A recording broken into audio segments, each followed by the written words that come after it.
Luo Ya, a girl, found herself transformed into the Triwizard Tournament's Goblet of Fire at Hogwarts, mistakenly regarded by Dumbledore as a miraculous phenomenon manifestation of the goblet's soul.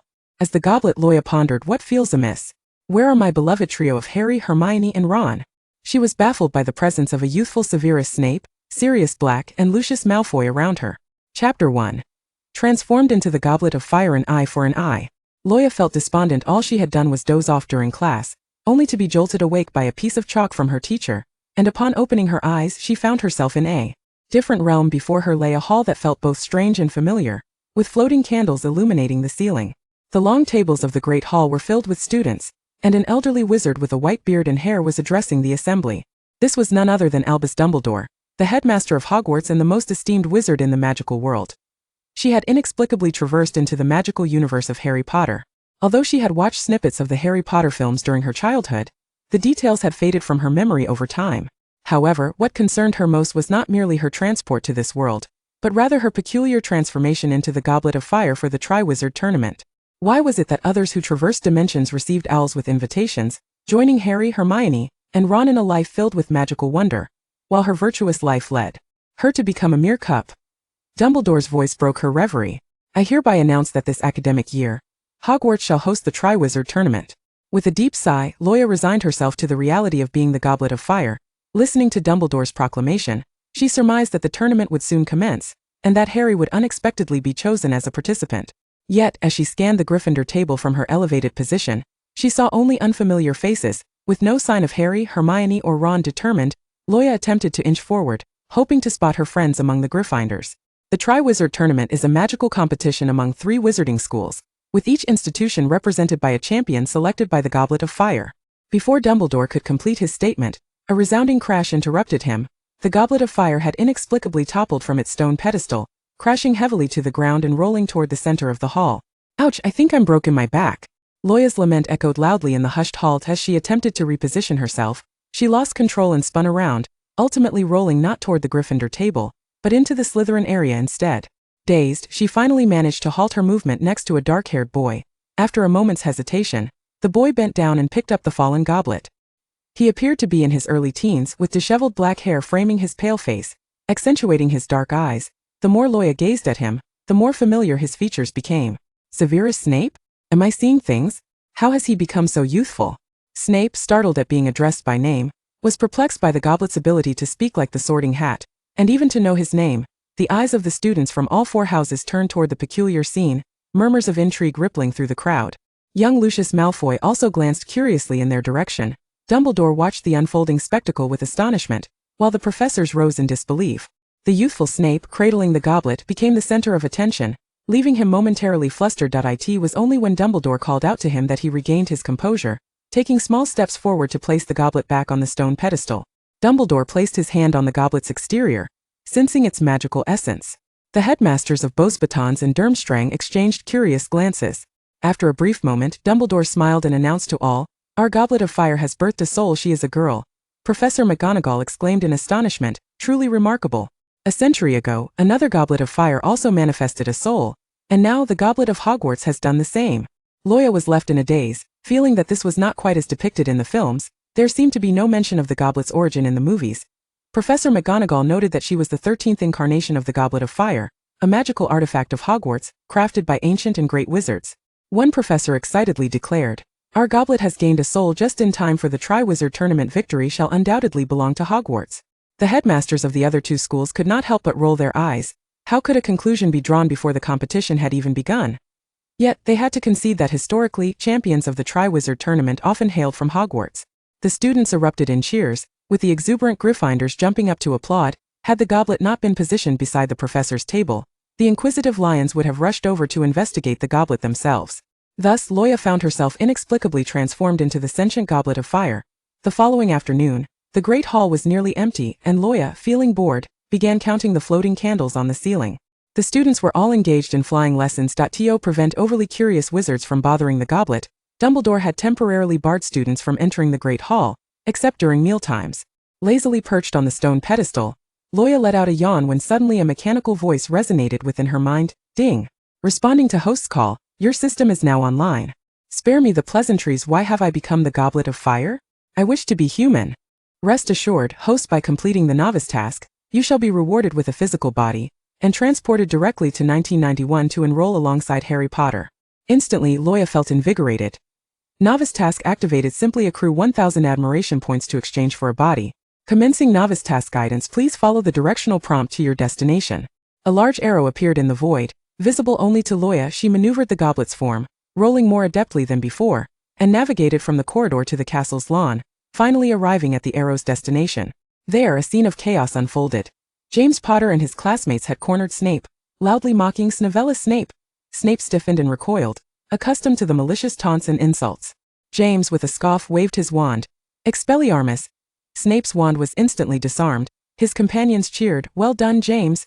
James raised his wand once more, and the wandless Snape was magically suspended in midair. Remus, feeling awkward, attempted to intervene. "James, enough. If the professors find out." Ignoring his peers' concerns, James arrogantly taunted, "What's the matter, Snavellis?"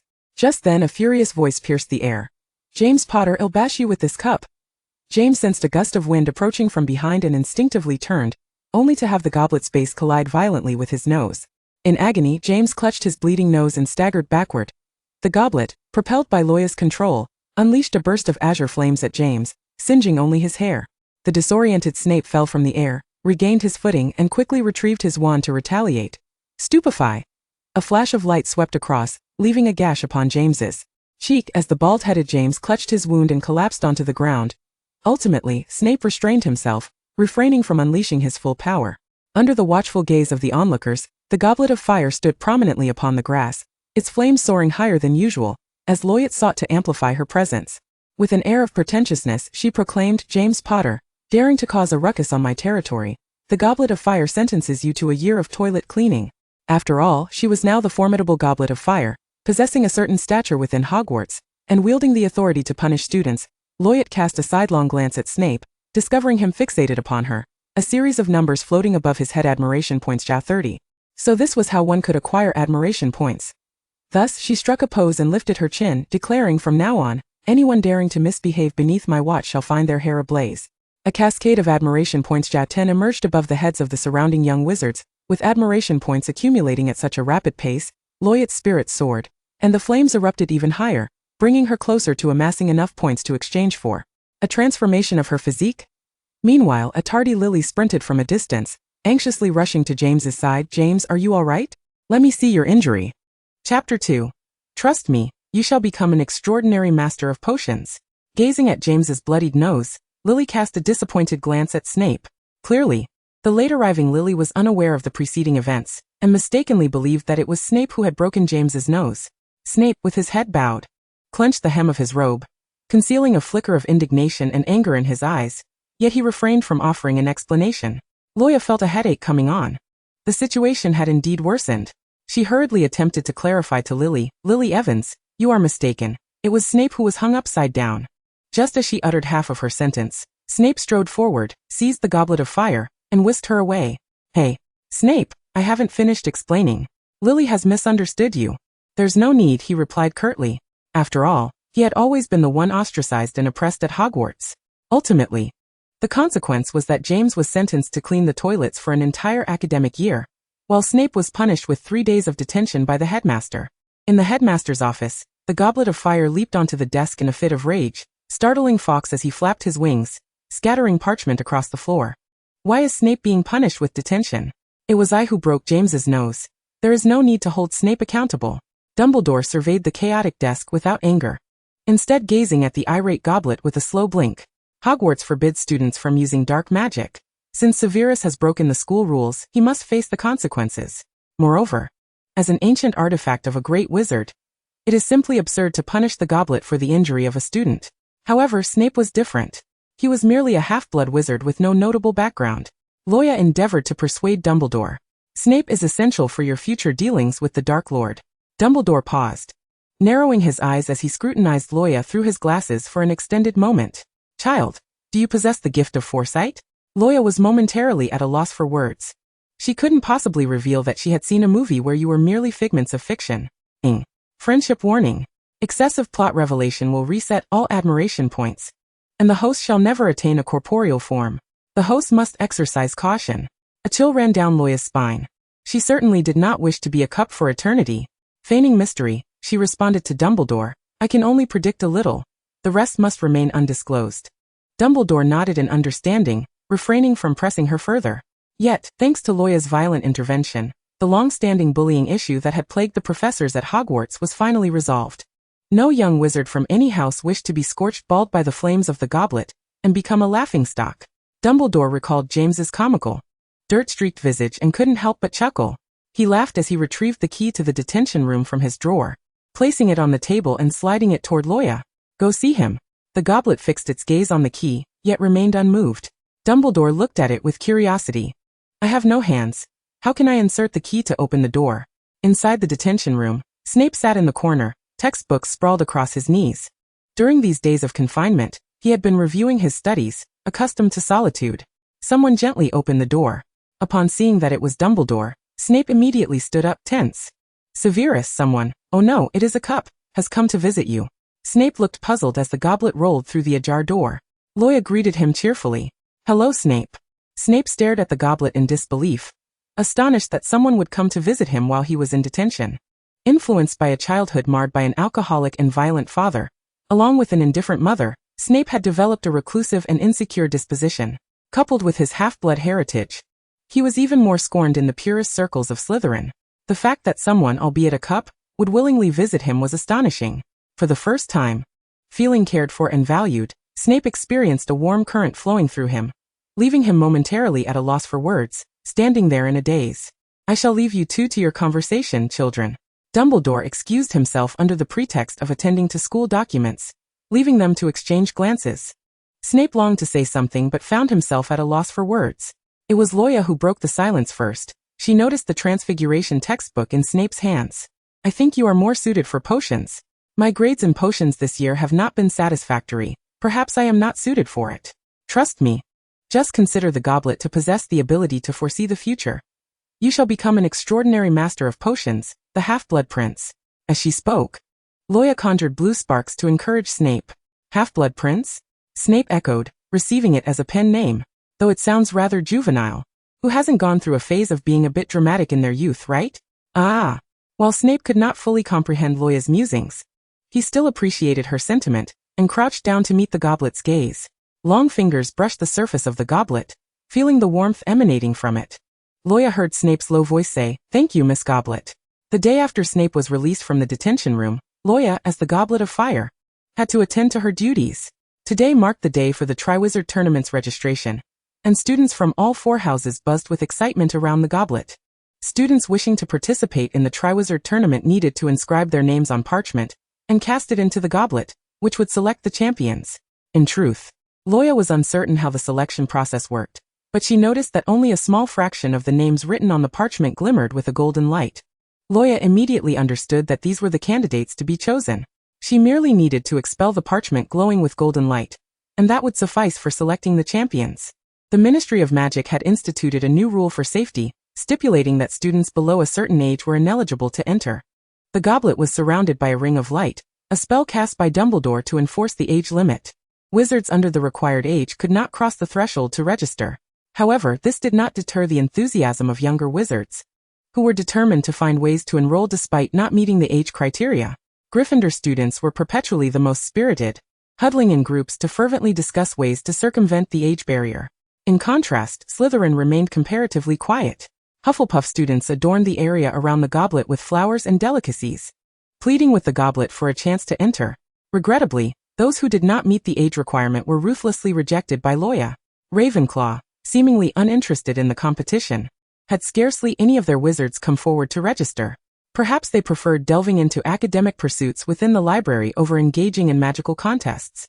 Meanwhile, not a single upper-year Slytherin had been selected thus far. Some had already begun to realize that the champions for this year's Triwizard Tournament would likely emerge from Gryffindor. An elegant set of footsteps approached, and Lucius Malfoy, a Slytherin upperclassman, strode toward the goblet, prompting the crowd to part. The youthful Lucius was a mere replica of Draco Malfoy, a 20-fold copy of his face. Loya's eyes widened in shock. Could it be that Malfoy had the audacity to participate in the Triwizard Tournament? Ignoring the gathered crowd, Lucius calmly crossed the age barrier and deposited a parchment inscribed with names into the goblet. Chapter 3. Dealing with the Pink Toad. Umbridge. The name he submitted was not his own, but that of several underage Slytherin wizards. Lucius had audaciously submitted entries on behalf of younger students who did not meet the age requirement. The rivalry between Slytherin and Gryffindor is as palpable as ever, each house viewing the other with disdain. Slytherin, determined to thwart Gryffindor's champions, must ensure that no valiant Hogwarts warriors appear among their ranks. Yet the loyal Goblet of Fire, embodied by the diligent Luo Ya, feigns offense, emitting azure flames that unexpectedly force Lucius to recoil in astonishment. The parchment for registration is instantly reduced to ashes by the sparks. The goblet's cold voice reverberates through the hall. Lucius Malfoy, do you think to deceive me with such trivial tricks? Faced with the exposure of his scheme, Lucius's usual fade of a smirk falters. The Gryffindors, witnessing Slytherin's misstep, can hardly contain their glee, with admiration points floating above their heads.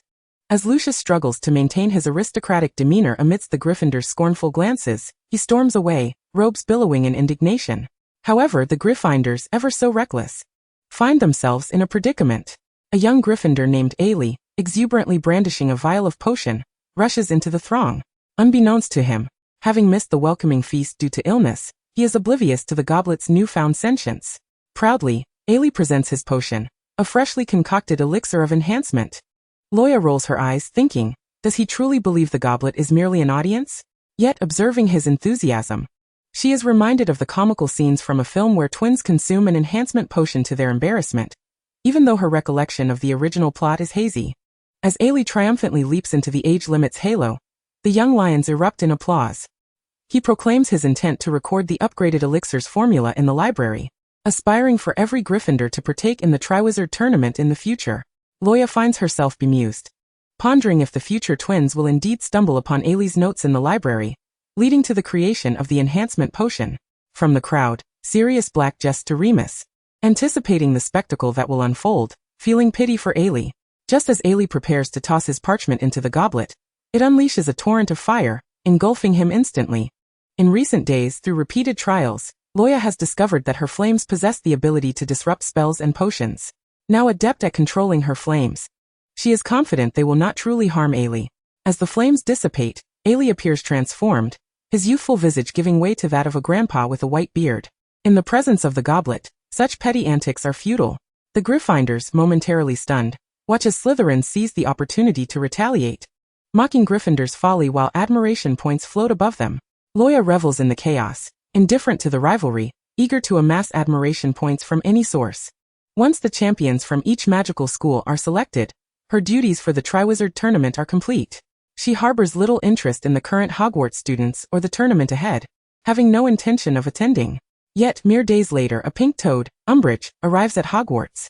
Perhaps a butterfly effect from time travel, Harry Potter has yet to be born. Yet the Ministry hastens to appoint Umbridge as the defense against the dark arts professor.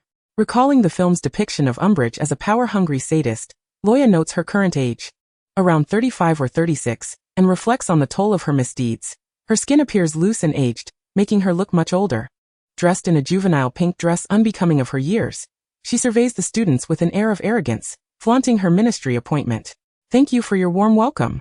I am honored to serve as the defense against the dark arts professor this academic year, she proclaims, further asserting that the ministry values the education of young wizards and criticizing Hogwarts' educational system, insisting students should focus on theory over practice. Luo Ya rolls her eyes, pondering the futility of a purely theoretical approach devoid of practical application. Moreover, it is not within Umbridge's purview to critique Hogwarts' educational system. Dumbledore, too, raises an eyebrow as the goblet sparks to life, indicating it has something to say. All eyes turn to the goblet. I oppose your appointment, madam. The hall erupts in astonishment, professors aghast at the goblet's audacity to confront a ministry appointee. Luo Ya steps forward, continuing, in my opinion, your grotesque aesthetic will hinder the healthy development of Hogwarts students. What are you saying? Pink is youthful. How old are you now? Umbridge retorts, her face shifting through shades of anger and disbelief, rendered speechless by the backlash. Laughter erupts from the students, filling the hall. Umbridge, in a fit of rage, turns to Dumbledore. Are you allowing the goblet to humiliate me like this? Dumbledore feigns indifference, gazing out the window as if entranced by the scenery. The goblet, an ancient artifact created by great wizards, has recently gained a soul and self-awareness. In terms of lineage, it could be considered a relic from the ancestors of those present. Luo Ya, relying on the goblet's esteemed heritage, surmises that the ministry would not dare to act against such an artifact. Seizing the moment to discipline Umbridge, she recalls her childhood disdain for the character in the film. The inner voice of Luo Ya declares, Hogwarts does not require a pink toad as a professor. The exit is to the left. Kindly escort her out. The gatekeeper, Filch, reluctantly hobbles in at the goblet's command. However, the irate Umbridge refuses to budge. You shall not dismiss this matter so easily. Dumbledore attempts to smooth things over, but Umbridge escalates her fury. I will report this to the ministry. Hogwarts and the goblet must apologize to me. Luo Ya smirks coldly. You are not even the deputy minister, merely a lowly appointed clerk. Does the ministry regard you with any significance? No apologies are forthcoming, but flames are. Just as her words conclude, the goblet unleashes a torrent of fire at Umbridge, who, in a state of panic, bends her hefty frame to avoid the flames. A chill runs down her spine as she smells singed hair. To her horror, she discovers her hair has been completely incinerated. The students erupt into uncontrollable laughter, nearly collapsing in their mirth. Filch, delighted to find someone balder than himself, affectionately strokes Mrs. Norris. Ailey rises within the crowd, and Luo Ya recalls this Gryffindor who had attempted to deceive her with his enhancement potion. Professor Umbridge, we wholesale hair growth potions. Would you like to pre-order a case? The wizards at the long table dissolve into further fits of laughter. Umbridge, crimson with embarrassment, shields her bald head with her hands, casting a venomous glare at the goblet before retreating in disgrace. Only the goblet would dare to administer such public retribution against the ministry, garnering the admiration of the young wizards. As the students from the four houses reveled in their admiration values, which soared to 10, Luo Ya felt an overwhelming sense of joy. Ding. Congratulations, host, on completing the novice task. You have accumulated 1,000 admiration points. So soon? Can I exchange them for a physical body now? Certainly. Only one final step remains. Upon your self-termination, your soul will automatically transfer to the new body. Self-termination? Luo Ya was momentarily bewildered. Chapter 4. When the Goblet of Fire became a maiden. In the afternoon, the headmaster's office was graced only by the Goblet of Fire and the sleeping Sorting Hat. Luo Ya was deep in contemplation regarding the system's cryptic message about self-termination, leading to corporeal existence. The sound of the Sorting Hat's snores filled her ears, growing increasingly disruptive. During her days of cohabitation in the headmaster's office, the Sorting Hat, as her roommate, had rendered her rest utterly elusive with its incessant snoring. At last, Luo Ya could no longer endure it, and knocked the Sorting Hat off the bookshelf.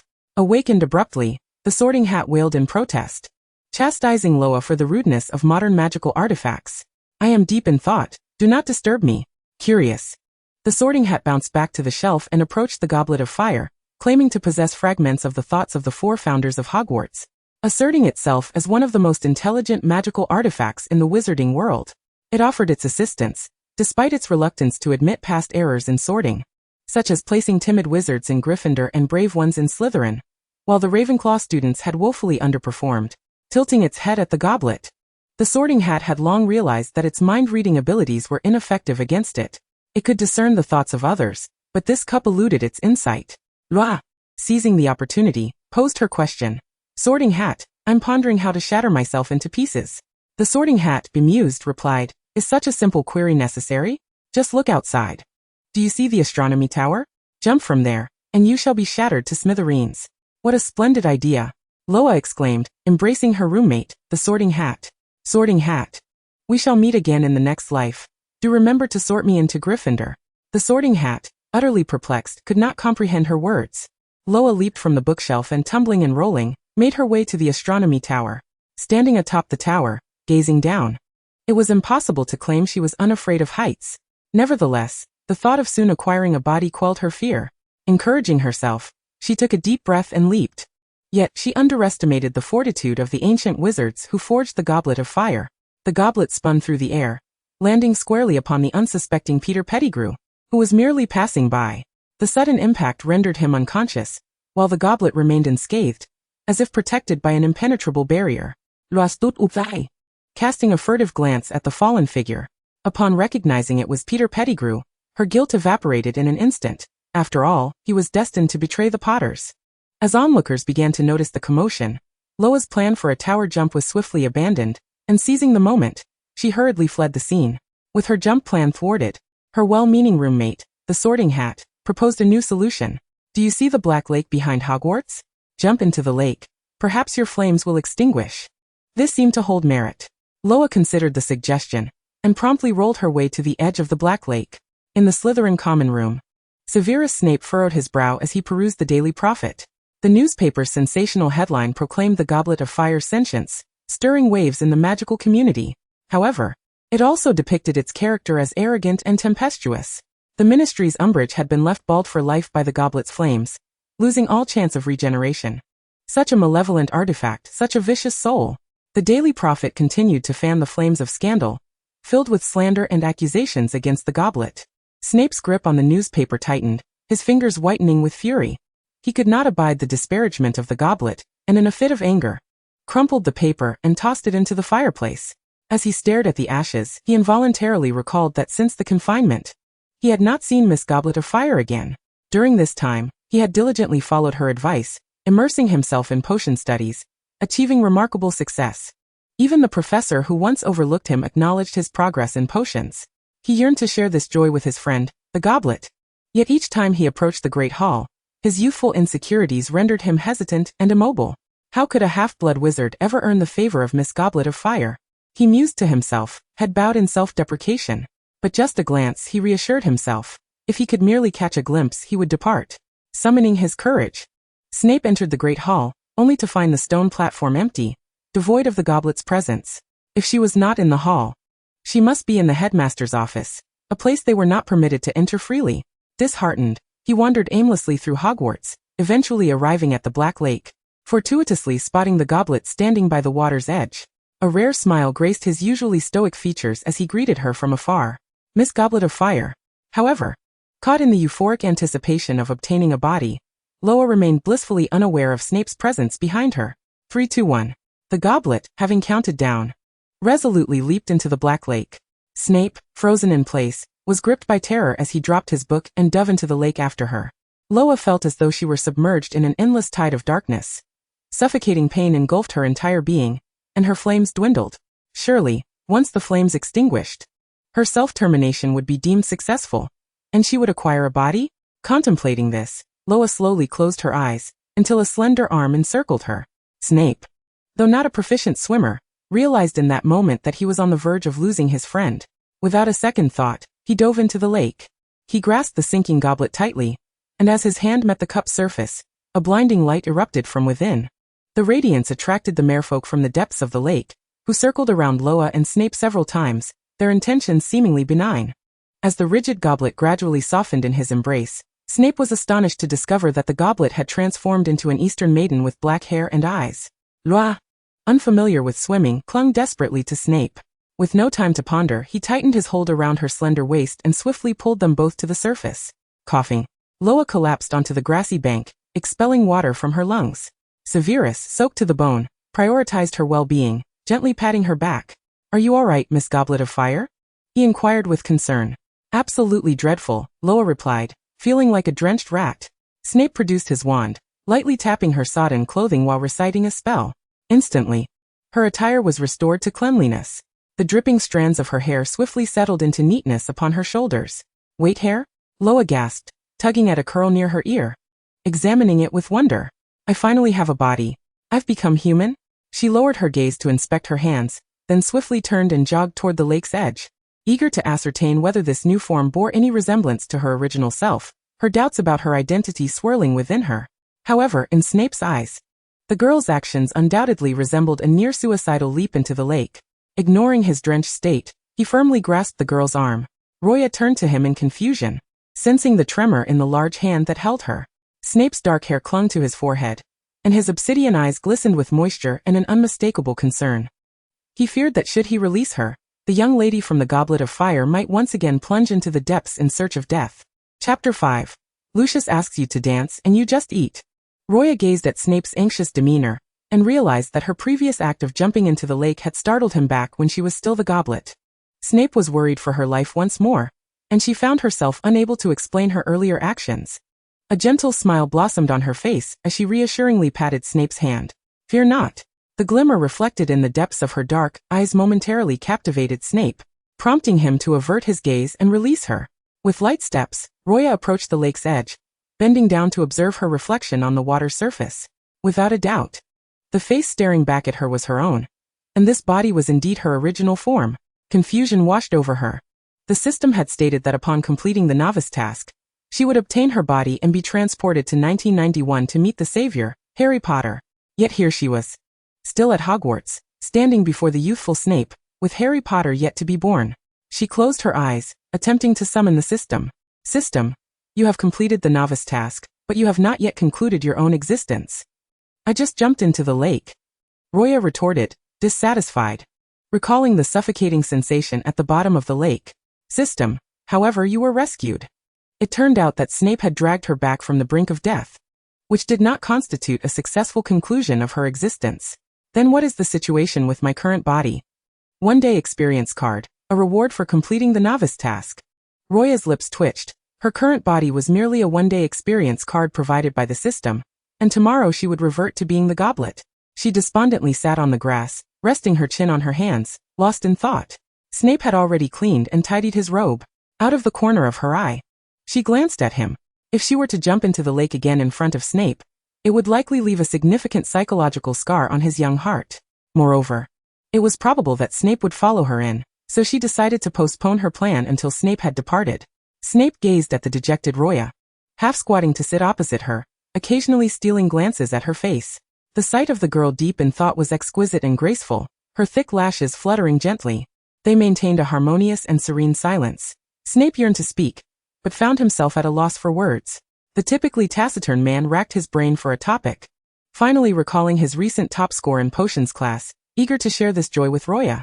Just as he was about to speak, he noticed Roya raising her pale arm. Under the sunlight, her right hand appeared somewhat translucent. Your hand, Snape exclaimed, seemingly startled, as he quickly grasped her wrist. The girl's right hand was in a semi-transparent state, allowing him to see the grass clearly through her skin.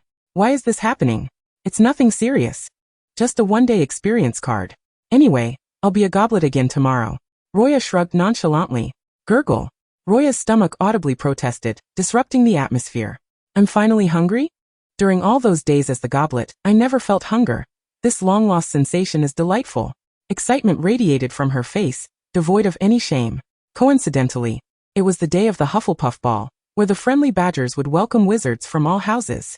It was well known that Hufflepuff excelled in food-related spells, and the ball would undoubtedly feature an array of desserts and cakes. Roya resolved to indulge herself. She completely forgot that the reclusive Snape did not relish crowded places and tugged at his sleeve, eager to depart. Wait, Miss Goblet of Fire. Roya turned her head in confusion as Snape pointed at her attire. She looked down, realizing that as a traveler from 2022, her outfit was far too avant-garde, clashing with the Hogwarts aesthetic and making it easily apparent that she was not from this world. Moreover, she did not wish to broadcast that the goblet had transformed into a person, drawing undue attention. What to do?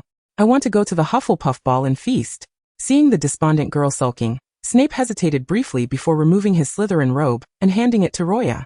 Roya clapped her hands in realization and delight. Thank you, Snape.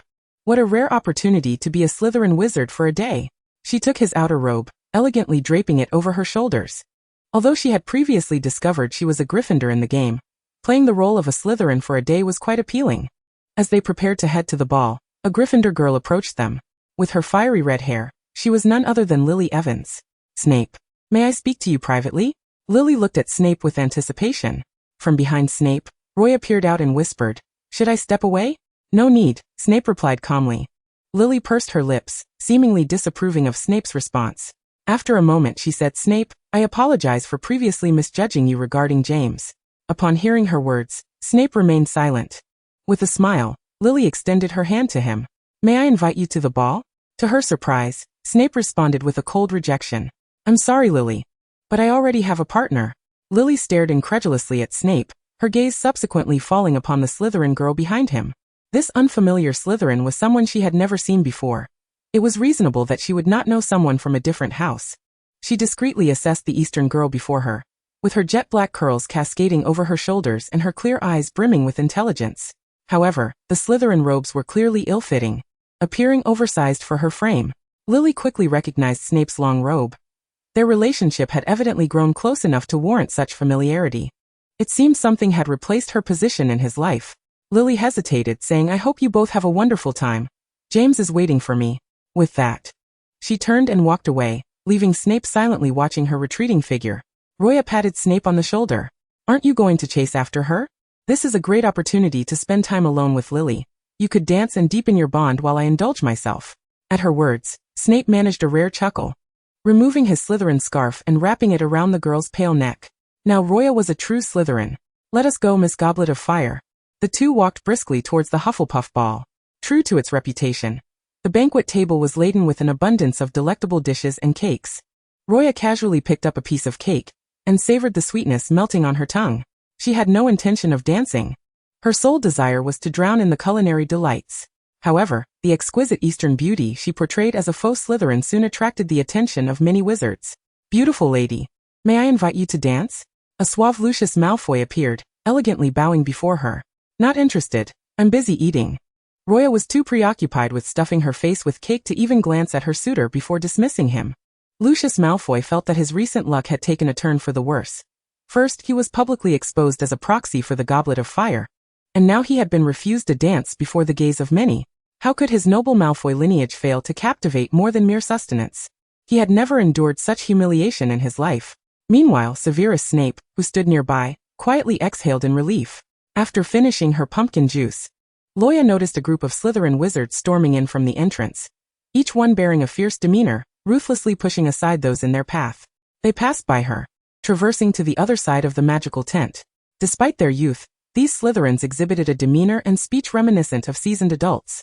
A foreboding sensation stirred within Luo Ya's chest as she set down her empty cup, preparing to follow them and uncover their intent.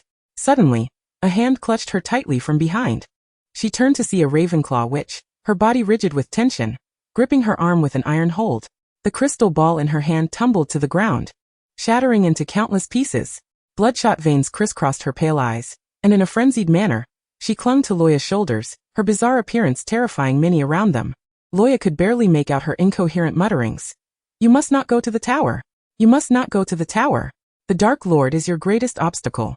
Chapter 6. The Death Eater Invasion of Hogwarts.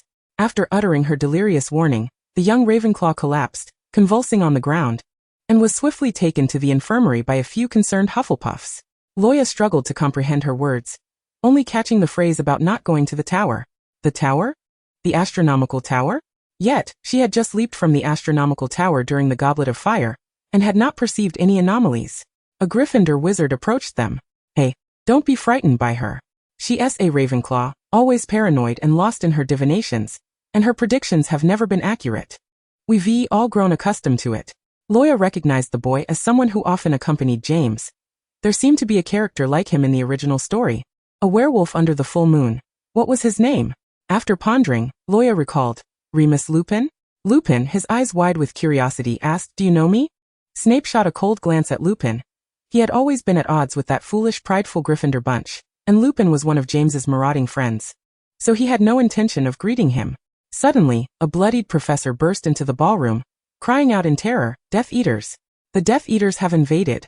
The professor, battered and bruised, collapsed to the ground, clutching the pant leg of a nearby person, weakly groaning for Headmaster Dumbledore.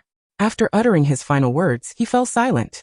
In a state of overwhelming fear, the young witches and wizards screamed, followed by a cacophony of shrieks erupting from the ballroom, plunging the scene into chaos as younger students fled in panic. Luo Ya and her companions were swept out of the magical tent by the frenzied crowd. The sky darkened ominously as if night had fallen, and a colossal green skull materialized in the air, a green serpent slithering from its mouth, surveying Hogwarts. The castle of Hogwarts was enveloped beneath a massive spherical barrier, under constant assault from the Death Eater's dark magic, attempting to breach the defenses. The entire castle trembled, and soon numerous breaches appeared in the barrier. The Death Eaters rushed through the openings, eager to invade. Several professors wielded their wands, battling the Death Eaters, as blinding sparks erupted from their fierce magical clashes. With formidable protective armor, they sought to repel the enemy. Professor McGonagall, along with several other professors, was actively using spells to seal the gaps in the barrier. Dark magic struck nearby buildings, causing walls to collapse, forcing Luo Ya and her companions to temporarily retreat in search of a safer area. Some professors were organizing evacuations, and upon seeing them, shouted Snape, Lupin, it's dangerous here. Quickly return to your dormitories. At that moment, a white figure appeared before Luo Ya. It was none other than Headmaster Dumbledore. His white hair was somewhat disheveled, and he spoke urgently. Severus, have you seen the goblet? That child is not in the headmaster's office. The Sorting Hat said the goblet went to the Black Lake. But Dumbledore found no trace of it there. Luo Ya raised her hand. Headmaster, I am here. Dumbledore looked at her in shock. Child, you are the goblet? Luo Ya nodded calmly. The goblet had birthed a soul, and now it had transformed into a person. Great Wizard Albus Dumbledore felt for the first time in his life that his worldview had been overturned. Dumbledore realized he needed to regain his composure. Lupin, utterly astonished, remarked, You are the one who spewed blue flames, scorched Umbridge and broke James's nose? Luo Ya shot him a glance, indeed. Lupin's eyes sparkled with excitement as he eagerly asked, Can you still breathe fire in your human form? Do you breathe fire like a Hungarian horntail? Could you demonstrate? Luo Ya thought that seemed improbable. His thought process was quite peculiar. Dumbledore's voice interjected between Luo Ya and Lupin's conversation. Children, now is not the time for such discussions. The Death Eaters will not afford you the luxury. An ugly and menacing Death Eater had taken notice of them. Raising his wand to cast an unforgivable curse, green dark magic surged toward them. Luo Ya gasped in surprise. Was this the infamous Avada? What was it called? Avada Kedavra? Dumbledore raised his wand to counterattack, and the clash of green and white magic erupted in a dazzling display of sparks. To Luo Ya, it resembled a breathtaking duel between master welders. The Death Eater before them was clearly no match for Dumbledore, quickly finding himself on the defensive. Dumbledore's magic sent the Death Eater flying, propelling him far away. As the breaches in Hogwarts barrier multiplied, a flood of Death Eaters surged into the castle, heading straight for the crowded Great Hall. The professors needed to reach the scene swiftly to prevent the Death Eaters from harming innocent young witches and wizards. Dumbledore turned to Luo Ya, his voice grave yet earnest. Child, for the sake of Hogwarts, may I beseech your assistance? Luo Ya did not believe herself capable of contending with the Dark Lord and his Death Eaters. She was merely a transformed cup, capable of spewing fire and intimidating the younger students of Hogwarts. She possessed no wand and knew no spells. Yet, when such a great wizard as Dumbledore humbly sought her aid, Luo Ya could not help but reply, I will do my utmost. The barrier could not withstand for long. Before more Death Eaters breached Hogwarts, it was imperative to activate the double protective barrier. The double protective barrier, crafted by ancient sorcerers, could only be unlocked by the goblet that they had personally created. What must I do? Luo Ya inquired. The astronomical tower. You must go to the astronomical tower to activate the double barrier. You must not go to the tower. You must not go to the tower. The witch's words echoed in her ears once more, causing Luo Ya's eyelids to flutter. However, Dumbledore's wand tip had already gently touched Luo Ya's forehead, and a vision flooded her mind. It was a Muggle restaurant, where a middle-aged Dumbledore, clad in a grey suit, glanced at the man seated across the table. The man had a few conspicuous white strands in his hair, and his gaze was arrogant, reminiscent of a king ruling over all. His eyes fell upon the blood pact entwined around Dumbledore's right hand, and after a moment he took a sip of tea, appearing displeased with the noise of the restaurant. He frowned and muttered, Our Muggle friends certainly do love to chatter, though their tea is quite well brewed. Dumbledore regarded him, his voice tinged with concern. Gellert, do you realize that what you are doing is utterly mad? You are instigating a war. The man known as Gellert Grindelwald did not respond to his inquiry. Rather, he nonchalantly remarked, Albus Dumbledore is growing senile, and will inevitably retire. Before long, you shall succeed him as headmaster. Dumbledore had already sensed Grindelwald's deliberate evasion of his question. He understood that Gellert seemed reluctant to conclude their rare meetings in discord. Gellert produced a box from within his robes, and slid it across the table toward Dumbledore. Upon receiving the box and opening it, Dumbledore was astonished to discover a stone emanating a blue aura, the Flame Stone. I acquired this from a wandering merchant. It serves as the key to the Goblet of Fire, activating the dual protective barriers of Hogwarts. When you become headmaster, it may prove useful to you. The scene then shifted to the astronomy tower, where the now headmaster Dumbledore concealed the Flame Stone within a hidden chamber. Luo Ya could not help but ponder that the individual who gifted Dumbledore the Flame Stone was none other than Gellert Grindelwald, the primary antagonist in the prequel to Harry Potter. Fantastic Beasts. Dumbledore had intended to impart the location of the Flame Stone, and the method to activate the dual barriers through his wand. Yet Luo Ya inadvertently glimpsed a portion of his memory. As the glow from his wand dissipated, Dumbledore retracted it and fixed his gaze on Luo Ya, saying, I beg of you, child. Chapter 7. If you cannot defeat the goblet, self-destruct. Luo Ya dashed toward the astronomy tower, followed closely by the eager Lupin and the insistent Snape. They navigated through the panicked crowd, with owls fluttering chaotically throughout the castle, clearly distressed. Upon reaching the observatory, Luo Ya quickly located the hidden chamber. guided by the memories transmitted by Dumbledore. Just as she was about to unlock the hidden chamber, several Slytherin wizards emerged from a shadowy corner, their faces twisted in sinister grins that belied their youth. One of the Slytherins, speaking in a voice far too mature for his age, declared, "It was worth lying in ambush in the astronomy tower for this long." As Luo Ya stared in disbelief, his face began to contort, transforming into that of a fearsome Death Eater. The remaining Slytherins followed suit, reverting to their true forms. Snape scowled, remarking that they had consumed Polyjuice Potion. The leader of this group of Death Eaters appeared to be a seer. He closed his eyes and extended his hand toward Luo Ya and her companions, seemingly attempting to sense something. Moments later, he opened his eyes and proclaimed that the girl in the middle was the flame cup sought by their master. He scrutinized Luo Ya, exclaiming, "Incredible! This is the artifact of the ancient wizards, capable of transforming into human form." Another Death Eater assessed Luo Ya and warned, "Little girl, I advise you to come along quietly. You wouldn't want to experience the agony of having your bones extracted." Luo Ya, perplexed, shot back, "Why would Voldemort send people to capture me for a cup? If I were to contract his noseless affliction, what then? You little wretch. The master has a nose. In a few years he won't. Believe it or not." The seer impatiently interrupted, "Capture the flame cup alive. The others need not be spared." Following the order, the Death Eaters brandished their wands and unleashed dark curses. Lupin acted swiftly, raising his wand with determination. Petrificus totalis. The nearest Death Eater collapsed as if struck by an unseen force, akin to a wax figure toppling over. The remaining Death Eaters roared in anger and surrounded them. Luo Ya doubted that the ungraduated Snape and Lupin could fend off the encroaching throng of Death Eaters. She needed to take action. She attempted to summon the flames multiple times, but to no avail. Could it be that she could not control the fire in her human form? Luo Ya immediately called upon the system.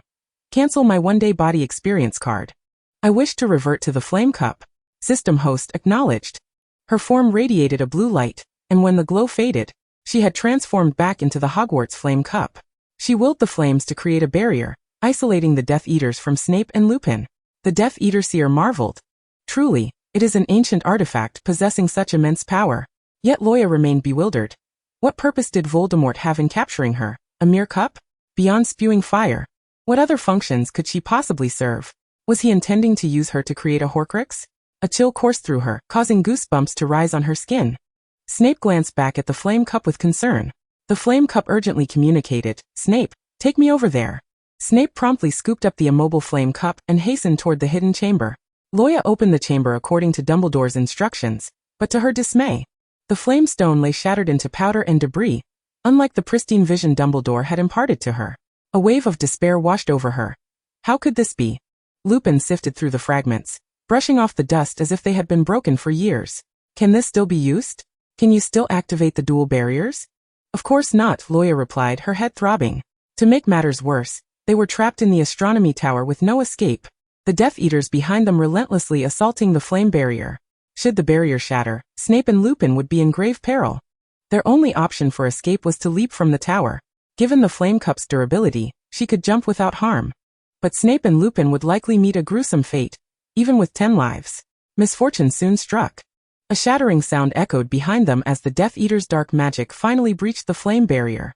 Lupin was caught off guard, struck by a curse from a Death Eater, and collapsed to the ground.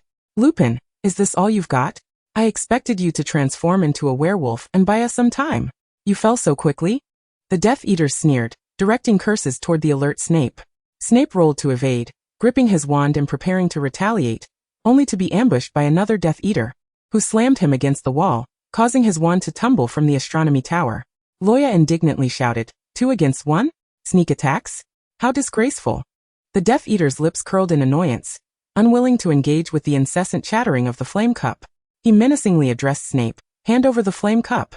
Beads of sweat glistened on Snape's forehead as he clutched the flame cup tightly. Observing Snape's unwavering resolve to protect the flame cup, the Death Eater's interest was piqued, and he unleashed a curse from the tip of his wand. Luo Ya's eyes widened in shock.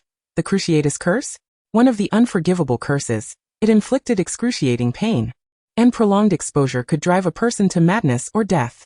Luo Ya recalled that in the original story, Neville's parents had been driven to madness by the Cruciatus Curse, spending the rest of their lives in a hospital. Falling victim to such a curse meant certain death or disfigurement. At that moment, the Cruciatus Curse struck Snape mercilessly. He had never endured such torment, as if every bone and drop of blood were ablaze. His complexion turned ashen, yet he gritted his teeth and remained silent. The astronomy tower echoed with the cruel laughter of the Death Eaters. The curse lasted for several agonizing seconds, yet Snape clung desperately to the flame cup without relinquishing it. The seer urged impatiently, "Dispose of these wizards quickly." Following the command, a Death Eater raised his wand, casting the Avada Kedavra curse. As the green light approached Snape, Luo Ya seized the rare opportunity. The flame cup suddenly leaped from Snape's grasp, directly intercepting the killing curse. With a resounding explosion, half of the cup's wall shattered, causing it to crash to the floor, its flames dwindling. As she had anticipated, the fall from the building did not prove fatal, nor did she succumb to the depths of the Black Lake. However, upon encountering the deadly curse, her cup's walls finally shattered. Yet, she could not help but marvel at the robustness of the ancient mage's creation, the fire cup, wondering how it had not reduced to mere shards. With the system's task successfully completed, and the fire cup nearing its demise, she was finally on the verge of regaining her corporeal form. It is noteworthy that at the moment the killing curse struck and the cup fractured, a strange lake appeared before her. According to memory, the ancient mages had bestowed upon the fire cup a potent mechanism, serving both as a means of protection and as an aggressive self-destruction spell. Should the fire cup willingly absorb a lethal dark magic attack on behalf of a human, this self-destruction spell would be triggered. It would incinerate all nearby dark wizards. Centered around the fire cup, Luo Ya finally comprehended why Dumbledore had repeatedly insisted she must go to the astronomy tower. She also understood why that young Ravenclaw wizard had cautioned her against visiting the tower. In truth, whether the dual barrier could be opened was of little consequence. After Dumbledore's rift with Grindelwald, the Firestone had long been shattered, making the completion of the dual barrier impossible, a fact Dumbledore was aware of. He also knew that Death Eaters lay in ambush at the astronomy tower. His decision not to prevent Snape from accompanying Luo Ya to the tower was a gamble, hoping the fire cup would self-destruct in an effort to save Snape. "Ah, old Dumbledore, how cunning you are!" Staggering towards the shattered fire cup, Snape, with reddened eyes, collected its fragments. Several Death Eaters strode forward, intent on seizing the remnants of the fire cup. In an instant, the walls of Luo Ya's cup became enshrouded in crimson ancient runes, charging for self-detonation. Before the terrified gaze of the Death Eaters, the broken fire cup erupted in a blinding radiance, transforming into azure flames that engulfed the astronomy tower. The Death Eaters screamed in agony as they were consumed by the inferno. The light gradually spread across all of Hogwarts, incinerating countless Death Eaters in its wake. Before Luo Ya's consciousness faded, she beheld Snape cradling her fragments, his visage one of despair, as he repeatedly uttered ineffective healing spells, his eyes brimming with anguish and hopelessness. This was the final image she witnessed as the fire cup. System notification. Congratulations, host, on successfully concluding your existence. Transmission mode is now initiating. Destination: 1991, Surrey, London. Privet Drive. Meanwhile, in a seemingly unremarkable wooden cabin nestled within the ancient forest, an elderly man stood by a workbench. Various alchemical texts and manuscripts haphazardly piled atop the wooden table. Nicodemus was intently observing a crystal ball, which displayed the scene of the fire cup's self-detonation. The blue flames raging within the astronomy tower. He appeared to have lived far too long, his frail form resembling that of a gaunt skeleton. The mere act of standing to observe the crystal ball exerting considerable strain upon him. A shadow materialized behind him, the Death Eater seer who had infiltrated the astronomy tower. Nicodemus remained unfazed, extending a vial of potion to him. The young man ingested the potion and swiftly regained his original appearance. Bearing a striking resemblance to Nicodemus in his youth, he began to chatter incessantly. "Grandfather, the fire cup successfully self-destructed.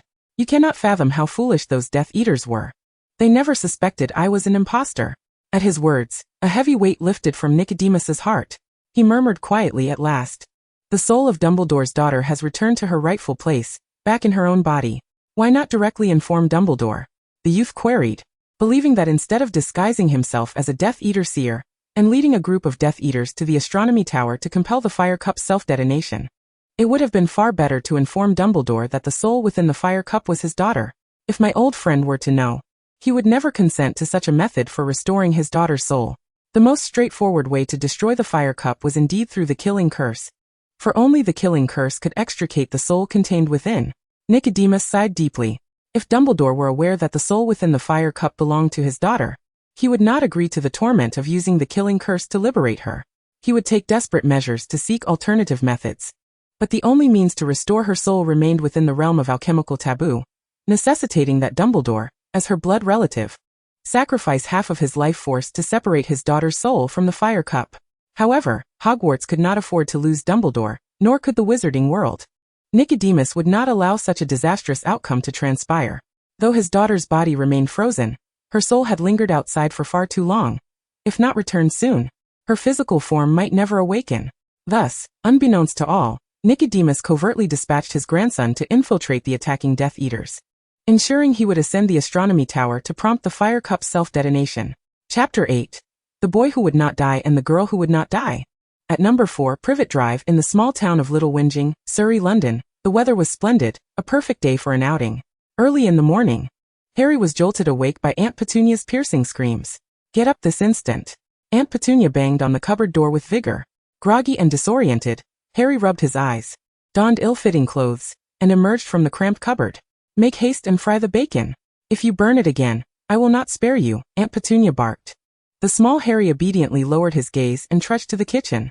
Uncle Vernon was glued to the television, and in an unusual turn of events, he did not bellow at Harry to fix your hair as he typically did. As Harry placed the fried eggs on the table, he caught a glimpse of Uncle Vernon's face, which bore an uncharacteristic expression of terror as he watched the news. Harry had never seen his large, portly uncle display such a look. He too stole a glance at the screen. The reporter was covering a mysterious attack that had occurred the previous day in the Northwest District. The footage was shaky, showing buildings collapsing as if struck by some invisible force, the pavement cracking, and even trees uprooted.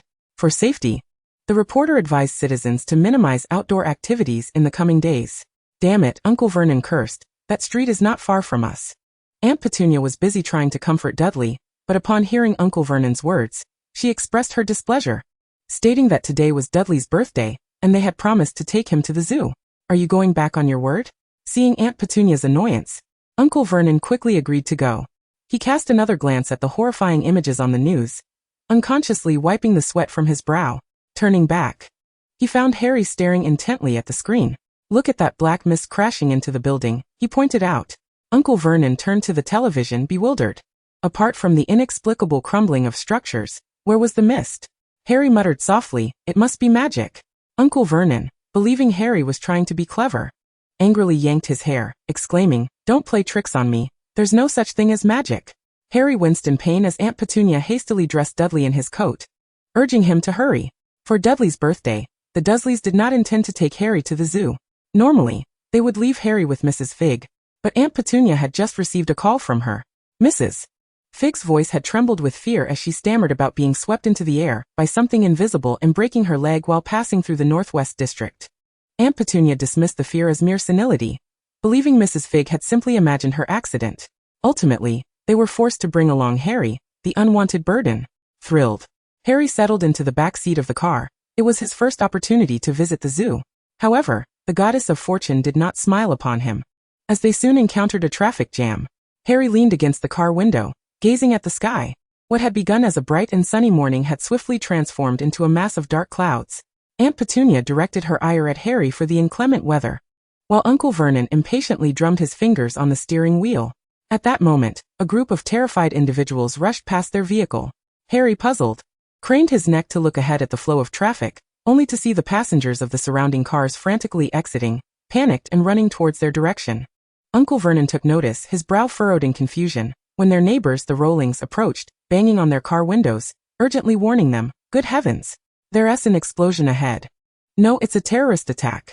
You must leave this place at once."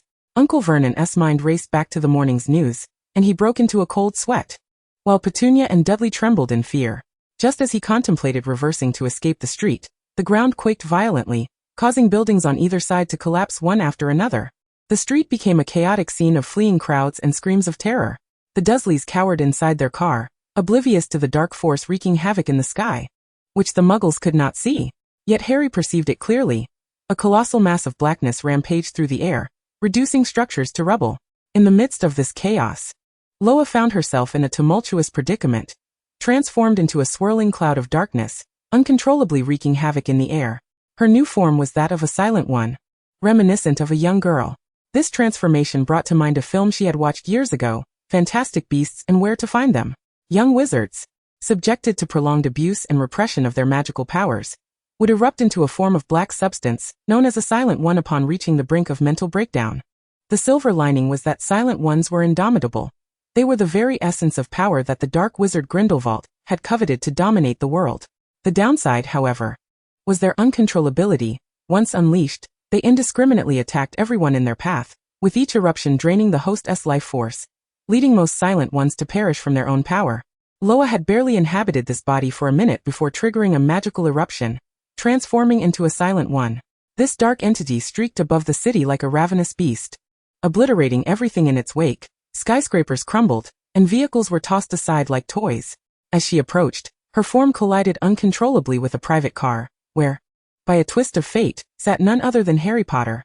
The Dursleys' vehicle was violently overturned by the descending Silent One, engulfed in flames within moments. The family screamed as they scrambled from the wreckage, injured and disheveled, with Petunia and Vernon fleeing with a crying Dudley, completely forgetting that Harry remained behind. True to his reputation as the boy who lived, Harry emerged from the shattered window, only slightly injured with a scraped forehead. Confused, he looked up to see the Silent One continuing its rampage. After crashing into a nearby building, it fell eerily silent. Cautiously, Harry approached the ruins, where he heard a faint voice, a girl's voice, calling for help. He began to clear the debris, uncovering a girl of similar age trapped beneath the rubble. "Are you all right?" he asked anxiously.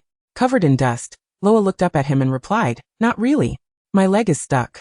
A fallen beam had pinned her leg beneath the rubble, causing painful wounds that throbbed with every slight movement. "Don't move, I'll help you," Harry reassured her. He grasped her arm, attempting to pull her free. But despite several efforts, her leg remained firmly trapped within the debris. Luo Ya sensed the building, ravaged by the Silent One, was on the verge of collapse. Sure enough, a beam snapped with a crack, crashing down between them and nearly striking Harry. Fortunately, they escaped unscathed, and Luo Ya sighed in relief. As the danger escalated, kind-hearted Harry refused to abandon her. He made several more attempts to free her, gripping her shoulders to pull her out. Luo Ya realized she needed to devise a plan to distract Harry. She couldn't let the protagonist perish moments after her arrival. That would jeopardize the storyline. "You should go outside and get some help," she suggested. Harry hesitated.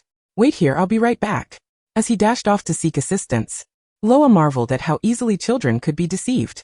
The street was filled with injured people. It was a miracle anyone could help her.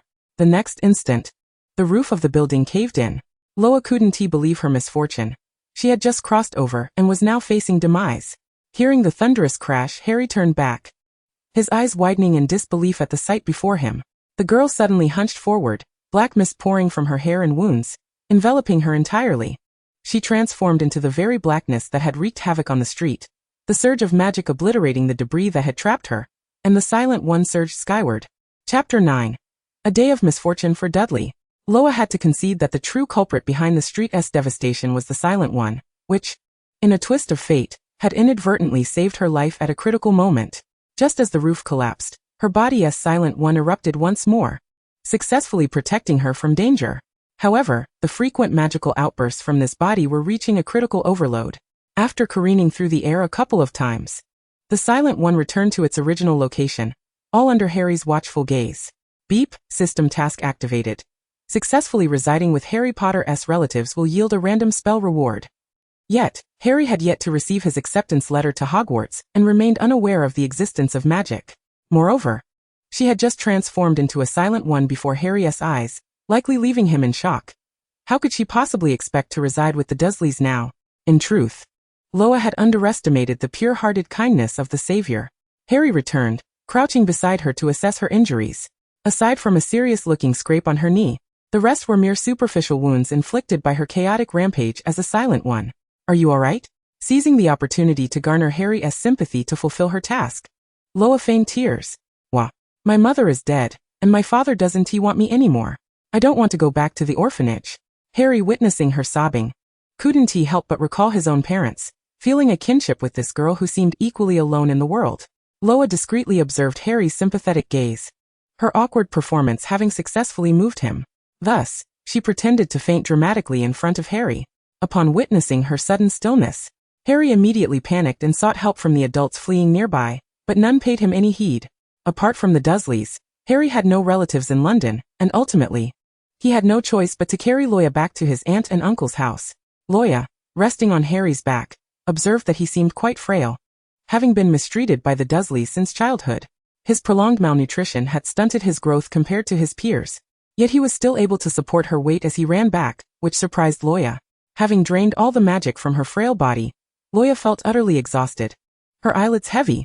With her cheek pressed against the boy's bony shoulder, she inadvertently drifted into slumber. When she regained consciousness, she found herself lying in a cramped cupboard, her various wounds hastily bandaged in a haphazard manner, indicating that the person tending to her injuries was not particularly skilled. As she sat up, she bumped her head against something hard. Ouch, that hurt. Harry winced and cradled his head, while Luo Ya rubbed her forehead. You're awake? How did I end up here? Did you carry me back? Luo Ya asked, feigning ignorance. My name is Harry Potter. Aunt Petunia has agreed that you can stay here for now. You don't have to return to the orphanage, he replied. Luo Ya feigned joy, pondering why the Dursleys would display such kindness. As expected, Harry's apologetic voice followed. Aunt Petunia said you can only sleep in the cupboard like me. When Harry had brought her back, Aunt Petunia had yelled in fury, claiming that the blood on Luo Ya had stained the floor. Uncle Vernon wanted to expel her, but both the police and the shelter had refused to take her in. Due to Luo Ya's destructive actions in the neighborhood, the shelter and hospital were overwhelmed with injured individuals and were exceedingly busy. The officers at the scene, irritable and pressed for time, declared they had no patience for such trivial matters and allowed her to temporarily stay with the Dursleys. Aunt Petunia, infuriated, insisted that Luo Ya could share the cupboard with Harry, as they refused to provide additional accommodations for a stranger. Regardless, Luo Ya was now residing at the Dursleys, and the system's task had been successfully completed. System congratulates the host on completing the task. Rewards for random spells are being distributed. A spell materialized in Luo Ya's mind. Transfiguration spell. This was the first spell Luo Ya had acquired in the magical realm. Harry, staring intently at her, looked as though he wanted to ask something but was unsure how to begin. Luo Ya readily encouraged him, if you have questions, feel free to ask. Was the black mist you transformed into magic? He inquired. That could be considered one form of it, I suppose. Upon realizing that magic truly existed, a look of delight spread across the boy's face, his bright eyes sparkling with excitement. Luo Ya lifted her chin slightly and asked, so Mr. Potter, would you like to see some magic? Harry nodded eagerly. Having just received a spell from the system, Luo Ya was eager to try it out, provided she could find a wand. She racked her brain to recall the original owner's memories, remembering that her adoptive mother's wand had been kept close as a keepsake. Luo Ya rummaged through her coat pocket and after some searching, finally discovered the wand in an inner pocket. Unfortunately, it had been broken into 2 pieces during Luo Ya's rampage. She wondered if it was still usable. Do you have any tape? Perhaps we can salvage this poor wand. Wait here. Hopefully Aunt Petunia won't notice. Harry whispered as he quietly slipped out of the cupboard. Seizing the opportunity while Aunt Petunia was distracted, he stealthily retrieved some tape from the storage room. Luo Ya carefully wrapped the wand with tape, weighing it in her palm, and concluded it should still work. One day, she vowed to choose a unique wand of her own from Ollivander's wand shop. Under Harry's excited gaze, Luo Ya shook the wand, cleared her throat, and prepared to test her spell when suddenly, a loud bang echoed as the cupboard door was struck. Harry's cousin Dudley had just returned from outside, brandishing a basketball and deliberately slamming it against the cupboard door. Hey Harry, come out, Dudley taunted, throwing the ball with force once more. Don't pay attention to him, Harry said anxiously, retreating to the corner.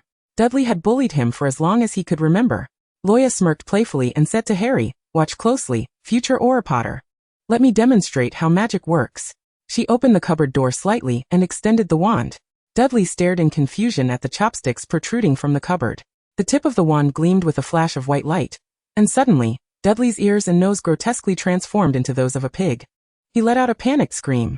Luo Ya quickly retracted the wand, knowing that Dudley merely perceived it as an ugly chopstick. Hearing Dudley's shriek, Aunt Petunia rushed over. Upon seeing her precious son transformed into a pig-headed creature, she joined Dudley in a chorus of shrieks. Ah, my Dudley, sweetheart, what happened to you? Luo Ya and Harry, hiding in the cupboard, covered their ears and exchanged mischievous smiles, sharing a sense of triumph in their prank. Luo Ya had a feeling that she was leading the future savior astray. When Uncle Vernon lumbered over, discovering Dudley not only had a pig's head but also a curly pig's tail protruding from behind, he fainted on the spot. Luo Ya and Harry peered through the door crack, stifling their laughter. The young boy had already begun to feel a sense of admiration for the girl before him. Harry scratched his unruly black hair, looking down with a hint of embarrassment as he mumbled, "You still haven't told me your name." Luo Ya slapped her forehead in frustration. She had indeed been careless. She strained to recall the name of this body. Luo Ya Grindelwald. You can call me Luo Ya, she replied. Wait, Grindelwald? She realized that her body's surname was Grindelwald. Was she a descendant of the first Dark Lord, Grindelwald? Chapter 10. Striving to nourish the savior into a plump and chubby individual. For the past couple of days, Dudley, having been subjected to the effects of the transfiguration spell, had been surprisingly well behaved. He neither threw basketballs at the cupboard door nor danced on the stairs. He avoided Harry as if he were a plague. However, Aunt Petunia and Uncle Vernon continued to cast disdainful glares at both Harry and Luo Ya. During her stay with the Dursleys, Luo Ya discovered that the couple's harsh treatment of Harry was far more severe than she had initially imagined. Harry was forced to wear Dudley's ill-fitting hand-me-downs, with the hems of his trousers perpetually sagging over his feet. It was only after the Dursleys had finished their meals that Harry was allowed to eat the cold leftovers. And his prolonged malnutrition had left him exceedingly thin compared to his peers. At night, Luo Ya usually squeezed into the cupboard with Harry. Due to her injuries, the kind-hearted savior selflessly offered her most of the space on the makeshift bed.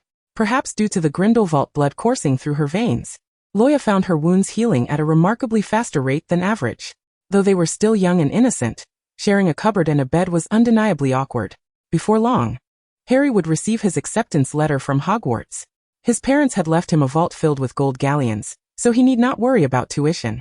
However, Luo Ya was completely broke. She desperately needed a job to earn the upcoming school fees. After wandering around the neighborhood several times, she found that her young age led many places to turn her away. With her current appearance, she could only hand out flyers. Fortunately, she eventually secured a job at a nearby bakery. The proprietors of the quaint little bakery were a kindly elderly couple from America, who had recently relocated to the Eagle Country. They were in search of a cashier and were willing to offer daily wages. With her endearing visage and a fabricated tale of a tragic past, her parents' demise and the cruel treatment she endured at the hands of a distant relative named Dursley, Luo Ya was graciously taken in and employed by the benevolent couple. Though modest in size and devoid of additional staff, the bakery's cakes were meticulously crafted by Mr. Jacob Kawakis himself. The clientele was sparse, however. Their earnings sufficed to cover their living expenses. Mrs. Kawakis, appearing to be in her 60s, donned fashionable attire that hinted at a once youthful beauty. Always smiling, she would engage in light-hearted conversations with Luo Ya, often remarking that their true ages belied their youthful appearances. At the close of each day, the Kawakases would generously package the unsold cakes for Luo Ya to take home, which she would gratefully share with Harry to bolster his nutrition. Luo Ya fondly recalled Harry's first taste of cake, when he expressed his astonishment at having never encountered such delectable fare. Over a fortnight, Harry had plumped up considerably, shedding his once gaunt appearance. As time passed, their bond deepened to the point where they could call each other by name. One day, while Luo Ya was minding the bakery alone, she discovered a note left by the Kawakases, informing her of their excursion, and their trust in her to manage the shop during their absence. Glancing at the wall clock, she noted that closing time was near, and began to tidy the counter. The wind chimes at the entrance jingled, and she turned to greet the newcomer with a professional smile. A man, clad in a tattered cloak and leaning heavily on a cane, approached her with a pronounced limp. His face bore a grotesque scar and a mechanical eye that scanned Luo Ya's features, making her feel profoundly uneasy. He inquired about a recent terror attack that had transpired in the neighborhood. His mechanical eye fixated on her as if it sought to penetrate her very soul. "I'm sorry, sir, but I'm not familiar with the details," she replied, her body tense. He took a swig from his water flask and gruffly asked, "Aren't you a resident of this street?" Luo Ya's heart raced as she recalled his identity. Alastair Moody, an Auror from the Ministry of Magic, renowned for capturing those who defied the laws of the magical realm. It was said that nearly half of the inmates in Azkaban had been apprehended by him. His sudden appearance in the Muggle world, coupled with his inquiries about the recent incident, filled Luo Ya with a sense of foreboding. Maintaining her composure, she replied, "Sir, we are about to close." Moody's question transformed from an inquiry into a statement of certainty. An eerie silence enveloped them. If Luo Ya's intuition served her right, Moody was on a mission from the Ministry to locate the source of chaos caused by the enigmatic creature, known as the Mundane. The Mundane was regarded by the Ministry as a perilous entity, and for centuries, their approach had been one of immediate eradication. It was evident that Moody had set his sights on her. Biting her lip, Luo Ya assessed their respective strengths. One was an Auror with decades of experience capturing dark wizards.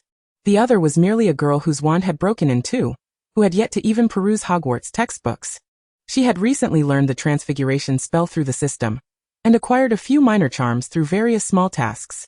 However, the likelihood of successfully confronting an Auror with such extensive experience was dishearteningly slim. Thus, to ensure her escape, she resolved to closely observe his movements. Fixating on Moody's arm, she prepared to draw her wand the moment he made any indication of reaching for his. Suddenly, he seized her arm, his magical eye swirling furiously. "You are the little monster responsible for the destruction of 2 streets." Luo Ya met his gaze unflinchingly, a smirk curling at the corners of her mouth. Moody, incensed, demanded, "What are you laughing at?" Gripping her wand tightly within her apron, she hastily recited a spell before he could react. Misty Veil. Instantly, a thick fog billowed forth from the tip of her wand, enveloping the entire shop and street in a shroud of obscurity. Seizing the opportunity, Luo Ya made her swift escape, ensuring to take a piece of cake for Harry before fleeing. Fuming, Moody struck his cane against the ground. Where did that wretched girl go? In the dimly lit cupboard. Harry lay on the blanket, munching on the toast Luo Ya had just brought back. He glanced up to see Luo Ya's worried expression. "Luo Ya, what's wrong? Are you upset about something?" Luo Ya rested her chin on her hand, contemplating for a moment before replying, "Harry, I can't stay here any longer. I must leave." Harry's face fell, his confusion evident as he quickly sprang to his feet, inadvertently bumping his head against the cupboard top. He winced, shaking off the pain before anxiously questioning her reason for departure. "Well, you could say a one-eyed giant is after me, and I need to hide for a while." To reassure the anxious boy, Luo Ya added, "Don't worry, after your birthday we will meet again." After all, on his birthday, Hagrid would personally escort him to Hogwarts, making them schoolmates. Harry's shoulders drooped in disappointment. "You must promise to write to me." Luo Ya smiled in return. "It's a promise." Suddenly, a series of fierce knocks reverberated against the Dursleys' door, sounding as though a barbarian lay beyond. Uncle Vernon, terrified, dared not breathe, clutching a gun at the ready, while Aunt Petunia cowered behind him. The intruder impatiently kicked the door open. Alastair Moody seized Vernon by the collar, his voice dripping with menace. "Where is that girl?" Trembling, Petunia pointed towards the cupboard. Chapter 11. When the Auror comes to negotiate. Moody violently kicked open the cupboard door, the dim yellow light flickering violently, revealing only Harry inside. Cursing under his breath, he roughly grabbed Harry by the collar, lifting him off the ground. "Where did that girl go?" Harry, confronted with Moody's fearsome demeanor, involuntarily swallowed hard. "I don't know." Moody immediately discerned that the boy was lying. Known for his volatile temper, he was about to teach the lying muggle a lesson when he inadvertently caught sight of the lightning scar adorning the boy's forehead. Instantly recognizing the boy's identity, Moody released his grip, opting not to press the matter further. His magical eye scanned each room, eventually falling upon the open window in the corridor, where the curtains flapped in the night breeze. Striding to the window, his eye quickly searched the darkness, soon spotting the silhouette of the fleeing girl. Taking advantage of the night to escape, Luo Ya darted through the forest, the streets deserted, likely under the influence of a muggle-repelling charm. To further obfuscate her trail, she had employed the Misty Veil spell, but the fog dissipated before it could coalesce, indicating that Moody had come prepared to apprehend her. She had no intention of being captured and subjected to the Ministry's interrogation chair. A sinister voice echoed behind her. "Restrict." In an instant, Luo Ya found herself immobilized and collapsed to the ground, discovering that her limbs had been ensnared by ropes that materialized out of nowhere. Moody's broom descended from above, blocking her path. "Girl, you have wasted a considerable amount of my time." Though she lacked the strength to fight back, Luo Ya defiantly raised her middle finger at the mad-eyed man. Moody, uninterested in her insolent gestures, continued his pursuit. An uncontrollable surge of magical energy surged forth, causing Roya's pupils to constrict sharply. The beast known as Murmur within her stirred and clamored restlessly. Whether this uprising was a stroke of fortune or misfortune remained to be seen. She cast a glance at the Dursleys' residence, a considerable distance away, several hundred meters, by her estimation. Transforming into Murmur should not result in the destruction of their home, thus sparing Harry from the plight of homelessness. With a hint of concern, Roya inquired of Mad-Eye Moody. "Sir, do you have health insurance? What nonsense is this girl babbling?" Moody began, but was interrupted as tendrils of black substance erupted from Roya's hair. Murmur? This was dire. Moody's expression shifted dramatically. Under his astonished gaze, Roya's entire form morphed into a mass of darkness. The Dursleys were gripped by sheer terror, once again entangled with the mysterious and terrifying. In addition, an ominous roar echoed from outside, as if an invisible beast swooped through the sky. Amidst the Dursleys' screams, the roof was violently torn away, and furniture was sent tumbling. Dudley was hurled into the sewers by this formidable force. Harry, worried for his dear friend Luo Ya, could not resist following her into the forest as Moody pursued her. He ran along the street, calling her name.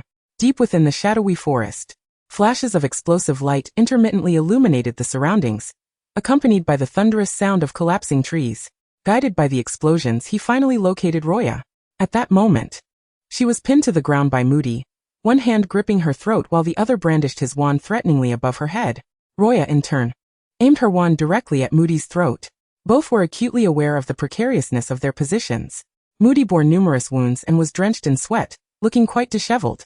This was his first encounter with the legendary Murmur, whose reckless fury resembled that of a maddened beast. Were it not for the malnourishment of this host body, which quickly depleted Murmur's strength, he would have feared for his life. What puzzled Moody further was that she was merely a child. How could she possess such overwhelming magical power? From a distance, Harry shouted, "Let go of Luo Ya." Moody grimaced, gritting his teeth. "Kid, you should be saying let her release me." For the girl was holding a muggle stun gun aimed at him. A wizard employing such contraptions. Where was the dignity in that? Luo Ya retorted. "What? Is there a rule that states magic cannot be countered with physical means?" Harry, evidently oblivious to their exchange, instinctively charged forward to protect his friend, only to be shoved aside by Moody. "Release Luo Ya Grindelwald," Harry shouted in a fit of fury, instinctively using her full name.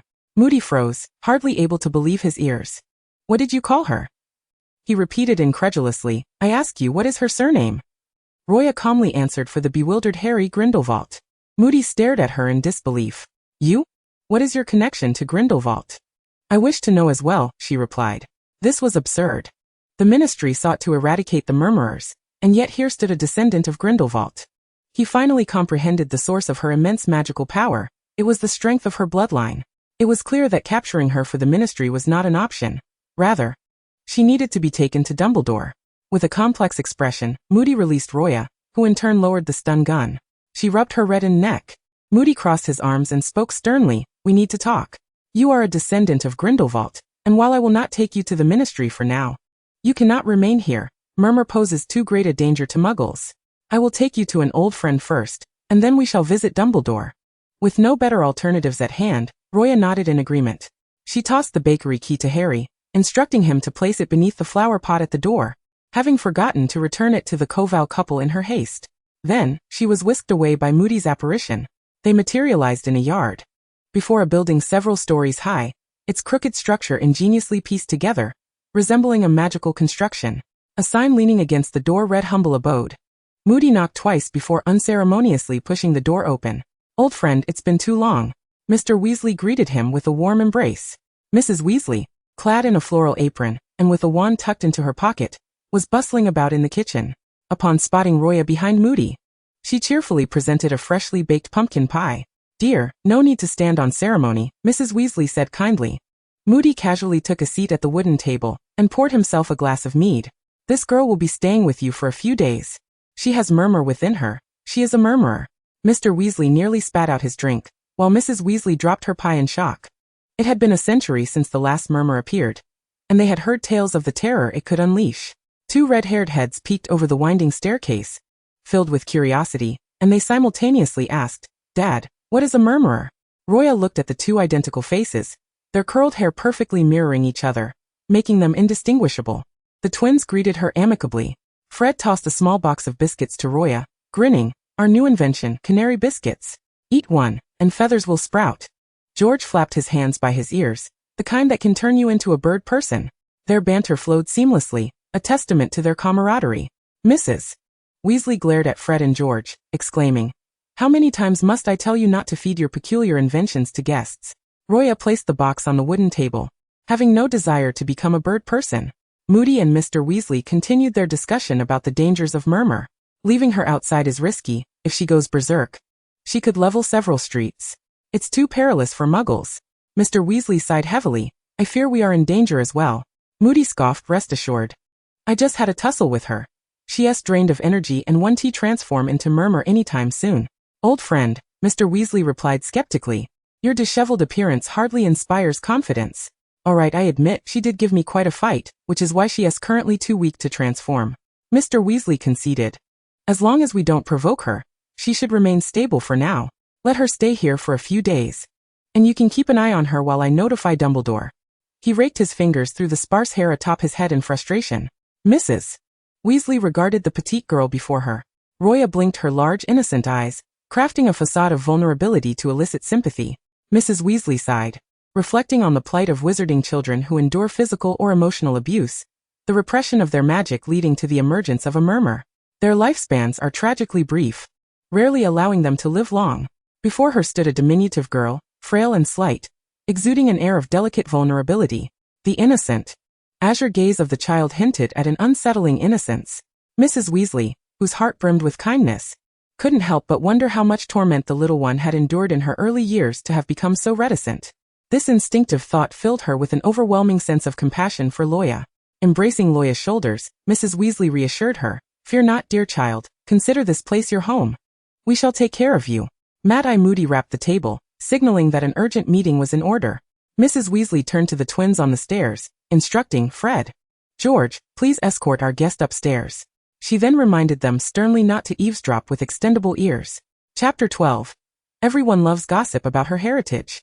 The twins' room was nestled on the third floor of the burrow, filled with an assortment of peculiar magical prank items. Luo Ya settled onto a low wooden chair, flanked by Fred and George, who crouched beside her, resting their chins on the armrests, their identical red heads tilted upward as they mischievously asked, "Guess who we are?" They delighted in this playful ruse, relishing the perplexity it brought their friends and guests. However, Luo Ya, her expression one of indifference, replied, "You are both Fred and George. Isn't that sufficient?" The twins, taken aback by her lack of enthusiasm, found themselves momentarily speechless. It was the first time someone had shown disinterest in their antics, and they slumped despondently onto the table. Luo Ya yawned, admitting her inability to distinguish between George and Fred. Their identical appearances and mannerisms left her bewildered. In an effort to capture Luo Ya's interest, Fred's eyes sparkled with mischief as he pointed downstairs. "Hey, do you want to eavesdrop on their conversation?" George, in perfect synchrony, produced the extendable ears from among the magical contraptions. Luo Ya's eyes brightened. It would be disingenuous to claim she had no desire to listen, especially since the discussions surely pertained to her situation. Mrs. Weasley had indeed warned them against eavesdropping, to which Fred replied, "This is merely pursuing excitement, haha." George chimed in, "I assure you, if we are caught, we shall eat every last one of the canary biscuits." Luo Ya's imagination conjured a whimsical scene of the twins, transformed into bird-like creatures, squawking behind her while asking, "Guess who we are?" Fred discreetly lowered the extendable ear from the staircase, while Luo Ya leaned over the railing to listen. The other end of the device was pressed to George's ear as he attentively listened to the conversation between the Weasleys and Mad-Eye Moody. George's expression morphed into one of intrigue, as if the meeting below contained earth-shattering revelations. Unable to contain her curiosity any longer, Luo Ya inquired, "What are they discussing?" Seeing the girl's interest piqued, George leaned closer, whispering conspiratorially in her ear, "They are debating whether you are the daughter, granddaughter, or great-granddaughter of Grindelwald." Luo Ya could only muster a look of exasperation. George removed the listening device and placed it against Luo Ya's petite ear, allowing her to hear the voices below.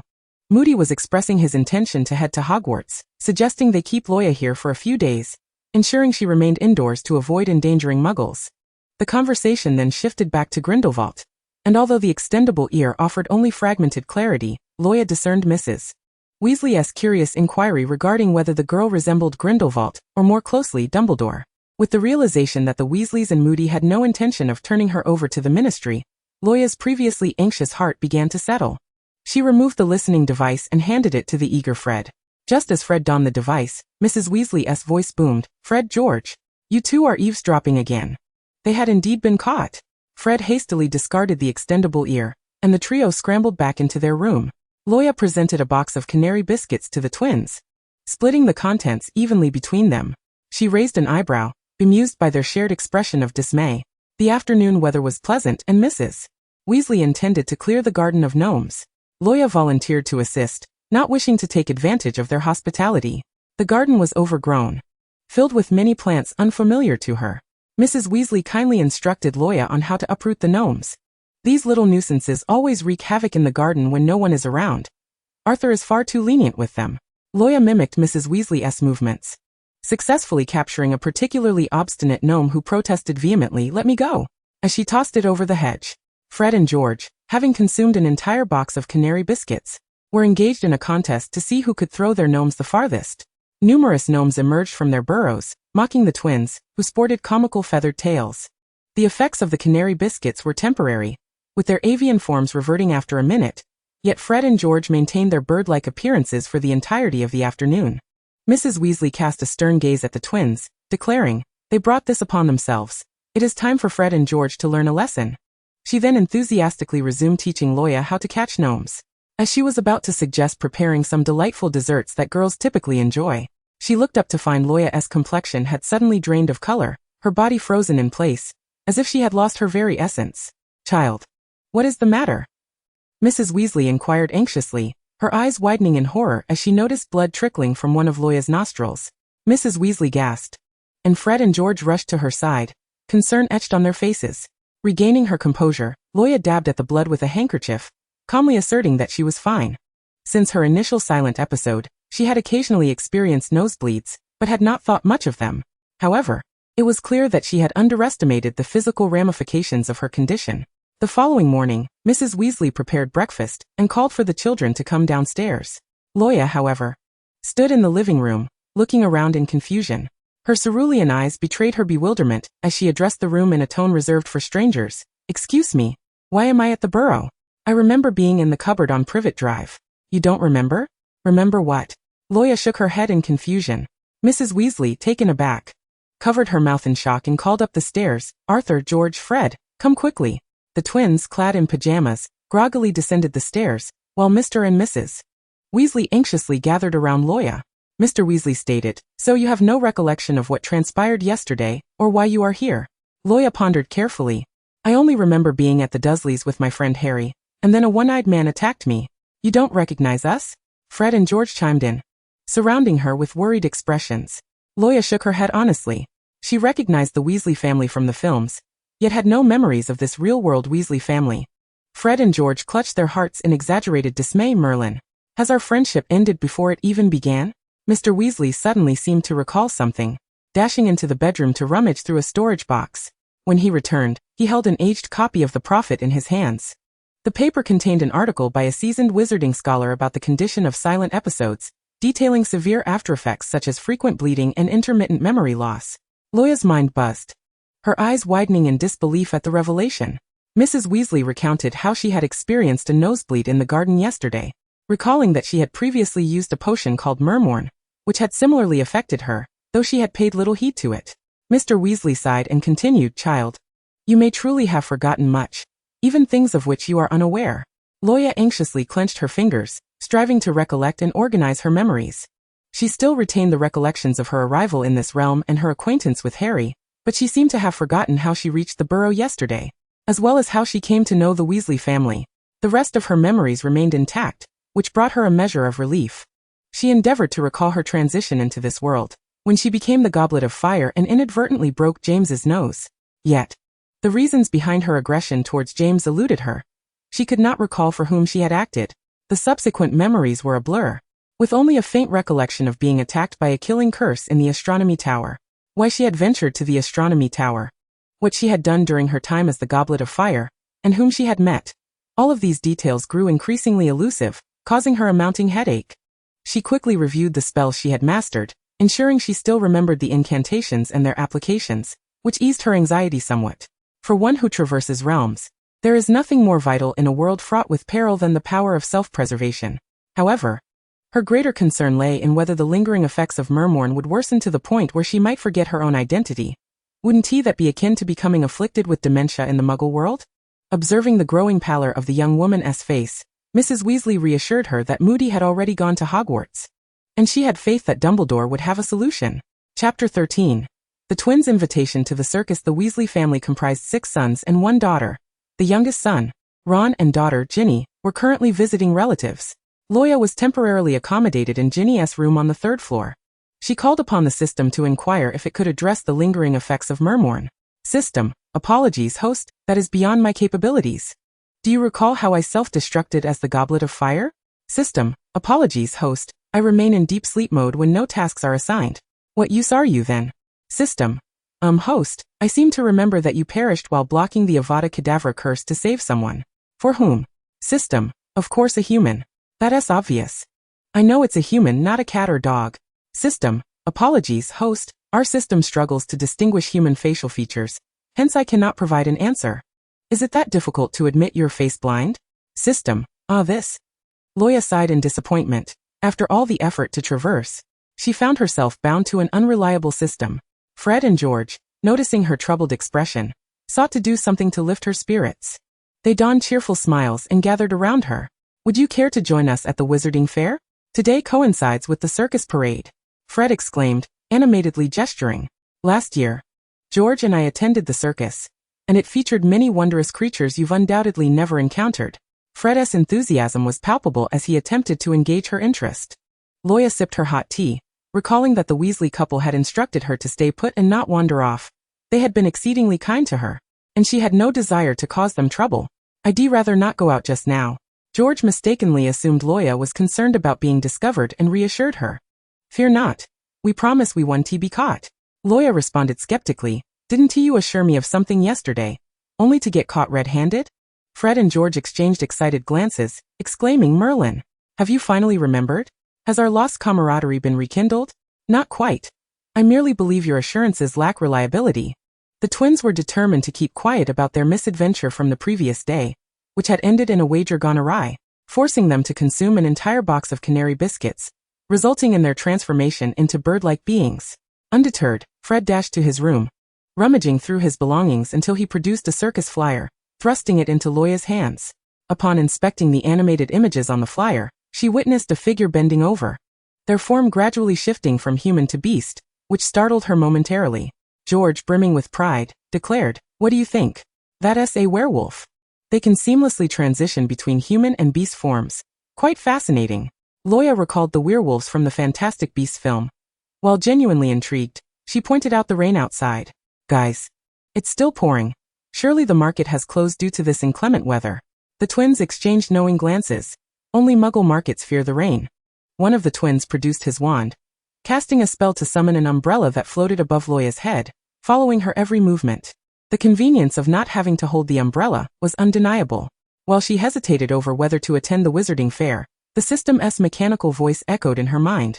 System. Task initiated. Location. Wizarding Market. Successfully triggered a hidden event. Reward. A random spell.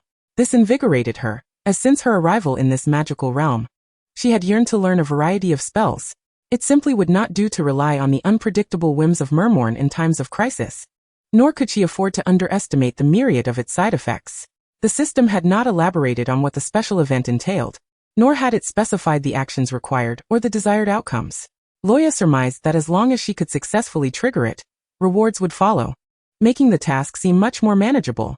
The twins, witnessing Luo Ya's acceptance of their invitation, celebrated with a jubilant clap. Fred ventured out to scout the area while George stealthily made his way to the garage to retrieve the magically modified vehicle belonging to Mr. Weasley. The teal car floated through the air, pausing at the third-floor window. George waved to Luo Ya from the driver's seat. Fred extended his hand, and Luo Ya placed hers in his palm. With a gentle tug, he pulled her into the car. The enchanted umbrella followed her inside and folded itself neatly.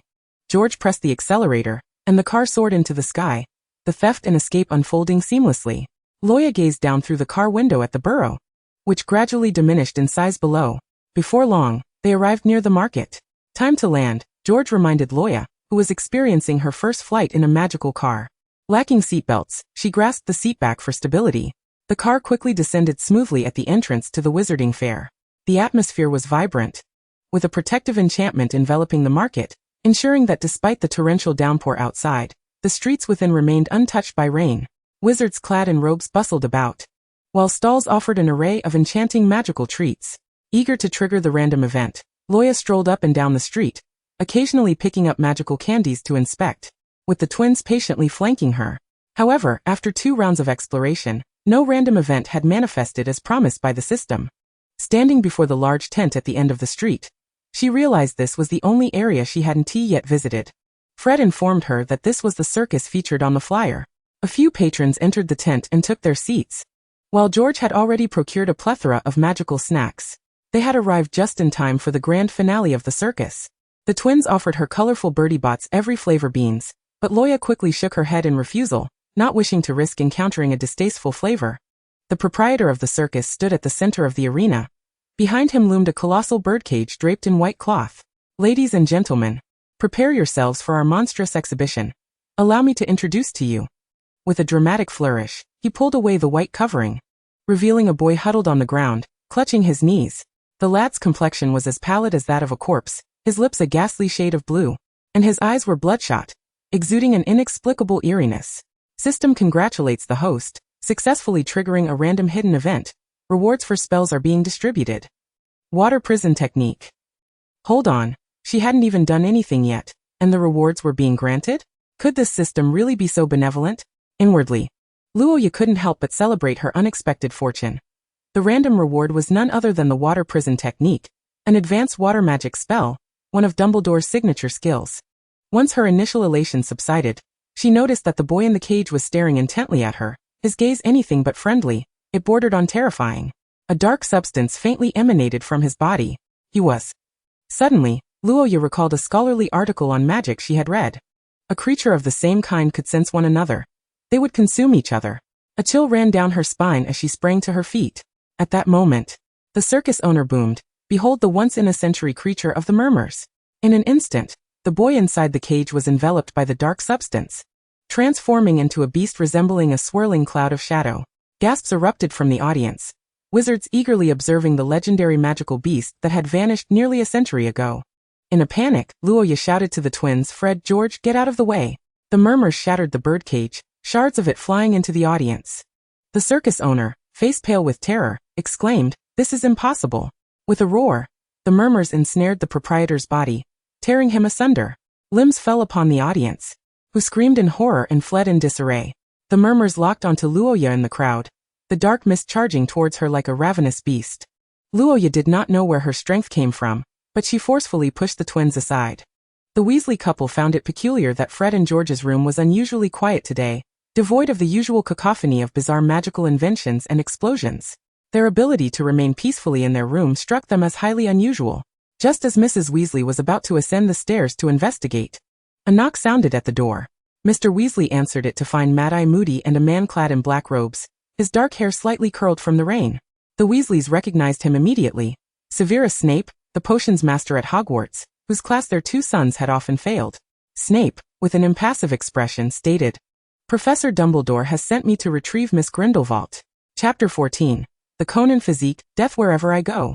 Mrs. Weasley pushed open the door to Luo Ya's temporary room, only to find it empty. Feeling a sense of foreboding, she hurried into Fred and George's room, where unsurprisingly, neither of them was present. She descended the stairs to check the garage, but Arthur's magically modified car was also missing. Those forgetful boys. She directed her ire towards Mr. Weasley. "Dear, look at you, tinkering with those muggle contraptions every day. Your two fine sons have absconded with your modified muggle vehicle." Seeing Mrs. Weasley in a fit of rage, Mr. Weasley dared not breathe. Snape furrowed his brow at Mrs. Weasley. "Can you explain where Miss Grindelwald has been taken? She had just been with Fred and George. The rascals surely knew where she was. Did not Mad-Eye Moody instruct you to keep an eye on her? How has she vanished in but a single day?" Suddenly, the sound of an engine roared outside, and a battered car wobbled down to the Weasleys' doorstep. Mrs. Weasley was about to unleash her anger upon the twins when she saw only George emerge from the vehicle, bloodied and staggering toward her. Her reprimands faltered as terror washed over her. She rushed to George, exclaiming, "George, what has happened to you? Where is Fred? Where is Luo Ya?" "It's not my blood, it's Fred's. We got separated," he stammered, his voice trembling and fragmented. "I shouldn't he have taken them to the circus? I didn't he expect this?" There was a murmurs inside. Mrs. Weasley covered her mouth in dismay, while Mr. Weasley attempted to soothe her rising panic. Moody, irate, asserted, "The circus at the market harbors all manner of dangerous creatures. Do you children have any idea how perilous it is?" Snape coldly interjected, "Where is the market?" What was once a bustling gathering of wizards had transformed into a scene of chaos, with people fleeing in all directions. The protective magical barrier had been obliterated by the murmur's rampant power. Luo Ya dragged the injured Fred to a nearby ruin. His abdomen was bleeding profusely, and a deep gash marred his temple, which, even if healed, would likely leave a scar. Perhaps in the future, the twins would be able to tell themselves apart. Had she not urgently pushed the twins aside moments earlier, Fred's head would surely have bid farewell to his body. Luo Ya began to suspect that she possessed a cursed physique. Wherever she went, death followed. They had been separated in the stampede, and she had no idea where George was. If he had any sense, he would have returned to the burrow to fetch help. Without a broomstick. Even if she had one, she couldn't possibly fly away with Fred, who was taller than her, injured and unconscious. She tore a strip from her clothing to bind Fred's gaping wound, cursing her inability to perform healing spells, resorting instead to this clumsy method of staunching the bleeding. Drawing her wand, she softly murmured the incantation, mist enveloping. A dense fog enveloped Fred, concealing him in darkness, ensuring he would not be discovered by the murmurs. She gazed upward at the pitch-black sky, as the murmurs wreaked havoc like a demolition crew. It sought her, perhaps truly as the research paper had suggested. Murmurs of the same kind consumed each other. It wanted to kill her and devour her essence. The murmurs, transformed from a boy, had caught her scent. And Luo Ya swiftly distanced herself from Fred's hiding place to spare him from the aftermath of the ensuing battle. The murmurs emitted an inhuman roar, the shadowy beast lunging toward her. With haste, Luo Ya waved her wand, now bound with tape, casting the water prison technique. As Snape and his party arrived at the wizarding market, they stood in astonishment at the carnage before them. Debris strewn about, bodies scattered, the ground ravaged. Not a single place was intact. The earth lay torn apart, and the structures, riddled with cracks, teetered on the brink of collapse. This was the destructive force of the murmurs, an entity the ministry feared and sought to eradicate. Snape raised his gaze to the rampaging murmurs, preparing to draw his wand when a girl's voice echoed from afar. Water prison. Raindrops, guided by Luo Ya's wand, converged into a colossal, swirling orb of water, ensnaring the murmurs within its watery confines. Moody and Mr. Weasley stared in astonishment at the small figure before them. Such advanced magic as the water prison. How could a mere child possibly conjure it? Trapped within the water prison, the murmurs ferociously thrashed, attempting to break free. Luo Ya held her breath, focusing intently on her wand to maintain control over the spell. As expected of high-level magic, she could feel the water prison ravenously siphoning her magical energy. A sharp crack resonated through her hand, and she looked down in astonishment. Her wand had developed a fissure, which snaked its way down to her palm. Suddenly, the wand erupted with sparks and then shattered, a scene witnessed by Snape. How could a child's wand withstand the strain of such advanced magic? Severus Snape's expression was taut as he hurriedly approached her, raising his voice to say, "Find a place to hide. I will come to you immediately." The torrential rain blurred his vision, preventing Luo Ya from discerning who he was or clearly hearing his words. The water prison spell had ceased due to the breakage of his wand, allowing Mo Ran to silently break free from its confines, screaming as it lunged toward Luo Ya. Her body was ensnared by Mo Ran and violently hurled against a building, which fractured into two under the force of the impact. As the girl fell among the rubble, she faced the imminent threat of the collapsing rooftop that threatened to crush her into oblivion. At that moment, the Mo Ran within her was triggered, enveloping her in a swirl of black mist. The Mo Ran, taking on the form of the girl, soared into the air, colliding with another Mo Ran. The shockwave from the clash of these two formidable and ferocious forces obliterated the surrounding edifices. As waves of fierce wind swept through, causing Snape's robes to billow dramatically, rendering it impossible for him to open his eyes. No one could have anticipated that the situation would escalate to this extent. One Mo Ran wielded destructive power akin to that of a Muggle nuclear bomb, which was already troubling enough. Yet now there were two, grappling fiercely with one another. The more pressing concern was which of the two was Luo Ya's Grindelwald. The only individual who had engaged with Luo Ya's transformed Mo Ran was Mad-Eye Moody, and Mr. Weasley was inquiring of him. Moody, rarely flustered, anxiously remarked that both masses of mist looked identical, dark and indistinguishable, leaving him uncertain as to which was the girl. Mr. Weasley exclaimed, "What shall we do? We must find a way to contain them, and separate them before Fudge's people arrive." But how could they contain them? How could they separate them? It was easier said than done. Attacking both simultaneously? That girl was likely Grindelwald's, and she might even be Dumbledore's. Even if they attacked, it might not prove effective. Moody and Mr. Weasley engaged in a heated argument, while Snape remained intensely focused on the movements of the two Mo Rans.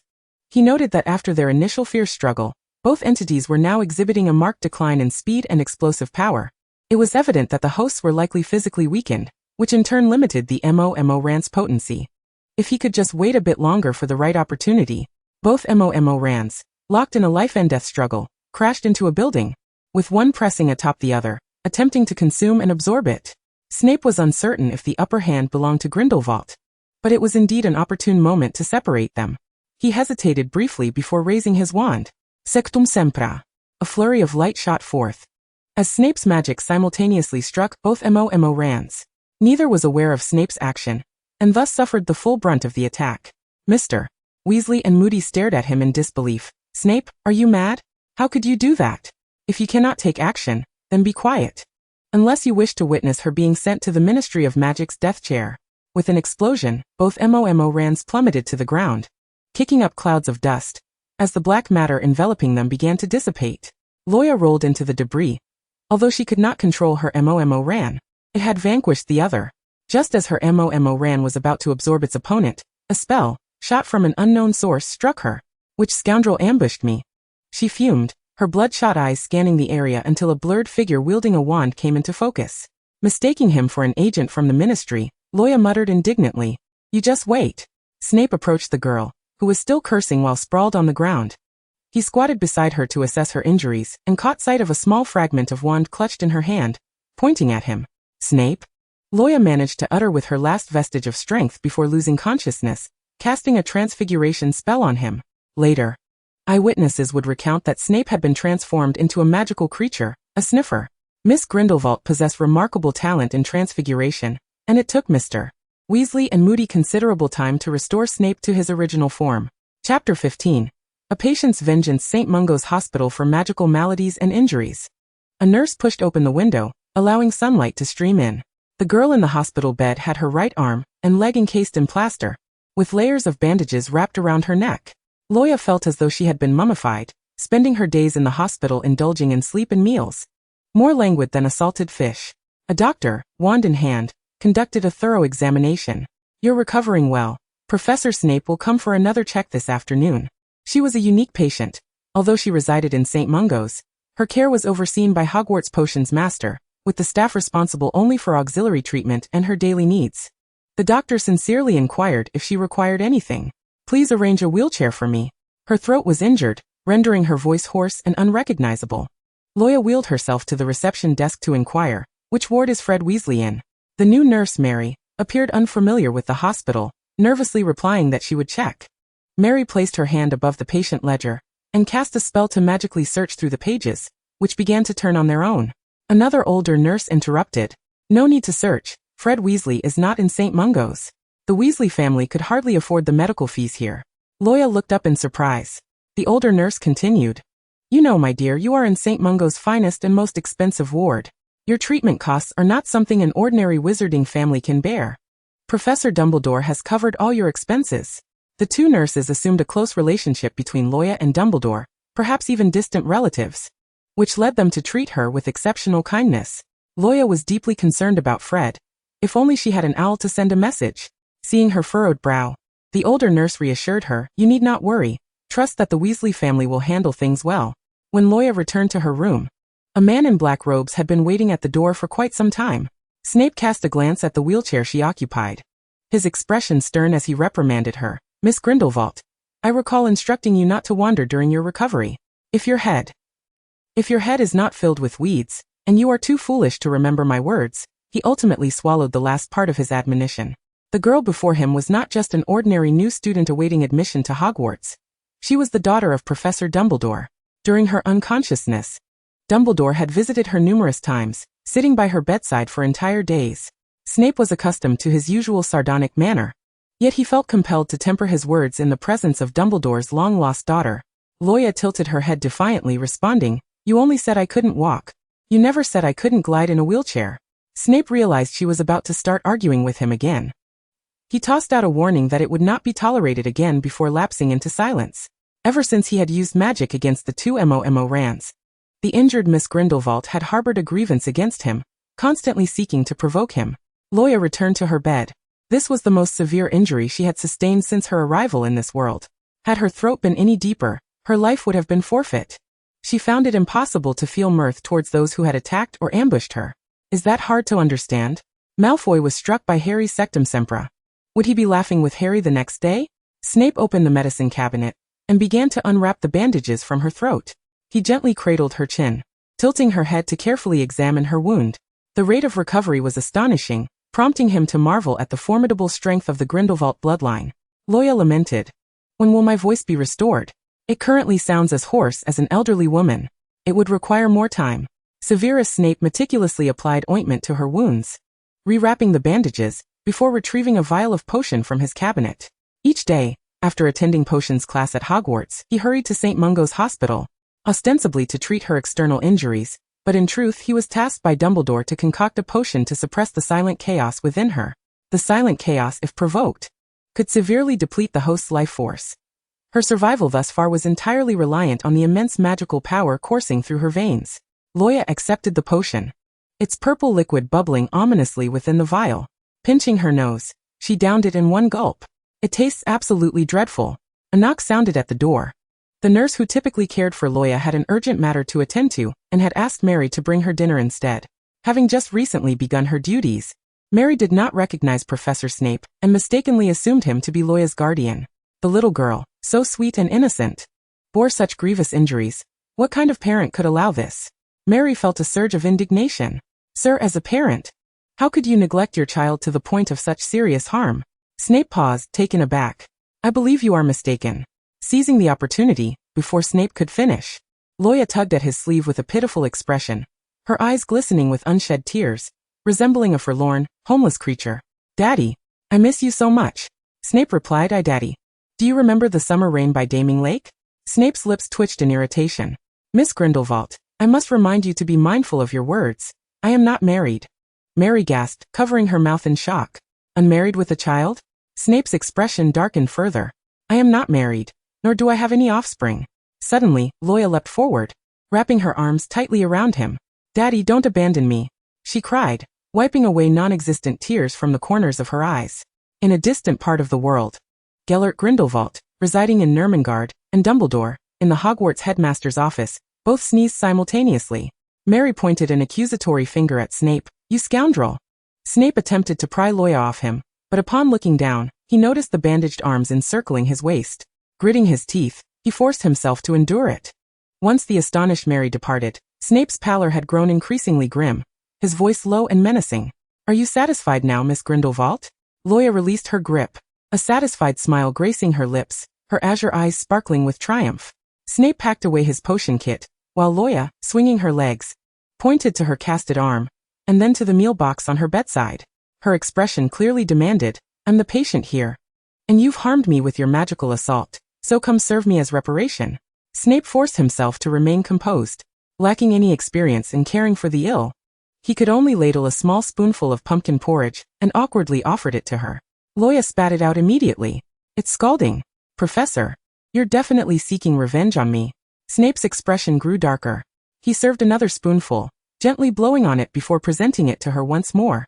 This time, Miss Grindelwald finally relented. Snape, gritting his teeth, managed to feed her an entire bowl of pumpkin porridge. Never before had time felt so interminable. As he lifted his potion kit to leave, he noticed Luo Ya waving him off. An irritable feeling surged within him, and he crossed his arms, speaking sternly, Miss Grindelwald, I am aware that you harbor significant grievances against me. Please understand the circumstances at that time. The commotion caused by you and another silent chaos was already attracting the attention of the Ministry of Magic. Had I not intervened, you would have faced the executioner's chair upon their arrival. Snape had acted out of necessity. To separate them he had to strike unexpectedly, ensuring they would both be incapacitated before swiftly transporting her to St. Mungo's. Engaging both silent chaos entities directly would have been the most irrational course of action. Even with 3 individuals, they would not stand a chance against that monstrosity. Luo Ya understood Snape's actions, choosing not to press the matter further. From another suitcase, Snape extracted a squirming, plush creature and placed it on Luo Ya's bed. This is the Niffler that Professor Dumbledore sent you. It can accompany you when you start school. Snape held little affection for the creature, as he could not forget being transformed into a Niffler by Luo Ya's transfiguration spell just days prior. Look, it's a Niffler, Luo Ya exclaimed, embracing the creature and petting it vigorously. She had always adored Nifflers while watching magical creature films, dreaming of having one since her arrival in this world. And it resembled Psyduck from her childhood favorite animated series, Pokémon. Snape sighed, it's a Niffler, not livestock. Chapter 16. The temporary guardian is you? During her hospitalization, Luo Ya found that Snape was indeed suited to be a Muggle world instructor, overseeing everything with a watchful eye. You cannot go outside. Every drop of potion must be consumed. This is forbidden, that is forbidden, he dictated, controlling every aspect of her recovery. Luo Ya, unwilling to concede, frequently retorted, filling the air between them with tension. Often, she suspected that Snape still harbored resentment over her transforming him into a Niffler. Oh. And there was the matter of her publicly branding him as a father who had abandoned his daughter, leading the nurses to regard him with disapproving glances whenever he visited Luo Ya. In short, their interactions were far from harmonious. Until one day, Luo Ya felt a searing sensation in her throat, her wound itching intolerably, yet she resisted the urge to scratch it.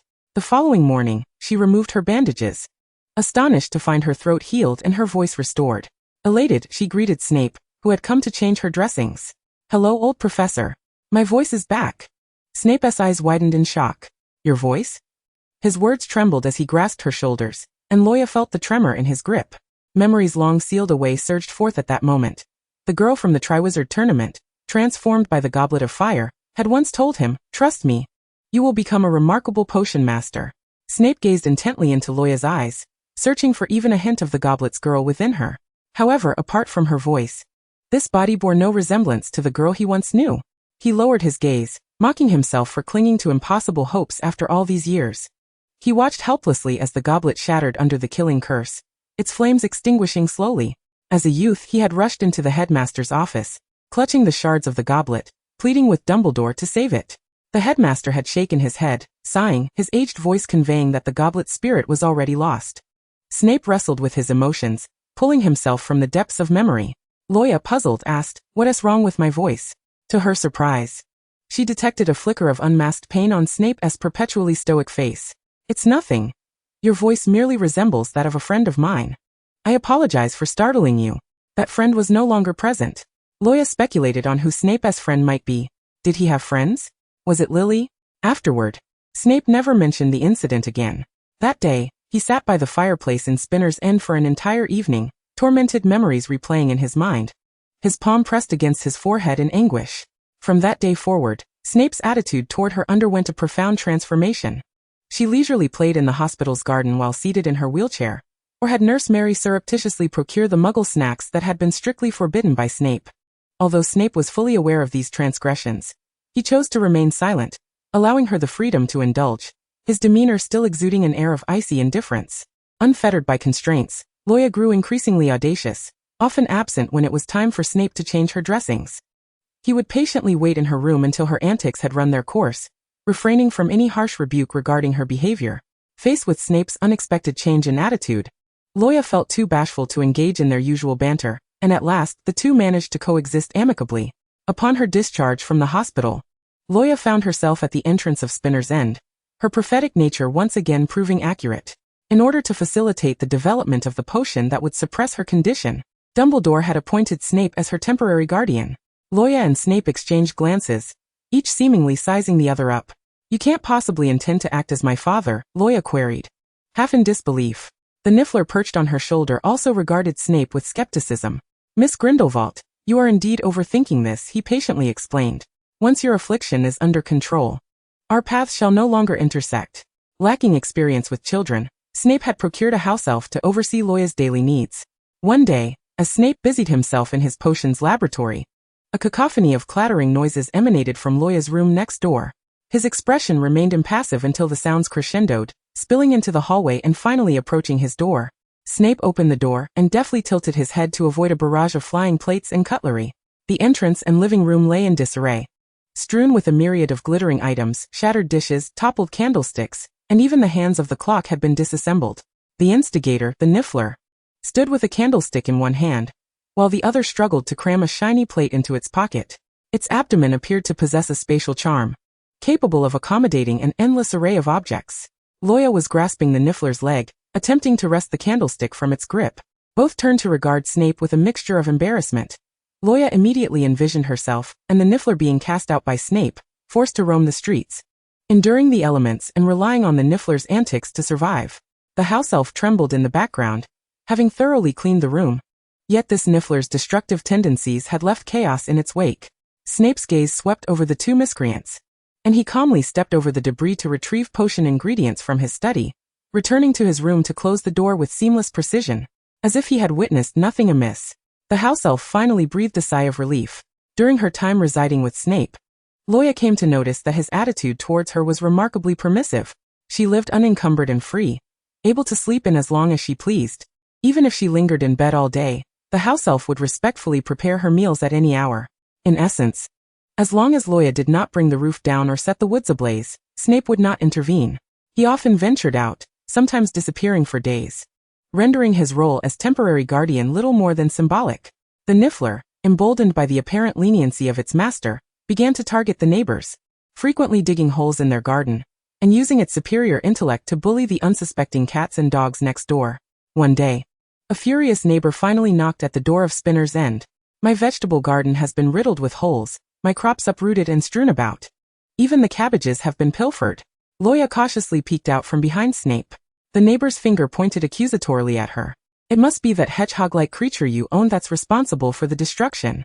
Snape shot a chilling glare at the neighbor, compelling him to take a step back. Upon hearing the accusation, Luo Ya looked down at the Niffler. Given its penchant for shiny objects, it seemed unlikely that it would be interested in stealing vegetables. However, the Niffler's tiny paw plunged into its bag, and before the astonished onlookers, it produced a vibrant green cabbage and took a hearty bite. Luo Ya's face was a mask of shock as she angrily shook the Niffler, causing an avalanche of cabbages and various glittering items to tumble from its bag. She groaned in exasperation. Had the Niffler grown so discontent with mere shiny things that it resorted to thievery from the neighbor's garden? The neighbor glared at Luo Ya and the Niffler, fully prepared to see them face the consequences of their actions. Snape remained silent, tossing a handful of coins to the neighbor, coldly inquiring, "Is this sufficient?" Though begrudgingly, the neighbor accepted the money, counting it with a huff before departing. Snape cast a sidelong glance at the Niffler, which shivered and clung to Luo Ya's leg, a look of contrition on its face, as if to say, "I know I was wrong this time, but I might do it again." Snape, uninterested in the creature's antics, returned to his potion making. However, Snape had his limits. One day, the Niffler ventured into his potions lab, and shattered a new formula he had painstakingly created for Luo Ya. Snape drew his wand, casting a levitation charm that left the Niffler dangling by its feet in front of the fireplace. The Niffler looked up with pleading eyes, seeking rescue from its master. Luo Ya felt it deserved a lesson, lest it torment her dormitory mates once school commenced. If she were to share a room with Hermione, the latter's temperament would surely be tested by the Niffler's antics. Months passed, and Luo Ya grew taller. Snape spared no expense in ensuring her comfort. She was provided with the finest clothing and provisions. Ultimately, the much-anticipated day of receiving her acceptance letters from Hogwarts arrived, and to her astonishment, she received 2 letters, one from Hogwarts and another from Durmstrang. Durmstrang? Wasn't that the school infamous for teaching dark magic? As she prepared to send the letters through the window, 2 owls collided mid-air, struggling to enter through the narrow glass pane simultaneously. The clumsy owls flapped and stumbled, grasping the letters in their beaks, only to crash into each other once more as they attempted to navigate the window. Enraged, the Durmstrang owl launched the first attack on the Hogwarts owl, and the two began a chaotic scuffle on the windowsill, with feathers scattered everywhere.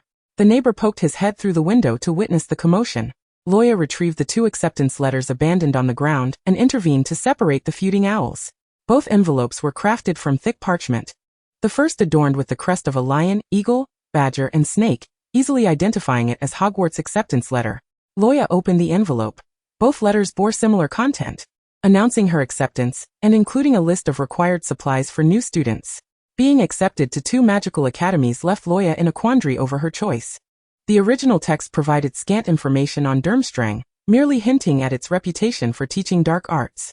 In contrast, aligning with the main characters of the story seemed a prudent choice, as they were likely to survive the narrative's twists. Should she opt for Durmstrang, Snape would likely be compelled by Dumbledore to resign from his professorship and accompany her to the borders of Norway and Sweden. She had also sought Snape's opinion regarding her school choice, to which he had responded that she was free to decide, showing no inclination to interfere. Ultimately, she declined the invitation from Durmstrang and chose Hogwarts instead. The next step was to prepare the list for new students. Accompanied by Snape, she procured all the necessary textbooks and other items in Diagon Alley. Now, she was merely lacking a wand. Following Snape, Luo Ya arrived at Ollivander's wand shop, which appeared rather small and dilapidated. The proprietor, Ollivander, was busy organizing the wand boxes on the shelves.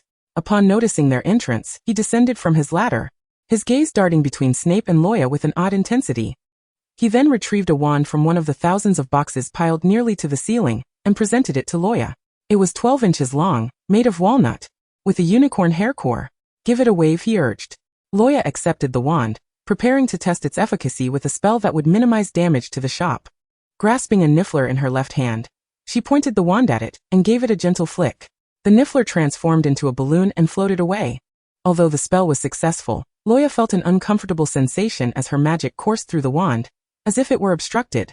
"This one won't do," Ollivander remarked, shaking his head, and retrieved another wand from the shelf. "Try this one." Luo Ya aimed the wand at the floating niffler again, which turned into a rubber ball and fell to the ground. Still feeling a sense of awkwardness during the casting, she continued to test other wands.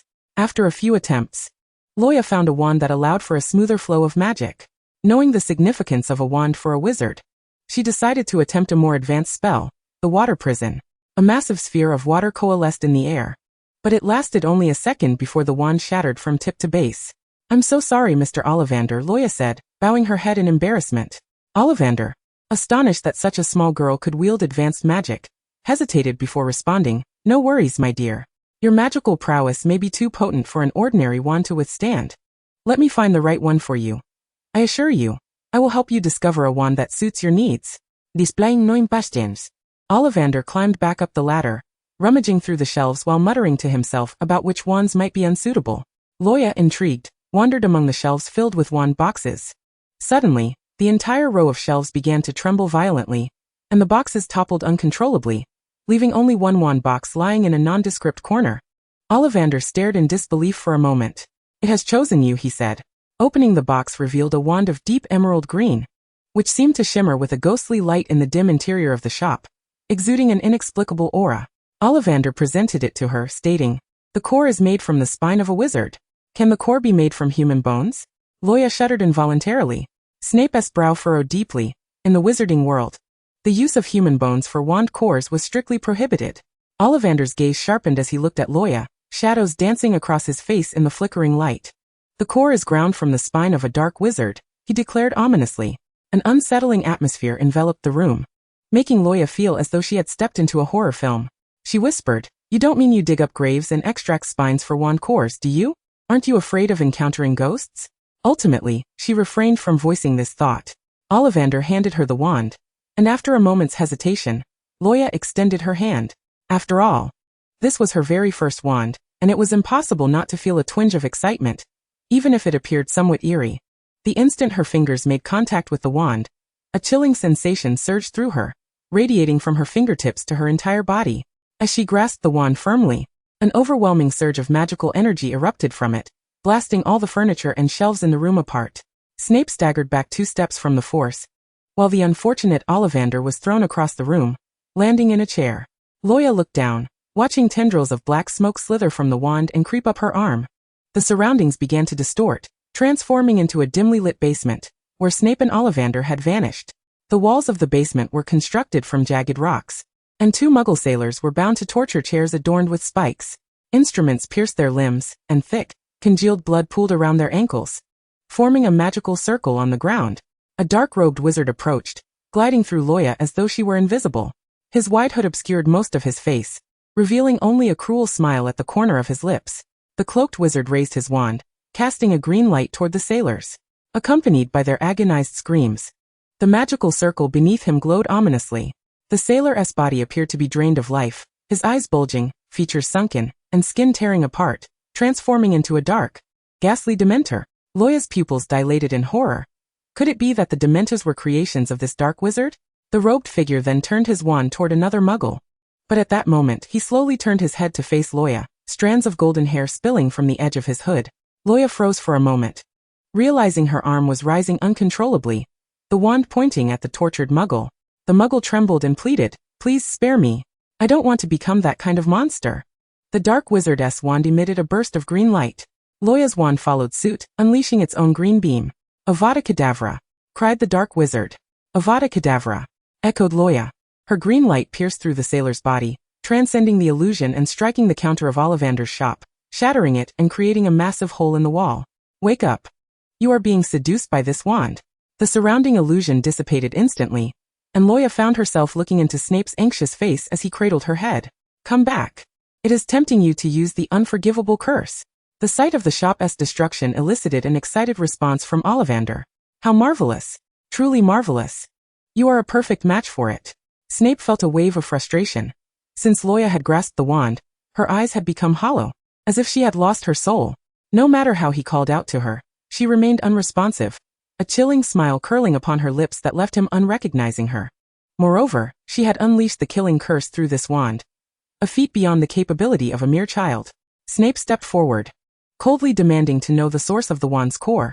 Ollivander, shedding his usual amiable demeanor, replied with a shadowy gaze, "Ectus, the creator of the Dementors. You dare select such a perilous wand for a child?"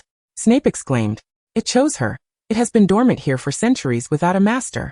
Sensing an impending argument, Luo Ya quickly interjected, "Who is Ectus?" After a moment's hesitation, Snape replied, "A dark wizard from Azkaban Island in the 15th century. He delighted in capturing passing Muggle sailors, torturing them with instruments and dark magic, transforming them into Dementors. You cannot wield this wand. It is far too dangerous for you." Snape snatched the wand from Luo Ya's grasp and hurled it onto the already shattered counter. As a time traveler who had endured countless trials, she had finally stumbled upon this extraordinary artifact. Furthermore, this wand, unlike any other, would allow her to wield the killing curse by merely holding it, and regardless of the danger, she was determined to possess it. For the simple reason that in this world governed by the survival of the fittest, the weak were not worthy of existence. No. Snape vehemently disagreed. Luo Ya let out a cold huff in her heart. Pondering how a child might acquire a cherished toy from an adult, it invariably involved tears, tantrums, and even desperation. Upon noticing the sinister glint in Luo Ya's eyes, Snape felt a twitch in his eyelids. Abruptly, Luo Ya lunged into Snape's embrace. "Daddy, buy it for me." Ollivander looked on in shock, his expression revealing that he had not anticipated such a relationship. Even Niffler joined in the ruckus, raising his tiny paws in a plea for purchases. Snape, feeling a headache brewing, pushed Luo Ya's head away, gritting his teeth as he reluctantly acquiesced. "Buy it." Ultimately, under Snape's duress, he procured for Luo Ya a rather commonplace wand with a dragon heartstring core. He then sternly laid down the law, stipulating that she could not use the wand made from a spine for casting spells, nor could she take it to Hogwarts. She must use the dragon heartstring wand for her studies. Luo Ya stood with her hands behind her back, feigning the demeanor of a well-behaved child, responding with eager affirmations while secretly concealing the spine wand in her suitcase. Chapter 18. On how Durmstrang conducts offline admissions. Luo Ya was stirred from her slumber by a series of knocks at the door. Snape had left early for his classes at Hogwarts, and the house elf was busy in the kitchen, so Luo Ya, clad in her pajamas and still bleary-eyed, shuffled to the door. The man outside was tall and thin, dressed in a silver fur coat that seemed ill-suited for the season, sporting a curled goatee. After appraising the little girl before him, he eagerly introduced himself. "Igor Karkaroff, headmaster of Durmstrang Institute. You must be Miss Grindelwald." Luo Ya nodded and, out of courtesy, invited Karkaroff inside. The house elf hurriedly prepared tea for the two. Karkaroff wore a smiling facade, yet his eyes betrayed no warmth. After taking a sip of tea, revealing his yellowed teeth, he continued, "We have received your response, Miss Grindelwald, wherein you declined our invitation to Durmstrang. I apologize, but I am prepared to enroll at Hogwarts. Miss Grindelwald, we believe that Durmstrang, with its dark arts curriculum, is far more suited for someone of your exceptional talents, allowing you to fully harness your magical prowess."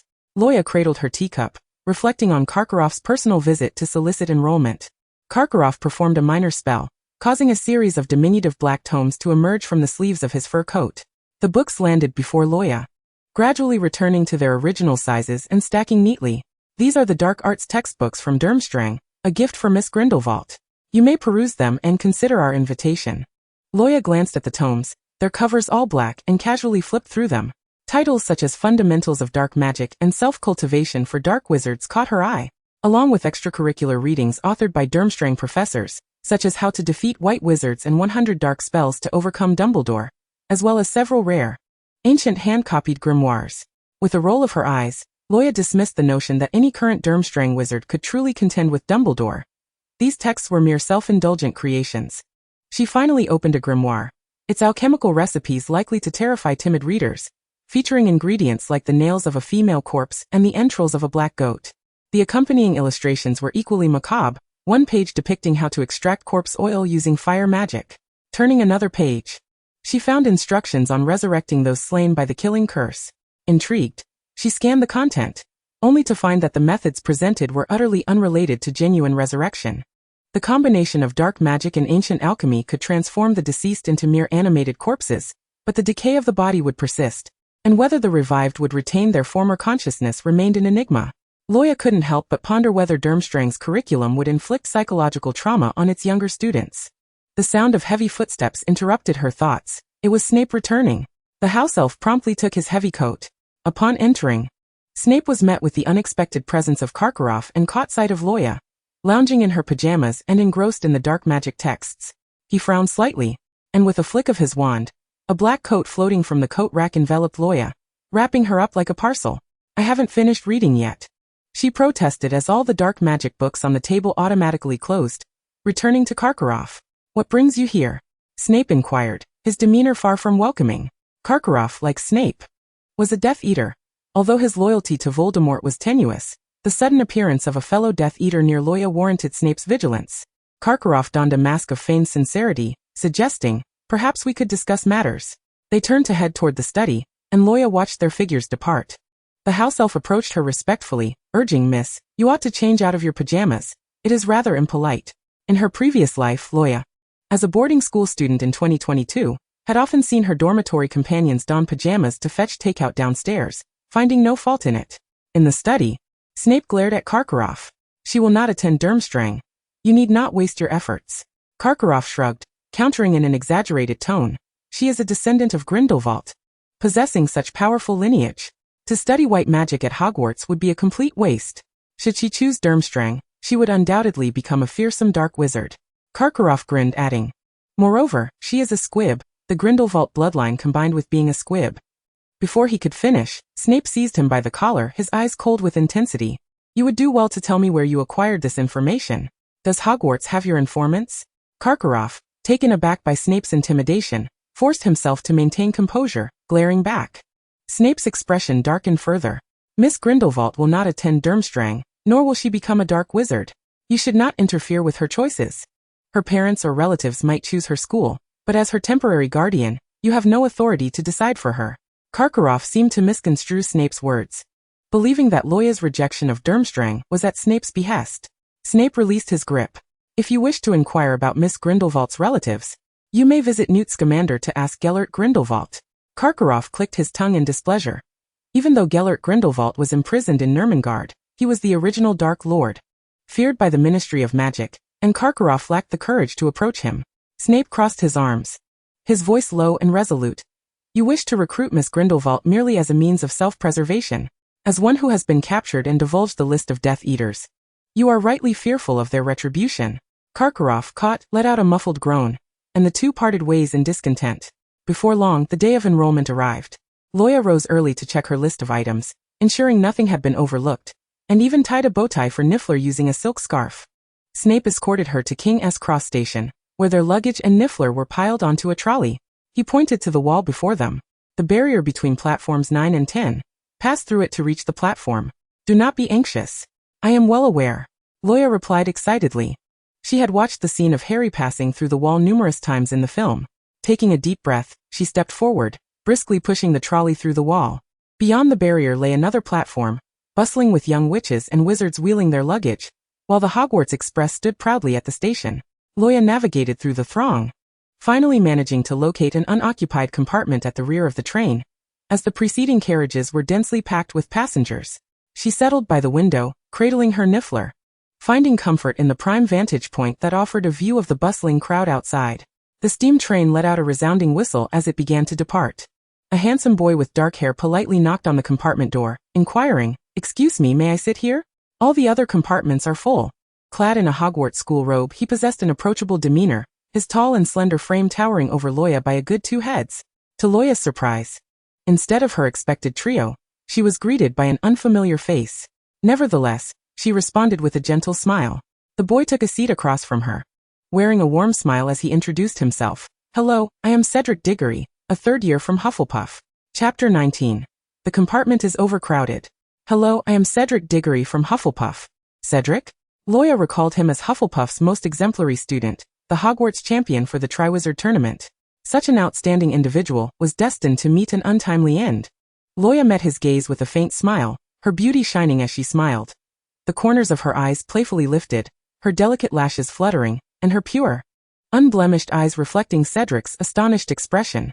The shifting shadows outside the train window danced across her fair, luminous skin.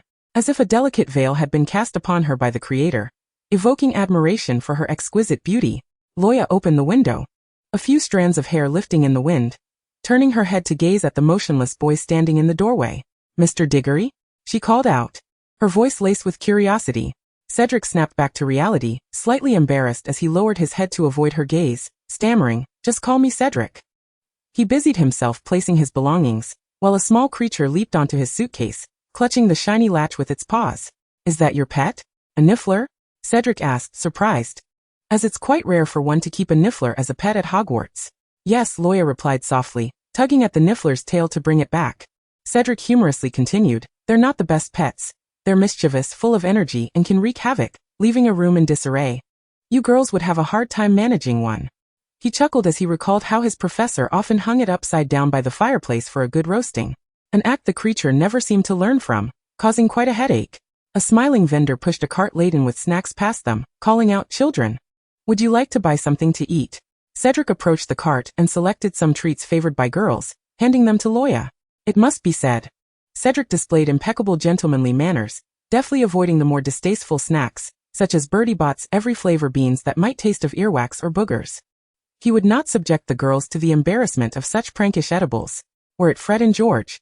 Luo Ya shuddered to think what sort of bodily transformations their snacks might provoke. A commotion erupted in the train aisle, as several first years in the adjacent compartment bewilderedly asked the older Slytherins what mudblood meant. The Slytherins erupted in laughter, scoffing, "Just like you lot, born of filthy muggles."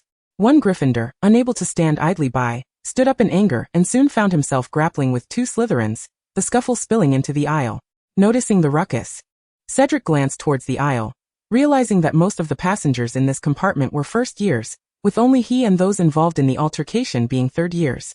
Given the circumstances, Cedric's character would not allow him to remain a bystander. Luo Ya silently observed the unfolding scene, leisurely petting her niffler. Seeing her silence, Cedric mistakenly assumed she was frightened by the brawl outside, attempting to soothe her with, "Don't worry, I'll go check it out." He stepped outside, but not before gently closing the compartment door and reassuring her, "Stay here, I'll be back shortly." In the train aisle, a Gryffindor third year faced off against two burly Slytherins. The outnumbered Gryffindor appeared somewhat beleaguered, while the surrounding first years looked on anxiously. Cedric approached, intervening to separate them and halt the escalating conflict. The Gryffindor, recognizing Cedric's presence, despite his anger, lowered his wand in deference. The two Slytherins, however, refused to relent, one sneeringly yelling at Cedric, "What is it to you, Hufflepuff?" Cedric lowered his voice, "This compartment is mostly filled with first years. You're scaring them. You lot are nothing but useless or gluttonous, no better than those mudbloods.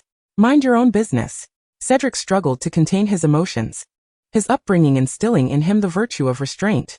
Luo Ya, observing from the compartment, couldn't help but admire Cedric's remarkable patience. She would not have reacted so calmly. If someone insulted her directly, she would prefer to act rather than waste words. Initially, she had no intention of intervening, but seeing Cedric, her senior, being bullied was unacceptable. Resolving to take action, she deemed it a fitting repayment for the treats he had offered her. "Silence!" cried a voice from behind Cedric. With a flick of her wand, Luo Ya cast a silencing charm on the older Slytherin, effectively sealing his lips. The arrogant Slytherin found his upper and lower lips glued together, unable to utter a sound, his brows furrowing in frustration as his face flushed a deep shade of purple. Luo Ya's wand, purchased under duress from Snape, was made of dragon heartstring. Her spine wand remained concealed within her suitcase. At this moment, she hesitated to use the spine wand, fearing that a misfire could unleash a deadly curse aboard the train. Cedric gazed at Luo Ya in astonishment, simultaneously admiring her audacity. After all, it was a bold move for a first year to cast a spell against an upperclassman. Luo Ya maintained an air of calm, unflustered, while the other first years peered curiously from their compartments, all eyes fixed upon her. Another Slytherin, feeling humiliated, pointed his wand at Luo Ya, intending to cast a dark curse. Just then, Cedric grasped Luo Ya's wrist, pulling her behind him while brandishing his wand at the Slytherin, declaring, "Expelliarmus." In an instant, the Slytherin's wand was sent flying. Cedric frowned at the Slytherin. "You dare to cast a dark spell at a first year?" The Slytherin, realizing he was in the wrong, could only grit his teeth in silence. However, upon noticing the girl behind Cedric, who dared to wear a mocking smile, treating him like a fool, his anger ignited in an instant. Furious, the Slytherin aimed his wand at both Cedric and Luo Ya, the malevolent glow of a curse igniting at the tip of his wand. Luo Ya, quicker on the draw, shoved Cedric aside and swiftly waved her wand. A torrent of water erupted from her wand's tip, coalescing into a watery prison that ensnared the Slytherin. Cedric stood in stunned silence for quite a while, astonished that a first year could wield such a formidable spell. One even upperclassman struggled to master. The Slytherins were ensnared within a water sphere, bubbling and gurgling. A few Slytherins in the same carriage had initially intended to leverage their numerical advantage to teach the novice first year, Luo Ya, a lesson. However, upon witnessing such a formidable water prison floating in the aisle, they quickly recognized the vast disparity in strength between the two sides. The Slytherins promptly opted for self-preservation, retreating to the sidelines. It was only when the train conductor hurried over to quell the scuffle that Luo Ya lowered her wand. The water sphere dispersed, unceremoniously depositing the nearly asphyxiated Slytherins onto the floor. Older Gryffindor students cast grateful glances towards Luo Ya and Cedric. The commotion soon attracted the attention of others from different compartments, who arrived to find one Slytherin silenced by a gag charm, while another lay sprawled on the ground, retching copiously. Students who had previously suffered at the hands of Slytherins now felt a surge of vindication. Two red-haired heads emerged from the crowd, eagerly greeting Luo Ya. Hey, Luo Ya. Fred and George enveloped her in a warm embrace, and Luo Ya noted that they had both grown quite a bit. The twins had abandoned their game of Guess Who I Am, as Fred bore a prominent scar on his temple, making it easy to distinguish between them. The two Slytherins, humbled by their encounter with a first year, could only lament their misfortune as they fled the scene. Fred, with a gleeful tone, remarked, "You truly are remarkable. I reckon those two Slytherins will be the subject of ridicule for an entire year." George chimed in, "We knew you would receive your acceptance letter from Hogwarts. We were just looking for you in the front carriage, only to find you at the back." Fred winked, "We still have space in our compartment. Would you care to join us?" Luo Ya politely declined their invitation, unwilling to abandon her newfound acquaintance, Cedric. She and Cedric returned to their compartment, where a girl with an Eastern visage knocked on the door. It was Cho Chang from Ravenclaw. "Is there room here?" she inquired subtly, her gaze fixated on Cedric. Cedric, seemingly unacquainted with her, regarded her as he would a stranger. It was no surprise that a boy of Cedric's striking looks, coupled with his humility and courtesy, had already garnered much admiration. Cho being one such admirer, she shyly smiled at Cedric, a rosy flush blooming on her cheeks. Two small figures rushed down the corridor, prompting Cho to step aside. Harry and Ron excitedly tumbled into the compartment. "Luo Ya, long time no see. Fred and George said you were in the back," Harry exclaimed, promptly taking a seat beside his old friend. He introduced his new companion. "This is Ron." Ron, wide-eyed and in an odd tone, exclaimed, "You're Luo Ya Grindelwald, right? Fred and George mentioned you just gave a couple of Slytherins a proper thrashing." Luo Ya chuckled softly in response. Ron plopped down in the last available seat, leaving Cho standing awkwardly at the door. He took a bite of a sandwich brought by Mrs. Weasley and in a mumble, told Cho, "There's no room here. You might want to check other compartments." True to his reputation for lacking social finesse, Ron's bluntness was rather unrefined. Cho's face betrayed her embarrassment as she stole another glance at Cedric, who, feeling her gaze, shifted slightly away towards the window. "Excuse me, could you make way?" Another girl's voice emerged from behind Cho, who moved aside to allow Hermione to stride into the compartment, inquiring with her classic opening line, "Has anyone seen a toad?" A boy named Neville lost one. Hermione was taken aback upon discovering the crowd, including the famed Harry Potter and the esteemed Cedric Diggory. Luo Ya propped her chin on her hand, surveying the lively scene. The compartment was indeed bustling with so many people. In the cramped compartment, Harry was enthusiastically recounting his recent adventures, such as meeting a half-giant named Hagrid and encountering goblins at Gringotts. Feeling dejected over his failed attempt to perform a color-changing spell on his rat, was distracted as Scabbers chased after a bouncing ball. Hermione, eager to showcase her magical prowess in front of the older Cedric and Cho, was overly anxious, leading to a comical mishap. She pointed her wand at her cracked glasses, attempting to repair them, but the first attempt yielded no results. On her second try, the glasses sprouted 8 legs, scuttling around like a spider, much to Ron's amusement. "This is what you call studying ahead?" He laughed heartily. Hermione shot him an annoyed glare. Luo Ya, seizing the opportunity, picked up the animated spectacles, acknowledging that transforming them into a creature with 8 legs was, in its own right, quite impressive. She placed the wriggling glasses in front of Hermione, encouraging her. "You're too tense. Give it another go, and you'll succeed." Taking a deep breath, Hermione steadied her wand and tapped the broken lenses once more. A faint glimmer sparked at the wand's tip, and the shattered glasses finally restored to their original state. Luo Ya gently applauded, with Cedric joining in the gesture. Hermione, relieved, patted her heart and shot a grateful glance at Luo Ya. Without her encouragement, she feared she would have endured Ron's teasing all day. Harry donned the repaired glasses, his vision sharpening, but he pondered aloud. What do we do about the glasses' 8 legs? Luo Ya suggested. Perhaps you could ask Hagrid for a screwdriver to remove the extra 6 legs later. Oh, Harry replied. As night descended, the Hogwarts Express slowed to a halt at Hogsmeade Station. Luo Ya and her companions followed the throng disembarking from the train. The first years were greeted by Hagrid, who, lantern in hand, bellowed to them. Spotting Harry in the distance, his bearded face broke into a smile, and he began searching the crowd for another familiar figure. Recalling that Dumbledore had mentioned a blonde-haired girl, was easily recognizable. Coincidentally, that very girl was walking beside Harry, curiously scanning the surroundings. Hagrid's booming voice rang out. Miss Grindelwald? Luo Ya looked up to see the towering half-giant waving enthusiastically at her. Miss Grindelwald, stay close to Harry and follow me. We shall cross the Black Lake by boat.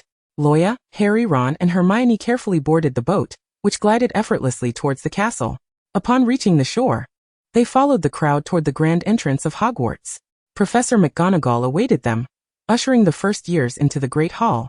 Inside, 4 long tables were set, each occupied by students from the respective houses. As Luo Ya entered the hall, she felt the affectionate gaze of Dumbledore upon her.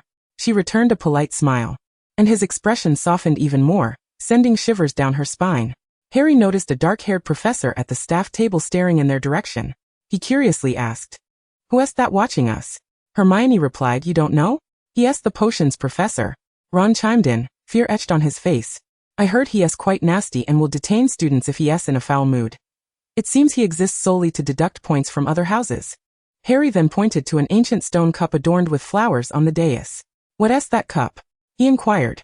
As Ron struggled to respond, Hermione smugly interjected, "I once read in a history of Hogwarts that the Goblet of Fire, which guards Hogwarts, created a soul many years ago. It is said that it can speak and think like a human, and even transform into a human form. However, the goblet does not possess flames at present. According to the school's history, when Death Eaters invaded Hogwarts, the soul of the goblet perished along with them. Since then, its fragments have been reassembled and displayed in the Great Hall." The person involved, Luo Ya, listened awkwardly as Harry and the others discussed her past life as remains, the goblet. Moreover, her remains were revered as a legendary treasure in the Great Hall, surrounded by flowers and wreaths, which left her feeling utterly speechless. She was very much alive. Yet the wreaths seemed to have been prepared prematurely, instilling an inexplicable sense of eeriness within her. Ron suddenly exclaimed, "Oh, I remember now. Fred and George mentioned that although the goblet's soul is dead, its remains possess remarkable powers." Hermione and Harry perked up with curiosity as Ron continued, "I heard about a poor-performing upperclassman from Gryffindor who always failed his exams. He prayed to the broken goblet for good fortune, and surprisingly, he passed. Once that news spread, everyone began bringing flowers to the goblet to make wishes for passing their exams." Luo Ya twitched her lips, exasperatedly retorting, "That's pure superstition, absolute nonsense. If you wish to pass your exams, pray to the deities who govern them, not to the remains of my past life." Yet Ron insisted. But Fred and George prayed to the goblet, and they passed potions class. He wore a look that suggested she would surely regret doubting the goblet after she tried it herself. Hermione quickly pulled out a piece of parchment, asking Ron, "Is there anything I need to be aware of when making a wish to the goblet? Do I need flowers or anything else?" While Hermione diligently took notes, Harry listened intently, determined to visit the goblet's remains if he ever failed an exam.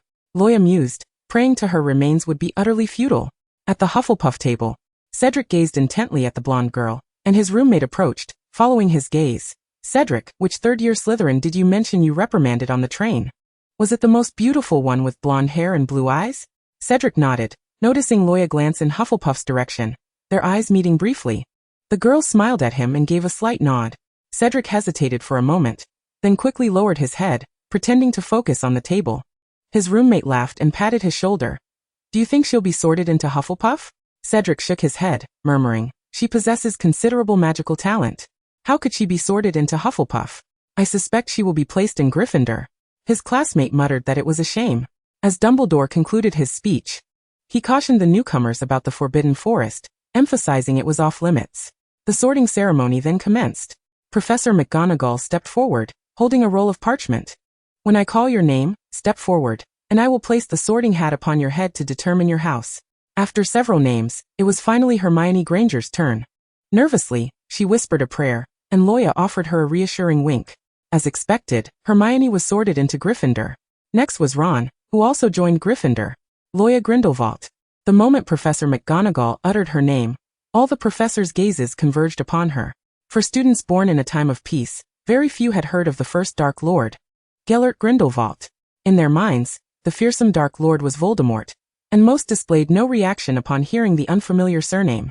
However, the professors were visibly unsettled.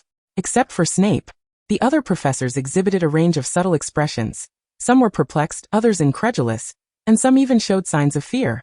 Professor Sybil Trelawney from Divination, seemingly in shock, hid behind her chair, refusing to emerge. McGonagall watched Trelawney's uncharacteristic display with a mix of concern and exasperation. Luo Ya sat calmly as McGonagall placed the sorting hat upon her head. Let me see. You possess great courage, ambition, and a heart that is neither wholly good nor bad, which complicates matters. Luo Ya pondered the hat's cryptic remark about her heart not being entirely bad. After all, she considered herself a principled individual. The sorting hat, feigning difficulty, mused about which house to place her in. Luo Ya felt an uneasy premonition and glanced skeptically at the hat. Moments later, the hat suddenly exclaimed with fervor, Azkaban! Azkaban! Azkaban! Burn Paris! Burn Paris! Azkaban! Azkaban! Its voice echoed throughout the hushed hall, leaving students exchanging bewildered glances. Dumbledore abruptly stood, his aged face betraying a hint of alarm, while the professors wore expressions of terror and astonishment. Professor Quirrell from Defense Against the Dark Arts muttered under his breath, no wonder her surname is Grindelwald. Luo Ya wished nothing more than to rip the hat apart.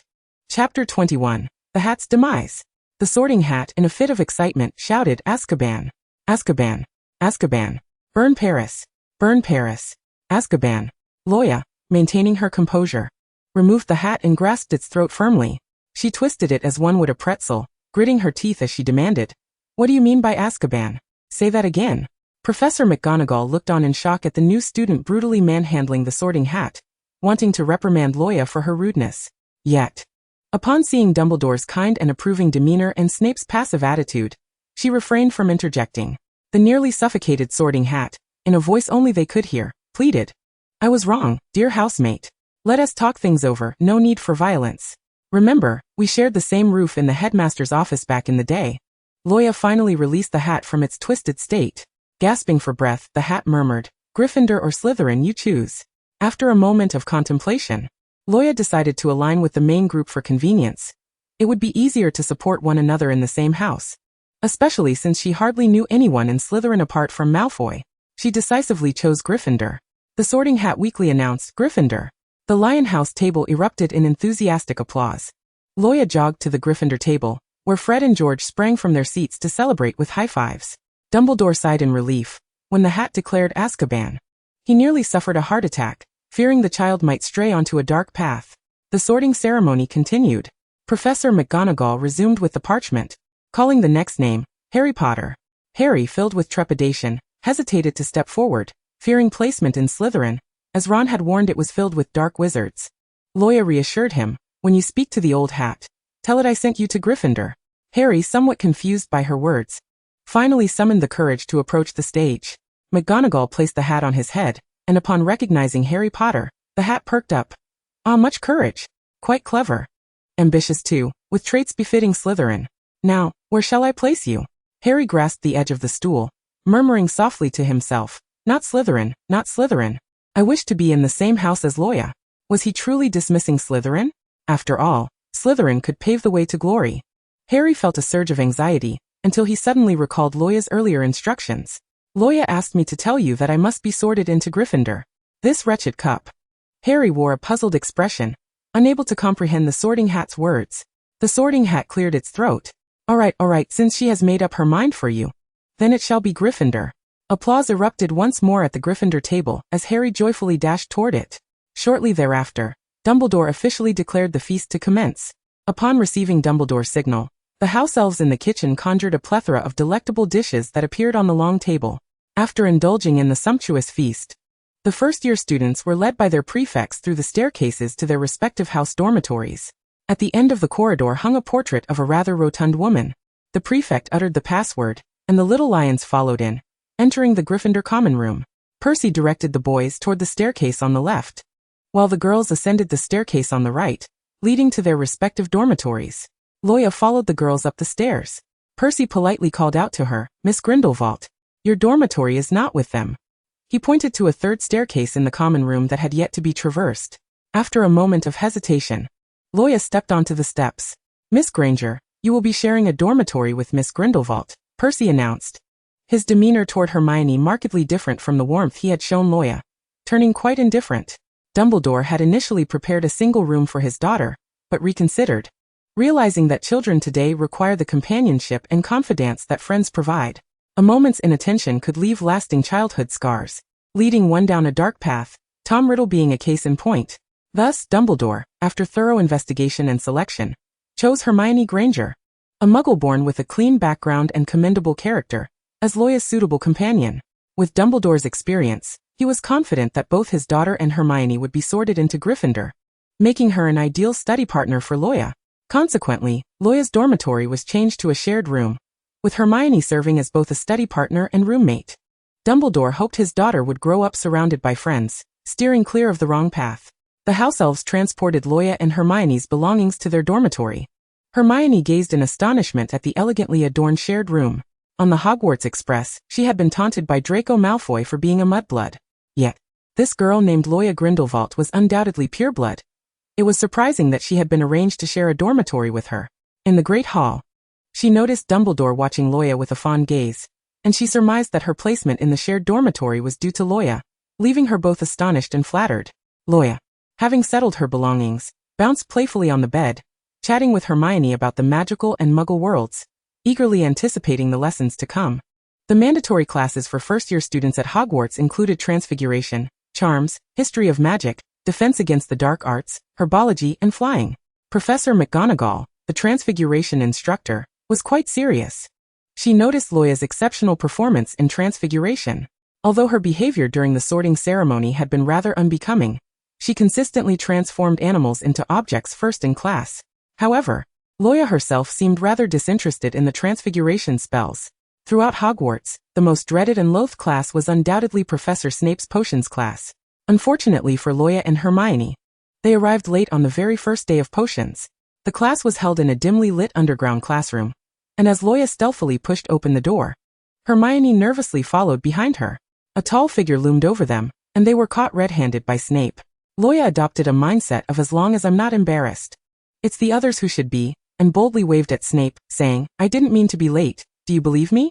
The classroom fell eerily silent, with Gryffindor casting sympathetic glances at Luo Ya and Hermione. Hermione, feeling anxious, kept her head down and refrained from speaking, while Malfoy watched them with a smirk of delight. Snape fixed his gaze on Luo Ya, saying nothing. Then his eyes shifted to Hermione, his expression turning icy and his tone sharp. "Miss Granger, do I need to remind you to enter the classroom promptly, or will you continue to stand foolishly here?" Hermione, not having time to ponder why Snape reproached her but not Luo Ya, quickly clutched her bag and scurried to her seat. However, a more pressing issue loomed. Luo Ya noticed that the seating arrangement in the potions classroom was different from her vague recollections from the films. The desks were arranged in 2 rows, with the 2 houses seated on either side of the aisle, creating a sense of hostility. Only 1 seat remained for Gryffindor, and similarly, only 1 seat was left for Slytherin. This meant that one of them would have to sit among Slytherin, attending class with their rivals. The enmity between Gryffindor and Slytherin made the prospect of occupying each other's seats utterly unthinkable. Naturally, Hermione was unwilling to sit in Slytherin. The memory of being called a filthy mudblood by Malfoy haunted her. Yet if she occupied Gryffindor's last available seat, she felt she would be doing Luo Ya a disservice. Caught in a dilemma, Hermione stood in the aisle, conflicted about what to do. Luo Ya nonchalantly brushed past her, gently nudging Hermione into the last seat at Gryffindor. Then, she leisurely settled into the last empty seat beside Draco Malfoy. The little lions of Gryffindor regarded Luo Ya's selfless act with admiration, touched by her willingness to sacrifice for a friend. Chapter 22. The Day of Potions class tormenting Malfoy. Amidst the sympathetic gazes from Gryffindor and the hostile stares from Slytherin, Luo Ya calmly took her seat beside Malfoy.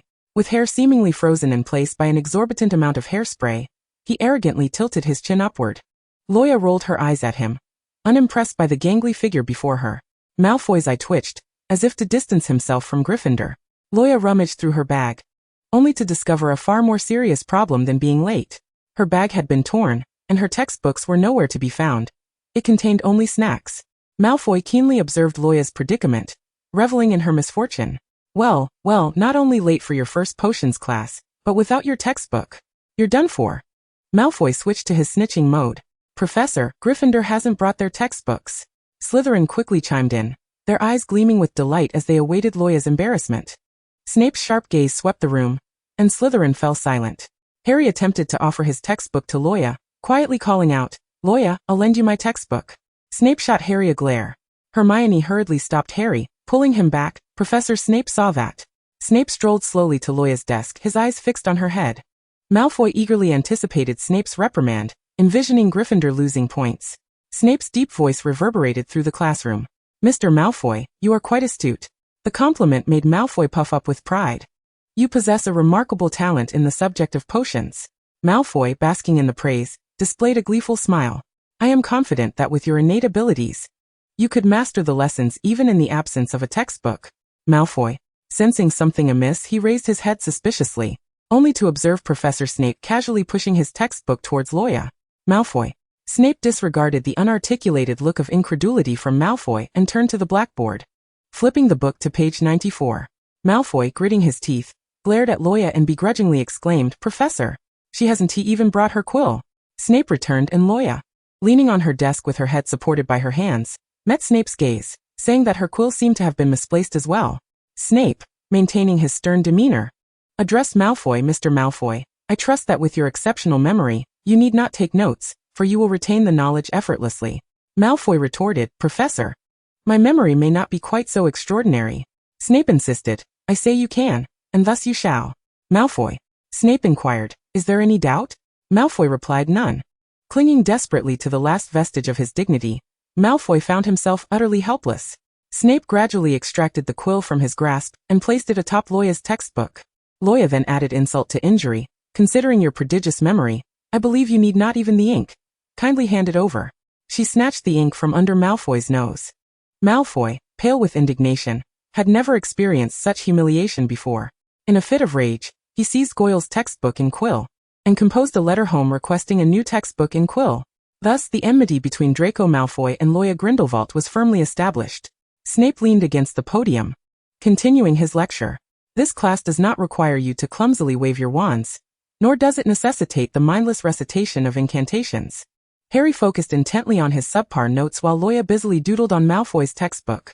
Some of you have barely been at Hogwarts a few days and already presume you possess sufficient confidence to disregard my teachings? Snape immediately shifted into verbal assault mode, targeting Harry with a barrage of questions.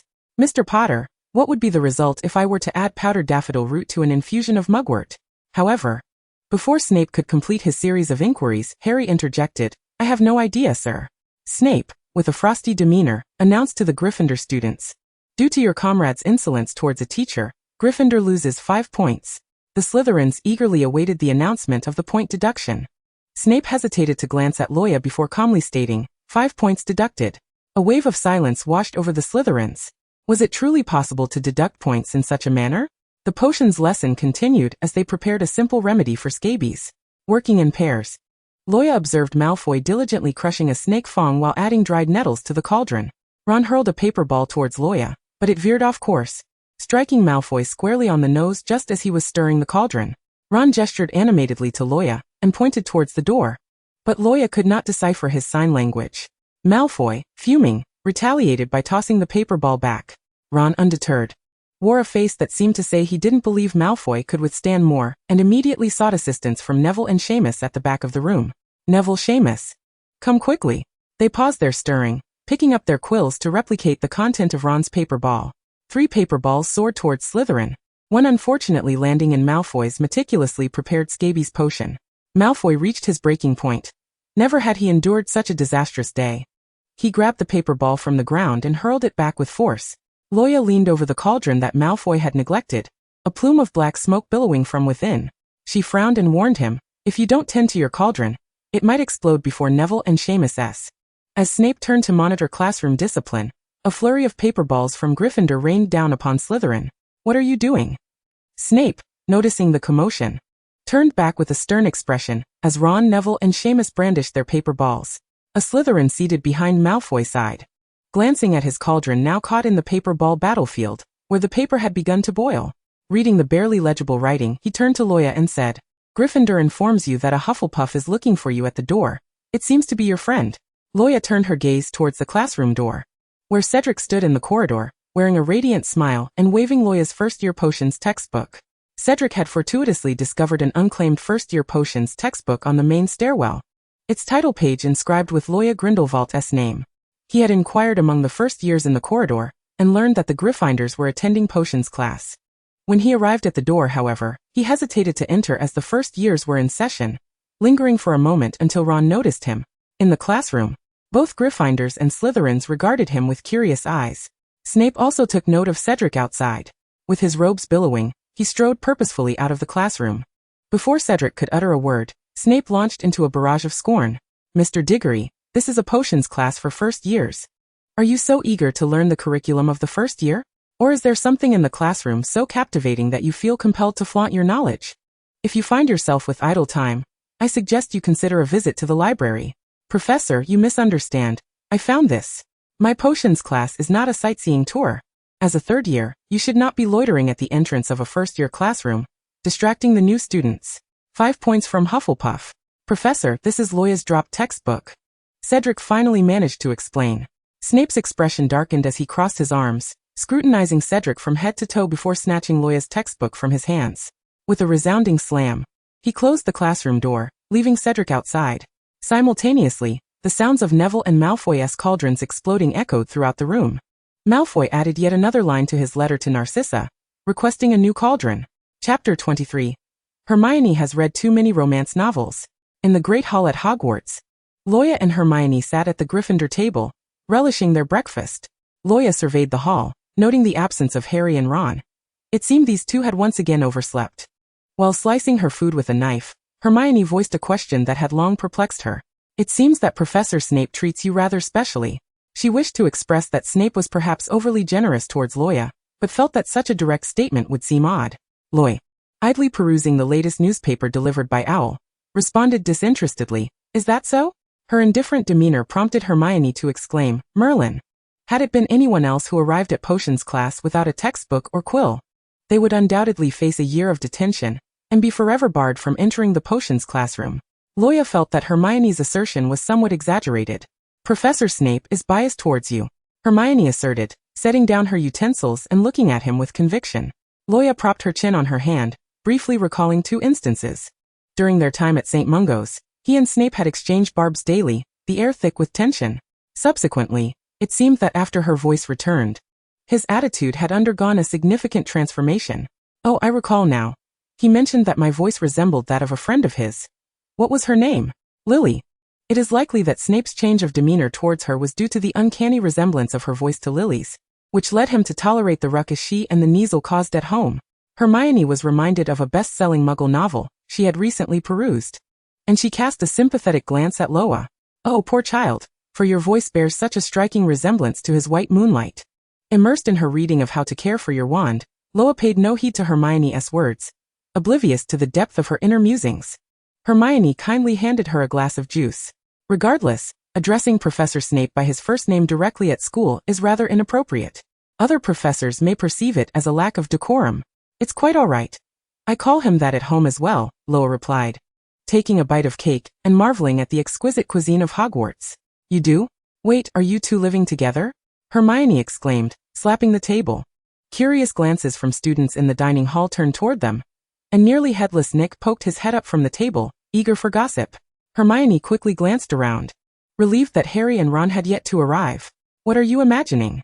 He is my temporary guardian. In simpler terms, he acts like a rather meddlesome caretaker," Luo Ya thought, suppressing her urge to scoff at Hermione's rather naive imagination. Yet Hermione had a point. She had always referred to Snape by his first name, seemingly never treating him as an elder. It would indeed be prudent to add Professor in future instances, or perhaps Professor Snape would roll off the tongue rather smoothly. Neville's owl delivered a memory orb, capturing the attention of the Gryffindors. The orb in Neville's hands gradually turned crimson. However, the memory orb merely signified forgotten matters without revealing what had been forgotten. "Neville, your memory orb has turned red," Luo Ya kindly pointed out. Neville grinned foolishly. "But I can't remember what I've forgotten." With a deadpan expression, Loa remarked. Have you not noticed that you're the only one in the Great Hall without a robe? I suppose that's true. Goyle stealthily infiltrated the Gryffindor table, straining to eavesdrop on the conversation between Loa and Hermione. Several Gryffindors looked at him disdainfully, questioning why a Slytherin would dare encroach upon their territory. After gleaning some useful information, Goyle hurried back to the Slytherin table. Today Malfoy's hair was slicked back with gel, gleaming under the light. His owl had just delivered new textbooks, quills, and a cauldron, putting him in high spirits. Have you uncovered any useful intelligence?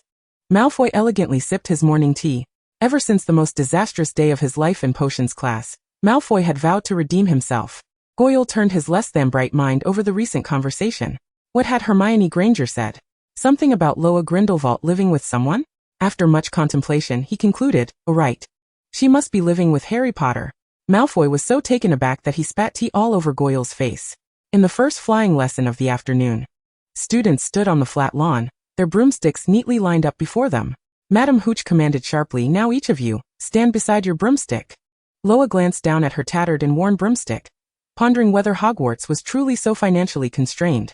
Raising her gaze, she caught a glimpse of Malfoy hastily averting his eyes. This was not the first time today. She had noticed him casting odd looks her way since breakfast, and each time she shot him a disapproving glare. He quickly redirected his gaze. Madam Hooch instructed, everyone, extend your right hand over the broomstick and say up. Each student shouted at their broomsticks. Loa opened her right hand and commanded, up. Her broom eagerly leapt into her grasp. Madam Hooch regarded her with mild surprise, and soon Harry and Malfoy's broomsticks followed suit. Hermione's broom rolled several times on the ground before finally landing in her hands. Ron's broom, however, seemed to have other ideas. It rolled around for a while but refused to budge. Frowning, he asked Loa, what should I do? My broom won't get up. If it won't get up, just pick it up, Loa replied. There's such an option? Ron seemed bewildered. Indeed there is. Realization dawned on Ron, and he promptly retrieved his broom, while Madam Hooch shook her head in disbelief. Chapter 24. How to successfully join the Quidditch team. Madam Hooch was instructing the students on how to use their broomsticks when a mechanical voice echoed in Loa's mind. Ding. Task activated. Successfully join the Gryffindor Quidditch team alongside Harry Potter. Reward. Random spell. Time limit. 20 minutes. Countdown begins. This unreliable system, which had vanished for an unknown number of days, had finally reappeared. Just days prior, Loa had speculated whether it had malfunctioned. However, the spell rewards from the system were indeed impressive, often including spells not taught at school. Compared to the magic learned at Hogwarts, the system offered a broader variety of spells, often more potent, with the potential for advanced magic if luck favored her. Loa recalled that first-year students were not permitted to participate in Quidditch tryouts. Harry had only been allowed to join the Gryffindor team due to Professor McGonagall's special recommendation. To secure a place on the Quidditch team, she needed Professor McGonagall's endorsement, which necessitated attracting her attention within 20 minutes to showcase her flying prowess. The ensuing events unfolded similarly to the narrative she remembered. Neville fell from a runaway broomstick, breaking his arm, and was escorted to the hospital wing by Madam Hooch.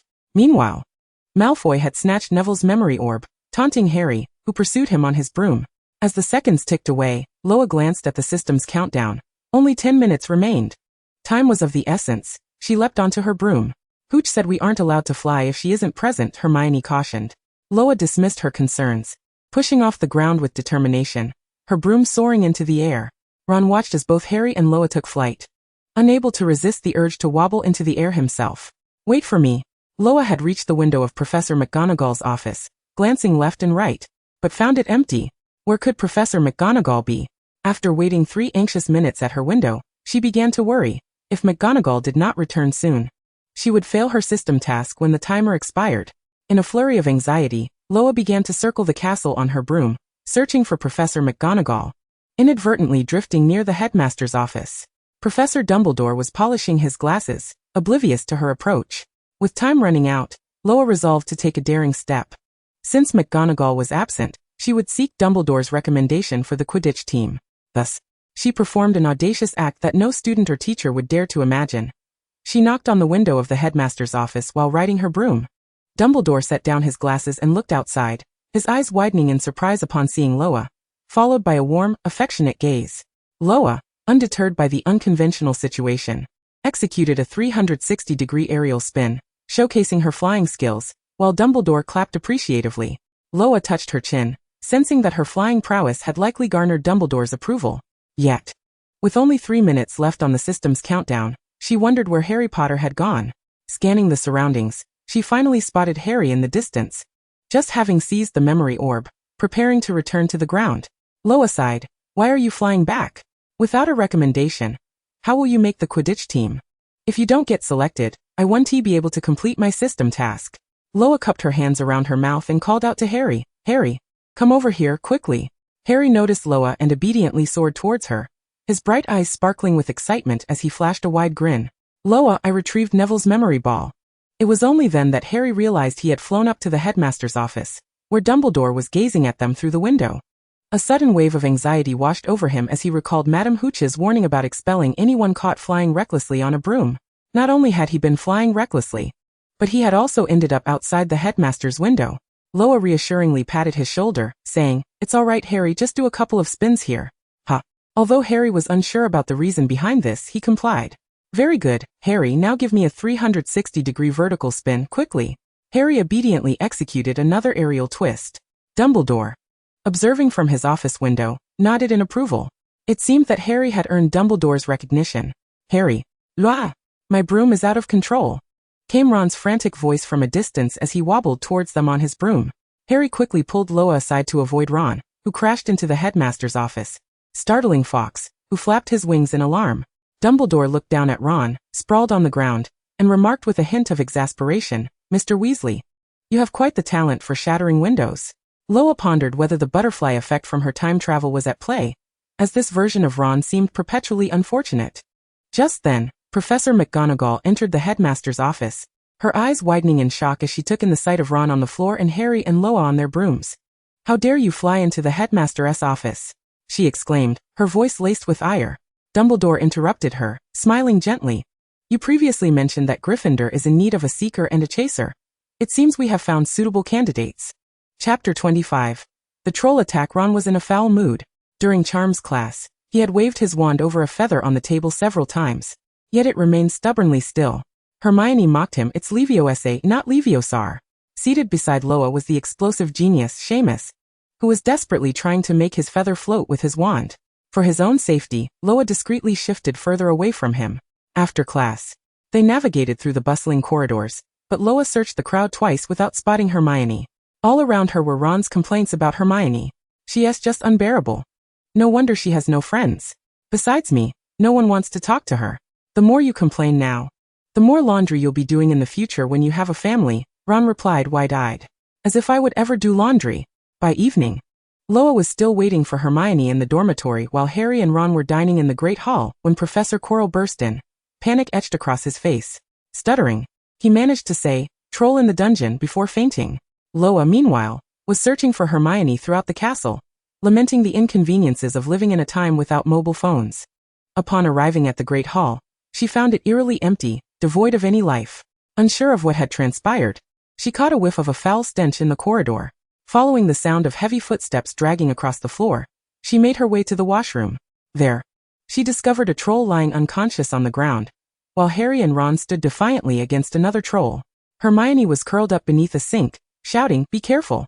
The troll swung a massive club towards her, and she barely ducked in time to avoid a devastating blow that shattered the wall above her, shaking the entire washroom.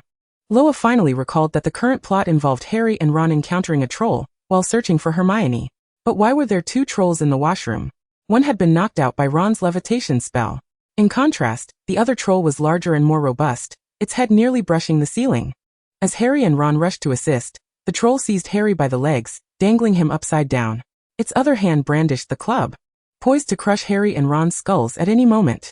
Luo patted her empty robes, realizing she had left her wand in the dormitory. Harry's wand was lodged in the nose of the unconscious troll, and the possibility of retrieving it was slim with the other troll blocking their way.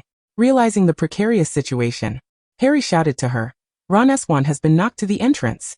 Luo quickly scanned the washroom entrance and found Ron's wand amidst the rubble. She aimed the wand at the troll, and attempted to cast a spell.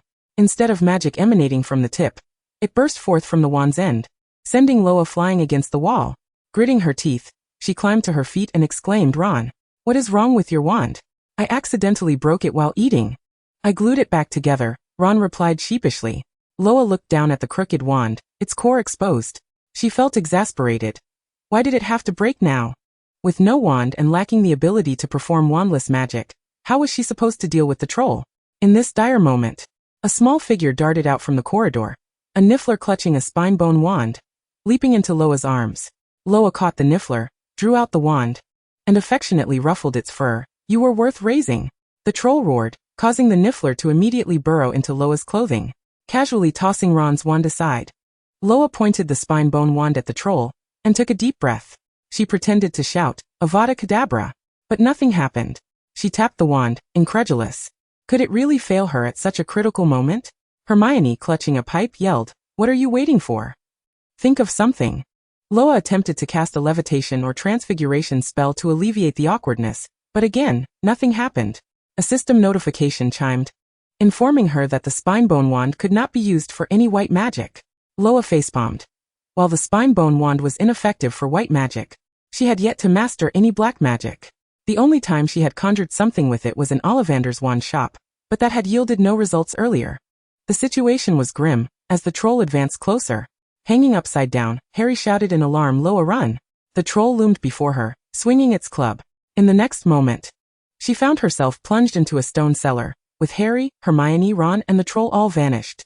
Before her stood a bloodied muggle suspended by chains, his flesh torn and raw, his eyes filled with terror and desperation as he looked at Loa.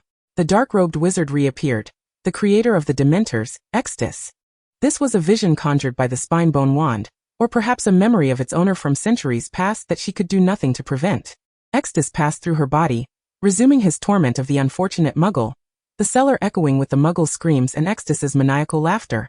Loa felt as though she were watching a grotesque horror film. Extus raised his wand, its tip aimed at the barely conscious muggle. Just as on the day she first encountered the spine-bone wand, Loa's arm involuntarily lifted the wand. Suddenly, it dawned on her. As long as Extus wielded dark magic in the vision, she could unleash the same in reality. Extus's wand emitted a green light. Loa's wand followed suit, casting forth a similar hue. Crucio. Extus commanded. Crucio. Loa echoed. Her green light surged through the vision, colliding with the troll. The troll convulsed violently, twisting in agony, emitting a piercing scream as the washroom was engulfed in the unforgivable curse's green glow. When Cedric burst into the scene, he beheld the giant collapsing to the ground, while Harry and Ron stumbled clumsily to their feet. Amidst the chaos in the Great Hall, he had escorted a group of younger Hufflepuffs back to the common room, only to encounter a niffler scurrying about, gnawing on a wand on the main staircase. He recalled that this creature belonged to Luo Ya, and he pursued the niffler all the way to the washroom. What has transpired? Cedric inquired with concern. Yet Luo Ya's gaze was vacant and frigid, offering him no response. Noticing her unusual demeanor, Cedric was about to speak when another giant suddenly stirred awake, roaring as it charged towards them. Cedric readied to cast the stunning spell. But Luo Ya preemptively raised her wand, her voice cold and piercing in a manner Cedric had never before encountered.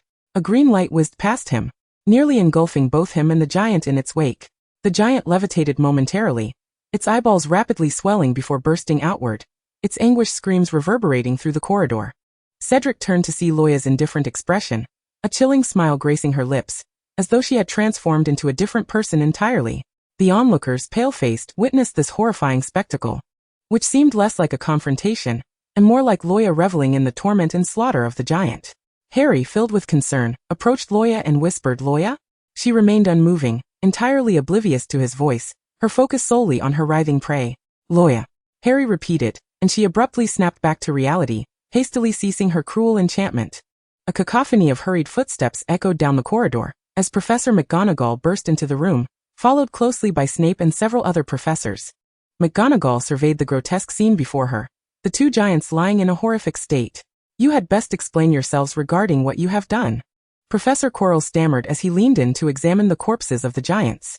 He stumbled over his words, noting the remnants of dark magic, ancient incantations akin to those used by long-forgotten wizards to slay the giants. McGonagall, incredulous, looked at the children before her, unable to fathom that some among them had already dabbled in dark magic, even to the extent of employing it to brutally kill two adult giants. Out of the corner of his eye, Snape glanced at Luo Ya, who quickly concealed her spine-bone wand. He approached McGonagall silently, murmuring for her to allow them to leave. Quirrell, discerning Snape's intent, deliberately interrupted, ensuring all present heard him declare, The Cruciatus Curse is unforgivable, but the version used here is an ancient form. He elaborated that this ancient curse was designed to obliterate the nerves of living beings, causing excruciating pain until death ensued. In essence, it was far more malevolent and brutal than the current iteration of the Cruciatus Curse. Snape shot Quirrell a furious glare, causing him to shrink back. McGonagall, taken aback, asked Quirrell, "Are you suggesting that one among them has employed the Cruciatus Curse?" Her gaze swept over the group, ultimately landing on Luo Ya. Chapter 26. Why should Grindelwald's daughter surrender her wand? Why should she be subservient to you? Are you implying that someone among them has used the Cruciatus Curse? McGonagall's voice was laced with fury as she surveyed the room, demanding to know who had cast it. James was exemplary. His son Harry could never stoop to using an unforgivable curse. Ron and Hermione, at their age, lacked the capability to wield such dark magic. The kind-hearted Cedric, whom she had always regarded with respect, was also beyond suspicion. That left but one, Luo Ya Grindelwald, who bore the blood of the Dark Lord. McGonagall narrowed her eyes at her. To be capable of wielding the Cruciatus Curse to torment and kill two adult giants at such a tender age was a chilling thought. McGonagall could scarcely fathom the dreadful being Luo Ya might become in a few more years. With a serious demeanor, she fixed her gaze upon her, stating, "I have long opposed Headmaster Dumbledore's decision to admit you to Hogwarts, Miss Grindelwald. You are far too dangerous. Durmstrang would be a more suitable environment for you." Luo Ya felt perplexed. Had she truly committed such an egregious act merely by using the Cruciatus Curse on two giants? Why then this bias against her? As if she were a looming threat? McGonagall was convinced that Luo Ya would inevitably become a dark wizard like Grindelwald, and she could not allow her to remain at Hogwarts. Taking a step forward, McGonagall discreetly drew her wand from beneath her cloak. Snape immediately interposed himself between McGonagall and Luo Ya, grasping her wand-bearing arm. His eyes beseeched her. Shaking his head in a silent plea, McGonagall noticed Snape's hand trembling as it gripped his concealed wand tightly. She turned to see Luo Ya watching her warily, her gaze entirely unlike that of a child. The spinebone wand, concealed within her robes, seemed to sense danger and stirred restlessly, causing Luo Ya to tense. She held no animosity towards McGonagall and harbored no desire to harm her. But if McGonagall were to unleash an attack, what recourse would she have? If her usual wand were still intact, perhaps she could conjure a mist to retreat and escape, or flee to Headmaster Dumbledore's office. However, the spinebone wand could only channel dark magic. Was she truly to cast the Cruciatus Curse upon McGonagall? She recalled the portrayal of McGonagall in the films. Though strict, she was warm-hearted and a respected, beloved professor. Luo Ya found it difficult to fathom inflicting such harm upon her.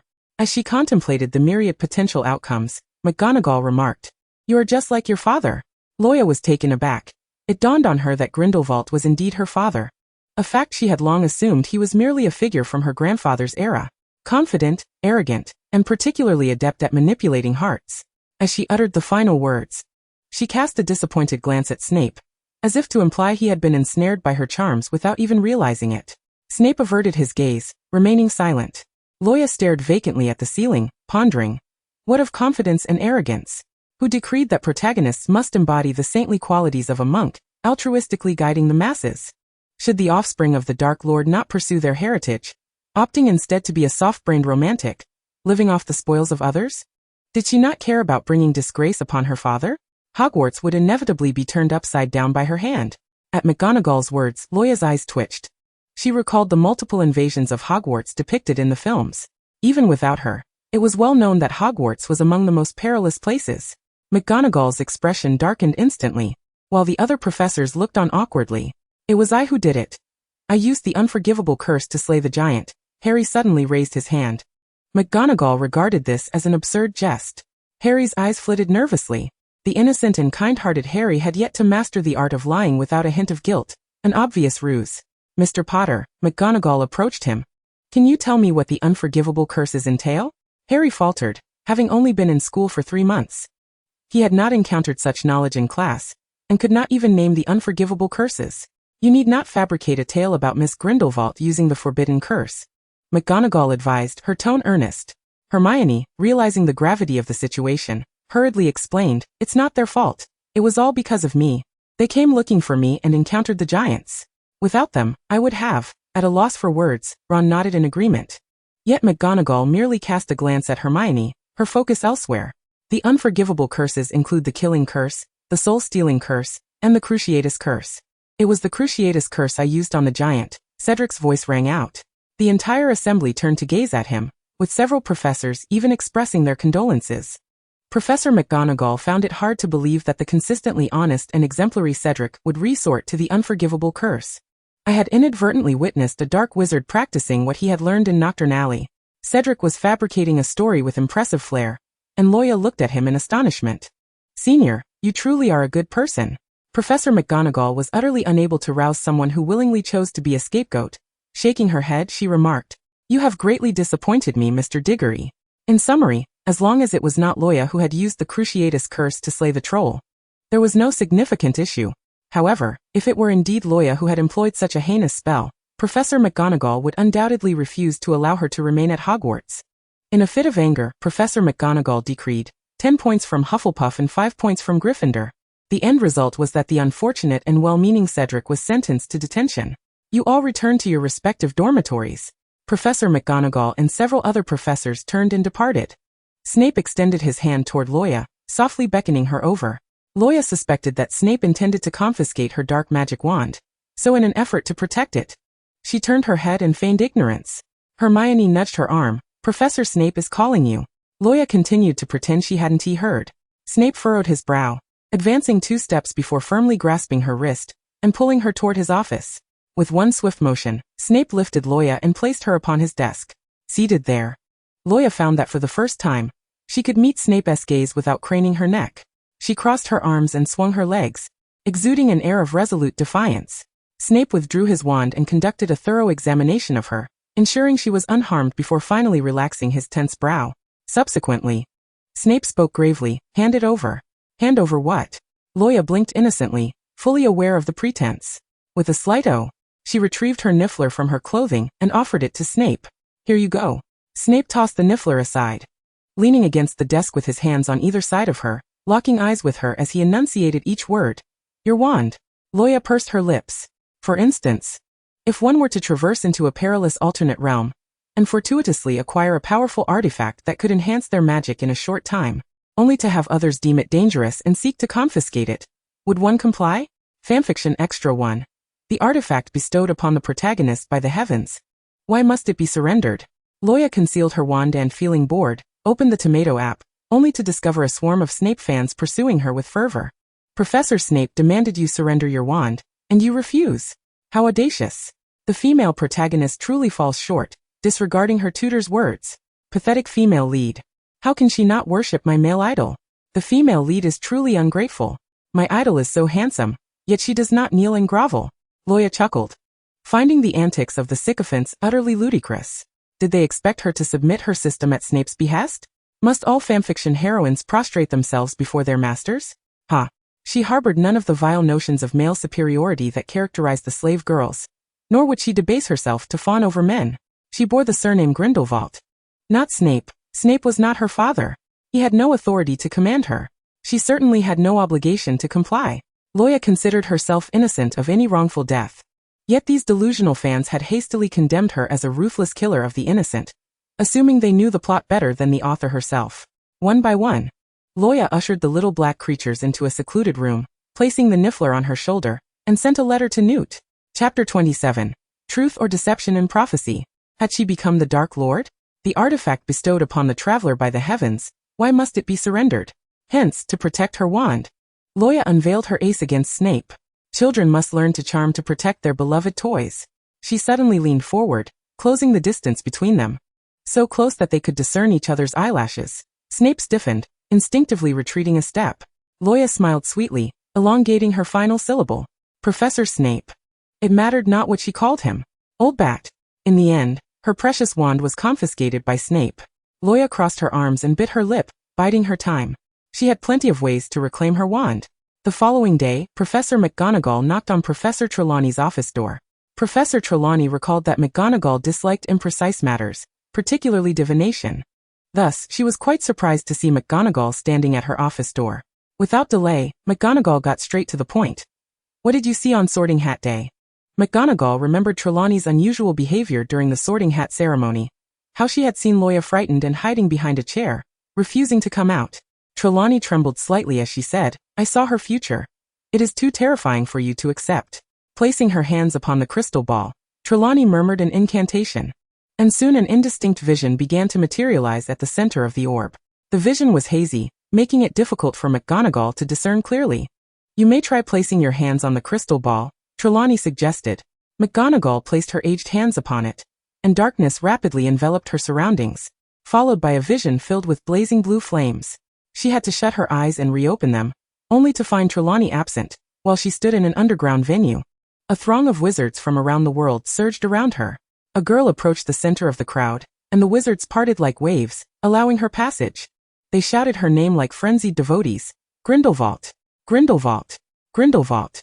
Grindelwald! The girl turned, and the crowd fell silent. McGonagall widened her eyes. Luo Ya Grindelwald. Her features had matured, and her once golden hair had almost entirely turned silver. Luo Ya gestured to her attendants. Bring them forth. Several disheveled Aurors were brought forth, bound and bruised, forced to kneel before her. The devotees cried out in a frenzy, Kill them! Kill them! Slay these ministry lapdogs! McGonagall trembled, nearly losing her balance. Among the captives were even some of her students. Luo Ya raised a finger, and the crowd immediately quieted. Aurors, I offer you a choice. Pledge your loyalty to me, or be incinerated here. The Aurors turned pale, one young man gazing unwaveringly at Luo Ya. His expression was a complex mix of worry, sorrow, and hope, all intertwined. He struggled to call her name, yearning to rush to her side and say something, but two devotees held him fast. For his defiance, a vicious curse was unleashed upon him. This commotion soon caught Luo Ya's attention. She coldly approached him, her shoe mercilessly pressing down on his bleeding shoulder. Leaning down, she spoke with a chilling, unfamiliar voice in his ear. I am most curious as to who granted you the audacity to trespass into Paris, my domain. Accompanied by a few fools from the ministry? A French woman standing behind her, speaking broken English, respectfully informed her, he is a Gryffindor. Luo Ya raised an eyebrow, her lips curling into an enigmatic smile, her tone dripping with disdain. Gryffindor? Ha, how brave. The venue fell silent once more as McGonagall observed an arrogant man stride into the gathering, causing the devotees to instinctively bow their heads in reverence. She heard Luo Ya call out to him, Father. The man reached out to stroke her hair. Subsequently, he seemed to keenly perceive something, lifting his strikingly unusual eyes to scan the crowd with piercing intensity. His voice morphed into a chilling timbre, suggesting the presence of an unwelcome guest. A frigid gaze bore down on Professor McGonagall amidst the throng, and an overwhelming surge of magical pressure surged towards her, causing her to collapse to the ground. Gasping for breath, the saints directed their collective glare at McGonagall, brandishing their wands. A dark vortex materialized behind her, violently drawing her within. She found herself back in Professor Trelawney's office, ensconced in a wooden chair, her lips devoid of color, trembling with fear. Shakily, she rose and hurried toward the door. She could not allow Grindelwald to remain at Hogwarts any longer. As she pushed the door open, Snape appeared before her, seemingly having awaited her arrival for some time. In a disjointed manner, McGonagall explained to him that she and her father were alike, gathering those frenzied saints to incite war. Her students were regarded as mere insects beneath her heel. She could not permit her to continue residing at Hogwarts. Snape, lips pressed together, stood firm at the doorway, showing no intention of yielding. McGonagall's eyes widened in disbelief as Snape drew his wand and pointed it at her. All would be forgotten. A flash of white light enveloped her, and McGonagall slumped unconscious, her memories of the past 2 days erased by Snape. Professor Trelawney, visibly shaken, stammered an explanation. Frequently, the outcomes of divination can be altered by the querent's subjective mindset. If McGonagall were to witness Miss Grindelwald committing murder, the future could very well differ from what she envisioned. You all understand that my predictions are not always accurate, nor are they necessarily true. Snape's expression remained impassive as he approached Trelawney step by step, causing her to recoil in fear. What she perceived might not be entirely factual. This truly has nothing to do with me. Snape extended his wand. At the Quidditch pitch, Wood arrived at the training ground at the appointed time with Harry and Ron, ready to give the two newcomers their first lesson. He opened the wooden box he had brought, revealing 4 balls of varying sizes. Wood proceeded to elucidate the rules of Quidditch. The bright red ball was the bludger, which the chasers could throw through the hoops to score points. The other 2 identical balls were the bludgers, which required caution.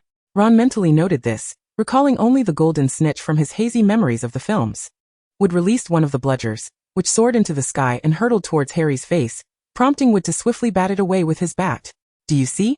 They dart about, attempting to knock the players off their brooms. However, we have the Weasley brothers, the beaters, to protect you by hitting the bludgers away.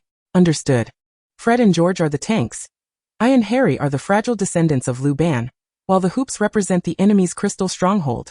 Wood looked perplexed. I don't quite grasp that. Ron let out a nervous laugh. She observed the bat in Wood's hand, and seeing her interest, he offered it to her. The bludger, having been struck away, whizzed back toward them, and she immediately swung the bat, sending the bludger careening off. Wood squinted at the sky. Is it flying too far? In Wood's astonished gaze, the bludger crashed through a window, invading the headmaster's office. Wood nearly fainted from shock. Dumbledore's face appeared through the large hole in the window. Smiling broadly and waving at Ron, Wood wiped the sweat from his brow and scrambled to his feet. Ron awkwardly returned the bat to Wood. I suppose I'm not suited to be a beater. Finally, Wood retrieved the golden snitch from the box, explaining that the seeker's job was to catch it. The team that succeeded in capturing the snitch would earn an additional 150 points. Ron stroked his chin. So Quidditch is more like a competition between two seekers. The first to catch the snitch wins. That can be said. Currently, we lack a seeker and a chaser. Both of you are light enough and well suited to be seekers, but only one seeker can exist. She patted Harry on the shoulder. You shall take the role of seeker to pursue the golden snitch, while I will be the chaser. Harry nodded obediently. Having allocated positions, Wood led them to train on the Quidditch pitch. Chapter 28. How to exchange a wand with a Cold War. In the Hogwarts Great Hall, Hermione fussed over Ron's and Harry's plates like a mother hen, adding food to their servings. When Ron reached for a chicken leg, Hermione jabbed his hand with a fork. Ron let out a yelp, clutching his now red hand. I merely wanted to eat a chicken leg. Hermione brandished her fork threateningly. Harry and Ron have a Quidditch match against Slytherin soon. They need to replenish their energy. You are not allowed to touch the chicken legs. You shall eat your vegetables.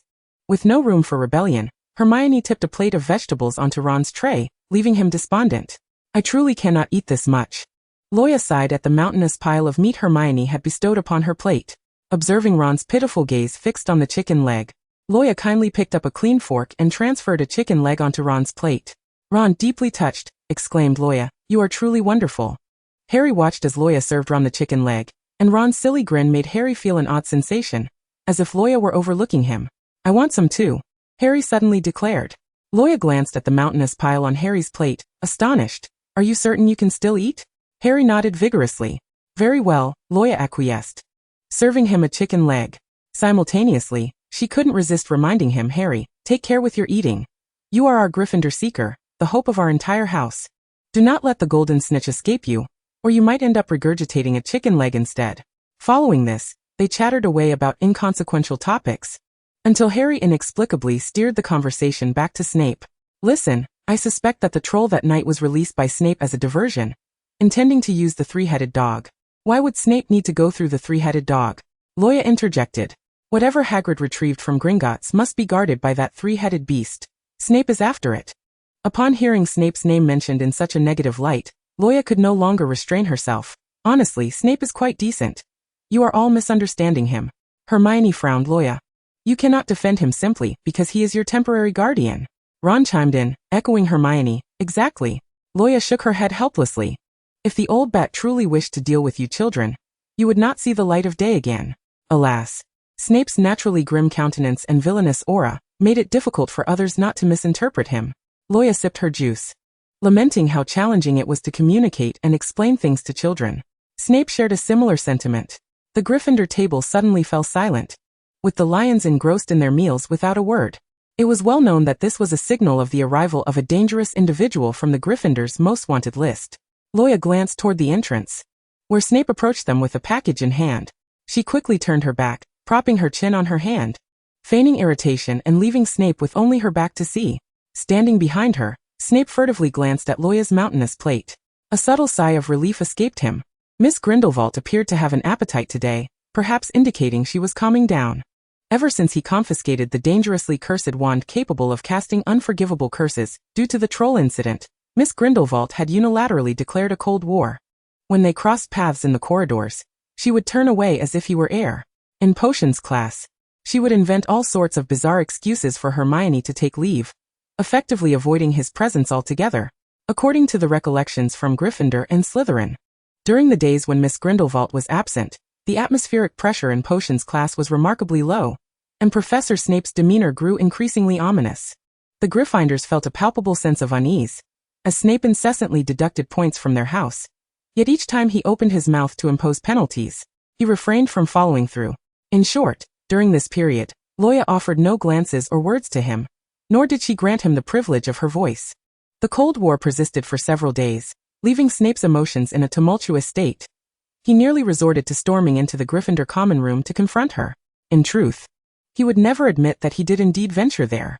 He chose a time when he could avoid all students and stand unobtrusively outside the Gryffindor common room, only to be denied entry by the fat lady, who suspected him of harboring nefarious intentions under the cover of night, regardless of his status as a professor. With a heavy heart, Snape carefully placed his parcel on her table, opening his mouth to utter something, but hesitated, unsure of how to begin. Comforting an upset child, especially a girl, was an endeavor that proved exceedingly challenging for Snape. In his desperation, he sought advice from a newly appointed female professor at Hogwarts, who had 2 daughters. She regarded him with mild surprise, aware of Snape's notorious reputation for being difficult. When this notoriously unapproachable professor suddenly appeared before her, requesting guidance, she was understandably taken aback. The female professor suggested that to placate a child who had run away in anger, one might simply buy her a beloved toy and take her out for some fun. After all, children rarely hold grudges.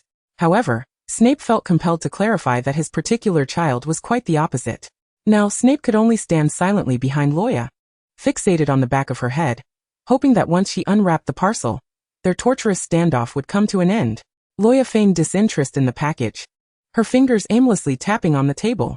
It was as if she were a protagonist from a female-centric novel, displaying a temperament so mild that even the confiscation of her prized possessions elicited no protest or physical retaliation. She simply sought to resolve the matter. Were she a character from a male-centric narrative, however, one could only imagine the drastic consequences for anyone daring to seize the protagonist's belongings. In any case, if she wished to reclaim her wand, she had no choice but to continue this charade of anger and coldness with Snape, fully confident that he would ultimately concede. Especially considering he once remarked that her voice bore a striking resemblance to Lily's. Ron, curious about the sizable package on the table, could not resist asking Luo Ya if he might unwrap it first. Snape shot Ron a silent glare. Luo Ya yawned and graciously nodded. Under the scrutiny of Snape's piercing gaze, Ron eagerly opened the parcel, revealing Snape's gift to Luo Ya. The Gryffindors cast sympathetic looks toward him, foreseeing that his grades in potions class might soon be irrevocably tarnished. As Ron unveiled the contents, he exclaimed, "This is the latest model of the Firebolt 2000. It's the fastest broomstick currently available. I haven't even touched one before." Luo Ya lazily replied, "Do you like it? Then it's yours." Ron's eyes sparkled with excitement. "Really?" Snape drew out his wand. "On second thought, I think I'll pass." To Luo Ya, the Firebolt 2000 appeared merely as an oversized quill. The thought of soaring through the skies on a quill struck her as utterly ludicrous. When Professor Snape gifted Luo Ya the Firebolt 2000, the Gryffindors at the neighboring table leaned in with envy. Marcus Flint, the Slytherin team captain, gaped in disbelief, revealing his crooked teeth. They were about to compete against Gryffindor, and yet the Slytherin head had chosen to bestow a Firebolt 2000 upon a Gryffindor player? Was he attempting to bolster the enemy's morale? Undermine his own team's reputation? Would, unable to contain his curiosity, yearn to touch the broomstick that existed only in his dreams, but recoiled in alarm at Snape's icy stare. Throughout it all, Luo Ya never once acknowledged Snape, who sighed in silence before instructing her to prioritize safety during the match and departing. Once Snape had distanced himself, Luo Ya dropped her pretense, eagerly inspecting the Firebolt 2000 from every angle. With the primary source of danger having departed, the Gryffindors could no longer contain their excitement and surrounded Luo Ya, each taking turns to admire the broomstick. Simultaneously, Harry received his own Firebolt 2000, sent by Professor McGonagall. Chapter 29. Voldemort holds a grudge. Luo Ya and the players donned their Gryffindor red Quidditch uniforms. Fred was energetically swinging his bat as a warm-up. Luo Ya engaged in casual banter with the other 2 seekers, Angelina and Harry. George poked his head out from the tent, exclaiming, "You won't believe it, but Professor Dumbledore is here too." Upon hearing that the headmaster had come to watch the match, Wood grew visibly anxious, as Dumbledore rarely attended Quidditch games. He took a deep breath, addressing the team. "All right, lads and ladies, this is the most crucial match." Wood was so nervous that he stumbled over his usual opening remarks. Angelina cautioned the newcomers, Luo Ya and Harry, to be wary of the bludgers from Slytherin. Fred, wielding his bat, declared, "You can count on us. With George and me as your beaters, we'll keep you safe. No bludgers will hit you." George, in tandem, executed a flawless swing with his bat. "Since the day I met you two, your assurances have never seemed reliable. Luo Ya shot them a dubious glance. Nonsense. Just watch. Fred and I will be flying around you, the twins vowed, while casually tossing a half-hearted remark toward Harry. Take care of yourself, mate. Wood, feeling exasperated, wished to voice his concerns about the Weasley twins missing the point. It was the Seekers who ultimately determined victory, with the golden snitch worth 150 points. Ultimately, Wood had no choice but to devise a last-minute plan. He instructed Harry to hide until the golden snitch appeared, attempting to avoid any early assaults on the Seekers. The voice of the Quidditch commentator, Jordan, echoed, "Let us welcome the players from Gryffindor and Slytherin." 15 broomsticks soared into the air, with Luo Ya and Harry following their captain toward the roaring crowd. Madame Hooch released the quaffle into the sky, and the match officially commenced.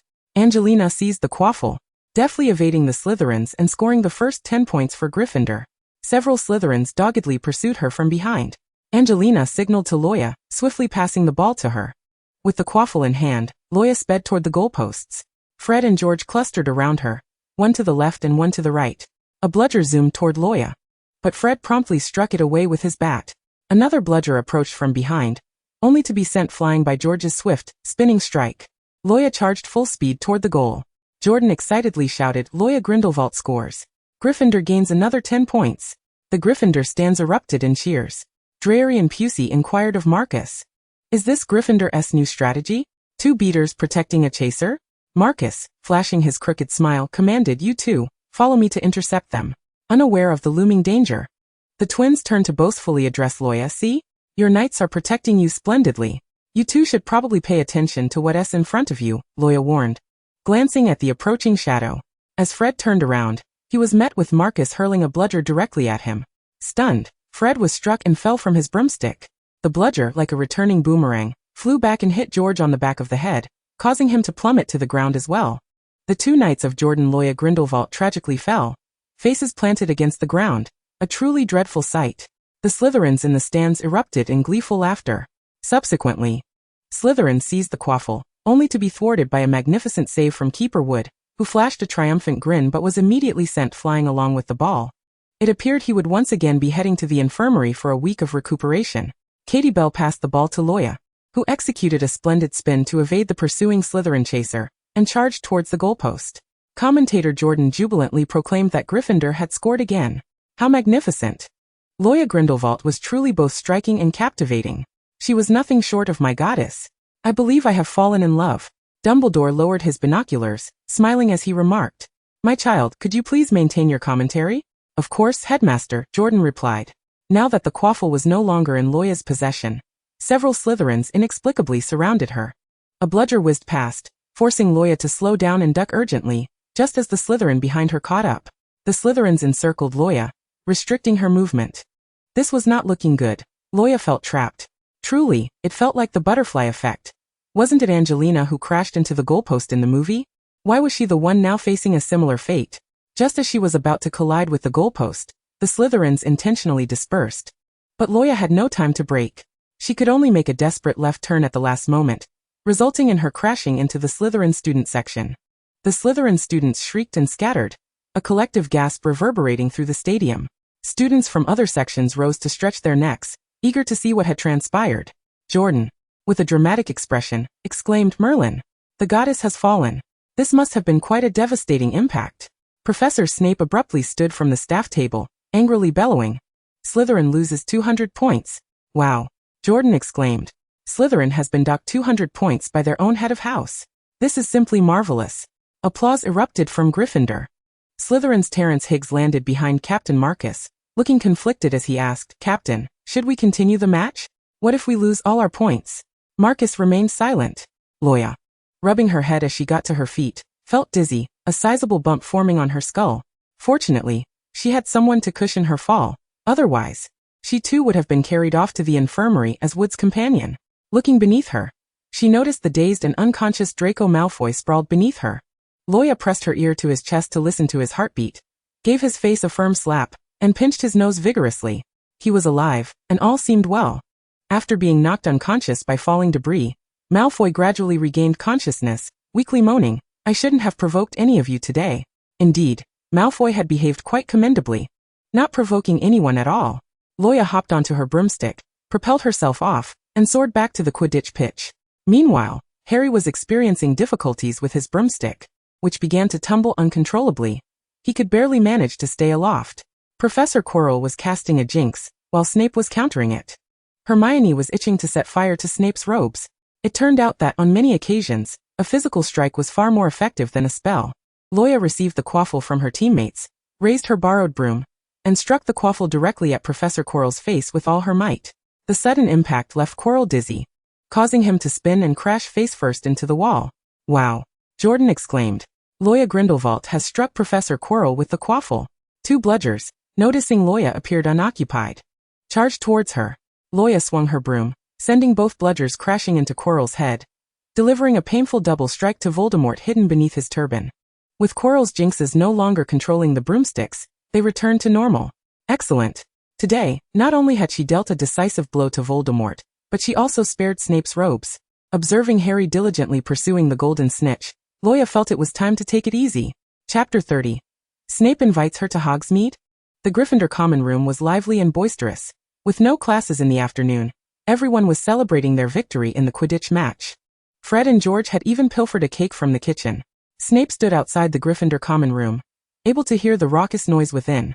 Occasionally, a particularly exuberant Gryffindor would emerge from the common room, and upon seeing Professor Snape at the door, mistakenly believed points were being deducted from the common room, causing them to scurry away, pressed against the staircase railing.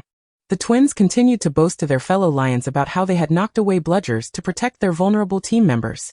The Niffler tugged at Luo Ya's pant leg, insistently pulling towards the door. "Niffler, what do you want?" Luo Ya, unsure of its intentions, followed it outside the common room.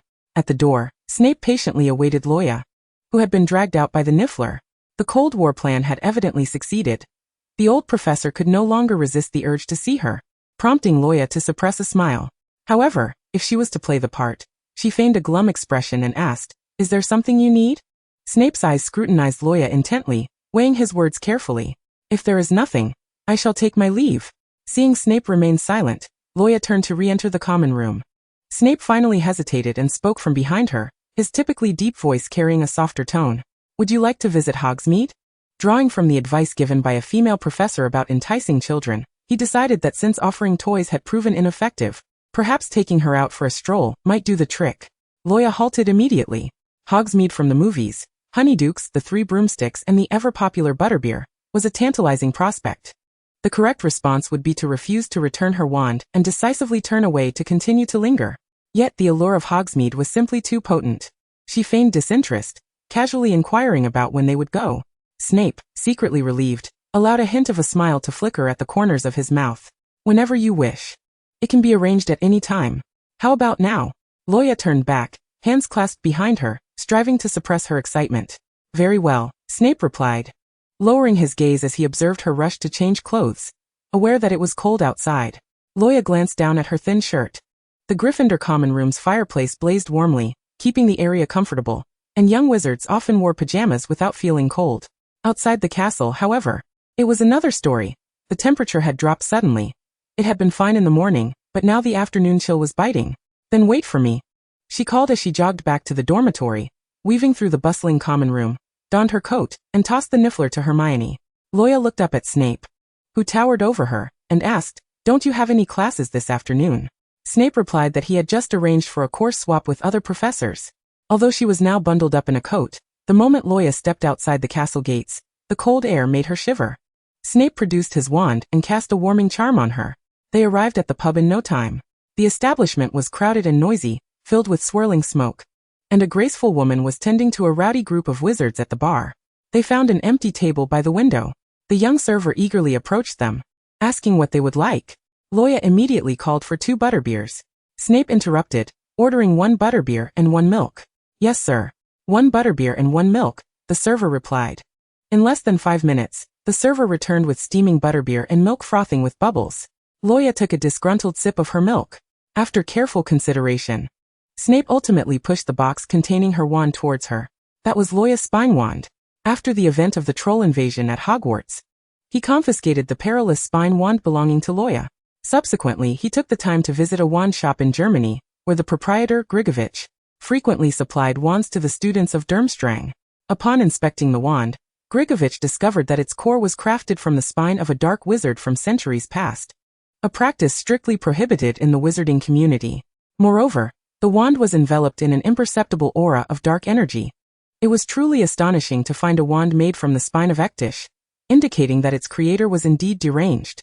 This wand was designed solely for the practice of dark magic. Snape recalled the vacant expression in Luo Ya's eyes when she first encountered the wand and uneasily inquired whether it might pose a danger to its wielder. Grigovich pondered for a moment, and replied that while he could not guarantee it would never harm the holder, he could assure that as long as the holders will remain steadfast, the wand would not adversely affect their mind. With a slight sense of relief, Snape advised Luo Ya against using it recklessly, particularly cautioning her about the unforgivable curses, which were exceedingly perilous. He patiently continued, warning her that Professor McGonagall harbored a deep disdain for dark magic, especially the unforgivable curses, and she should refrain from using it at Hogwarts, lest it be witnessed by her. All right, Luo Ya nodded eagerly. The wand was back in her possession, and she was elated. At that moment a middle-aged man, grotesquely unattractive and bearing the unmistakable aura of a Death Eater, approached their table. It appeared he had matters to discuss with Snape, who left Luo Ya with a caution not to wander and stepped outside with the man. Luo Ya gazed through the window, watching Snape converse with the Death Eater.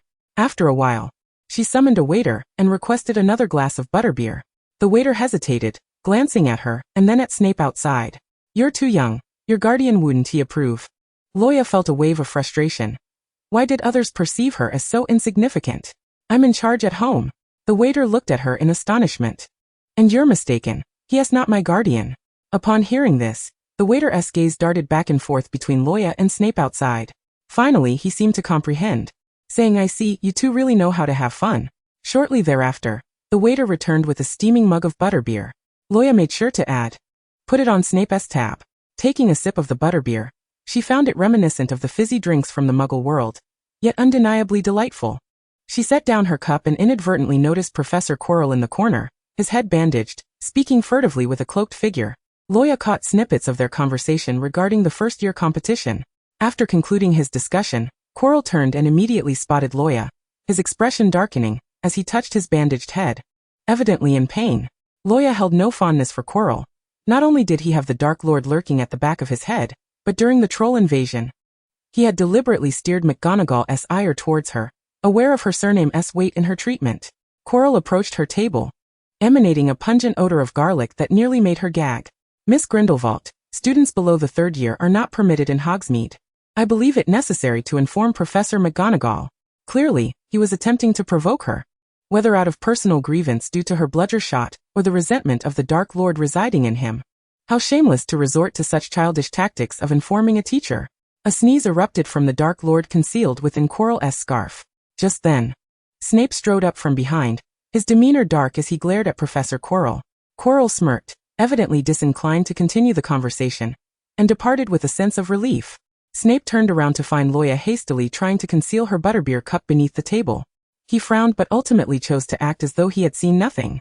After paying, Snape accompanied her to Honeyduke's, a shop immensely popular among Hogwarts students, renowned for its diverse selection of sweets, as well as various milk-based candies and chocolates. With Christmas approaching, Luo Ya selected a large jar of chocolates for Harry and purchased an assortment of sweets for Hermione and Ron as well. Just as they were about to leave, a group of dark-skinned students, around her age yet clad in robes that were not Hogwarts uniform, entered. Their robes bore the emblem of the Wagadu School of Magic. She overheard them discussing their first visit to Hogsmeade and speculating about the grandeur of Hogwarts Castle, expressing their determination to win. It seemed they were there to participate in a competition. Could it be the Quidditch match? Luo Ya tilted her head in confusion. Snape, noticing her bewilderment, explained, Wagadu School of Magic is set to compete against Hogwarts in a novice spell tournament, exclusively for first-year wizards. They were originally scheduled to arrive tomorrow, but it appears they've come a day early. Chapter 31, Team Assignments. Hogwarts was on the brink of hosting a novice spell tournament against Wagadu, with Dumbledore passionately announcing the event. Wagadu School of Magic? Luo Ya whispered to Hermione. It's a magical academy in the Moon Mountains of Uganda, Africa, the largest in the world. I've heard that students are notified of their acceptance through dreams. Luo Ya marveled at Hermione's encyclopedic knowledge. There was scarcely anything she was unaware of. Now let us welcome the students from Wagadu and their headmaster. As soon as the words left his lips, a group of young wizards clad in Wagadu robes accompanied by their headmaster, entered the hall. Most were dark-skinned, yet the girls possessed striking features that exuded an exotic charm.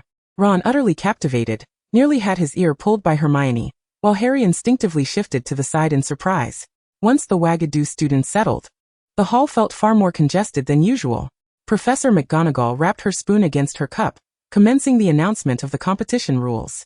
The novice spell tournament would be in pairs, with each duo consisting solely of first-year students. Teams would be assigned via a draw, ensuring that only students from the same school would be paired together, alleviating any concerns about mixed teams from Hogwarts and Wagadu. With only 3 to 4 months of magic study under their belts, the first-year students at Hogwarts possess similar skill levels. Aside from a few overachievers who may have delved into additional studies in the library, Luo Ya mentally catalogued the spells she currently mastered.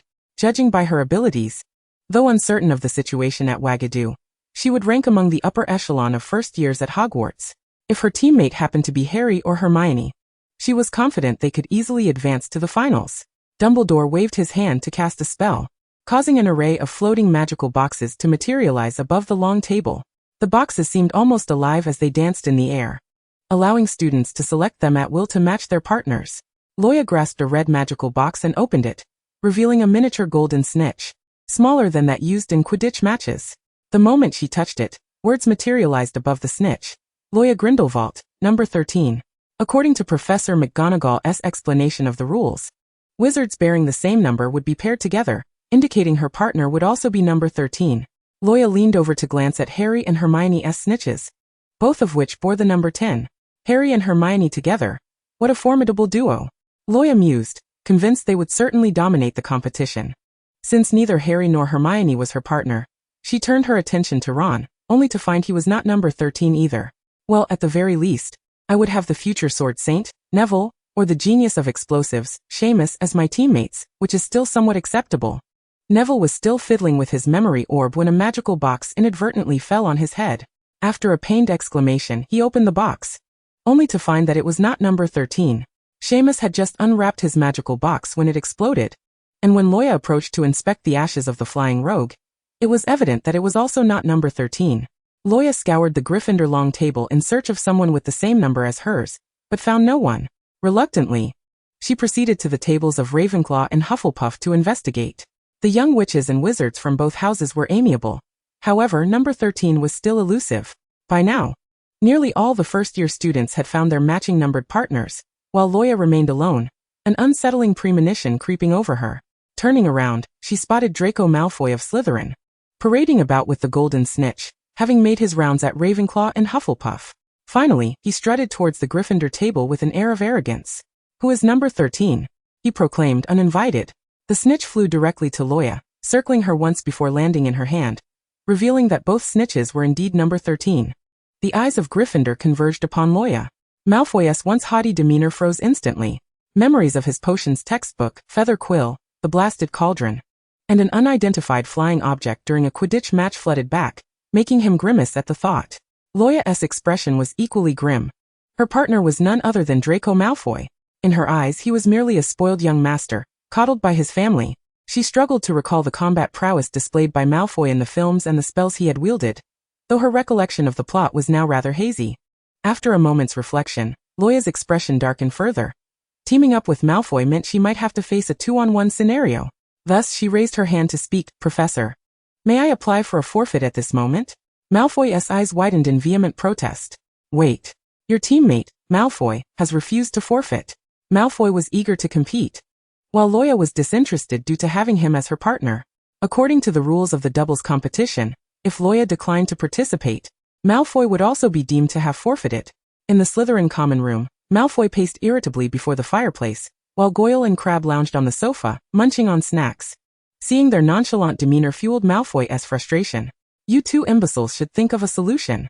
A passing Slytherin prefect rolled her eyes at Malfoy. "You're making us dizzy. Why isn't she participating? How am I to know? If she doesn't compete, I'll be ruled out as well. Have you bullied her, thus earning her disdain?" "She is the one who has been tormenting me." Malfoy realized too late that he had inadvertently revealed too much, his face flushing with embarrassment. "She certainly dislikes you. She doesn't trust you. If her partner were Potter, she would undoubtedly be thrilled to compete." Malfoy, feeling dejected, flung himself onto the sofa. Why does everyone adore Potter? Unless you change her perception of you, she will never trust you nor agree to team up with you, the prefect advised before turning on her heel and leaving. The following day, Malfoy and his 2 lackeys lay in wait behind the staircase in the main building. Goyle signaled from a distance, indicating that their target was approaching. Luo Ya was busy delivering a stack of class assignments to the professor's office for a Ravenclaw student. According to the plan, Goyle and Crabbe would accidentally knock the assignments from Luo Ya's grasp, allowing Malfoy to feign a casual encounter, helping her retrieve them to win her favor. Luo Ya would then feel grateful and agree to participate in the competition. The plan appeared to be unfolding smoothly, as Goyle and Crabbe succeeded in knocking Luo Ya's assignments to the ground and promptly fled. However, plans rarely survive the unexpected. No one anticipated that Luo Ya would abandon her assignments. Her face darkened with anger as she pursued Goyle and Crabbe down the street, only returning to retrieve her papers after delivering a few blows that left their noses broken. Malfoy, despite the unforeseen hiccup, believed that the outcome of the plan remained intact. He straightened his tie and ensured that his golden locks remained perfectly slicked back with hair gel before striding confidently forward. Just then, a boy wrapped in a yellow and black check scarf passed by, assisting Luo Ya in picking up her scattered assignments. "Thank you, Cedric," she said with genuine appreciation. Cedric offered her a slight smile. Luo Ya held Cedric in high regard, as he willingly acted as a scapegoat. Had Cedric not intervened, she likely would have been expelled from Hogwarts by Professor McGonagall for her reckless use of magic. "I heard you soundly defeated Slytherin, and your bludger hit Professor Quirrell." Due to detention, Cedric regrettably missed the Gryffindor vs. Slytherin Quidditch match. He listened intently as his roommates animatedly recounted how impressive the new Gryffindor chaser was, which left Marcus fuming. Luo Ya chuckled awkwardly. "It was merely a slip-up. We have a Quidditch practice match next week. Will you be able to come?" Cedric asked cautiously, a glimmer of hope in his eyes. Luo Ya pondered for a moment. Next week, first years were to face off against Wagadu in a charms competition, and since her assigned partner was Malfoy, she had decided to forego participation. Not competing would leave her with ample free time next week. So she readily accepted Cedric's invitation. Cedric quietly breathed a sigh of relief. As Luo Ya prepared to head to the Great Hall, she turned to Cedric and politely asked, "Shall we go to the hall together for dinner?" Under the gaze of her beautiful eyes, Cedric felt his ears redden as he nervously nodded. The two walked side by side down the corridor, leaving Malfoy sulking in the background. Chapter 32, The First Battle Shocks Everyone. Luo Ya felt that Draco Malfoy had been acting rather peculiarly of late. No matter where she went, she would serendipitously spot a golden-haired head not far off, peering through a telescope, accompanied by his 2 foolish lackeys, stealing glances in her direction. Initially, Luo Ya paid him no mind, but Malfoy, eager to participate in the competition, began to tread perilously close to disaster. For instance, in class, a still swollen Goyle and Crabbe suddenly appeared before Luo Ya. As she speculated whether they had come to settle a score for the broken noses, her hand subtly tightened around her wand, ready for confrontation. However, Goyle and Crabbe, relying on their weight advantage, each seized one of Luo Ya's companions, Hermione on her left and Ron on her right, leaving Luo Ya isolated. Then, Malfoy swaggered over and sat beside her. With an unfriendly expression, Luo Ya scrutinized him, wondering what he was up to. Today, Malfoy was impeccably groomed, his hair gleaming, clearing his throat. He adopted a tone he believed to sound amiable as he broached the subject of the competition. "I want to participate," Luo Ya interjected decisively without a second thought. Malfoy attempted to continue, but Luo Ya cut him off. "Some of your little fanatics criticize me for being a strong female protagonist, claiming I'm arrogant and self-indulgent, rather than the fragile, helpless flower they desire. So we are simply incompatible as a team. Let us maintain our distance. It's that simple." "I don't understand your meaning." "You need not comprehend." Nevertheless, Malfoy remained persistent. As long as Luo Ya refused to agree to the charms competition next week, he would follow her relentlessly. He was determined to compete, even aiming for the finals, hoping to face Potter and defeat him, thereby showing those who favored Potter what he was capable of. Although Malfoy possesses an appealing exterior and hails from a prestigious pureblood lineage, his words are laced with venom, often fixating on the notion of mudbloods, and his temperament is notoriously foul. Consequently, the first-year girls from other houses, who previously maintained a cordial rapport with Luo Ya, now shy away from her in the presence of Malfoy.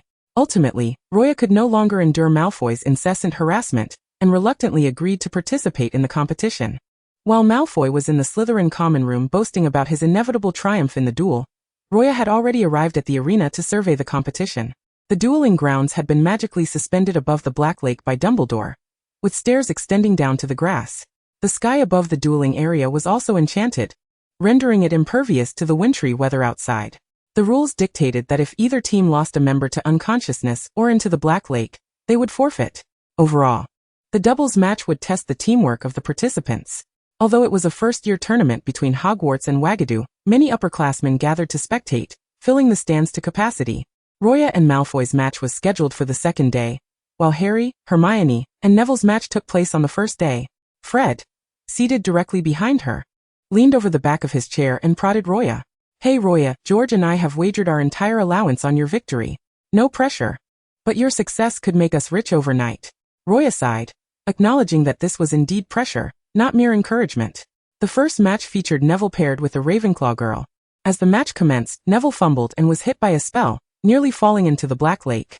Fortunately, the Ravenclaw girl maintained her composure, and despite an initial disadvantage, they ultimately turned the tables and won. Next was Harry and Hermione's match. Upon entering the arena, Harry spotted Luo Ya in the stands and waved excitedly, believing she was there to watch him. Luo Ya offered a subtle nod in response. True to their reputation, Harry and Hermione showcased their formidable partnership right from the start, catching their Wagadu opponents off guard and swiftly securing victory. Throughout the morning's matches, Luo Ya remained intensely focused on the Wagadu Wizards' performance, though they were not particularly strong. If Malfoy refrained from causing any disturbances, she felt confident in her ability to win. Soon, the day of their match arrived. Malfoy, in the preparation tent, boisterously declared that he would soon send the opposing wizard fleeing in disarray, seemingly unconcerned that the Wagadu wizards in the same tent could hear him. Luo Ya shook her head in embarrassment, hoping that Malfoy would not suffer an embarrassing defeat. After the referee announced the commencement, both teams raised their wands in salute, and the duel officially began. Malfoy struck first, casting a spell that summoned a snake into the arena. Luo Ya was taken aback, realizing that Malfoy had some hidden talent.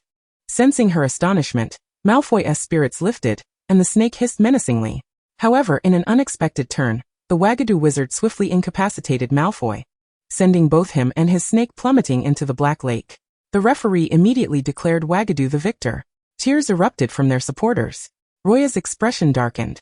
She hadn't even had the chance to intervene before her teammate had been knocked out in less than 10 seconds, thereby setting a record for the fastest defeat in the school's history. She felt utterly humiliated before Dumbledore, who watched from the head table. The autumn leaves drifted down, brushing against her face, as the incompetence of her teammate weighed heavily on her heart. With a scowl, Luo Ya descended the stairs, only to hear Malfoy bubbling in the lake behind her, exclaiming, "I can't swim." In a furious stride down the corridor, Luo Ya lamented her swift and disgraceful loss. Additionally, Fred and George had wagered their entire allowance, plunging her mood into despair. Soaked to the skin, Malfoy trailed after her, pleading for another chance, desperate not to lose her as a teammate. His clothes were drenched, and his usually neat blonde hair clung messily to his face. Ignoring his need for a cleaning charm, he hurried to keep pace with Luo Ya, fearful that she might withdraw from the competition in frustration. Grabbing her sleeve, he implored Luo Ya, "Grindelwald, give me another chance. I swear I will win this time.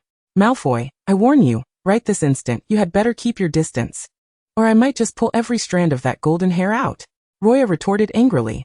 "I was careless this time. Next round, I will ensure those opponents, who are uglier than mudbloods, will regret facing me." Malfoy hastily defended himself. Luo Ya crossed her arms and shot him a sidelong glance. "Please, little blonde. You've ultimately lowered your esteemed head." The once proud Malfoy had resorted to pleading with a tone of submission, leaving Luo Ya contemplative for a moment. She had never intended to withdraw from the competition. Fortunately, the rules allowed for a chance at redemption, and with consecutive victories, reaching the finals was still within reach. She resolved to participate in the next match, not only to regain her dignity, but also to reclaim Fred and George's allowance. A few Slytherins brushed past her, gazing in confusion at the disheveled Malfoy, who was persistently pursuing a Gryffindor, while muttering about wanting another chance. One Slytherin finally broke the silence, asking, "What is Malfoy doing?" "What else?" "He is begging for love and getting rejected," came the reply. "He truly is determined." Ultimately, Luo Ya devised a new strategy, ensuring Malfoy remained in the backline, avoiding being knocked into the lake while she attracted the enemy's fire, and served as the primary offensive force. Malfoy could simply cast spells from the rear, and clean up as needed. Luo Ya rolled up her sleeves, thinking, "Isn't it merely a matter of 1 against 2? Chapter 33. Practicing the stunning spell. In the tent before the second match, Malfoy, unusually quiet, sat in silence. Luo Ya polished her wand, determined to make up for the 10-second defeat in the previous match by winning decisively within the same timeframe this time. There was no need to hold back. She would unleash her most powerful spells. As the referee blew the whistle, and both sides saluted, Luo Ya dashed toward the center of the arena. Under the threat that if Malfoy fell into the water again, their team would fall apart, Malfoy obediently adhered to Miss Grindelwald's tactical directives. He promptly ran in the opposite direction, retreating to the backline to prevent a repeat of the humiliating incident of being knocked into the Black Lake. According to the rules of the spell tournament, the quickest way to secure victory was undoubtedly to send the opponents into the lake. Sandstorm. Luo Ya raised her wand and immediately cast the spell, catching the Wagadoo wizard off guard and sending him flying. His teammate, tense and ready to retaliate, was suddenly enveloped by a massive water sphere. Luo Ya swiftly trapped the bewildered Wagadoo wizard in a water prison and tossed him straight into the Black Lake, concluding the battle in a mere 10 seconds. Malfoy, utterly stunned, was left speechless. From the stands, the Wagadoo headmaster rose, frowning, and cast a serious look their way. Is this the level of skill expected from a first year? How can a first year possibly wield such advanced magic? The ease of her victory was partly due to the fact that her second match opponent was rather inept. Struck by the sheer force of Luo Ya's water prison, Malfoy, unusually quiet, did not appear in the Slytherin common room for the next few days, avoiding his usual bravado with friends and refraining from provoking Potter. No one would believe that Malfoy had actually slipped into the library, searching for a third-year spell textbook, were it not for his conspicuous Slytherin robes and his golden hair. His engrossed demeanor while poring over the textbook could have easily led one to mistake him for a Ravenclaw. Luo Ya advised him to select a spell that could be mastered quickly and yield the best results in the upcoming competition. In her opinion, the Stupefy charm was the most fitting choice, as it was also the spell that would take Malfoy out of the game during their first encounter. Unlike Hogwarts, where students learn the Stupefy charm in their third year, it was part of the first-year curriculum at Wagadoo. Following Luo Ya's guidance, Malfoy diligently practiced the new spell. Luo Ya had to admit that Malfoy, being pure-blooded, possessed a natural talent that allowed him to swiftly master one of the third-year spells. On the day of no matches, Luo Ya and Malfoy arranged to meet in Hagrid's yard. In truth, it was Malfoy who had unilaterally dragged Luo Ya out early in the morning to practice with him. Malfoy was fully focused on Luo Ya's wand movements. Luo Ya cast a sandstorm spell, which Malfoy narrowly dodged. Not bad, you're much quicker at evading now, Luo Ya complimented. A rare praise from her teammate Grindelwald. Malfoy felt elated, stretching his sore shoulders.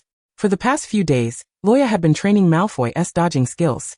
Even if she found herself alone, facing two opponents, she feared that Malfoy, lurking in the back, might unexpectedly be taken down. Malfoy had indeed improved significantly. She recalled the first day of training when he had taken numerous hits from her sandstorm spell, ending up bruised and battered by lunchtime. Luo Ya tossed Malfoy's wand back to him. Your turn now. Cast Stupefy at me. Malfoy clenched his wand, holding his breath as he waved it. Stupefy. Unfortunately, Luo Ya adeptly sidestepped the spell. Malfoy pouted in frustration. Ya, lying in the yard, chirped in response. Hagrid poured freshly boiled water into 2 cups filled with tea leaves, his hospitable nature prompting him to offer them homemade biscuits. He was genuinely surprised that the traditionally adversarial Gryffindor and Slytherin could interact so amicably. It was indeed a rare occurrence.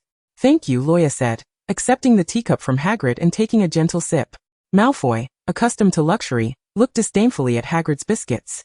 Who would eat such dirty biscuits? Only a mudblood would. Before he could finish his sentence, Luo Ya slammed her teacup down on the table with a loud thud, causing Malfoy to immediately fall silent. After an exhausting morning of training, he was indeed hungry. With a reluctant huff, he picked up a biscuit. Luo Ya raised an eyebrow and raised her voice at him. Malfoy, have you forgotten what you ought to say first? With a reluctant sigh, Malfoy muttered a thank you to Hagrid before taking a bite of the biscuit, which surprisingly turned out to be quite delicious. Hagrid, unfazed by Malfoy's attitude, chuckled heartily, marveling at how Lucius Malfoy's son could be so obedient to Luo Ya. In the rare afternoon of leisure, Luo Ya borrowed a book from the library's living area and nestled in her dormitory, preparing to weave a scarf for her niffler using the instructions provided. Have you been spending too much time with Slytherin lately? Hermione asked, setting down her book to look at Luo Ya earnestly. Hermione felt that her proximity to Malfoy had become excessive. After some contemplation, she opted for a more nebulous expression.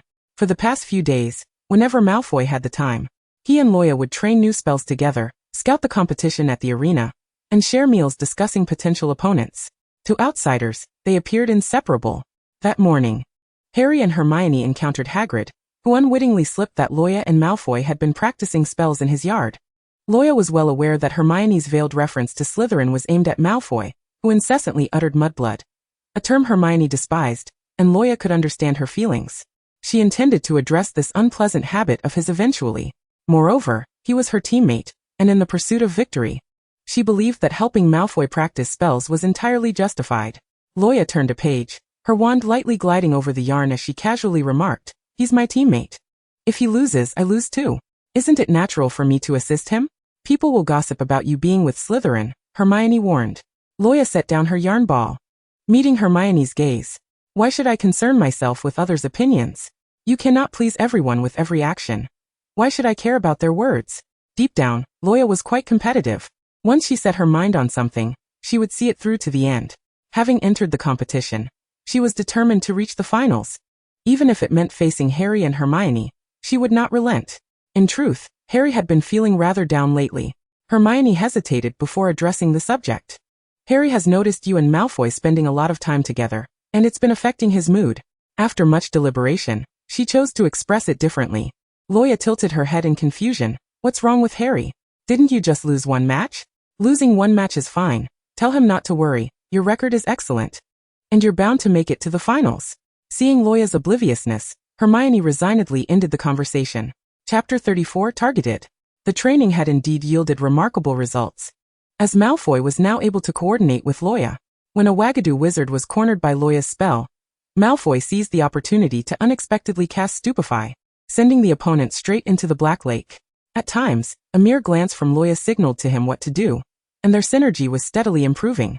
Aside from the initial loss, they had achieved 4 consecutive victories. However, the situation for Neville and Seamus seemed less optimistic. As Seamus was reported to have been eliminated from the competition, Luo was fiddling with her dragon heartstring wand, which bore several barely noticeable cracks. It seemed that the frequent use of advanced magic had begun to take its toll on the wand. She hoped it would hold up until the end of the competition. She certainly could not enter the dueling arena with a wand that resembled a broken spine, risking an accidental Avada Kedavra in front of so many watchful eyes. Such a blunder would undoubtedly cause considerable trouble. Malfoy had somehow procured a list of the competitors' match records. He circled the names of their upcoming opponents with a quill and handed it to Luo. "Potter's team lost again," he said with a smug expression, clearly relishing the news. Luo couldn't help but roll her eyes. It was amusing to see how Harry's loss brought such delight to Malfoy. "Do you remember when you cast Stupefy into thin air yesterday?" "I merely missed once," Malfoy retorted, slightly embarrassed. At the front of the classroom, Snape was trying his best to ignore the open bickering between a lion and a serpent in the first row during potions class. As he wrote the key points of the lesson on the blackboard and turned back, he noticed their heads nearly touching each other. Snape felt a wave of frustration wash over him, his brow furrowing. "Mr. Malfoy, could you repeat what I just explained?" Snape asked coldly. Caught off guard by the sudden attention, Malfoy was momentarily bewildered, having been absorbed in conversation with Luo. The surrounding Slytherins silently urged him on. Malfoy instinctively looked to Luo for help, nudging her arm. "What were we discussing, Professor?" "I have no idea." The two individuals still engaged in interaction were keenly observed by Snape, whose brow furrowed even more tightly. 5 points from Slytherin. Ultimately, Malfoy was ruthlessly assigned detention by Snape after class. The following day, as they returned from Hagrid's yard post-training, they came across Neville being carried out from the dueling arena by several students, en route to the infirmary. Luo noticed multiple claw marks on Neville's body, akin to those inflicted by a beast. How could such injuries occur in a spell competition? The Ravenclaw girl in her group appeared equally disheveled. Recognizing Luo as Neville's classmate, the girl expressed her discontent. "Neville and I have been completely eliminated. Our Hogwarts team suffered a total defeat today. This was utterly inconceivable." Luo was taken aback.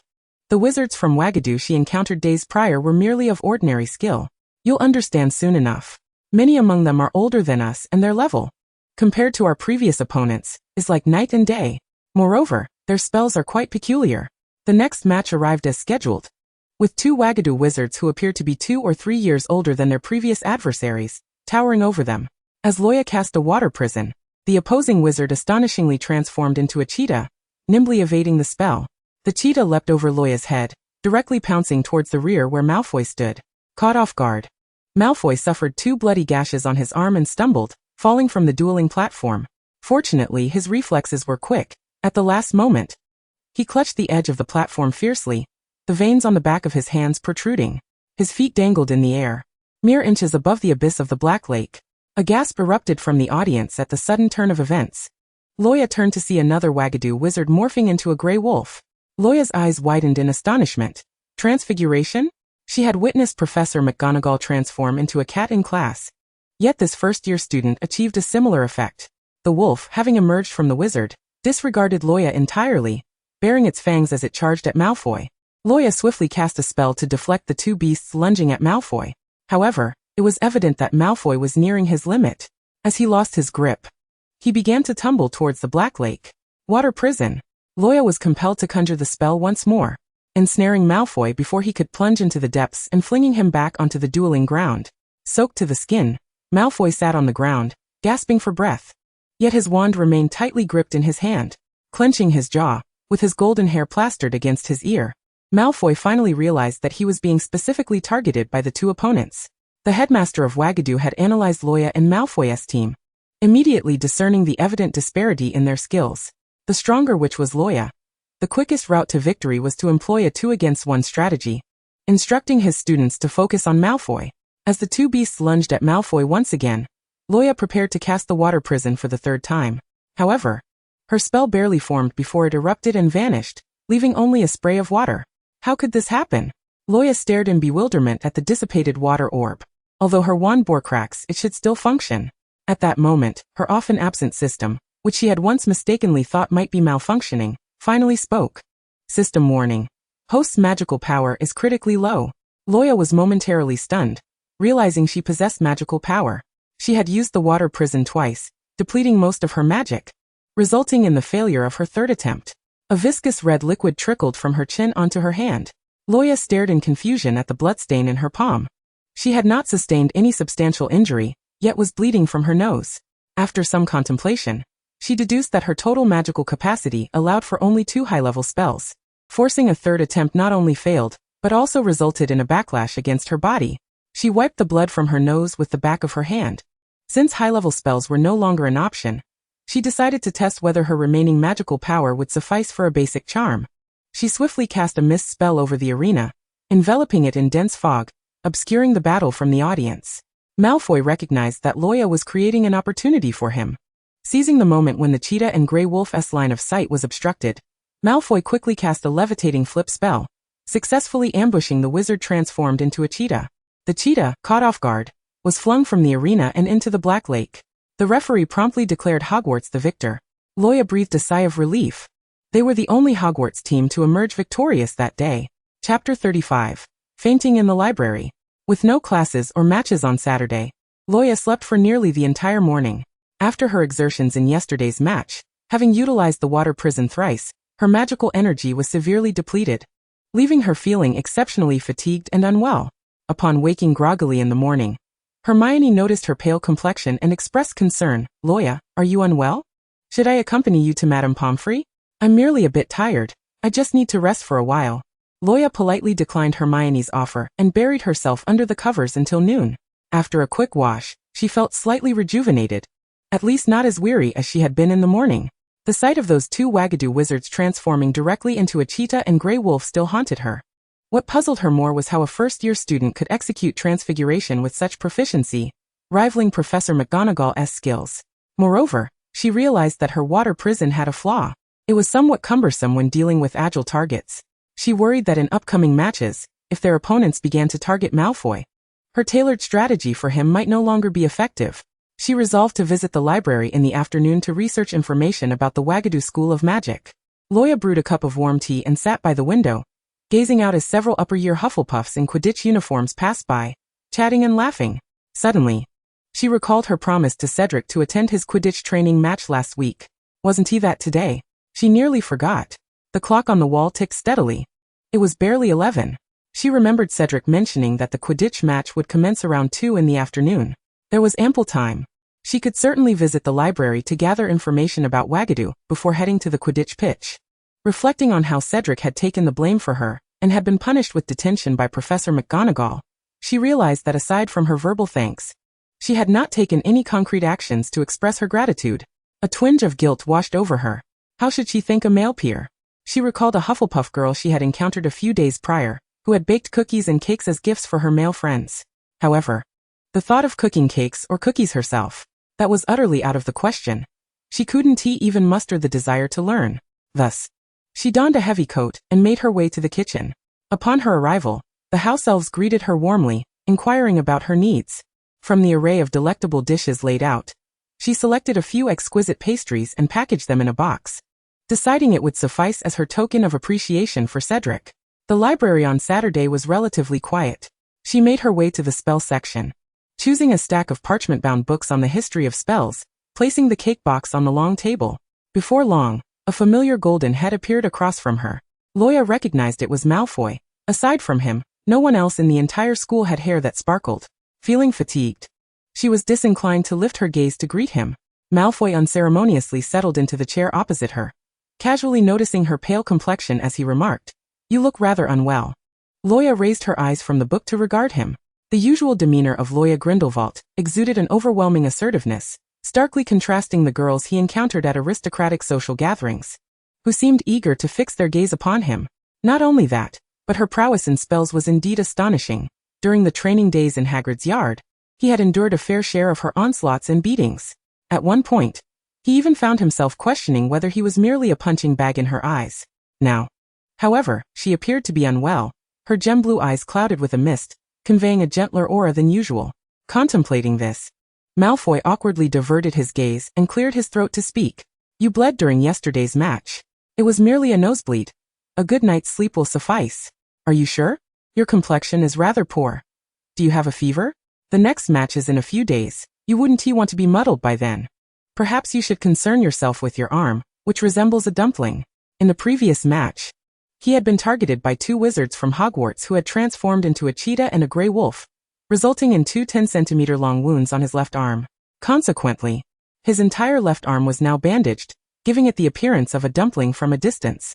Although the library boasted an abundance of books, those concerning the Hogwarts School of Witchcraft and Wizardry were regrettably scarce.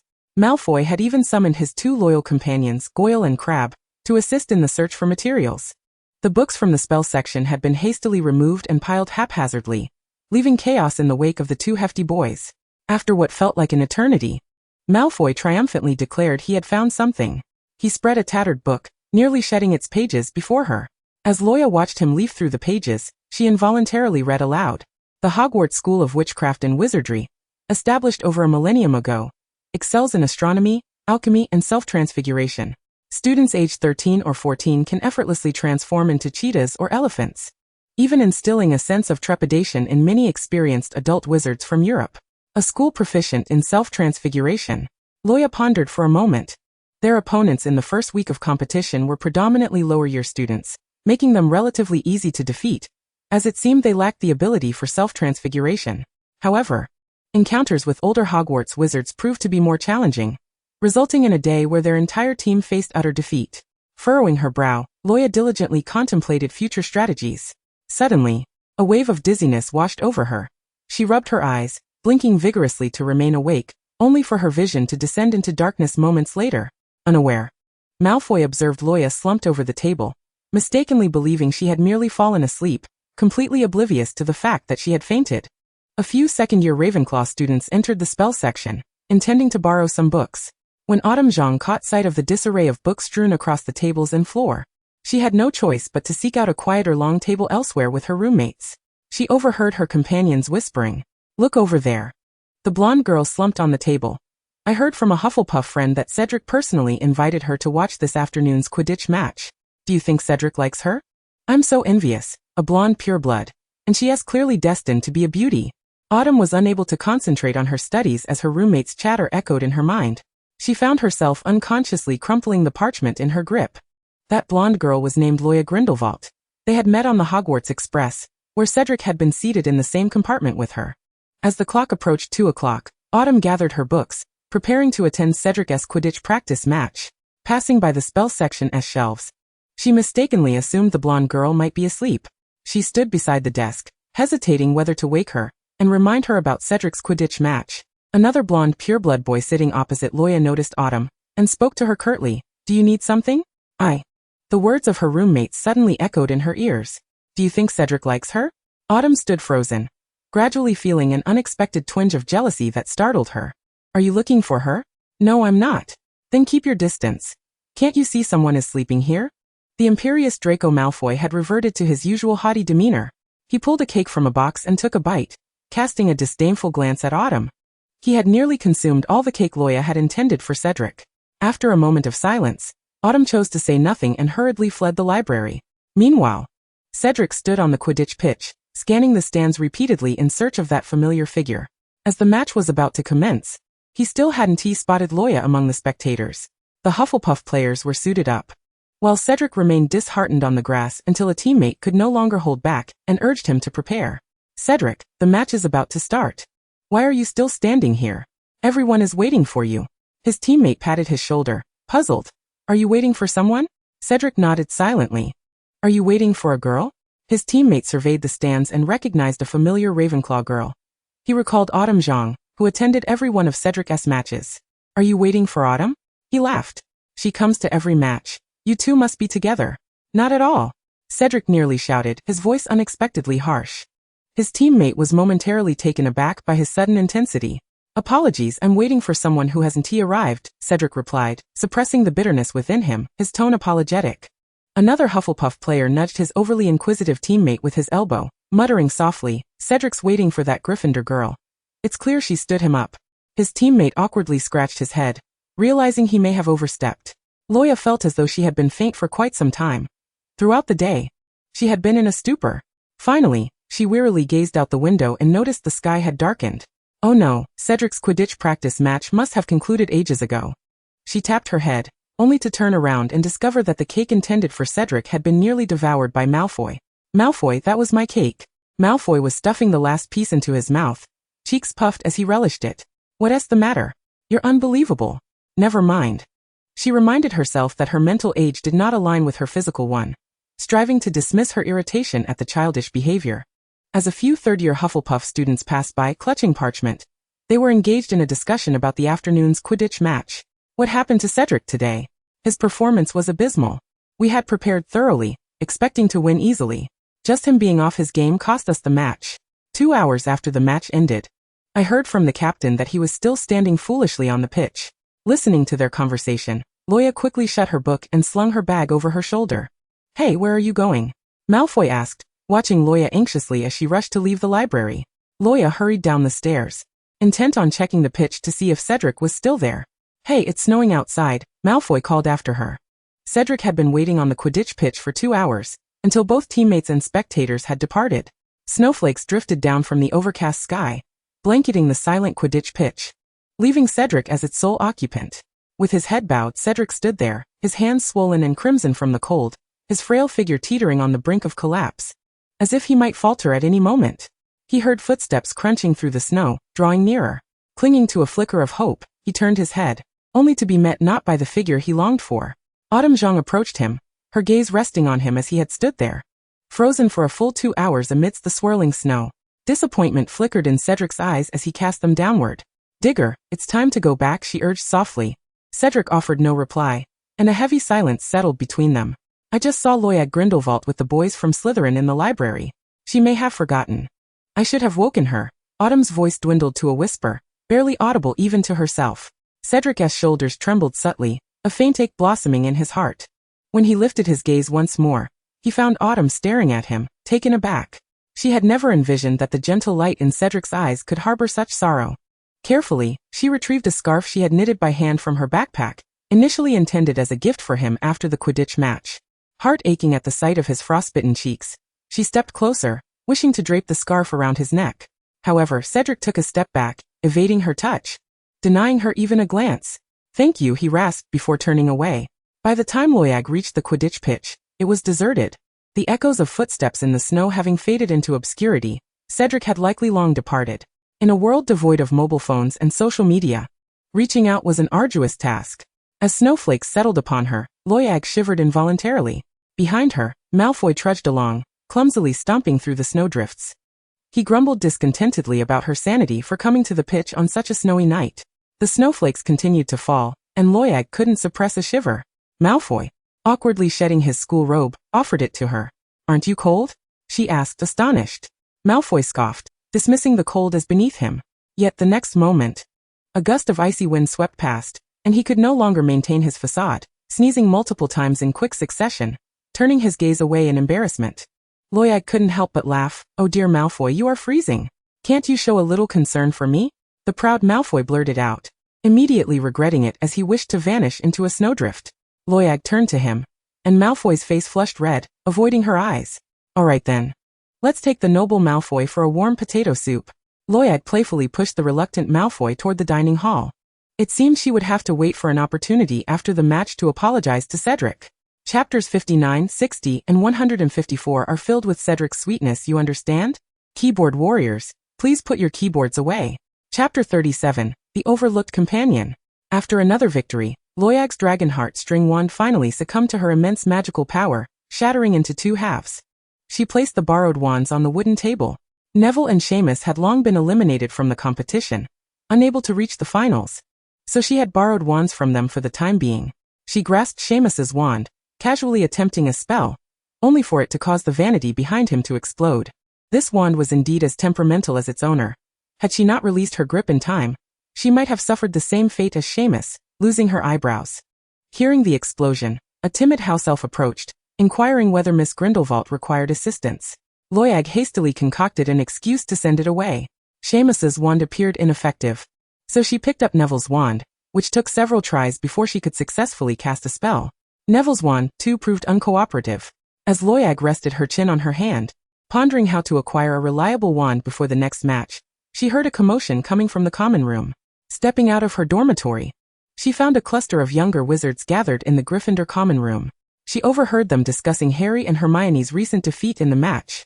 Harry had been injured and sent to the hospital wing, with rumors swirling that his injuries were severe enough to prevent him from participating in the remaining matches, forcing him and Hermione's team to withdraw.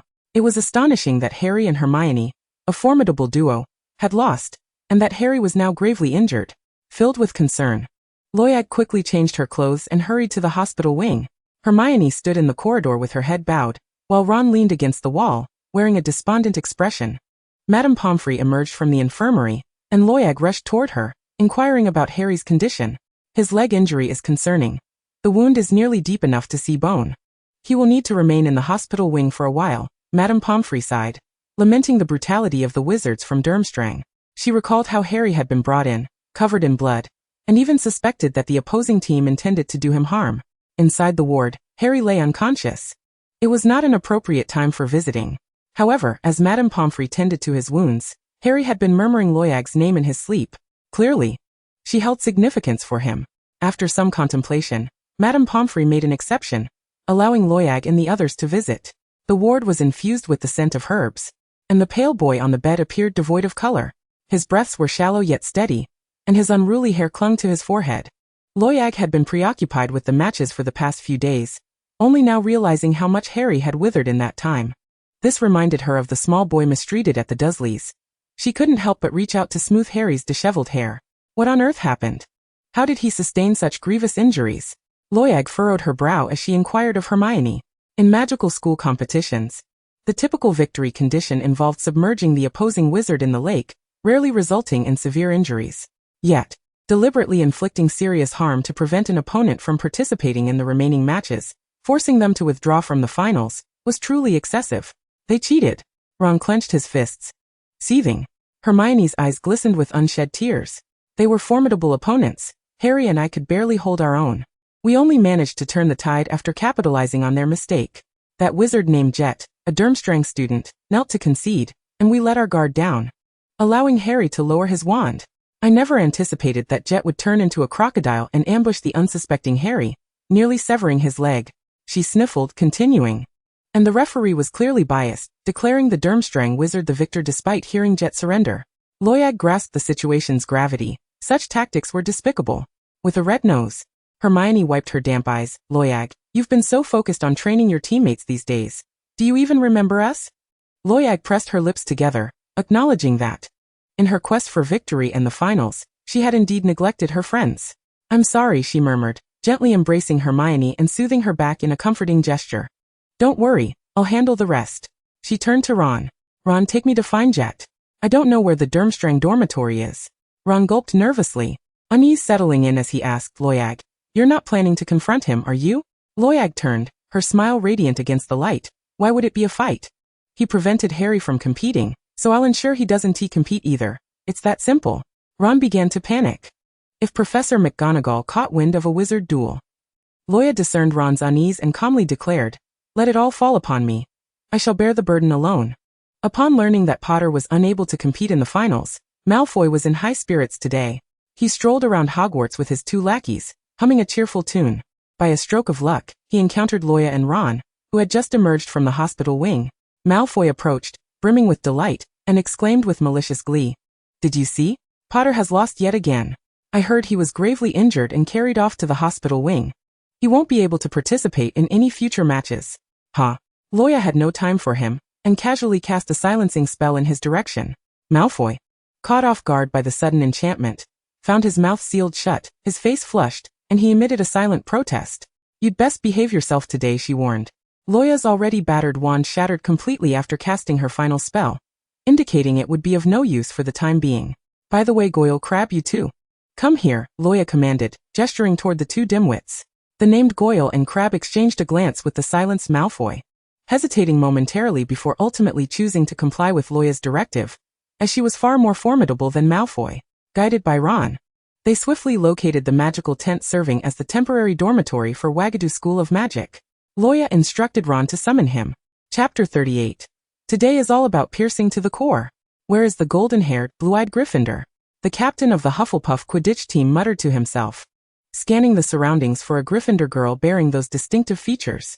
Captain, is it that one up ahead? One of his players pointed out. The captain followed his gaze and instantly recognized Loya, fiercely standing outside the Wagadu dormitory tent, accompanied by 2 Slytherins. He immediately identified her as the girl Cedric fancied. When Loya inadvertently turned her head in their direction, the Hufflepuff captain finally understood why Cedric was so smitten. He had never encountered such a stunning girl in his 5 years at Hogwarts, leaving him somewhat nervously awkward as he attempted to greet her. Loya did not recognize him, and regarded the unfamiliar face with curiosity. Hello, I am the captain of the Hufflepuff Quidditch team. Our seeker is Cedric. Before he could finish, Ron's distant voice interrupted. Loya, the schemer Jex is out. Ron ran back, panting heavily. Loya narrowed her eyes. Excellent. He has the audacity to show himself. She turned to the Hufflepuff captain and said, I apologize, but I have pressing matters to attend to. We shall speak later. At that moment, a tall, dark-skinned wizard emerged from the Wagadu tent, towering over Loya and seemingly older than her. Jex impatiently inquired, what do you want? Loya raised an eyebrow, amplifying her voice to ensure everyone present could hear her words. I, Loya Grindelwald, challenge Jex to a wizard duel, a fair contest. She deliberately elongated the last word with a tone of mockery, successfully noting the change in Jex's expression. The surrounding wizards gasped in astonishment at the sudden declaration of a private duel. The Hufflepuff captain stood speechless in shock. Their seeker, Cedric, had been unwell after foolishly enduring the snow for 2 hours, resulting in a high fever that kept him bedridden for 2 days. He appeared utterly dejected, refusing treatment from Madame Pomfrey despite his friend's persistent encouragement. Suffering from both a fever and frostbite, Cedric stubbornly held on, leaving his companions at a loss. Given their inability to persuade him, the captain thought it wise to find the Gryffindor girl Cedric admired to plead on his behalf, believing he would listen to her. Yet, this girl was now preparing for a duel with another wizard. The Hufflepuff captain gazed anxiously at Loya's slender figure, realizing she was about to confront someone significantly taller than herself. She was the object of Cedric's affection. If she were to get hurt, they could not simply stand by and do nothing.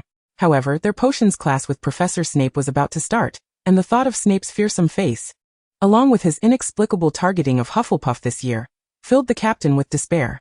No matter what, they could not allow the girl Cedric admired to be harmed. Resolute in avoiding a scenario where they would watch her suffer, the Hufflepuff captain decided he must intervene. Yet the duel had drawn a crowd, and the throngs of onlookers made it nearly impossible for him to push through. Jex clicked his tongue in annoyance, fully aware of Loya and that Slytherin Draco Malfoy. Their pairing was, after all, the most successful team at Hogwarts, with 6 wins and 1 loss, firmly securing a place in the finals. He understood that the true challenge lay not with her Slytherin partner, who was merely a burden, but with the witch before him. Their headmaster had predicted she would undoubtedly advance to the finals, and had meticulously analyzed all of Loya Grindelwald's matches. Her specialty was advanced water magic, specifically the water prison. However, her water prison had its weaknesses. It lacked flexibility and was vulnerable to interruption during its sustained release. Moreover, the headmaster noted that she rarely cast it more than twice in any match. If one could transform into a nimble beast, they had a good chance of evading her water prison. The Wagadu wizards were particularly adept at transforming into beasts, posing a challenge even for experienced European wizards. Nonetheless, expending magic unnecessarily before the next match was unwise. Yet the peers surrounding Jex were already cheering him on. If he refused the duel, he would be mocked as a coward. Deep down, he was reluctant to admit that facing Luo Ya, with her impressive record, made him genuinely apprehensive about the prospect of defeat and becoming a laughingstock. Jex recalled the rules of the competition and deliberately shifted the conversation, saying, "I trust you are well versed in the rules. Wizards are prohibited from dueling privately." Luo Ya scoffed at his words, maintaining her composure. "But if you refuse to fight me, I insist on a one-on-one duel." She beckoned with a hand. Responding to her signal, Goyle and Crabbe appeared with a stretcher, wearing mischievous grins as they brazenly placed it at Jex's feet. "What is the meaning of this?" Jex demanded, his expression darkening. Luo Ya smirked, her lips curling into a mocking smile. "Why, it's prepared just for you." The surrounding spectators burst into laughter at her taunt. "You are humiliating me," Jex exclaimed, incensed. "I am merely being considerate, preparing a stretcher for our esteemed guest from afar, securing a reservation for a hospital room. Am I not being sufficiently hospitable?" Luo Ya replied with a smile that belied the lack of mirth in her eyes. This provocation enraged Jex, who could no longer contain his fury, and accepted the duel. The crowd was thick with spectators, and Ron, serving as an impromptu referee, began the countdown. Jex observed as Luo Ya withdrew a peculiar wand from her sleeve, one seemingly shrouded in dark mist. This contradicted the headmaster's analysis, which had stated she wielded a dragon heartstring wand. Both parties raised their wands and bowed. Jex focused intently on which spell to initiate first. To his utter astonishment, Luo Ya offered him no opportunity to retaliate. She took the offensive, launching a killing curse right from the outset. Piercing to the core, the vertebrae wand erupted with a green light, striking Jexy directly, leaving him no time to evade. The captain of Hufflepuff wore a look of utter bewilderment, setting aside the absurdity of a first-year wielding the unforgivable curse. What depths of enmity could provoke such a bone-deep assault in a wizarding duel? A cacophony of Jexy's agonized screams echoed through the air as he writhed on the grass, feeling as if his entire body were being mercilessly shredded. The once raucous crowd of Wagadu wizards now gazed on in sheer horror. Luo Ya observed Jexy's torment with an icy detachment. There was no need for leniency in dealing with scoundrels. Moreover, her control was impeccable today. She would not take his life, merely ensuring that he would languish in the infirmary for a month. Jexy's eyes widened in anguish, just before losing consciousness. He hazily perceived a ghost clad in an archaic black robe floating behind Luo Ya, its hood shrouded in layers of mist, obscuring its visage. By the time the captain of Hufflepuff regained his senses from the shock, he was dismayed to discover that Luo Ya and Ron had long since departed. Not only was he late for potions class, but he had also failed to inform her of Cedric's illness. Soon enough, the news of Jexy's grievous injury reached the ears of the headmaster of Wagadu. Enraged, he stormed into the Hogwarts headmaster's office, demanding an explanation from Dumbledore. Chapter 39. Dumbledore's online protection of his charges. The headmaster of Wagadu, a man of African descent, burst into Dumbledore's office in a fit of fury. "Dumbledore, your student Luo Ya has violated the competition rules, engaging in an open duel, and even using the unforgivable curse to inflict grievous harm upon my student. You must disqualify her from the competition." Professor McGonagall, who had just been delivering documents to the headmaster, stood speechless in shock. How could a student from her house employ an unforgivable curse against a Wagadu student? "Dumbledore, I oppose the admission of Luo Ya to Hogwarts from the outset. She ought to have been sent to Durmstrang." McGonagall paused, a fleeting sense of déjà vu washing over her, as if she had voiced similar sentiments before, though she could not recall when. "Professor McGonagall, might I trouble you to reassure the students outside?" Dumbledore's voice remained calm, as if he had everything under control. "In a few years she will wield the unforgivable curse with ease, much like that dark wizard. Professor McGonagall, I kindly ask you to step outside and calm the students." McGonagall, reluctant to relent, began to argue further, but Dumbledore reiterated his request, this time with an unusual air of authority. McGonagall fell silent, understanding that Dumbledore wished to speak privately with the headmaster of Wagadu. Yet, she could not fathom why Luo Ya consistently received such preferential treatment from Dumbledore. If it were Harry, the son of Lily and James, she could comprehend, But why was Luo Ya afforded such grace? Casting a wrathful glance at Dumbledore, she stormed out of the office. Only Dumbledore and the headmaster of Wagadu remained in the room, Dumbledore leisurely pouring tea into a cup, as if the unfolding events bore no weight. Discontent with Dumbledore's demeanor, the headmaster pressed on, "If you do not disqualify her from the competition, no, you must expel her. Otherwise, I will report this to the Ministry of Magic and seek justice." Finally, he heard Dumbledore invite him to take a seat. The headmaster of Wagadu, displeased, let out a cold huff and prepared to sit on the sofa, only for it to suddenly vanish, causing him to crash heavily to the floor. "Dumbledore! You!" The headmaster rose in anger, glaring at the instigator, who continued to pour water into the teacup, offering not a single glance in return. The room was eerily silent. Drip, drip, drip. The headmaster of Wagadu heard the sound of water falling into the teacup. Suddenly, he felt droplets cascading onto his face, increasing in number. Confused, he looked up to find the ceiling had vanished, replaced by a tempest of thunder and dark clouds. In a panic, he scanned his surroundings. But Dumbledore had long since disappeared from view. Uncertain of why he now stood in a precarious little boat, he was engulfed by deafening thunder. Suddenly, a torrential downpour struck, and the turbulent waves violently overturned the boat, drawing him uncontrollably into a vortex. No! He flailed desperately in the water, crying out for help as seawater flooded his mouth and nose, filling his lungs, which felt as though they were being violently torn apart. The pressure of the water pressed against his eardrums, and his mind felt as though it might explode. He howled in despair until his body grew weak, his terrified eyes slowly sinking beneath the surface. When he opened his eyes again, he found himself back in that swaying little boat, watching in terror as the surging waves once more dragged him beneath the sea, repeating the entire suffocating ordeal. Just as he lost count of how many times he had been caught in this cycle of drowning, he heard the clear sound of a spoon striking a teacup. The storm vanished, the waves dissipated, and he returned to Dumbledore's office. While Dumbledore merely poured himself a cup of tea, he had drowned dozens of times in the illusion crafted by the headmaster. Each death felt strikingly real. He could sense the obstruction of breath, the pressure of water flooding his lungs, and his skin swelling until he descended into darkness. On his knees, trembling uncontrollably, he gasped for air, unable to suppress the urge to vomit. He felt that this mental torment was no less excruciating than being bone-deep wounded. The old man with a white beard leisurely sipped his tea. During Voldemort's reign, a Death Eater had seemingly provided him with considerable intelligence, until Voldemort's downfall, after which the individual appeared to have changed their name and fled to the Moon Mountains. The headmaster of Wagadu was taken aback, instinctively covering the location of the Death Eater mark on his arm. "How do you know this? Was it Igor Karkaroff, that traitor, who revealed it?" he questioned. Anxiety etched across his face. Dumbledore glanced at his movement. "I did not partake in any heinous acts. I did not kill anyone. I merely provided information of little consequence," the headmaster of Wagadu hastily explained. Though he had once been a subordinate of Voldemort, he shared no loyalty to either Voldemort or Karkaroff. He believed he had merely offered information without blood on his hands. After Voldemort's decline, the Ministry of Magic began to purge his former followers, and he had changed his name to escape to the Moon Mountains in Africa. However, the mark of the Death Eater on his arm was an undeniable fact. If the Ministry discovered it, cold sweat broke out on his brow as he regarded the old man with fear in his eyes.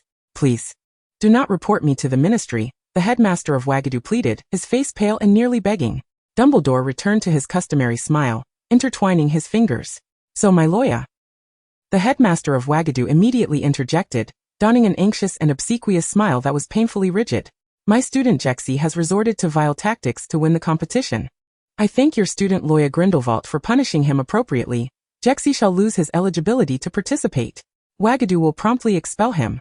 Dumbledore smiled but said nothing further, and the headmaster of Wagadu hurriedly exited the office. In the blink of an eye, Christmas approached, with Hogwarts alive with little wizards building snowmen and engaging in snowball fights. Meanwhile, poor Harry was confined to the infirmary for the holiday. Upon awakening from a deep slumber, he was pleasantly surprised to find Luo Ya sitting at his bedside, peeling an apple. However, the joy quickly turned to a sense of grievance as he lamented, "You haven't spoken to me these past few days." Reminiscent of a brother abandoned and neglected by a sister swept away by another man, Luo Ya offered soothing words. There, open your mouth," as she sliced a piece of apple and fed it to Harry. Luo Ya's psychological maturity far surpasses that of her physical form, though she had once been enamored with the trio while watching movies. However, upon her arrival in the magical realm, and her interactions with the 11-year-old Harry, she unconsciously regarded him as a child, a younger brother. Observing Harry's petite stature, Luo Ya noted his surprising appetite. After she had personally fed him an apple and a Christmas pudding, he audaciously requested more. Caught in a moment of indecision about whether to consult Madame Pomfrey regarding the appropriateness of such indulgence for a patient, Luo Ya found herself unable to resist Harry's sparkling gaze, and thus cut a piece of cake to offer him. Meanwhile, Ron was instructing Hermione on the nuances of wizard's chess, and Hermione casually remarked that as long as it was Luo Ya feeding him, he would consume whatever she provided. Luo Ya tilted her head, seemingly perplexed by Hermione's implication. Due to the Weasley parents' trip to Romania to visit Charlie, Ron was compelled to remain at school for the holidays. Luo Ya chose to stay behind to care for Harry, who still relied on crutches. Most professors remained on campus, including Snape. Spending Christmas alone with the house elf would be rather dull, so she opted to stay and look after Harry. On Christmas Day, the foot of Harry's hospital bed was piled high with an abundance of snacks brought by Luo Ya and Ron, while Hagrid entered the room, shouldering a fir tree, startling Madame Pomfrey in the corridor.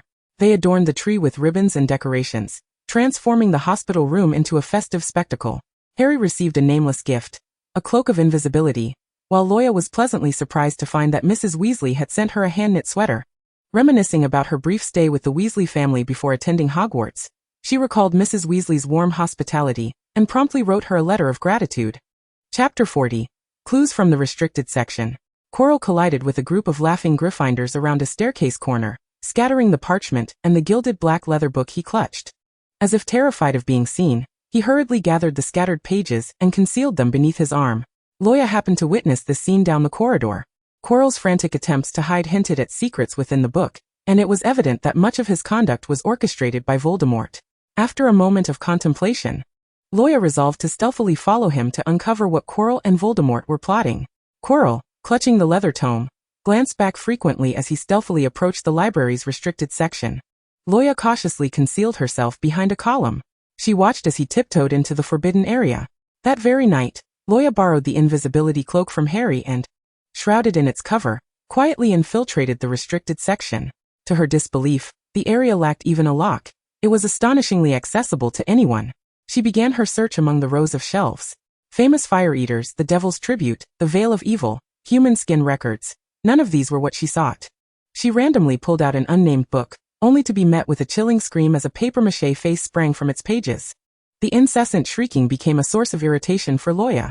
How unfortunate that you do not translate into the cries of Zhou Shuren, she quipped, delivering a swift punch that sent the face back into the book, finally silencing it. Flipping through a few more pages laden with incomprehensible text, she ultimately closed the book in frustration. Continuing her search, she stumbled upon a volume titled The Demon of the 15th Century. Intrigued, Luo Ya extracted the book and seated herself on the ground, resting it on her small knees. The yellowed pages bore dark stains of dried blood, sending shivers down her spine. Upon reaching an illustrated page, she noticed a wand crudely drawn. Was this not her own spine-bone wand? Beneath the illustration was a faint inscription, Ectus, the madman who crafted wands from his own spine. It dawned on her that this wand was not created by Ollivander.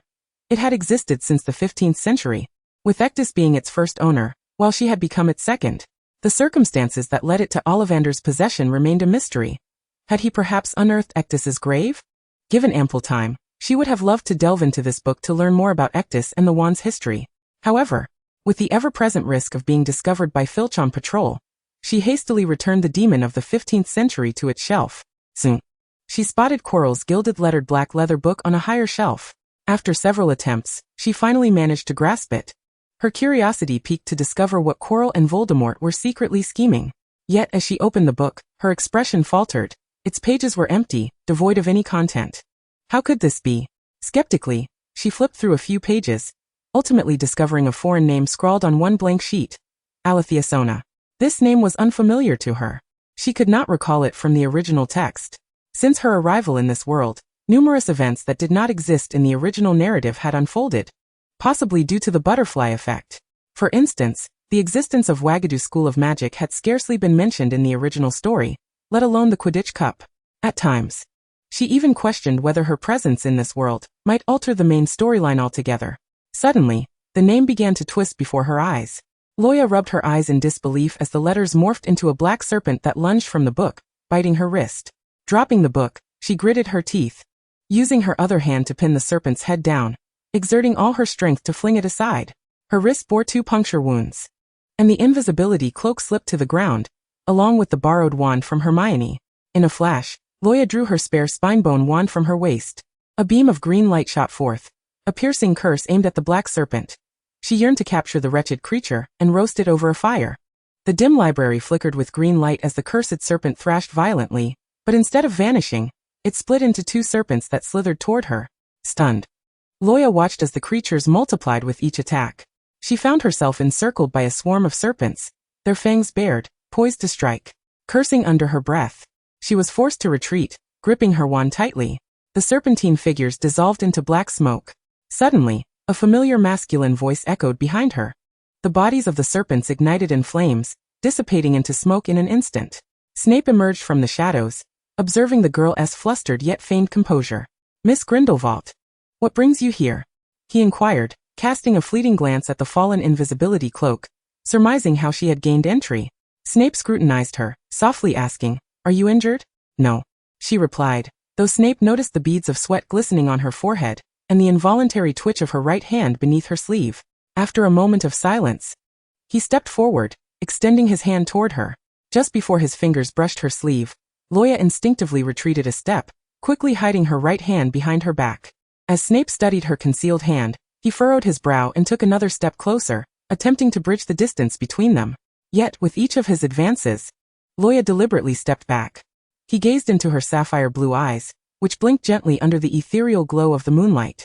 A strand of golden hair cascaded down her tilted little head, resting softly on her shoulder. Severus Snape sighed deeply within himself. "Enough of this, let me see your injury." Luo Ya bounded back a step, realizing that teasing Snape could be rather amusing at times. Observing her reluctance to reveal her wound, Snape patiently cornered her, step by step. Luo Ya accidentally bumped her back against a bookshelf, causing several books to tumble down, perilously close to striking her head. With quick reflexes, Snape cast a levitation charm. With no escape, Luo Ya finally surrendered, and Snape seized her concealed right wrist. The tip of his wand glowed faintly, casting a gentle light as he examined her wrist for any signs of injury. He meticulously inspected it, but her delicate wrist bore no wounds. Skeptical, he rolled up her sleeve, exposing her fair little forearm, confirming once more that there were indeed no injuries. Seizing the moment, Luo Ya cautiously hid her left hand. Meanwhile, Filch, patrolling the corridor, was drawn to the commotion upstairs and hurriedly approached, panting. The thought of catching a student roaming the halls and hanging them upside down in his office thrilled him. "Who is it? Come out." Holding his lantern high, he spotted Snape's figure from afar. "Professor, I just heard a noise. There must be a student sneaking into the restricted section." As he approached, he noticed a small girl standing behind Snape. "At last I've caught you." Filch grinned maliciously at Luo Ya. Chapter 41. The Girl Who Loved Theater. Filch's eyes widened with excitement as he misinterpreted Luo Ya's intrusion into the restricted section as being caught red-handed by Professor Snape. He eagerly anticipated seeing her punished and confined to the dark room by Snape. "There are no roaming students here," Snape replied calmly, his gaze fixed on Filch. The look on Filch's face was akin to being doused with cold water, his mouth twitching. "A living person stands before me, and you tell me there's no one? Is this not sheer nonsense? Do I need to repeat myself?" Snape's voice intensified. Filch, intimidated by Snape's authoritative demeanor, found himself at a loss for words. Luo Ya, standing behind Snape, cheekily flashed him a middle finger. Filch, fuming with frustration, felt like a powerless fool. Driven by jealousy, he often clashed with the young wizards, seeking any excuse to discipline them for the slightest disturbances. However, he lacked the courage to challenge Snape's words, not even daring to voice his impotent rage. Realizing that Snape was clearly protecting the girl, Filch, as Hogwarts caretaker, deemed it unnecessary to invite trouble. Yet Luo Ya, still grasped by Snape, broke the tension with an unexpected remark. "Professor, how long will you hold my hand? I'm still a child." Snape stiffened, realizing he still held her wrist, and awkwardly released his grip, feeling an unfamiliar warmth in his palm. Whenever Miss Grindelwald referred to him as Professor, Snape knew she was up to mischief. At that moment, he felt utterly powerless against her antics. Filch, stunned as if petrified, scanned the two with bewilderment. "I'll escort you back to the common room," Snape said, retrieving the invisibility cloak from the corner and draping it over her. Outside, the heavy snowfall blanketed the ground in silver. If anyone passed by, they would witness the peculiar sight of Snape walking alone in the snow. Yet 2 sets of footprints trailed behind him. Snape walked ahead, with Luo Ya following closely, stepping into his footprints. I truly despise Filch, Luo Ya muttered. Not only Luo Ya, but all Hogwarts students shared this sentiment, and Snape was well aware of it. Knowing those same students trembled at the mere sight of him. In potions class, when he called on a girl, she might even cry from fright. I once watched a television series called Game of Thrones, where the male lead's father ambushed soldiers at the wedding, slaughtering him, his wife and everyone at the banquet. It infuriated me. Snape recognized that Muggle cinema existed, yet he had never felt inclined to visit a Muggle theater. He patiently listened to Luo Ya's incessant chatter behind him. The actor who played the lead's father bore an uncanny resemblance to Filch. In Luo Ya's world, they were indeed the same person. The Red Wedding. My favorite lead met such a tragic end. As Luo Ya rambled on, Snape, though unable to comprehend fully, refrained from interrupting until he heard her mention her favorite lead. He furrowed his brow, inquiring, "Your favorite lead?" "The lead is Rob Stark. I was quite the fan of his back then, but alas, he died in the second season. It broke my heart. I thought he was the main character." Snape abruptly halted, turning to meet Luo Ya's blue eyes directly. His voice, unusually husky, questioned, "Heartbroken?" "He was stabbed to death at the wedding. How could I not be heartbroken?" Snape pursed his lips, turning away from her, his robes billowing as he quickened his pace. Was Snape truly angry? The old bat was indeed angry? As her temporary guardian, Luo Ya had lived with Snape for some time now. And even when she and the Niffler nearly wrecked the place, he had never shown anger. "Snape, you walk so fast. Do you think I have legs as long as yours? I can't keep up." The snow was deep, and as a child, Luo Ya struggled to navigate through the thick blanket, ultimately losing her balance and tumbling into a snowdrift. Watching Snape's figure grow distant, she got up, rubbing her reddened nose and shaking the snow from her golden hair. Upon hearing the commotion, Snape could no longer resist returning. He bent down, offering his hand to Luo Ya, who grasped it in return, his dark eyes watching her intently. His fingers, callous from handling potion ingredients, were rough against her palm. With ease he pulled her up, and she shook off the snow. Snape resolved to investigate this Rob Stark, whom Miss Grindelwald both adored and pitied, although he was certain he would find no trace of him in this world. After all, this realm lacked Martin's Game of Thrones and the actor portraying Rob Stark. "What spell did you use for that snake shadow that turned into smoke?" Luo Ya recalled the growing multitude of snakes she encountered in the restricted section, which Snape easily incinerated with a single incantation. "It's a counter curse, effective against any spell that summons snakes. Can I learn it?" Seeing the eager look in Luo Ya's eyes, Snape nodded. Although this spell was seldom utilized, he would typically scoff at anyone seeking to learn it. However, for Luo Ya, with her innate talent and aptitude, it would be relatively easy. "Can it be tomorrow? I'll come to your office, and you can teach me?" Luo Ya joyfully leaped into a snowdrift. Snape shook his head gently. He would be leaving Hogwarts the next day to procure a batch of special ingredients, and it would take at least 2 days before he returned. Not tomorrow.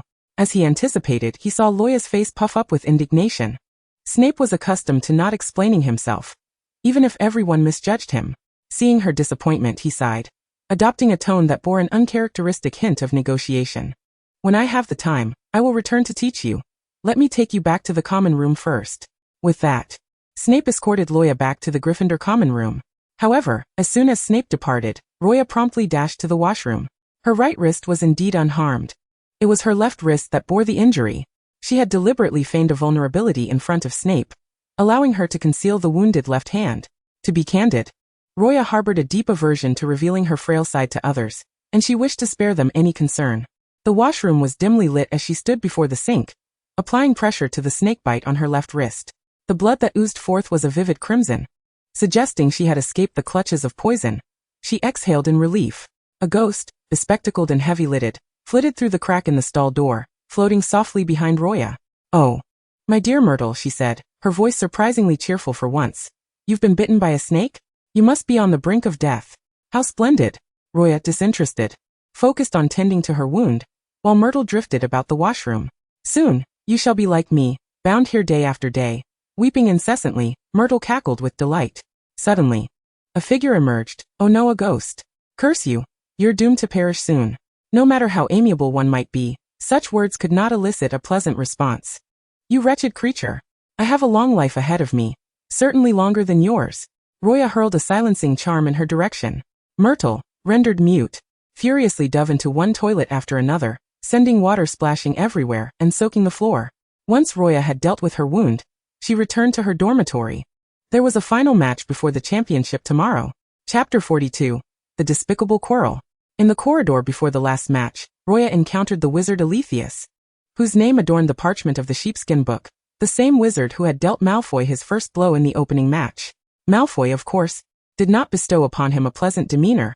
As they brushed past each other, he deliberately jostled Alethius's shoulder. The latter, unfazed by Malfoy's provocation, turned and walked in the opposite direction, as he had no match that day. His sunken eyes, pallid complexion, and darkened forehead rendered him a specter of the living, devoid of vitality.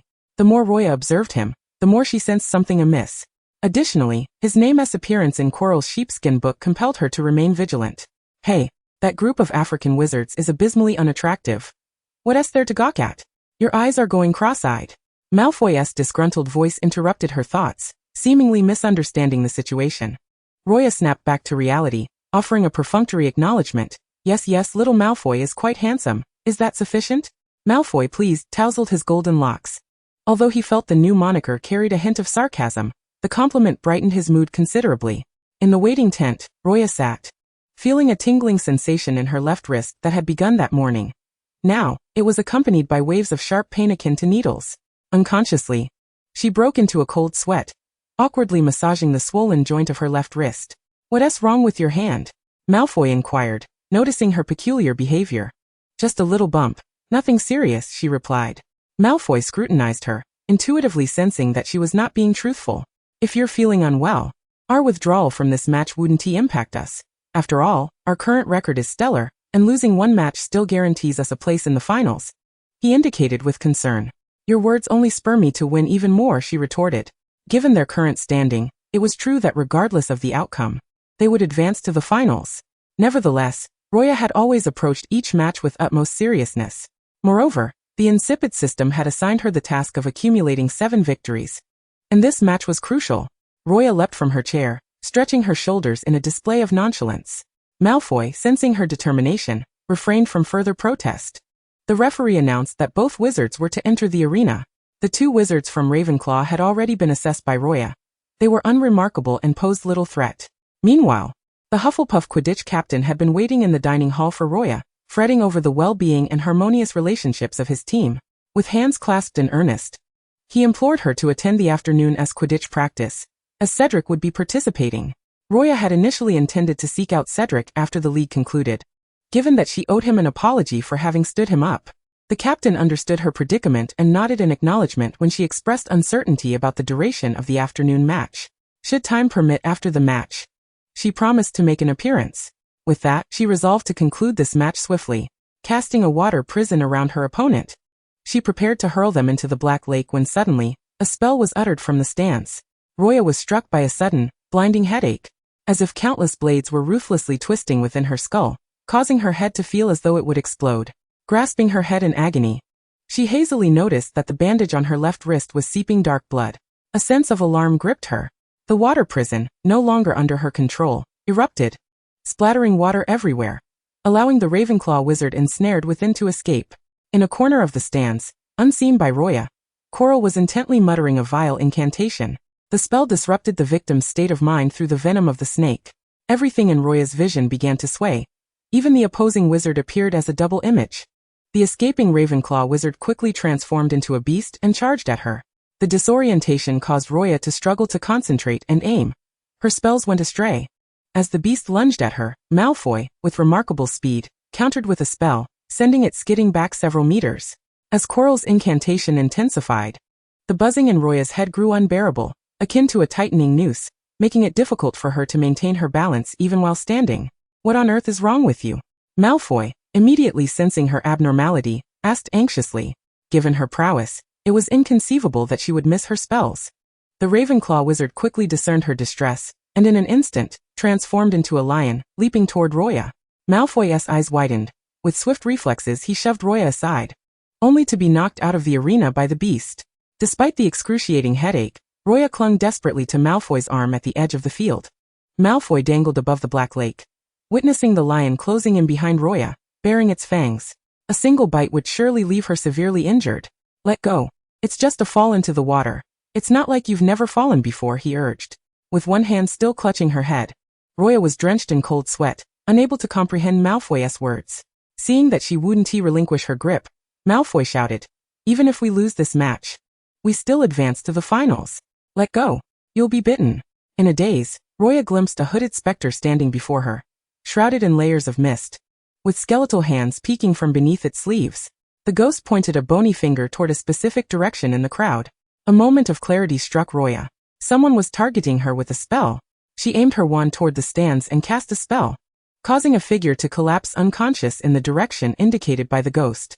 Gasps erupted from the audience as they scattered. Quirrell was caught off guard by the sudden spell, crashing violently against the wall, his head colliding with the surface. Several teeth were dislodged, and he clutched his mouth in agony, utterly astonished that the venom-affected Roya still possessed the strength to cast a spell. The interruption of the incantation alleviated some of Roya's pain, though she still broke out in a cold sweat, her vision remaining blurred. Yet it was sufficient for her to concentrate and cast her spell. The lion continued to lurk behind her, poised to pounce. Roya smirked, determined to seize victory without hesitation.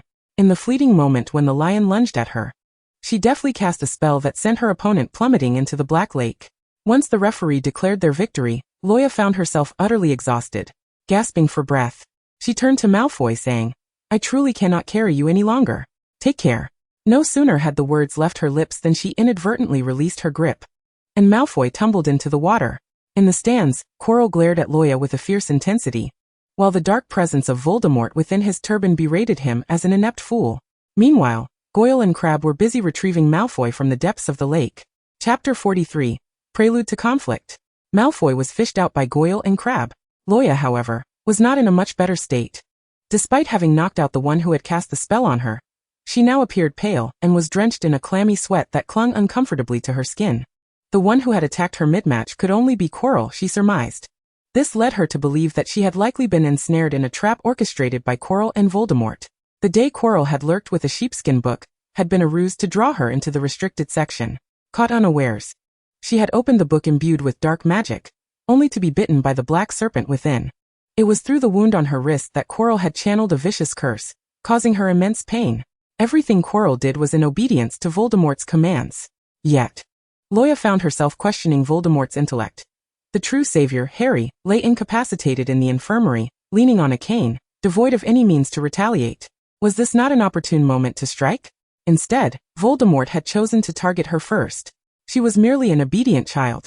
Did Voldemort truly perceive her existence as a threat? The effects of Quirrell's curse weighed heavily upon her.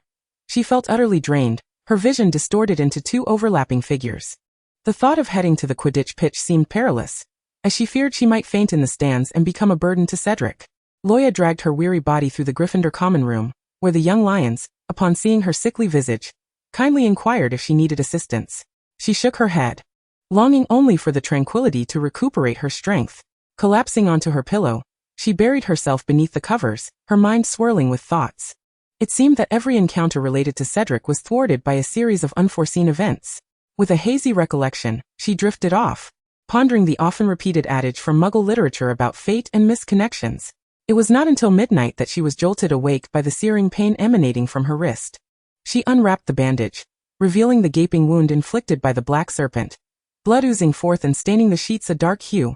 Moreover, her vision began to whirl, cacophonous sounds ringing in her ears, and an overwhelming sensation within her body felt ready to erupt.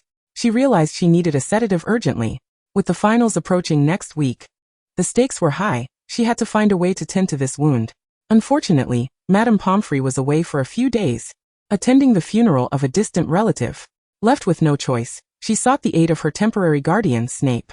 Carefully, she lifted the deep red curtain, striving not to rouse the slumbering Hermione in the adjacent bed. Wrapped in her coat, Roya ventured out of the common room, her condition deteriorating as she wobbled through her hazy vision, taking what felt like an eternity to reach Snape's office. Leaning against the door, she slid down to the floor and weakly tapped on it. No response came. She knocked again, more forcefully this time, yet still received no answer. Filch, lantern in hand, was patrolling the corridors with his assistant, Madame Norris, on the lookout for any students wandering the halls at night. Upon hearing the knocking from above, he hastily ascended the stairs, excitement propelling him forward. However, when he beheld the small witch slumped against the door, his initial thrill quickly turned to despair. You again? Filch's face fell as he realized that his hopes of catching a wayward student had been dashed. She was under Professor Snape's protection, untouchable and beyond reproach. Filch glared at Roya, impatiently urging her to return to her common room. "Have you seen Snape?" he inquired. "Professor Snape is out gathering herbs and won't be back for several days." Luo Ya, frustrated, knocked her head lightly. No wonder Snape had mentioned he wouldn't be able to teach her spells the next day. He was out collecting herbs.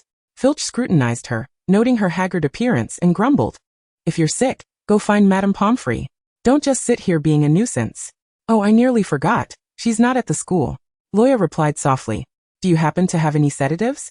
"Why would I have such a thing?" he retorted, then paused to think. "I believe Madame Loris used a sedative for animals when she was ill." Animal sedatives.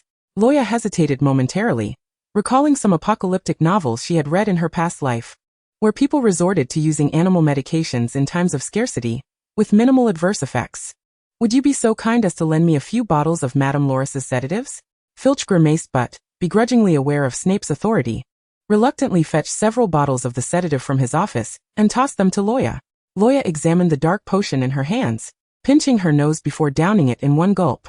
Filch, spitting out words in irritation, urged her to leave quickly after taking the medicine, lest she delay his hunt for nighttime students. Luo Ya leaned against the door, eyes closed, focusing on her breath as she awaited the effects of the potion. Filch, seeing her motionless, grumbled to himself before storming off. After a moment, the sedative began to take effect, and Luo Ya felt a wave of relief wash over her. The cacophony in her mind diminished, and her vision steadied. She could finally return to her dormitory. The sedative proved effective, and she tucked the remaining bottles into her pocket. In the following days, she recuperated with the help of Madame Loris's sedatives, while Hermione, noticing her discomfort, kindly brought her meals back to their dormitory. As the finals approached, Luo Ya knew she had to consult Malfoy regarding their battle strategy. Malfoy had been waiting in the Great Hall early that morning.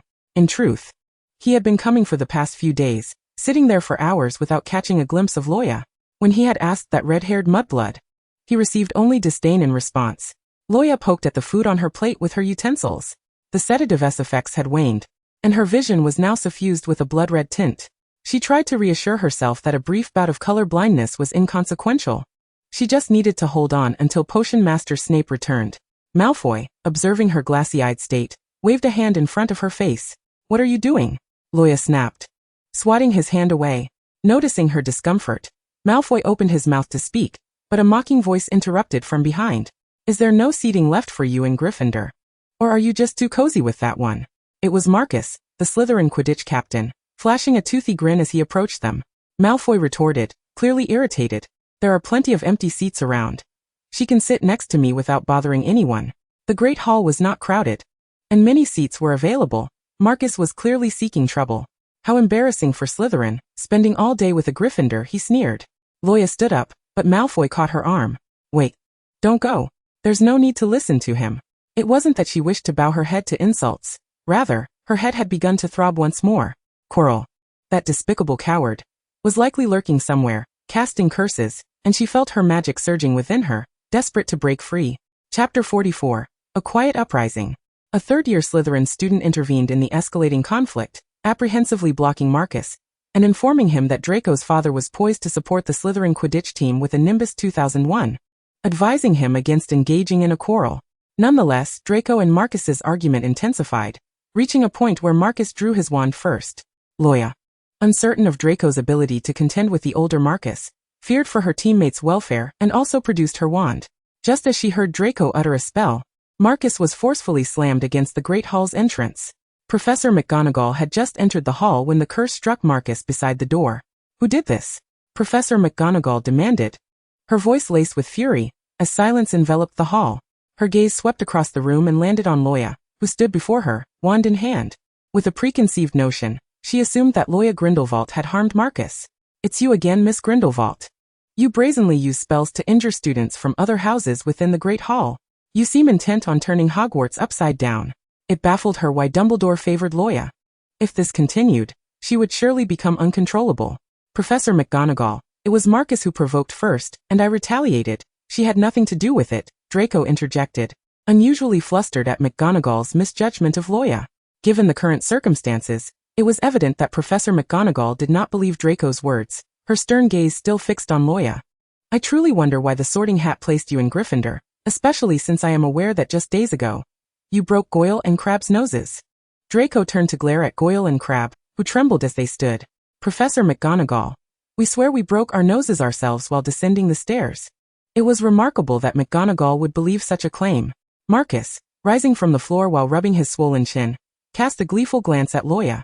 Since the Quidditch match, where Luo Ya Grindelwald's actions had led to their defeat, and a deduction of 200 house points, he had harbored a grudge.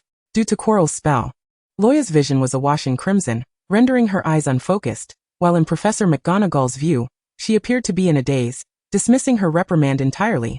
Enraged, McGonagall declared, 50 points from Gryffindor. Luo Ya Grindelwald will serve a week's detention in the Forbidden Forest. Luo Ya calmly replied, I apologize, Professor McGonagall, but I have a final next week. I cannot go to the Forbidden Forest. If you wish to remain in Gryffindor, you will serve detention in the Forbidden Forest. Otherwise, Gryffindor will no longer accept you. The entire dining hall fell into a hushed silence. The young witches and wizards had never witnessed Professor McGonagall so enraged, and they were filled with trepidation, afraid to utter a sound. Upon hearing the girls' unperturbed laughter, Professor McGonagall's annoyance flared. Professor McGonagall, I hold you in high regard. Yet I am puzzled by your evident bias against me. Miss Grindelwald, your actions mirror those of your father. What is wrong with my actions? What of my surname? Have I committed heinous acts at Hogwarts simply because I bear this name? Have I set fires or taken lives? McGonagall found herself momentarily speechless, unable to counter Luo Ya's pointed retort. The voice began to disrupt her mental state again, her vision clouding in crimson as her magic surged uncontrollably. The entire hall trembled as if struck by an earthquake, with cutlery clattering to the ground, while the long-dormant goblet of fire on the stone dais erupted in blue flames. In an instant, the glass of the hall shattered. The goblet, as if venting its fury, incinerated the surrounding flowers to ash. The onlookers recoiled in horror, and even Professor McGonagall gazed at the goblet in disbelief. The goblet's spirit had perished over a decade ago. Why did this relic still emit flames? Yet, like a fleeting reflection, the blue fire vanished just as quickly as it had appeared, as though nothing had transpired. Luo Ya gasped for breath, hands clenched tightly. Draco, astonished, noticed dark matter beginning to drift behind Luo Ya.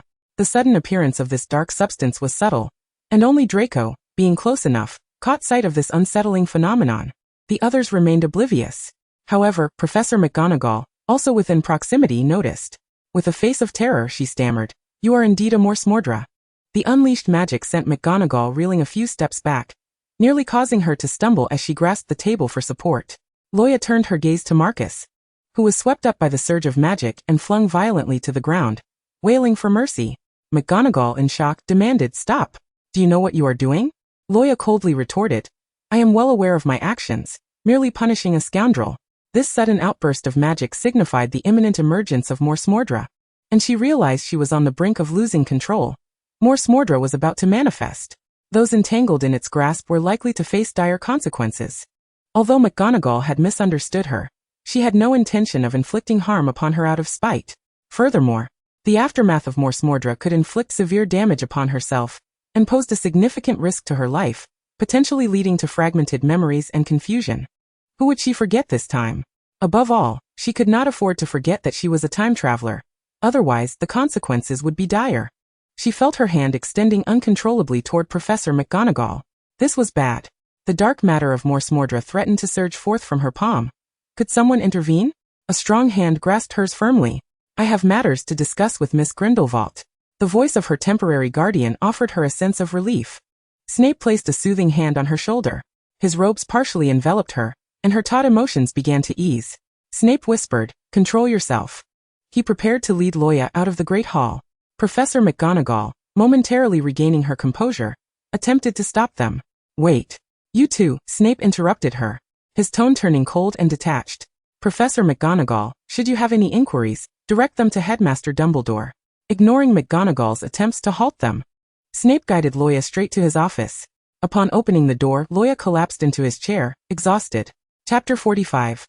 Are you her? Snape pushed open the wooden door, and Luo Ya fell into his office chair. The room was dimly lit, with shelves against the walls neatly lined with various bottles and potion ingredients. Luo Ya reclined wearily in the chair, her gaze drifting to the ceiling. The quiet room held only her and Snape. There were no disputes, no one targeting her. This was a haven where she could unwind. Snape lit a calming herbal candle, and as the soothing scent enveloped her, her emotions finally began to stabilize. Luo Ya centered herself, diligently suppressing the dark matter of Morsmordra. Snape leaned down to roll up her sleeve, carefully unwrapping the bandages that had become matted with blood. The wound was swollen and oozing black blood, a clear indication that her master had neglected proper care. Snape furrowed his brow. Did you sustain this injury in the restricted section? Yes. She heard a barely perceptible sigh escape Snape's lips. He bore no intention of reproaching her. He understood Luo Ya's nature, proud, fiercely independent, and loath to reveal any vulnerability. However, it pained him to see her allow the wound to fester for days without seeking his aid, prompting him to voice his concern. Why haven't you come to me about your injury these past few days? I had come to find you, but you were absent from your office. I presumed you would be away for an extended period. Snape fell silent for a moment. Having departed for a few days upon learning that new ingredients might effectively suppress the mermorn, he never anticipated that something would transpire during his absence. It was not her fault. He ought not to have chosen that particular moment to leave Hogwarts. Had he returned 2 days earlier and noticed her distress, perhaps the situation would not have escalated to this point. Snape lowered his gaze to examine the wound on Luo Ya's wrist. It was a form of serpent venom, its toxin capable of disturbing one's mind and emotions, inciting the mermorn within her to erupt.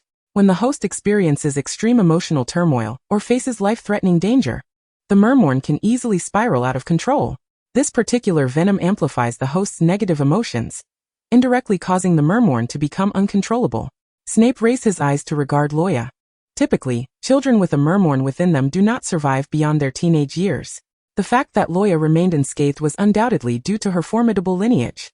He retrieved some herbs from his apothecary, crushed them, and applied the mixture to her wrist before carefully wrapping it in bandages to avoid causing her pain. As the wound made contact with the herbs, a refreshing coolness enveloped her, and Luo Ya did not feel any pain. He turned to rummage through a collection of vials on the wooden cabinet, ultimately locating a potion-filled flask. Observing Snape's busy form, Luo Ya murmured, "How fortunate you returned early. I shudder to think what destruction my mermorn would have wrought in the Great Hall, had you not arrived in time to escort me away." She sighed. "I feel as though I resemble a ticking time bomb." Snape was gently pouring the powdered herbs into the vial. Although he was preoccupied with potion-making, his attention remained fixated on the girl behind him. It was only when he noticed Luo Ya's sudden silence that he turned to find her head bowed, her eyes vacant and devoid of life, as though her spirit had fled. Snape knelt before her, gently lifting her chin. "Miss Grindelwald, can you hear me?" The girl, still with her head lowered, showed no response.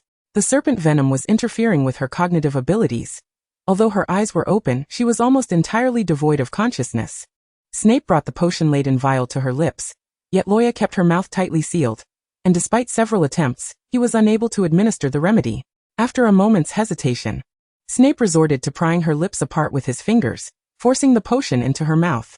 The bitter liquid coursed down her throat, prompting Luo Ya to cough involuntarily, momentarily regaining lucidity as the excess potion dribbled from the corner of her mouth. Snape rubbed her back soothingly. He repeated, "Can you hear me? Now coherent." Luo Ya nodded and accepted the handkerchief Snape offered to wipe her mouth. Snape then retrieved a vial of purple potion from the shelf. "Must I drink more?" Luo Ya asked with a forlorn expression as she took the potion. The previous potion was an antidote to the serpent's venom. This vial contains a new remedy to suppress the mermorn within you. The potion in her hand utilized a novel blend of ingredients, significantly more effective than those she had previously consumed. With a sense of resignation, Luo Ya gulped it down. "It's utterly dreadful." Snape remained silent as he opened a drawer and withdrew a box of sweets, placing it in her palm. He remembered the days before her enrollment, when she would complain about the bitterness of the potions he brewed, prompting him to procure numerous muggle candies for her to enjoy afterward. This habit had inadvertently persisted until now, and by the time he realized it, his drawer was stocked with sweets. Although Luo Ya usually took her potions and left immediately after enrollment, the candies had remained untouched. Luo Ya popped a candy into her mouth, savoring the relief it brought from the lingering bitterness. The antidote to the serpent's venom was proving effective. Snape observed her breathing steady and her complexion markedly improved. The effects of the mermorn-suppressing potion would take some time to manifest, so he instructed her to remain there. He needed to ensure that the mermorn, which had nearly erupted, was fully subdued before he felt comfortable allowing her to leave. With nothing to occupy her time, Luo Ya settled into the chair in the office, consuming candy after candy. Meanwhile, Snape meticulously measured and combined new ingredients in a cauldron, igniting it with his wand to prepare additional potions for her future use. Feeling bored, Luo Ya engaged in aimless chatter with Snape, though most of the conversation consisted of her monologuing while Snape remained a stoic listener. "Did you know, Mr. Weasley showed me an old edition of the Prophecy Daily. It contained academic papers regarding the Mermorn. As the candy supply dwindled, Luo Ya, having regained some strength, began rummaging through Snape's drawer. He allowed her to continue searching, and she soon discovered several more boxes of sweets. It mentioned that the Mermorn can cause memory confusion, fragmented amnesia, and so forth. Mr. Weasley concluded that I must have forgotten something. Snape's stirring of the cauldron faltered momentarily. But I have no idea what I might have forgotten. I've tried to think back, but it eludes me. I hope I don't end up with dementia. The thought is terrifying. Luo Ya continued, if you hadn't intervened just now, and the Mermorn had taken control, I might have forgotten you by tomorrow. She paused. Then donned a mischievous grin, elongating her words. Who knows, perhaps we were acquainted before, and I simply forgot you entirely. Snape's hand stiffened, he abruptly turned, inadvertently knocking over several vials on the wooden table.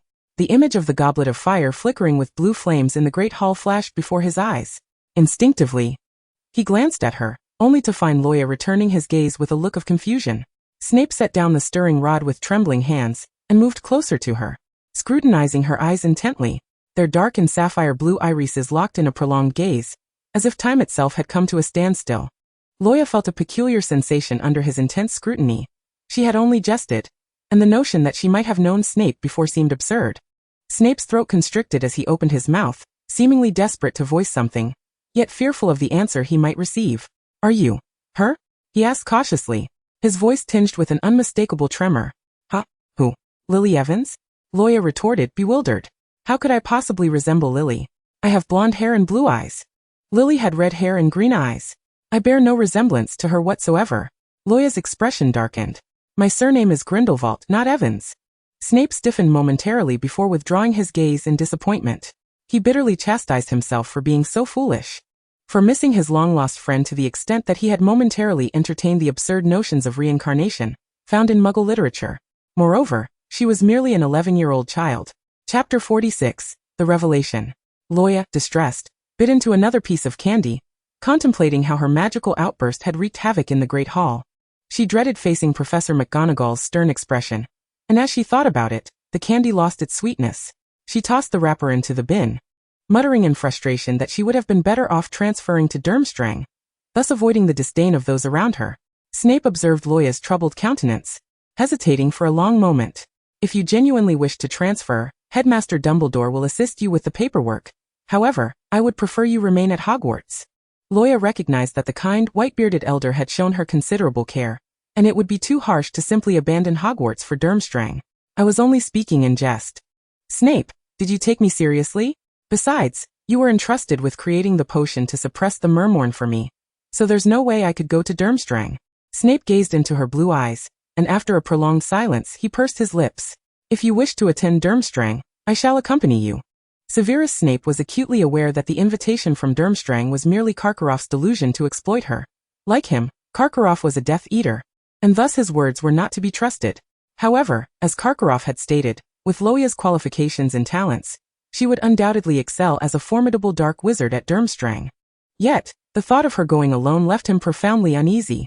Upon hearing Snape's words, Luo Ya slowly raised her head, gazing at him in confusion. Why? Why would you go to such lengths? Before she could articulate the latter part of her inquiry, a sudden stream of blood began to flow from her nostrils, staining her collar. Snape, usually composed, was taken aback as he observed Luo Ya grimacing and trembling, the dark substances re-emerging around her. Luo Ya gripped the armrests of her chair with all her might. Severus, your new potion seems to be too slow-acting. I cannot contain it any longer. Your office may not withstand it. He hoped fervently that he had purchased insurance for his office in advance.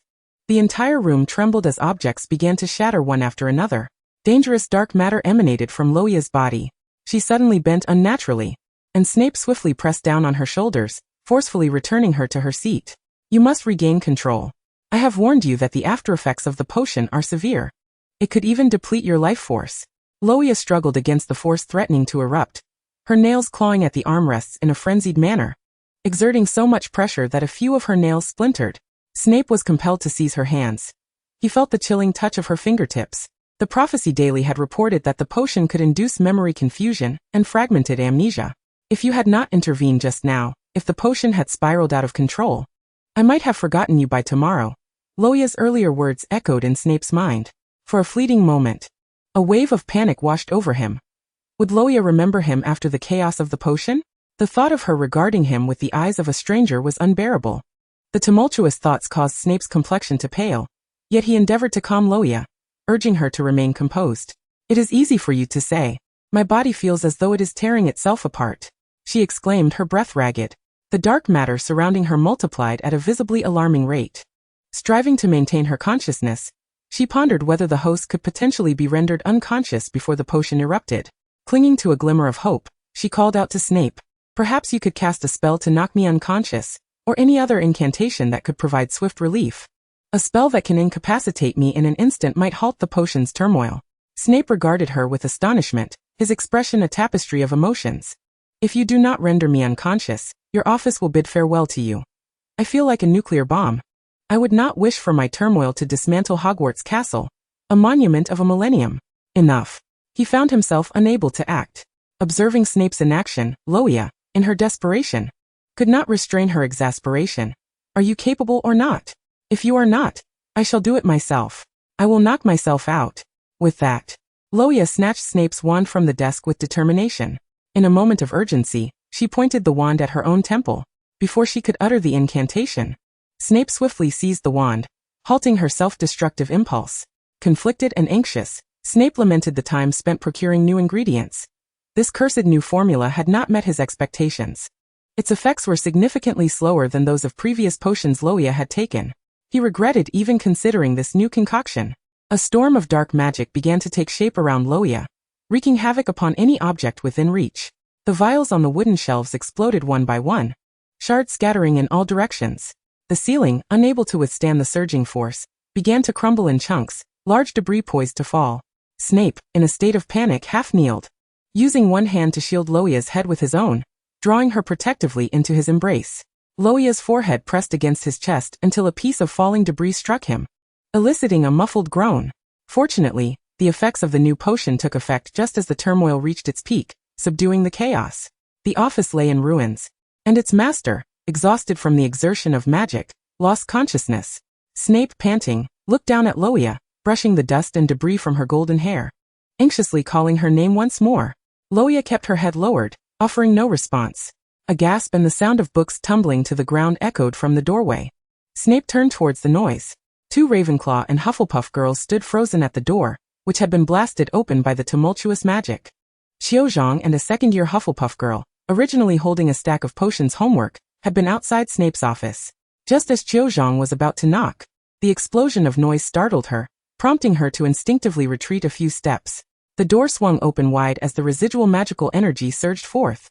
The room was in disarray, the aftermath of the destruction evident. Amidst the swirling dust, Xiaozhang spotted 2 figures, Professor Snape, half kneeling on the ground, cradling a girl in his arms. Xiaozhang stood in stunned silence, taken aback by the sight of her usually icy potions professor now displaying a face full of concern for the girl. Luo Ya Grindelwald, the golden-haired, blue-eyed Gryffindor girl she recognized instantly. Chapter 47. Have you decided whom you shall pledge your allegiance to? The golden-haired, blue-eyed Gryffindor girl. Xiaozhang easily recognized her, Luo Ya Grindelwald, the object of her secret admiration for her senior. Luo Ya Grindelwald? She blurted out. Leave. Snape's voice suddenly turned harsh, causing Xiaozhang to flinch in place. Rising to his feet, Snape shielded Luo Ya with his black cloak, his expression darkening as he glared at the 2 girls at the door. Who permitted you to enter? The second-year Hufflepuff girl, trembling in fright, stammered, Professor, we did not intend to intrude. We merely came to deliver our homework. Snape's expression soured further. The Hufflepuff girl, flustered, apologized. I truly did not mean to disturb you. Snape's demeanor darkened even more. Xiaozhang stood frozen, unsure of how to react. With a sharp wave of his wand, Snape forcefully shut the office door, excluding them from the scene. The Hufflepuff girl bent to retrieve the scattered homework from the floor, frowning as she lamented their ill-timed visit. The thought of Snape's intimidating glare made her break into a cold sweat. Surely, Professor Snape must be furious, so much so that he forgot to deduct points. Having seen something she should not have, she vowed never to deliver homework again. She dusted off the homework, neatly stacking the assignments. Turning back, she noticed Xiaozhang still in a daze, the homework sprawled at her feet, her gaze thoughtfully fixed on Snape's office. The kind-hearted badger helped her pick up the papers, and Xiaozhang, snapping back to reality, hurriedly thanked her. Observing Qiu Zhang's furtive glances towards the office, the Badger inquired, "Do you know the Gryffindor inside?" In the first year of Gryffindor, Luo Ya Grindelwald, I encountered her aboard the Hogwarts Express, though we were not particularly acquainted. A group of boisterous upperclassmen brushed past her, their laughter echoing in the air. Autumn whispered softly, "Why is Luo Ya Grindelwald so close to Professor Snape?" The upperclassmen, intrigued by the mention of Snape's closeness to someone, cast curious glances, seemingly eager to delve deeper into the matter. The little Badger nudged her arm, cautioning her in hushed tones to refrain from speaking out of turn, lest they be overheard. Yet, I distinctly observed Professor Snape and Luo Ya. The older students nearby perked up with interest. The little Badger swiftly interrupted her, patting her shoulder and urging, "Let us move along, Autumn, lest Professor Snape emerges and deducts points." The chaotic office finally fell silent, with only the occasional debris of crumbling plaster cascading from the fissured ceiling. The unvoiced tension had transformed the office into a desolate ruin. Snape crouched down to assess Luo Ya's condition. A flicker of light emanated from the tip of his wand. He noticed Luo Ya's fingers twitch slightly, and she gradually opened her eyes. The tension in Snape's heart eased momentarily as he extended his hand to help her up. The girl slowly lifted her head, her icy laughter resonating in Snape's ears. A sickening sound echoed, akin to flesh being pierced, and suddenly, everything before Snape froze. A searing pain jolted his nerves as he shifted his gaze. Luo Ya held a shard of glass, thrusting it deep into his abdomen. His dark eyes widened in disbelief as he stared at Luo Ya, a trickle of blood escaping the corner of his mouth. Luo Ya's lips curled into a sinister smile, her voice dripping with a mockery he had never encountered. "My servant, Severus. Have you decided whom to pledge your loyalty to?" Snape's eyes widened in horror as he gazed at the figure before him. This was not Luo Ya. She would never regard him with such disdain or offer him that cruel smile. He felt the dark mark on his arm begin to sear. It was Voldemort. The quiet magic had drained Luo Ya's strength, and in her moment of vulnerability and unconsciousness, Voldemort seized the opportunity to control her. Snape clutched his abdomen, blood seeping through his fingers. Luo Ya tightened her grip on the shard, driving it deeper into his wound. Her hand, too, was lacerated from the force, yet she seemed oblivious to the pain, reveling instead in Snape's suffering. Snape's bloodied fingers trembled as they grasped her hand, their blood mingling and dripping onto his dark robes. Luo Ya leaned closer, whispering, "My servant, Severus, have you decided whom to serve?" She cackled, suddenly yanking the shard free. Snape coughed violently, blood gushing from his wound, pooling on the floor in vivid crimson patches. The heavy scent of blood hung in the air. He was drenched in sweat, the agonizing pain draining his strength, leaving him unable to stand as he collapsed beside the wooden table. Snape pressed his hand against the gaping wound, biting down hard on his lip to remain conscious as he gazed at Luo Ya. Luo Ya paced the ruined office, her tone languid as she remarked, "Severus, you once held great value to me." She glanced back at the weakened Snape, her voice dripping with disdain. "Now you disappoint me." In the dim light, Luo Ya slowly raised her hands, admiring the bloodstains in her palms like a connoisseur beholding a masterpiece. Snape heard Voldemort lamenting the purity of her blood, yet bemoaning its youth. Suddenly Luo Ya stopped, her pale, bleeding hand pressing the shard against her own throat. Life is fragile. With a mere cut, her delicate throat would bleed profusely. Voldemort was threatening him with her life. "Do not harm her." The controlled Luo Ya tilted her head, teasingly pressing the sharp shard against her slender neck.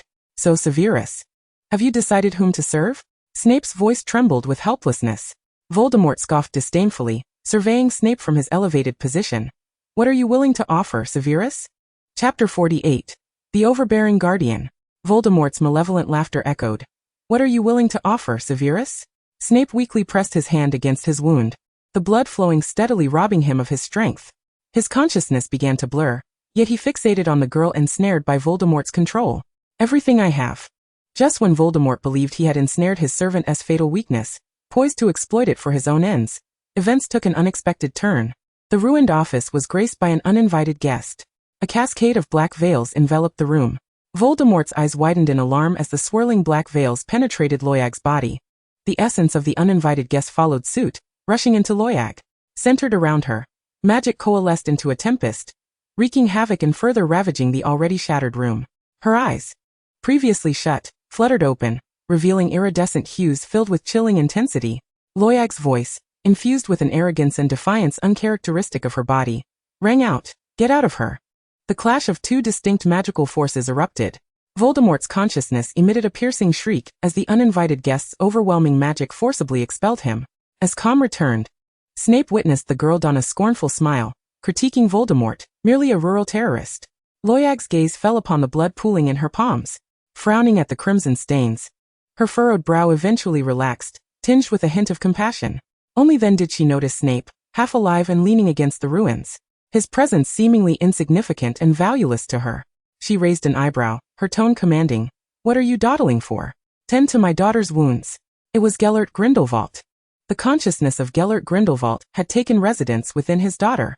Grindelwald had lost track of how long he had been imprisoned in Nurmengard, a place where day and night blurred, only the roar of crashing waves marking the passage of time. He sat in the shadowy corner of his cell as usual until the blinding light enveloped him. When the light dissipated, he found his essence drifting like a specter in a strange room, recently ravaged by violence. In the center stood a girl with golden hair and blue eyes. Blood ties called to him. Grindelwald immediately recognized her as the child of him and Dumbledore.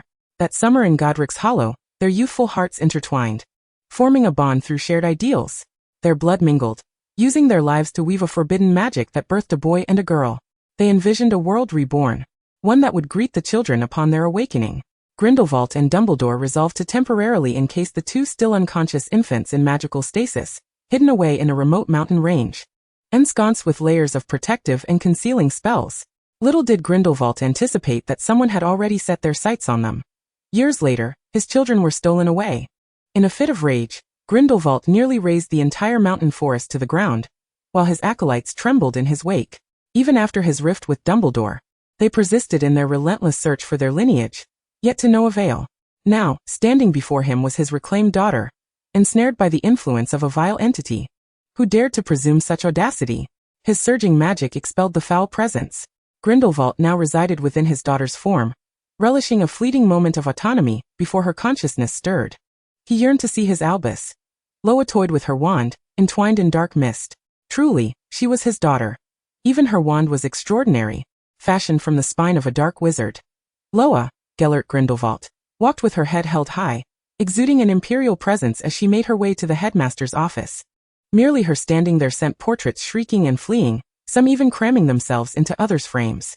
In truth, Loa was quite well liked at Hogwarts. Her sweet and charming visage, coupled with her formidable prowess, garnered her admiration, save for Slytherin. Yet now, an aura of oppression and gravitas emanated from her, unsettling those around her. With a subtle arch of her brow, she surveyed the corridor, plunging it into an unexpected silence. Passers-by recoiled at her gaze, none daring to approach. What sort of 11-year-old girl possessed such a piercing gaze? In Grindelwald's eyes, these Hogwarts students were merely a gaggle of novice children. Loa turned to encounter a golden-haired boy. Undeterred by danger, accompanied by two timid companions who rushed towards her, the boy anxiously inquired about her daughter. Malfoy, fixated on Loa's unusual eyes, instinctively blurted out a question regarding them. Grindelwald regarded the smooth-headed Malfoy with disdain, who shivered involuntarily, while his two dim-witted companions quaked in fear. With a dismissive huff, Grindelwald brushed past them. His keen senses picked up the whispers of the two Slytherin boys, adorned in robes bearing the emblem of the Green Serpent. Isn't Loa Grindelwald supposed to be serving detention in the Forbidden Forest? How dare she appear here? Grindelwald's expression shifted, silencing the boys. With a swift motion, he seized one Slytherin by the collar, and hurled him out of a window before swaggering towards the Forbidden Forest.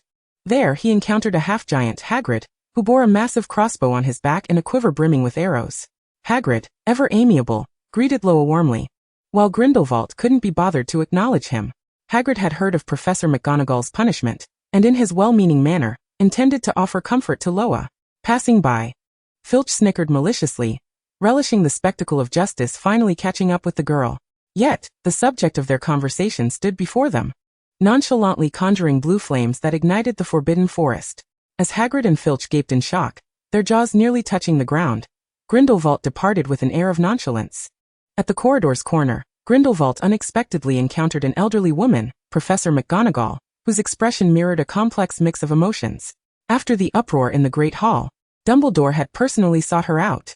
She had struggled to fathom that Dumbledore had a daughter, and now, as she beheld Loa before her, she hesitated, words unspoken. Her previous biases against Miss Grindelwald had hardly been cordial. Filch, limping and emitting smoke, hurried to McGonagall, plaintively reporting, "Professor, Loa Grindelwald set the Forbidden Forest ablaze with blue fire." The centaurs were frantically battling the flames. McGonagall, astonished, gazed at Loa, incredulously asking how she could. Grindelwald's eyes flashed with impatience. Are you instructing me, McGonagall? McGonagall stood frozen, speechless. Suddenly, Grindelwald felt something tugging at his daughter's pant leg. He glanced down, his expression twisting in disbelief. A niffler? His daughter's pet was a niffler? Where had Dumbledore procured a niffler? It must be that accursed Newt Scamander.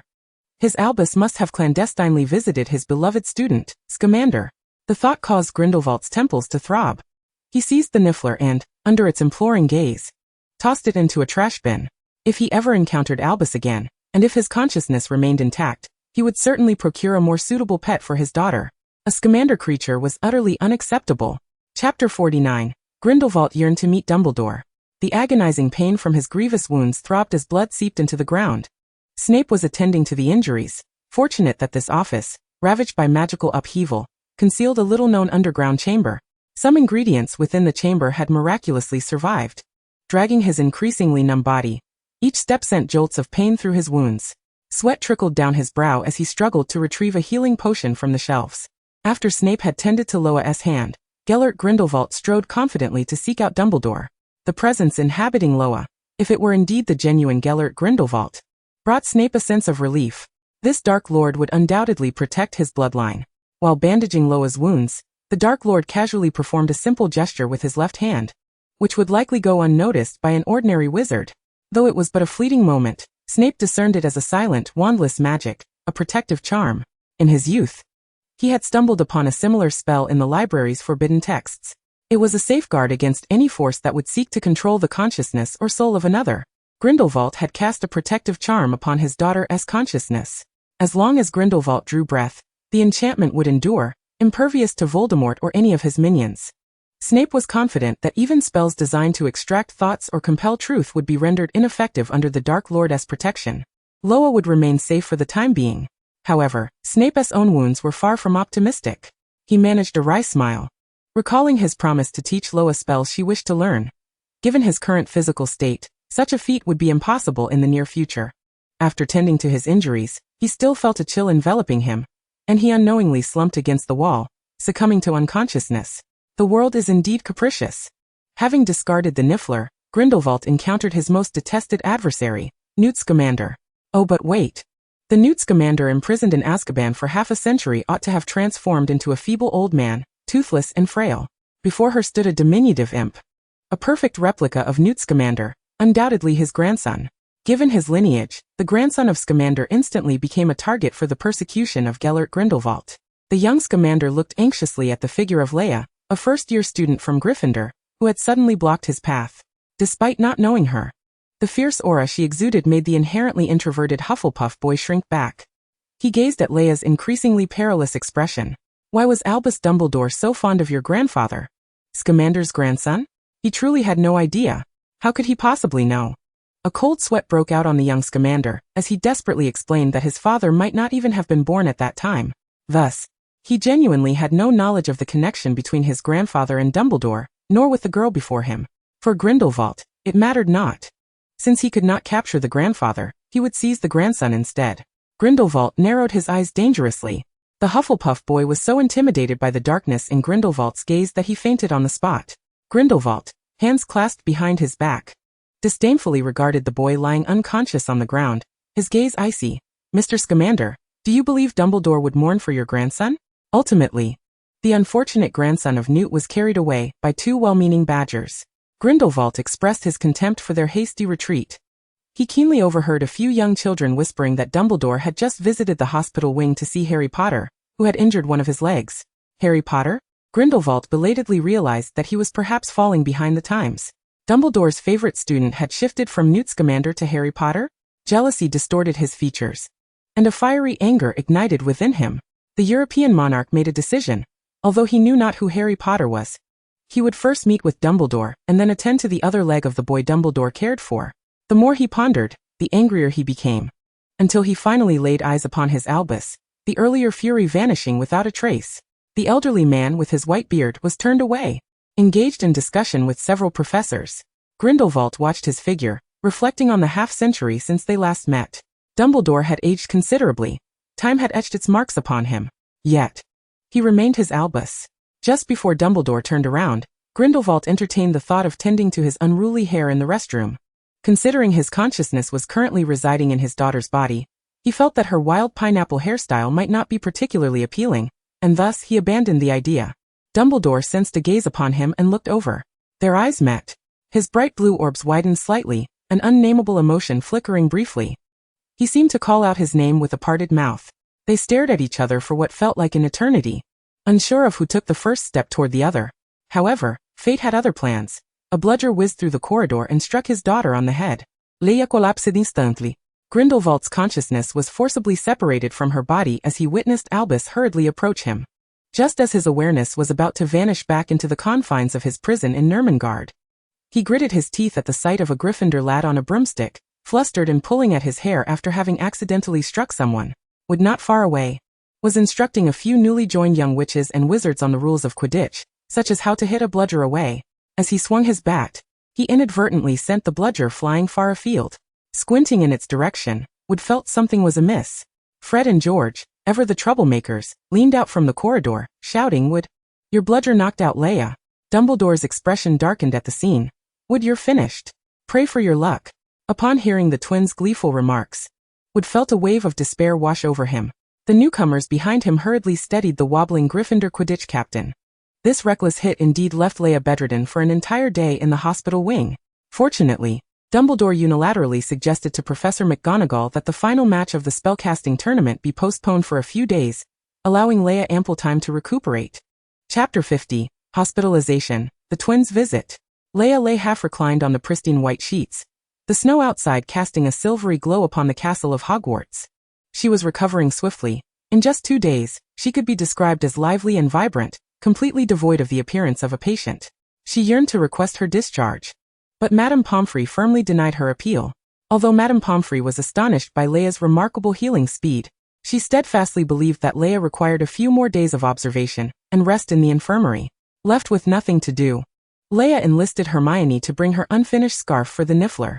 Her bedside was piled high with snacks and flowers sent by visiting young lions.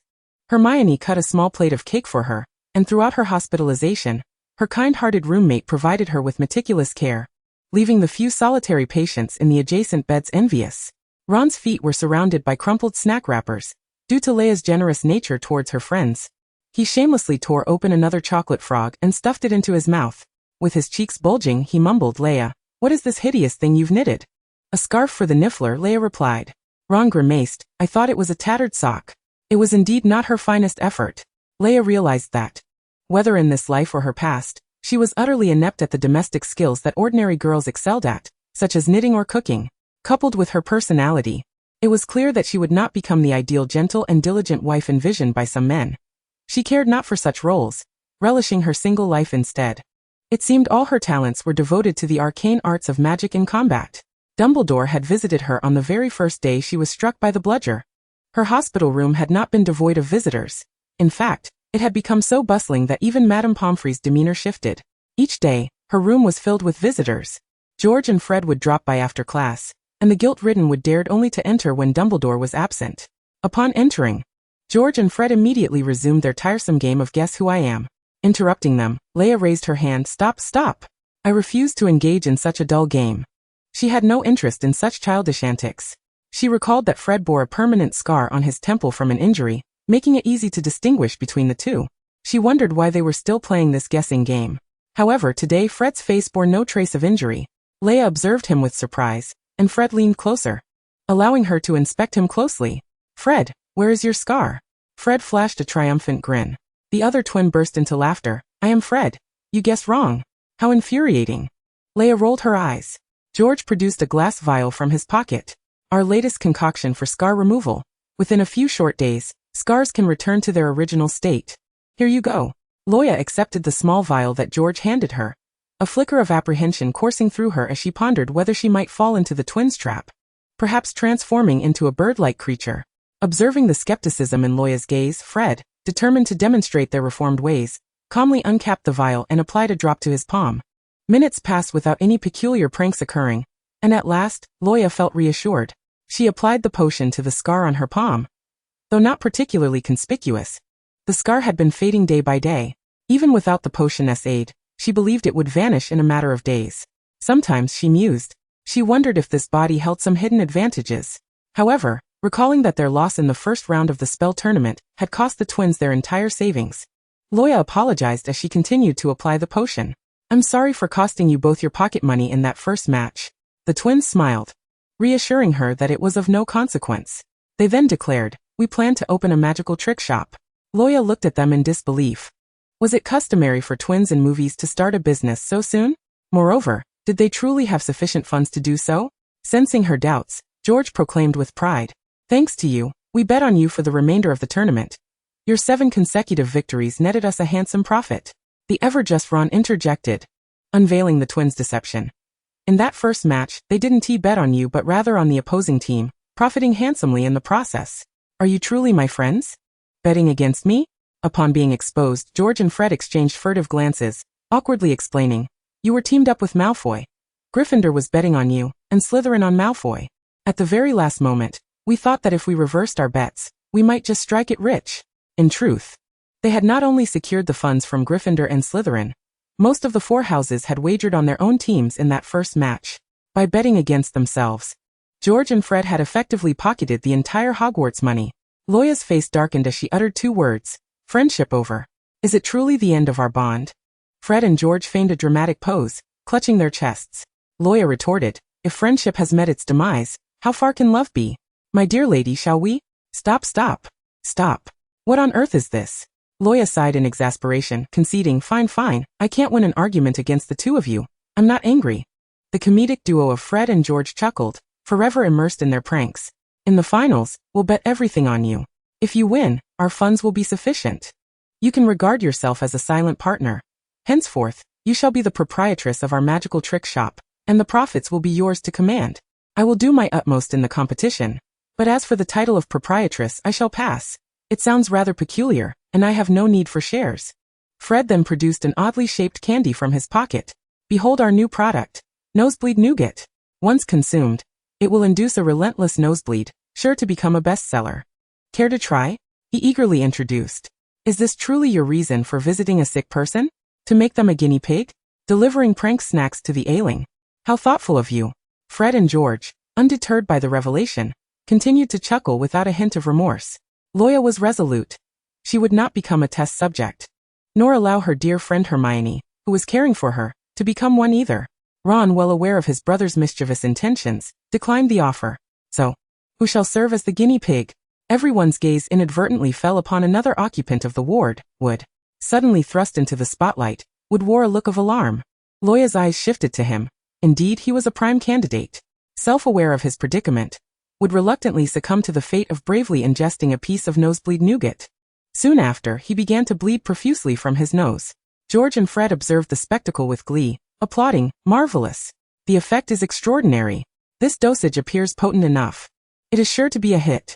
Witnessing Wood's pitiable state, Luo Ya kindly implored Fred and George, "Perhaps you should give him an antidote." "What antidote? We haven't even developed one yet, haha." Wood groaned in despair. "Luo Ya, could you summon Madame Pomfrey to rescue me?" Chapter 51. A gift from another Father. Luo Ya's hospital room was perpetually filled to capacity. The Gryffindor Quidditch players had also come to visit. An unknown young wizard among the visitors had casually gifted a radio, which now blared the peculiar rock tunes of the Weird Sisters, transforming the ward into an impromptu dance floor. Madame Pomfrey's expression darkened. This was hardly a hospital room. It resembled a marketplace instead. Thanks to Headmaster Dumbledore's special leniency towards the youth, Madame Pomfrey could only endure the chaos. The ward was in disarray, and Luo Ya remained oblivious to the figure lingering in the corridor. Cedric from Hufflepuff stood outside the door, hesitating to knock. The news of Luo Ya's hospitalization had swiftly spread among the boisterous Gryffindors.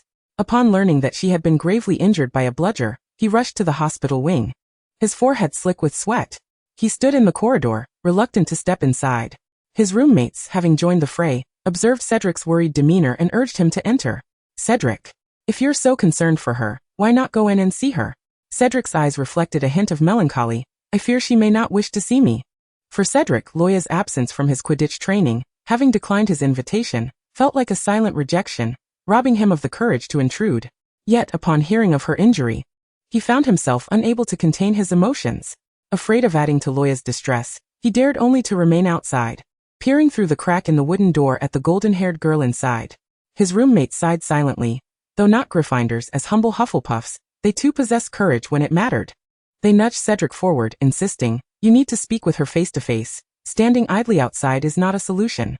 Unfortunately, just as Cedric was being pushed into the ward, the noise escalated. Even the Weasley fireworks had burst forth from the room, prompting Madame Pomfrey to lose her temper. She admonished that patience required peace, and at last, the raucous little lions quieted down. Madame Pomfrey stormed out of the room, slamming the door behind her, declaring that no one else was permitted to visit, not even Cedric, the exemplary student of Hufflepuff.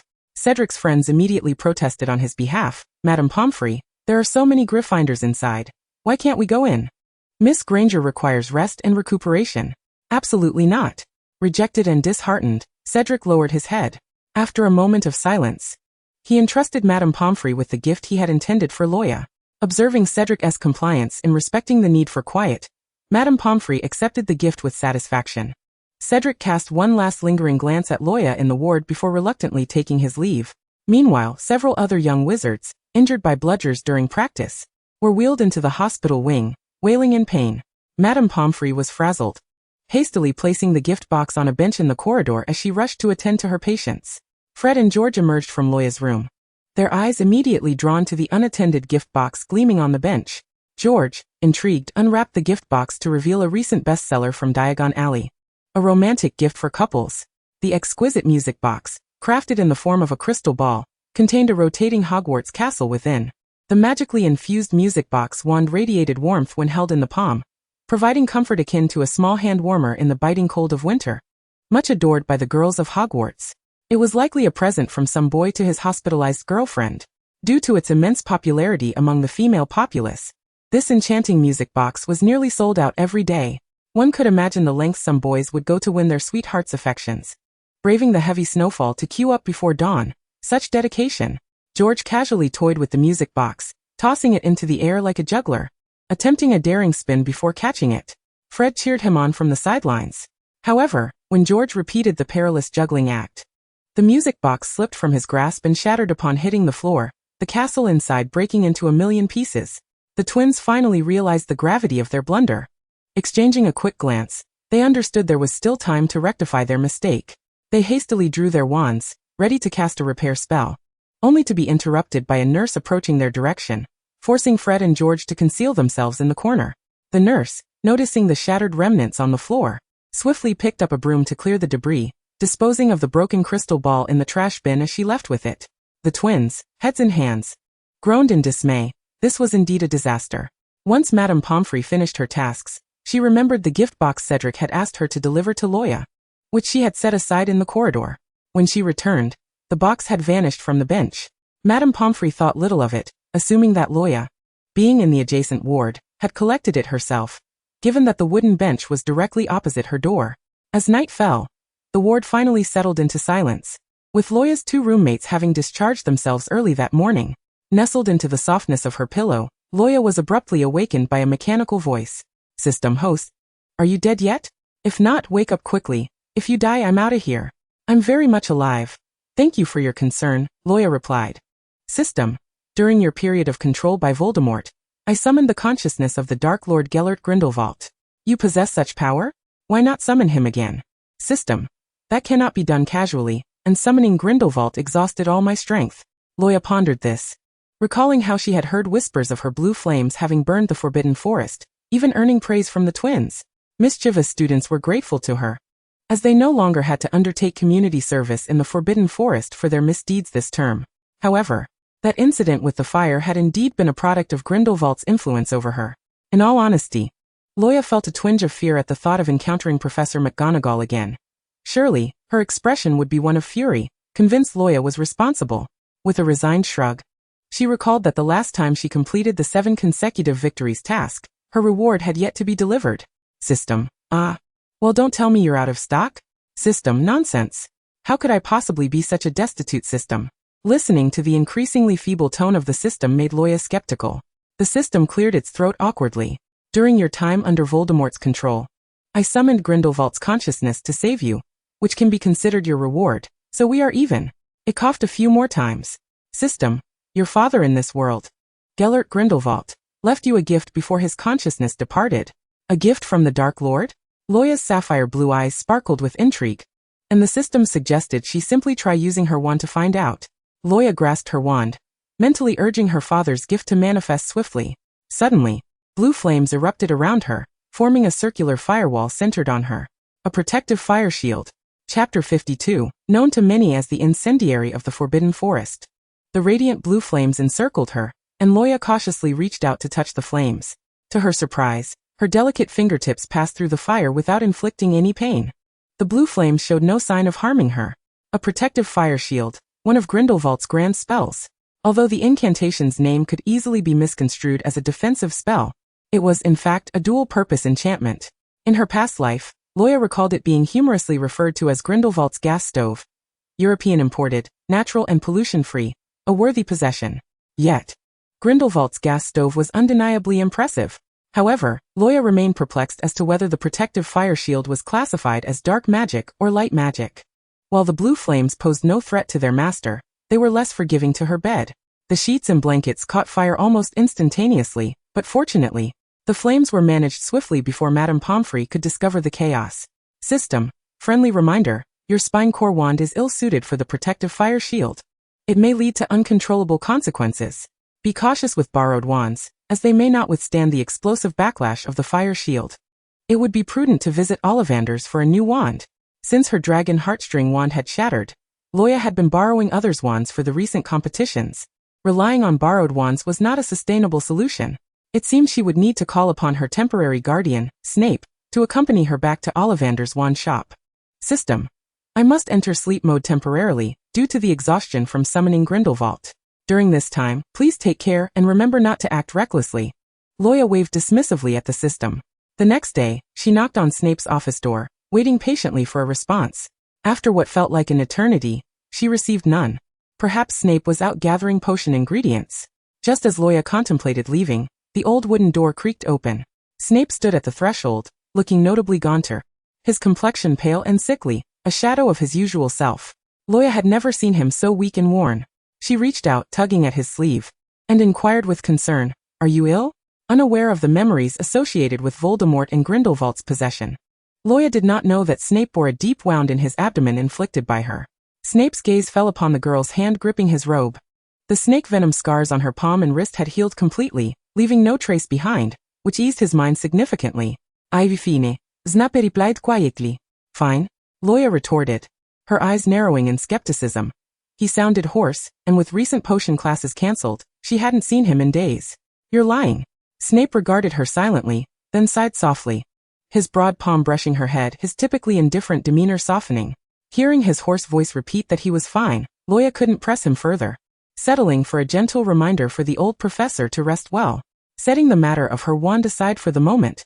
She didn't want to burden the ailing Snape with errands, preferring he take time to recuperate. Autumn was lost in thought, absent-mindedly poking at the food on her plate. Noticing her distraction, Dana, who was engrossed in her meal, patted her shoulder.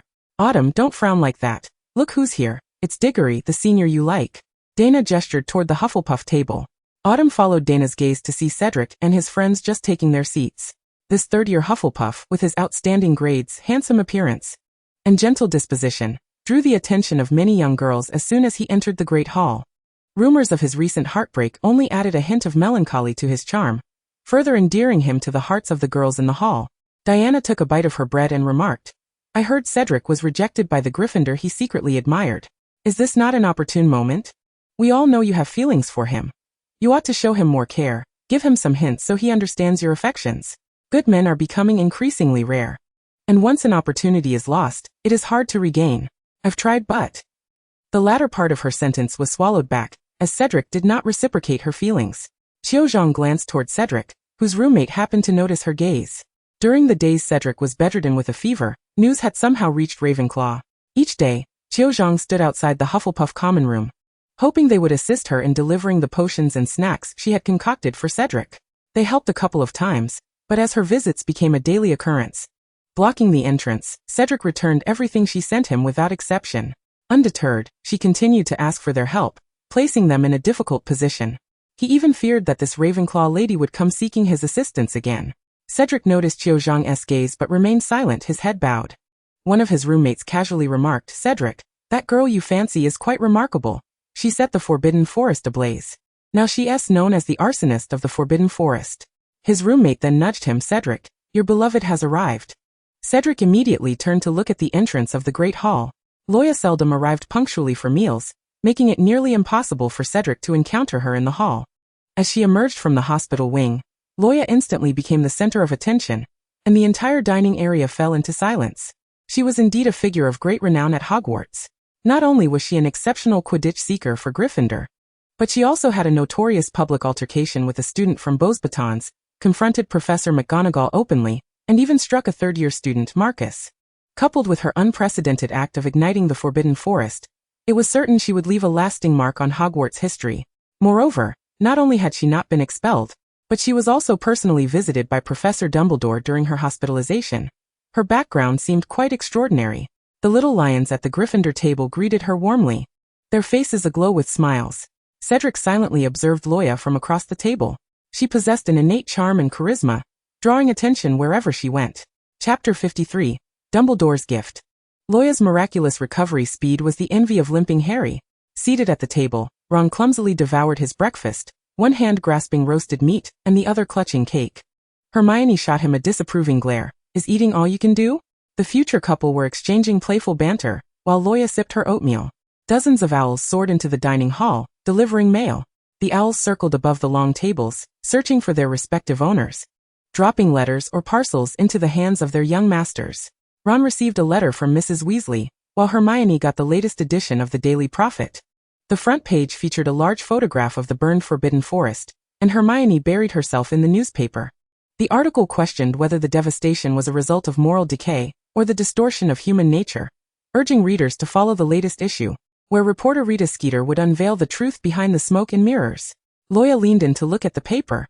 The content penned by Rita Skeeter was nothing but fabrications. Just then, a magnificent crimson bird flapped its vibrant wings and entered the hall, boasting a tail and claws that sparkled like a peacock's. Ron exclaimed, "Look, it's Dumbledore's phoenix." Hermione turned her head to look as well. Fawkes clutched a parcel in its talons, flying straight to the Gryffindor table. Amidst the curious gazes of the little wizards, Fawkes dropped the parcel in front of Luo Ya, then gracefully landed on her shoulder. The entire hall was astonished by the sight of someone receiving a package via a phoenix, especially one belonging to Professor Dumbledore. While Luo Ya calmly unwrapped the parcel, inside was a box containing a wand unlike any commonly seen. It was predominantly silver and appeared to be exceptionally well cared for. Accompanying the box was an old photograph depicting a young boy with a beaming smile, sporting red hair and bright blue eyes, appearing to be in his early teens. The boy was clad in an outdated Gryffindor robe, unlike those worn by Luo Ya and her peers. Luo Ya flipped the photo over to reveal a small inscription, 1894. That year marked Dumbledore's enrollment at Hogwarts. Luo Ya's expression shifted to one of realization. The boy in the photograph was a young Dumbledore, and this wand had once belonged to him during his student days. Dumbledore had gifted Luo Ya his wand from his time as a student. Excitedly, Luo Ya grasped the wand tightly. After all, it was a wand that had belonged to the Great White Wizard in his youth. She casually tested a few spells with a teacup, giving the wand a light flick. The magic flowed seamlessly, with no sense of discomfort. It felt as though Dumbledore's wand had been custom-tailored for her. Moreover, there was no doubt that it could withstand her advanced spells. She could hardly wait to find a discreet place to practice Grindelwald's fire shield with Dumbledore's wand. Fawkes, perched on her shoulder, gazed at Luo Ya with sparkling eyes as she carefully wiped the wand as if it were a treasured heirloom.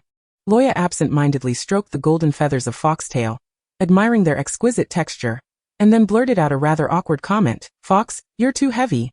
You're crushing me." Fawkes let out an embarrassed call, flapping its wings and landing on the table in front of Luo Ya. The surrounding little wizards stared in awe at the close proximity of Dumbledore's phoenix, rendered speechless. The twins, in a reckless display, waved a chicken leg in an attempt to entice Fawkes like a parrot, but Fawkes turned its head away, showing no interest in them. With the wand situation resolved perfectly, Luo Ya no longer needed to purchase a new wand from Ollivanders. Now she required a suitable location to practice her fire shield. Previously, she and Malfoy had been accustomed to practicing spells in Hagrid's yard, but the weather had turned frigid, and heavy snow often fell outside, rendering her hands red and numb from holding the wand. Furthermore, she had yet to fully master Grindelwald's fire shield, fearing she might accidentally set Hagrid's hut ablaze. The most suitable training ground would be the room of requirement, akin to that seen in the films. To frequently enter and exit the room without drawing attention. She first needed a marauder's map. If her memory served her correctly, the map should be in the possession of Fred and George. Thus, Luo Ya stood in the marble corridor, awaiting the passage of Fred and George after class. In the bustling crowd after lessons, Luo Ya easily spotted the two red-haired boys and waved to them on her tiptoes. George and Fred followed Luo Ya into an empty classroom. Luo Ya gently pushed the door shut and cast a silencing spell. Fred, observing Luo Ya's secretive demeanor, feigned an evil grin and asked, "Are we up to no good?" Ignoring his jest, Luo Ya got straight to the point. "I need to borrow your marauder's map for a bit." Marauder's map? What marauder's map? Fred and George exchanged puzzled glances. This time, it was Luo Ya's turn to be taken aback. A map that revealed the locations of everyone in Hogwarts? Such a magical item existed? Luo Ya stared at Fred and George, astonished. They did not seem to be pretending. Luo Ya was plagued by a headache. Curse be the butterfly effect. The twins had yet to steal the marauder's map from Filch. The map was one of the more significant artifacts in this magical realm, and Luo Ya harbored a strong desire to possess it. Observing Luo Ya's frustrated demeanor, George, ever the loyal friend, winked at her. "Wherever you wish to acquire the map, we shall procure it for you," he proclaimed, leaning casually against the desk. "I'll accompany you to Filch's office." Upon hearing Filch's title, the twins erupted into laughter. Fred and George had long held a disdain for Filch, having been caught in numerous pranks that had led to countless detentions. The mere thought of tormenting Filch filled them with excitement, igniting a fervent desire to steal the map at once. Luo Ya quickly intervened. "Wait, we must devise a plan first." The three of them huddled together in a conspiratorial whisper. "I will lure Filch out, and then you can enter his office." Luo Ya cautioned, "Be wary of Mrs. Norris, she is Filch's diligent assistant." "That's manageable," George replied. To distract a cat, the best bait is a mouse. Luo Ya resolved to ask Hagrid to catch a few mice. In Hagrid's yard, she encountered a group of centaurs preparing to return to the Forbidden Forest. These centaurs, with human heads and equine bodies, regarded her with disdain, snorting through their noses, as they recognized the one responsible for the fire that nearly left them homeless. Fortunately, the noble tradition of centaurs dictated that they would never harm a child. Otherwise, Luo Ya could only imagine the horror of being chased by a throng of centaurs. Good-hearted Hagrid, instead of scolding Luo Ya for the fire, curiously inquired, "What do you need mice for?" "My Niffler has lost weight recently. I wish to provide it with some nutritious sustenance." Luo Ya fabricated a story, her reasoning somewhat far-fetched and unconvincing. Nifflers do not consume mice, and Hagrid, an aficionado of magical creatures and the future care of magical creatures professor, knew this well. With a thoughtful expression, Luo Ya added, "Niffler feels lonely and needs companions." Misinterpreting her words, Hagrid kindly suggested, "If your Niffler requires a mate, perhaps we should write to Newt Scamander. He would be delighted to send you a female Niffler." Realizing the conversation was veering off course, Luo Ya hastily clarified, "Actually, it needs several playmates." She merely required a few live mice to divert Mrs. Norris, and she certainly did not wish to trouble Newt for another Niffler. One Niffler often wreaked havoc in the dormitory. Two would surely demolish the place. Luo Ya shuddered at the thought. It was better for her Niffler to remain a singleton. Hagrid scratched his messy hair, bewildered by the notion of using mice as companions for a Niffler, which seemed rather ludicrous. However, seeing the determination in Luo Ya's eyes, he relented and captured a few small mice, placing them into a jar for her. That evening, Luo Ya convened with Fred and George at their designated meeting spot. They cautiously concealed themselves in the shadows around the staircase corner. Filch, clutching Mrs. Norris, patrolled the corridor outside his office, intent on catching any students violating curfew. Fred suddenly recalled something, his usual cheerful demeanor replaced with a rare look of concern. "Luo Ya, we found a gift box on the bench outside your hospital room the other day." George added apologetically, "Upon reflection, you were the only patient on that floor, so we assumed it was meant for you. We accidentally broke it while contemplating how to repair it, but unfortunately, someone else cleaned it up." Luo Ya was perplexed. An anonymous gift? Why leave it at her door instead of delivering it openly? Was the sender unwilling for her to know their identity? The thought troubled her. Seeing Luo Ya's silence, the twins anxiously inquired, "You're not angry, are you?" "No, I'm simply puzzled about who sent it. I never had the chance to express my gratitude." Relieved by her response, the twins exhaled. After observing Filch linger nearby for some time, he finally retreated into his office. The first step was to draw Filch out, and Luo Ya bravely approached the door and knocked. Filch was applying burn ointment to his face and hands when he heard the incessant knocking. With eyes wide as saucers, he opened the door, visibly irritated. Upon seeing Luo Ya defiantly standing in front of him during curfew, he wore an expression of utter dread. Setting aside her complicated relationship with Professor Snape, he could not forget the day she, Gellert Grindelwald, had set the Forbidden Forest ablaze, even directing blue flames to chase him. The memory of that terrifying day lingered in his mind. Calmly, Luo Ya declared, "Sir, I am reporting a student for wandering at night." Without allowing her to finish, Filch slammed the door shut. Luo Ya stood there, stunned. Given Filch's temperament, one would expect him to eagerly rush out to apprehend the offending student. Yet, no matter how persistently Luo Ya knocked, Filch refused to open the door, having learned that encounters with her often led to mischief. Undeterred, Luo Ya continued knocking, while Filch ignored her, busy frying fish and sipping a drink. As her knocks grew louder, it seemed she was on the verge of kicking the door down. "Open up. Open the door. You think you can hide in there? Show yourself." Luo Ya pounded on the door for a full 5 minutes. Filch remained resolute in his decision to enjoy his late-night snack, refusing to budge. The situation had veered wildly off course from their original plan. Luo Ya had intended to concoct a story to lure Filch out and create an opportunity for the twins to steal the Marauder's map. Yet, for reasons unknown, Filch remained stubbornly inside. Watching the initial plan unravel, Fred and George swiftly devised a new strategy, launching a Weasley firework down the corridor. Filch, with his keen ears, caught the sound of magical fireworks exploding outside. "It must be the Weasley twins up to no good," he growled, bolting out of his office, slamming the door behind him. In the distance, he spotted the twins fleeing and charged after them, his anger palpable. With Filch successfully distracted, Luo Ya seized her opportunity. She drew her wand and tapped the lock. Alohomora. The lock clicked open, and she cautiously stepped inside Filch's office. The room was dim and filthy, adorned with chains and shackles, which Filch polished daily in preparation for punishing wayward students. Luo Ya approached a wooden filing cabinet marked with the bold words "confiscated items." Highly dangerous. She pulled open a drawer to reveal an old, square piece of parchment. This was the Marauder's map. As she unfurled the map, she found it blank. She pondered intently, recalling how the twins had activated the map in the original tale. Luo Ya gently tapped the parchment with the tip of her wand and cleared her throat before reciting aloud, "I solemnly swear that I have not done any good." Delicate black lines began to emerge and spread from the point where her wand had touched, coalescing into a map of all the scenes within Hogwarts, along with a series of secret passages. Tiny ink dots appeared on the map, each marking a name. Luo Ya observed the ink dots designated for Fred and George moving, while a dot representing Filch was in hot pursuit. Mrs. Norris's ink dot was seen catching a mouse in the third-floor corridor. Snape's ink dot remained motionless in his office, presumably asleep.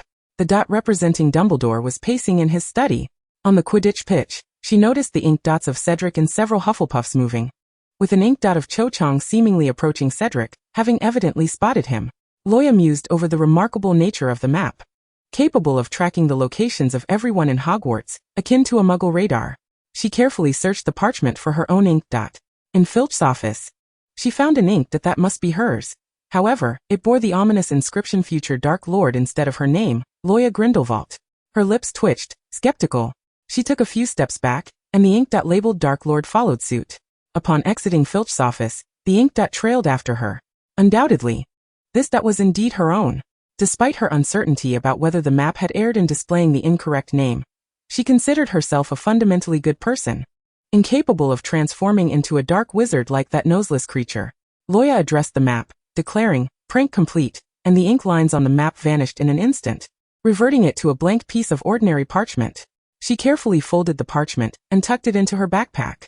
Although according to the original plot, the twins would eventually gift the Marauder's map to Harry, she had acquired it first, and thus claimed it in his stead. Chapter 55. Practicing the skill of Fire Shield. The soft moonlight bathed the corridor, allowing Luo Ya to navigate discreetly with the Marauder's map, evading detection as she ascended to the 8th floor. She immersed herself in studying the map, noting the absence of any ink dots nearby.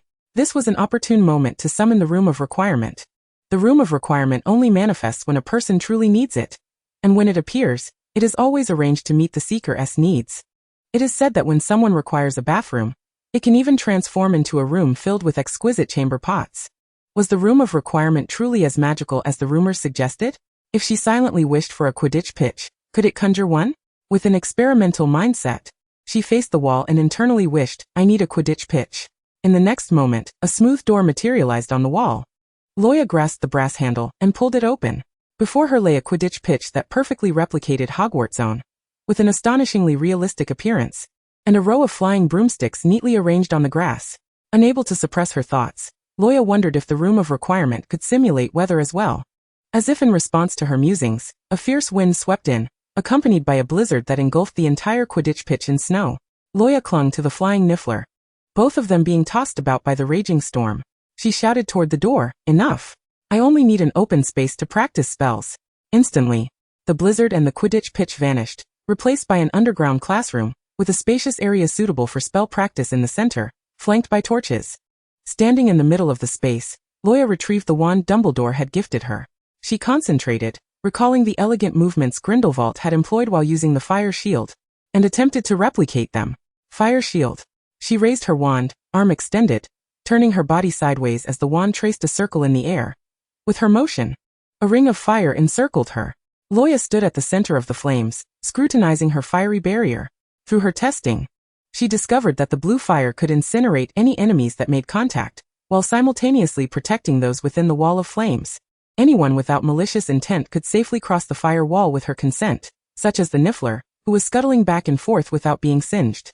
However, the two practice dummies provided by the room of requirement were instantly turned to ash as they attempted to breach the fire wall. She compared her flame barrier to Grindelwald's fire shield from memory. It appeared considerably smaller. Her firewall's diameter was barely half that of Grindelwald's, resembling a miniature version. Was this the disparity between a master and an amateur? The saying goes that the student surpasses the master. Luo Ya firmly believed that with diligent practice, her fire shield could one day be as grand as an entire Quidditch pitch. Next, she aimed to learn how to manipulate the flames within the wall, to take the form of a fire dragon to attack her foes. She focused intently, directing her wand at the fire wall, and after gesturing at the flames for a while, a few blue fire sparrows finally emerged from the wall. Indeed, as you can see, they were sparrows. Grindelwald could command the flames of his fire wall to morph into a massive fire dragon to assault Aurors, while her magical flames had transformed into mere fist-sized fire sparrows. Was this the difference between a father and daughter? The sparrows flapped their wings mockingly before crashing to the ground and scattering into sparks. Luo Ya clenched her small fists, determined not to give up. She continued to practice controlling the blue flames, and the room of requirement provided more practice dummies. After several days of relentless training, her flames finally ceased transforming into tiny sparrows, and were now able to morph into several firebirds, resembling adult giant eagles. While they still fell short of Grindelwald's fire dragon, persistence was key. Before long, the finals of the spell competition arrived as scheduled. A prepared Malfoy, brimming with energy, was ready to redeem himself. The finalists from Wagadu brushed past them. Malfoy assumed a defiant stance, openly glaring at Aelfes Sonar, the black wizard who had drawn first blood.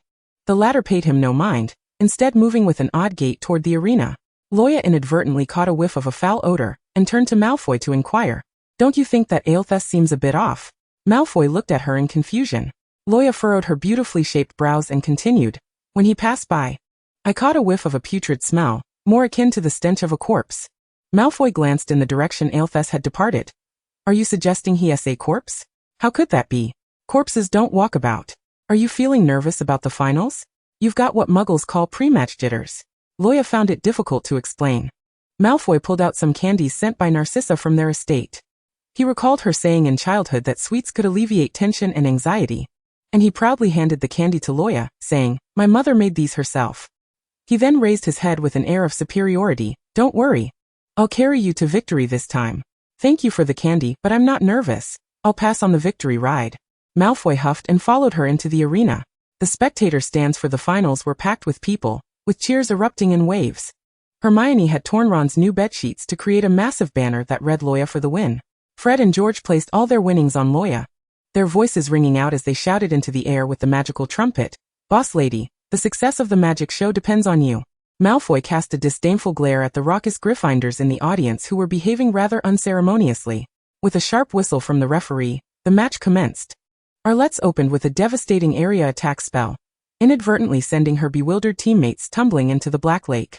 Luo Ya and Malfoy exchanged astonished glances at the bizarre maneuver of the opposing wizard attacking their own team. Even the referee was taken aback, unsure whether to declare Hogwarts the victor on the spot. Yet, Arlette continued her fierce advance, her face contorted in a menacing grimace. It dawned on Luo Ya that this individual was not striving for victory at all. Arlett's unleashed a sandstorm spell, engulfing the dueling arena in a blinding haze of dust, obscuring the scene from the audience's view.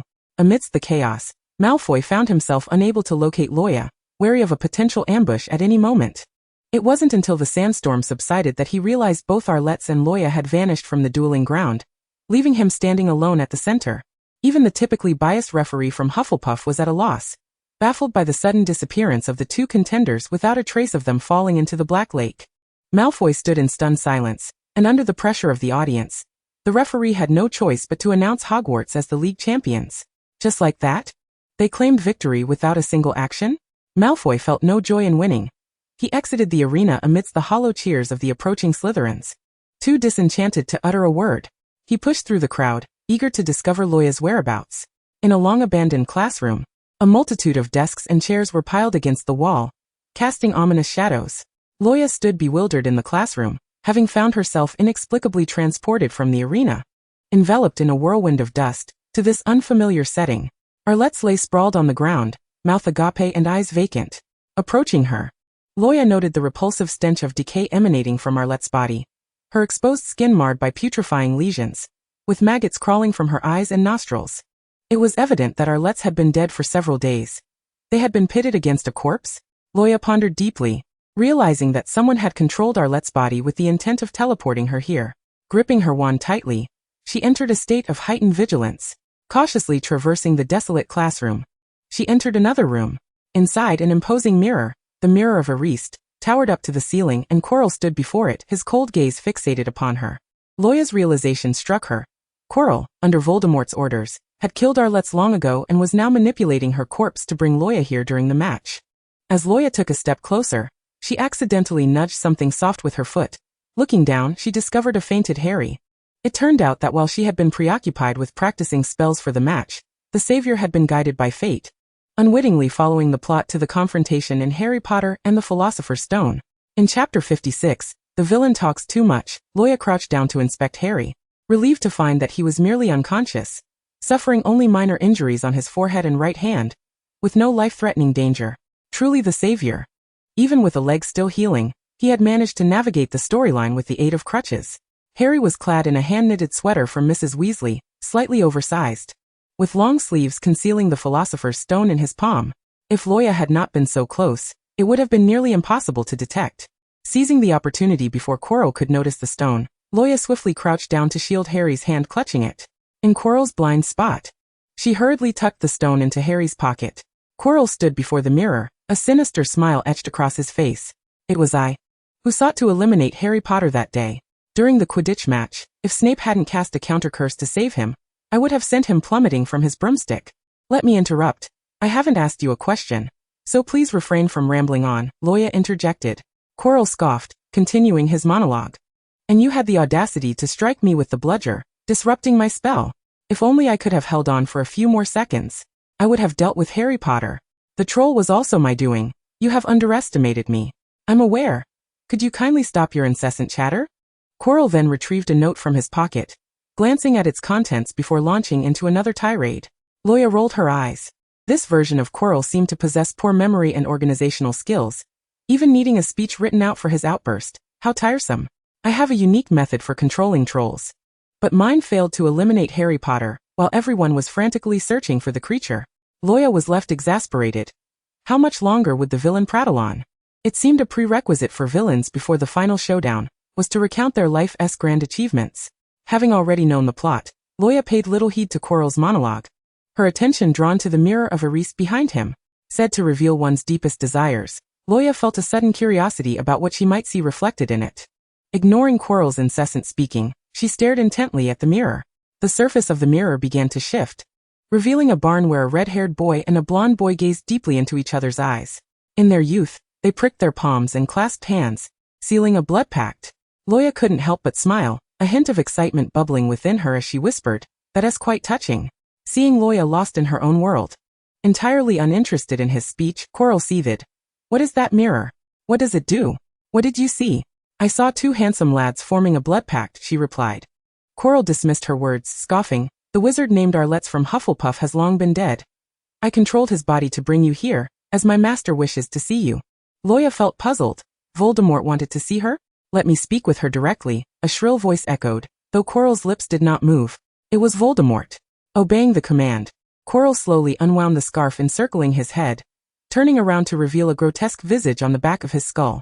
The sight of Voldemort was 10 times more hideous than in the films, and the thought of having been possessed by such a creature made Luo Ya's stomach churn. Voldemort's face darkened.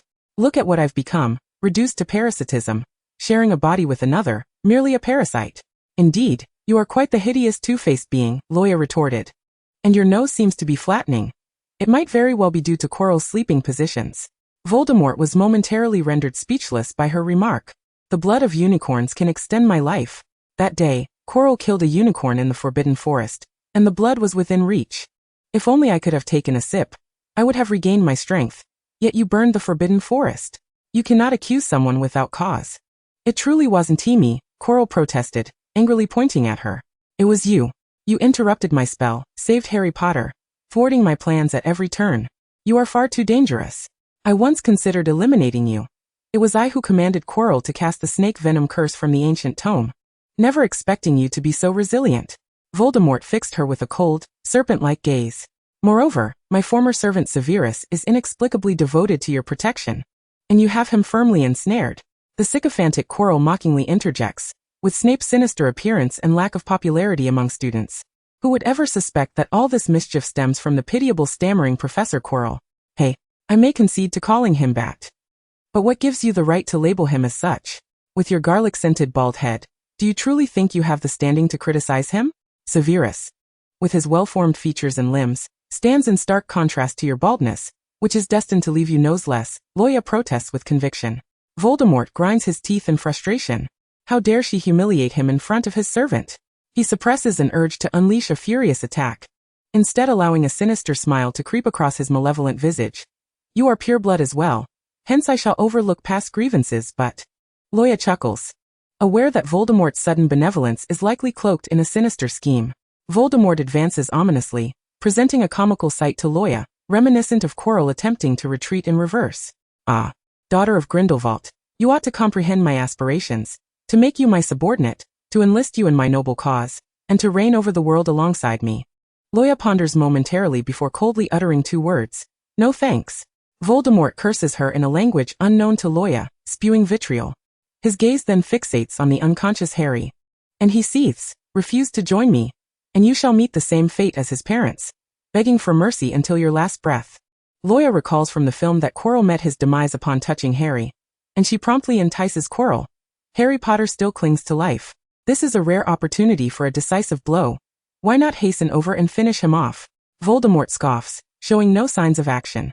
Do you think I am unaware of the protective charm surrounding him?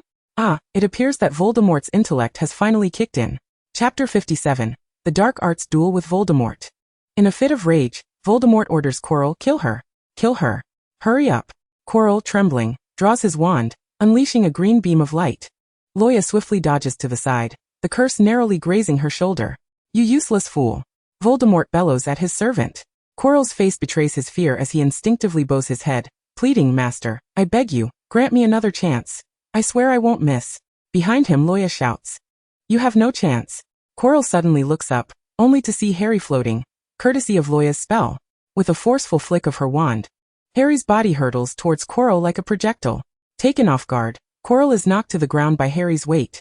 He pushes Harry away and scrambles to his feet, ready to unleash a torrent of curses, only to find his fingers gradually turning to stone. Quirrell stares, incredulous, at his petrifying hand. A triumphant smile plays upon Luo Ya's lips, since Voldemort's intellect has risen, preventing Quirrell from initiating contact with Harry to trigger the protective charm. She ingeniously throws Harry like a ball to ensure Quirrell's forced contact, triggering the protective charm. Though she feels remorse for Harry, she is relieved he remains unconscious. The impact alone, merely hearing the sound of bone on bone, would have been painful. Quirrell writhes in agony as the petrified hand develops fissures, spreading up his arm. In the blink of an eye, he loses both arms. The room echoes with Quirrell's anguished screams. Meanwhile, Voldemort bellows in fury, kill her. Kill her. Deprived of his arms, Quirrell is driven to madness, charging at Luo Ya with reckless abandon. Luo Ya's spine-tingling wand is already aimed at Quirrell. The ghost of a dark wizard emerges behind her as a brilliant green light erupts from her wand. Avada Kedavra. The green light strikes Quirrell's chest mercilessly, He howls in a piercing scream, collapsing heavily to the ground. The room falls silent. The killing curse is a profoundly malevolent spell, typically wielded only by the most vile of individuals. Its successful execution requires two conditions: potent magical power as a foundation, and an intense, malicious intent.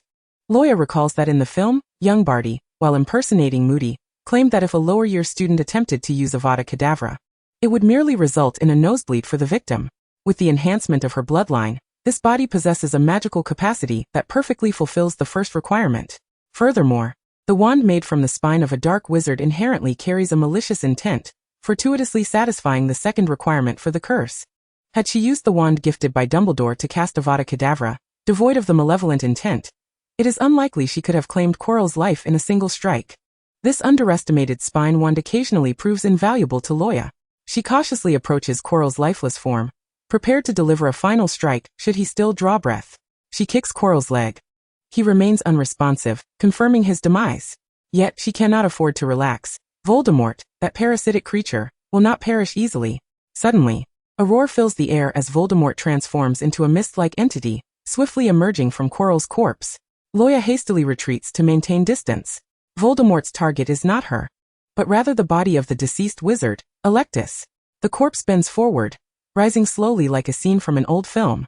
As it moves, maggots tumble from its eye sockets. Voldemort manipulates the corpse's head, twisting it with an unsettling creak, a horrifying grin spreading across his face. Luo Ya furrows her brow. Since discovering her limit on total magical capacity, and after several tests, she realizes her magical reserves can only sustain 2 high-level spells in a short time frame. Having just cast Avada Kedavra, if she were to cast it again, her magical reserves would be depleted.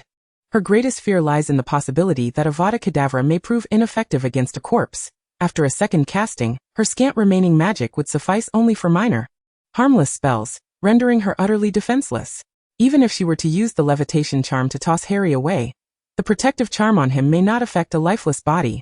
She cannot gamble with the lives of 2 individuals. The ghost of the dark wizard behind her dissipates, confirming that the wand-bearer harbors no intention of employing the unforgivable curse a second time. The corpse, under Voldemort's control, raises the wand, its voice a chilling rasp as it bellows Crucio. The corpse unleashes the Cruciatus curse relentlessly, the ground splitting apart as dust erupts, and the walls are left in shambles. Voldemort has lost all reason, flinging spells with reckless abandon, desperate to eliminate her. The vastness of the room offers no cover for her and the unconscious Harry, making them easy targets. Recalling the abandoned classroom cluttered with old desks and debris, she swiftly conjures a thick mist before Voldemort can unleash his next malevolent curse. The fog obscures his vision, inciting his fury as he thrashes his wand wildly at everything around him. Amidst the mist, Luo Ya calls out to Harry, "Harry, wake up! We must leave immediately." Yet Harry remains unresponsive, forcing Luo Ya to drag him towards the abandoned classroom. Voldemort's erratic Cruciatus curses hurtle towards them. She pulls Harry with all her might to evade the attack, feeling the curse graze her calf. Blood instantly spurts from the wound, and Luo Ya glances down at her injury. Thankfully, it is merely a superficial cut, not deep enough to cause serious harm. Such a minor injury was inconsequential, and did not impede her mobility. She and Harry concealed themselves behind an old cupboard in a derelict classroom. The ominous sound of Voldemort's heavy footsteps echoed in the corridor. With each step of the corpses under his control, accompanied by a flick of his wand and his sinister laughter, the old desks and wooden cabinets were obliterated one after another.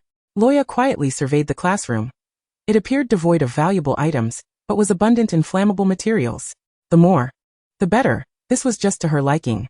As a student of Hogwarts, today would witness the fiery destruction of the classroom. The wand gifted by Dumbledore slipped from her sleeve into her palm, a protective fire shield. With a graceful motion, she traced a circle in the air with her wand, conjuring a ring of flames that enveloped and safeguarded both her and Harry. The surrounding furniture ignited instantly upon contact with the azure flames. Voldemort narrowed his crimson eyes, cursing, "You think you can defeat me? A delusion." Flames erupted from the tip of his wand, morphing into a colossal venomous serpent. Fiery wrath. Luo Ya paused momentarily, realizing she had thoroughly incited Voldemort's wrath. He was resorting to unleashing his fiercest flames against her. Thus the question remained, which would prevail? The fire shield or the infernal flames? Chapter 58. The Duel of Dark Magic with Voldemort, Part 2. Indeed, the fire shield and the infernal flames were in a fierce contest. In truth, it was a miniature version of both. The corpse possessed by Voldemort was merely that of a student, unable to unleash his full potential at present, yet it was sufficient to eliminate a few wizards. Luo Ya's fire shield was also in its infancy, naturally falling short of Grindelwald's prowess. The azure firebird, born of blue flames, clashed violently with the venomous serpent formed from red flames, creating a dazzling display of sparks that rendered the onlookers momentarily blind. The classroom was engulfed by two distinct hues of ferocious fire. Fortunately, the fire shield functioned both offensively and defensively. The surrounding wall of flames would protect Luo Ya and Harry inside, while the red flames could not penetrate the barrier. However, the body possessed by Voldemort was far less fortunate.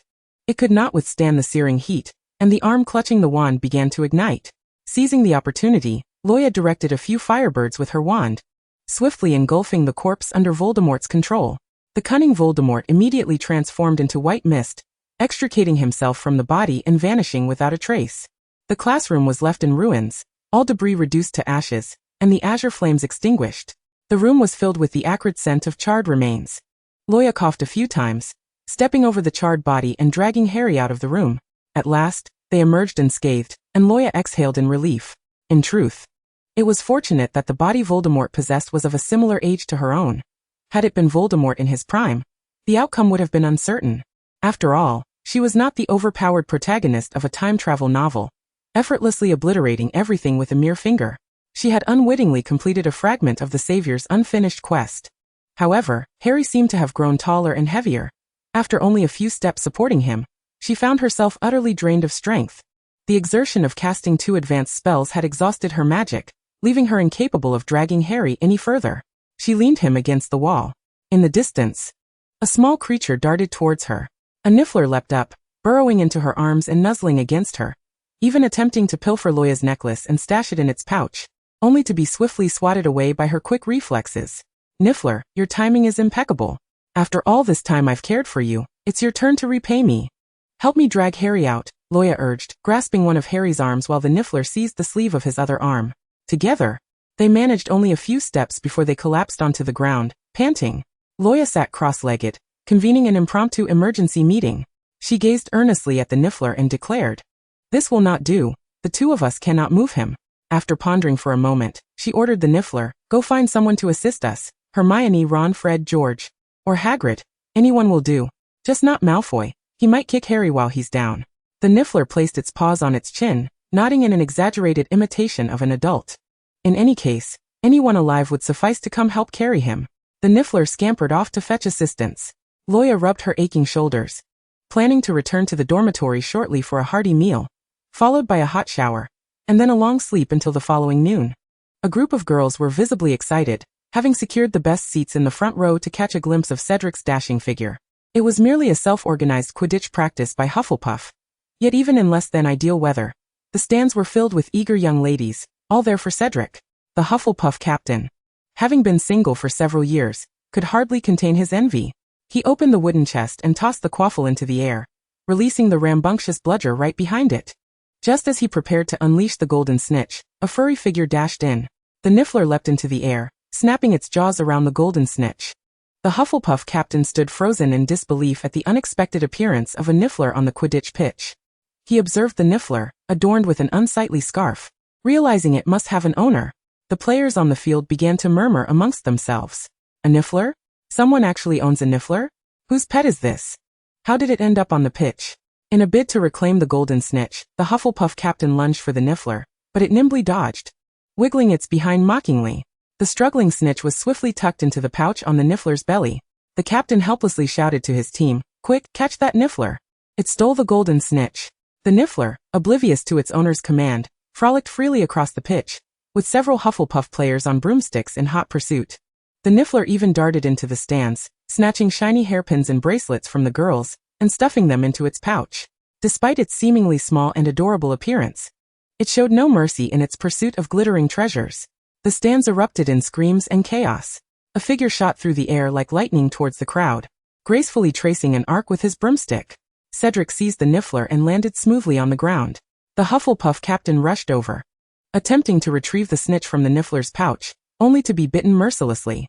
"Ouch!" he exclaimed. "This must be a girl-less Niffler. Spoiled rotten with such a temper." The Niffler huffed, climbing onto Cedric's shoulder. Noticing their apparent familiarity, the captain inquired, "Do you two know each other?" Cedric nodded. "It's Luo Ya's pet." The captain rubbed his bitten hand absent-mindedly, remarking, "So you fancy a girl-esque pet? No wonder it's so affectionate with you." With the Niffler present, Cedric began scanning the stands with hope, searching for Luo Ya. Yet her figure was nowhere in sight. The Niffler tugged at Cedric's ear, pointing in a specific direction and chattering excitedly. The Hufflepuff captain, puzzled, asked, "What is it saying?" The Niffler pulled out a recently pilfered hairpin from its pouch, placed it on its head, and then pointed towards the castle. Cedric pondered aloud. "Are you saying there's a girl over there?" The Niffler nodded enthusiastically. The captain couldn't help but scoff. "Cedric, how did you figure that out?" "Just a guess," he replied. In the captain's eyes, the Niffler prancing around with a girl's hairpin reminded him of an African tribal chief. The Niffler lifted its right leg, mimicking a limp. "Are you saying there's a girl over there who's injured?" Cedric suddenly came to a realization, his voice laced with panic as he exclaimed, "Are you saying that Luo Ya has been injured?" In an instant, Sniffles leapt from his shoulder and darted towards the direction of the castle where Luo Ya was located. Cedric's face was etched with concern as he mounted his broomstick, scooping up Sniffles, and soared towards the direction indicated by the creature. "Wait, Cedric, where are you going?" "Hold on." The Hufflepuff players, witnessing the commotion, quickly hopped onto their brooms and followed suit. The girls stood in a daze in the stands, gazing at the empty Quidditch pitch before them, where only the bludgers and the snitch were left to amuse themselves. What was supposed to be a training session had seemingly concluded before it even began. Why had all the Hufflepuff players fled? Leaning against the wall, Luo Ya munched on the snacks from her pocket. In the distance, Sniffles was leading a few others towards her. Truly, her Sniffles was efficient in its endeavors. From afar, she observed Sniffles perched atop the shoulder of a Hufflepuff boy, who was accompanied by several others clad in Quidditch uniforms. When the boy finally stood before her, panting and filled with worry, Luo Ya instinctively blurted out, "Cedric?" Sniffles had actually fetched Cedric for her? Chapter 59, Cedric's Concern. How long had it been since they last saw each other? Cedric heard the girl softly utter his name, "Cedric?" As Luo Ya lifted her gaze to meet the eyes of the towering Hufflepuff boy, Cedric found himself overwhelmed with words he wished to share. Yet at that moment of their gazes meeting, he found himself at a loss for speech. For when confronted with her clear, luminous eyes, all the bitterness in his heart seemed to evaporate entirely. An untimely voice intruded upon their moment. "Excuse me, your Sniffles has stolen our golden snitch," one of Cedric's teammates said, clearly distressed. Luo Ya glanced down to see Sniffles gleefully playing with the golden snitch at her feet, utterly oblivious to its thieving nature.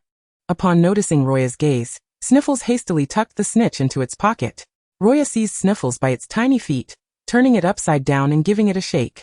Various sparkling trinkets, hairpins, bracelets, earrings, tumbled out from its pocket, forming a small mountain on the ground. "Sniffles, I sent you to fetch help, not to pilfer a hoard of treasures." Luo Ya groaned, pressing her forehead with a hand. With so many items to return to their rightful owners, she was already feeling overwhelmed. Before she could lament any further, Cedric reached out, eager to assist her in collecting the scattered belongings. "Let me help you return these," he offered. "Oh, that is too much trouble. I can find the owners myself," she replied, feeling a rare pang of embarrassment. It was not just that Cedric was always coming to her aid, but she had also left him hanging when he extended his offer. It felt unjust, and she truly did not wish to burden Cedric any further. Upon hearing her refusal, Cedric fell silent for a moment before he resolutely bent down, gathering Sniffles' pilfered treasures into a bag. His gray eyes fixed intently on Luo Ya as he earnestly said, "I genuinely wish to help you. Please do not turn me away again." Luo Ya was momentarily taken aback. She could sense a hint of grievance in Cedric's voice. As if she had wronged him. Typically independent, she was accustomed to handling everything on her own. Yet Cedric's insistence on assisting left her uncertain about how to decline. All she could do was offer a sheepish smile to mask her discomfort. As she stood up, she inadvertently placed too much weight on her injured right leg and stumbled slightly. Cedric immediately steadied her, concern evident in his voice as he inquired, "Is your leg injured?" "I'm fine. I just need you all to carry Harry away first," Luo Ya replied, only to see Cedric crouching before her. "I will carry you back." Luo Ya hesitated. It was merely a minor scrape, and she could manage to walk back without much trouble. However, the ever-kind Cedric insisted on carrying her, remaining stubborn until she acquiesced. Reluctantly, she wrapped her arms around his neck and leaned against his back, their bodies pressing closely together. A strand of her golden hair slipped onto Cedric's shoulder, and he could distinctly feel her warm, soft breath against him, causing a blush to creep onto his cheeks. Cedric's teammates, witnessing the flush on his face, struggled to stifle their laughter as they teased him. Cedric, I was hit by a bludger too. You should carry me as well. What if my leg breaks while walking? Come on, mate, if all of us are injured, you should just carry us all. Their raucous banter grew louder, and Cedric's face turned an even deeper shade of crimson. The captain quickly nudged the group of rascals, urging them to depart. Noticing his flushed ears, Roya leaned in closer and whispered, Cedric, why is your face so red? Are you unwell? The softness of her voice brushed against Cedric's ear like a feather, sending his heart racing uncontrollably. He mumbled, his voice barely audible, I'm not sick, I promise, I'm just taking you back. As he carried her along the path, sunlight streamed upon them, casting long shadows of their intertwined figures. I apologize for not attending your Quidditch match as promised, Cedric said, a note of regret in his tone. No, it's not that. I was too impatient and didn't consider your feelings, he stammered upon hearing Roya's apology, his mind racing as he struggled to articulate his thoughts delicately. Cedric had never held it against her. He merely yearned to bridge the gap between them and enter her life. He had been too impulsive. He cautiously asked, could you grant me another chance? What opportunity are you speaking of? Roya inquired, perplexed. Cedric finally let out a soft chuckle, shaking his head gently. This girl was far too innocent. His desire to draw closer to her could only begin with friendship. He smoothly redirected the conversation, saying, I'll take you to the hospital wing. I want to go to the hospital wing. Take me back to the Gryffindor common room instead. But you need to tend to your injury first. It's just a minor scrape. I can handle it myself. You don't understand how terrifying Madame Pomfrey is. She'll confine me to the infirmary and not let me leave. Though she is kind, when she's riled up, she's like a roaring dragon. Listening to Roya's animated complaints, Cedric couldn't help but chuckle. They were lost in their own little world, completely unaware that nearly every gaze around them was fixed upon them. Whispers and murmurs circulated among the onlookers. Those girls who harbored feelings for Cedric occasionally cast envious glances at Roya. Autumn, with red-rimmed eyes, stared at Cedric's figure, while Dana was at a loss for how to console her, or perhaps it was impossible to console her at all. Neither of them had anticipated that Cedric would be drawn to the infamous Gryffindor girl, Roya Grindelwald. She had openly defied authority, wielded dark magic, set the forbidden forest ablaze, and even made the feared caretaker, Filch, pale with dread, choosing to avoid her altogether. Roya had done what no other student at Hogwarts would dare to do, and she had done so with remarkable ease. It was no wonder that Professor Dumbledore seemed to protect her at every turn, leading some to question whether she might be his long-lost granddaughter. In truth, she and Autumn should have realized that someone as exceptional as Cedric, without a single flaw, would not likely be enamored with an ordinary girl. This time, Autumn had truly lost, with no chance for redemption unless Cedric willingly stepped back. Malfoy searched high and low until he finally located Luo Ya, as several Hufflepuffs carried the unconscious Harry past him on a stretcher. Malfoy could not suppress a scoff. He turned to see a third-year Hufflepuff tenderly supporting Luo Ya. Observing the flirtatious glances exchanged between the two and listening to their syrupy dialogue, he grimaced in displeasure. What was this nonsense about carrying her to the hospital wing? Malfoy shuddered at the thought. What was so impressive about it? With a mere command, Goyle and Crabbe could easily hoist her back. Chapter 60. Cedric's invitation to the training match. After discovering traces of Voldemort's possession on Alecto's corpse, the headmaster of Hogwarts was so frightened that he hastily packed his belongings and fled under the cover of night. The following day, with their headmaster mysteriously missing, the students of Hogwarts were obliged to return to the Moon Mountains with their professors. The identity of Quirrell as a Death Eater quickly spread among the students. The weekend was typically a time for sleeping in, yet Hermione rose at the crack of dawn. Luo Ya, bleary-eyed, parted the curtains to find Hermione, unusually diligent, tending to her unruly curls before the mirror. On the table lay the Witch Weekly, its pages open to an article on the 20 most fashionable hairstyles for witches this season. Luo Ya yawned and inquired, Hermione, are you going on a date? Who would want to go on a date with Ron?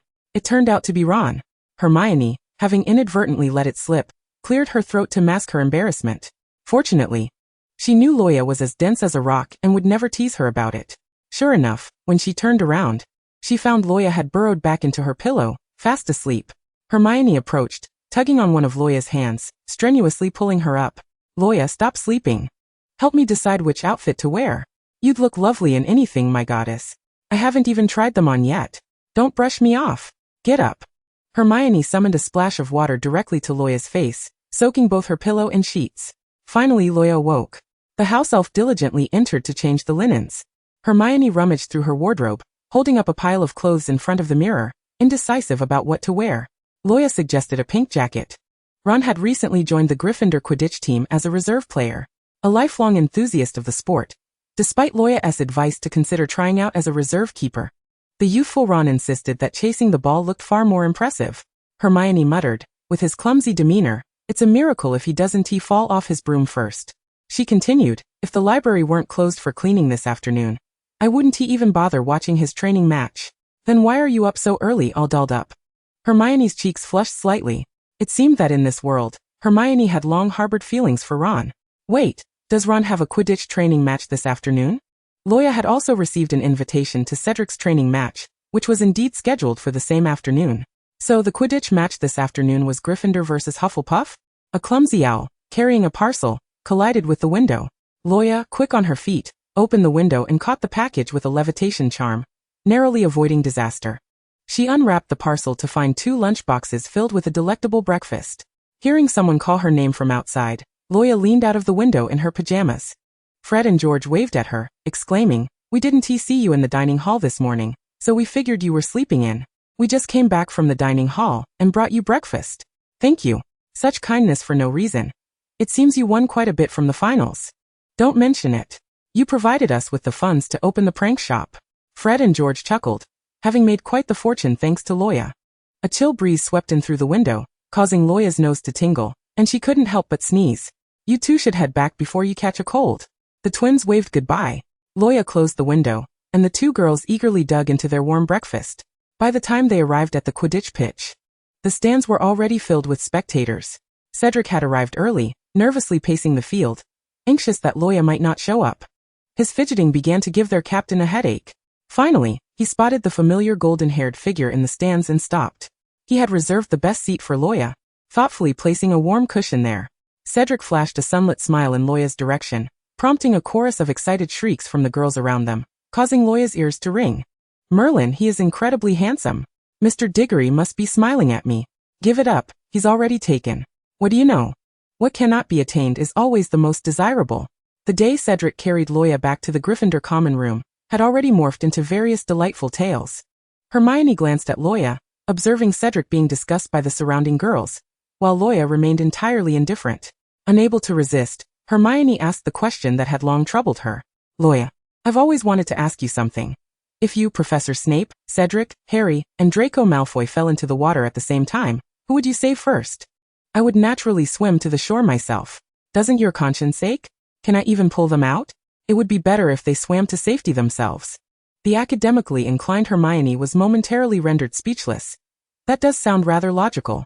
The Gryffindor players were heading toward the pitch, but due to other commitments, could not attend the training match. Thus Ron, as a reserve, was thrust into the role of keeper. Ron mounted a rather worn-out broomstick, appearing somewhat hesitant. Hermione pretended to be nonchalant as she observed him, until she heard a round-faced girl named Lavender Brown in the back row of the stands excitedly shout, "Ron, darling! You look so handsome in your Quidditch uniform." Instantly, Hermione's face darkened. Ron was left stunned by the unexpected proclamation from a stranger, but it wasn't long before he puffed out his chest and grinned, brimming with newfound confidence. Hermione's expression soured further. She cast a sonorous charm on herself and shouted across the pitch, her voice echoing, "Ron, you better fall off." In a fit of anger, she hurled her bag at Ron, who, caught off guard, was struck on the back of the head and tumbled off his broom. Luo Ya was relieved that at that moment, Hermione wasn't unleashing a barrage of spells. Lavender gasped, covering her mouth. "Merlin, my darling." Before the match had even begun, Ron had fallen from his broom, leaving Fred and George in fits of laughter, raising doubts about whether they were truly brothers. Poor Ron was ultimately hoisted up by Fred and George, one under each arm. Once back on his broom, Ron wobbled precariously, and Luo Ya wondered if he could even block a ball in that state. The twins noticed Luo Ya in the stands, and Fred whistled, "So the boss lady took the day off from competing just to cheer us on?" Cedric, hearing this term of endearment, paused, an uneasy expression crossing his face as he instinctively looked toward Luo Ya. The Hufflepuff captain nudged him, saying, "Don't take anything those Weasley twins say seriously. They're notorious for their mischief and womanizing. Believing them would be foolish." Luo Ya placed her hand to her mouth and shouted to the twins, "I'm temporarily switching sides today to cheer for Hufflepuff." Fred feigned heartbreak. "How could you betray us, boss lady?" George joined in, "This is truly heartbreaking." Hearing Luo Ya's declaration, Cedric's nerves gradually began to settle. A little wizard, acting as a makeshift referee, was preparing to launch the quaffle into the air when a commotion erupted nearby. A group of imposing and robust Slytherins made their way toward the Quidditch pitch. Leading the charge was Adrian Pusey, who with an air of arrogance and disdain rudely declared, "This pitch is reserved for us. Take your brooms and leave immediately." Chapter 61. Do not interfere, I have yet to finish. Lucius Malfoy had procured the latest Firebolt 2001 for the entire Slytherin Quidditch team, an upgraded version of the Firebolt 2000. Its remarkable flying capabilities came with an exorbitant price tag. The Slytherin players, having just received their Firebolt 2001s, were eager to seize the pitch and test them out. A smirk of derision curled at the corners of Adrian's mouth, as he dismissed the other two houses present with utter contempt. If Wood were to see each Slytherin wielding a Firebolt 2001, he would likely be incensed to the point of bloodshed. This pitch is ours, and we intend to test fly our new Firebolts. Take your dilapidated brooms and leave, he insisted.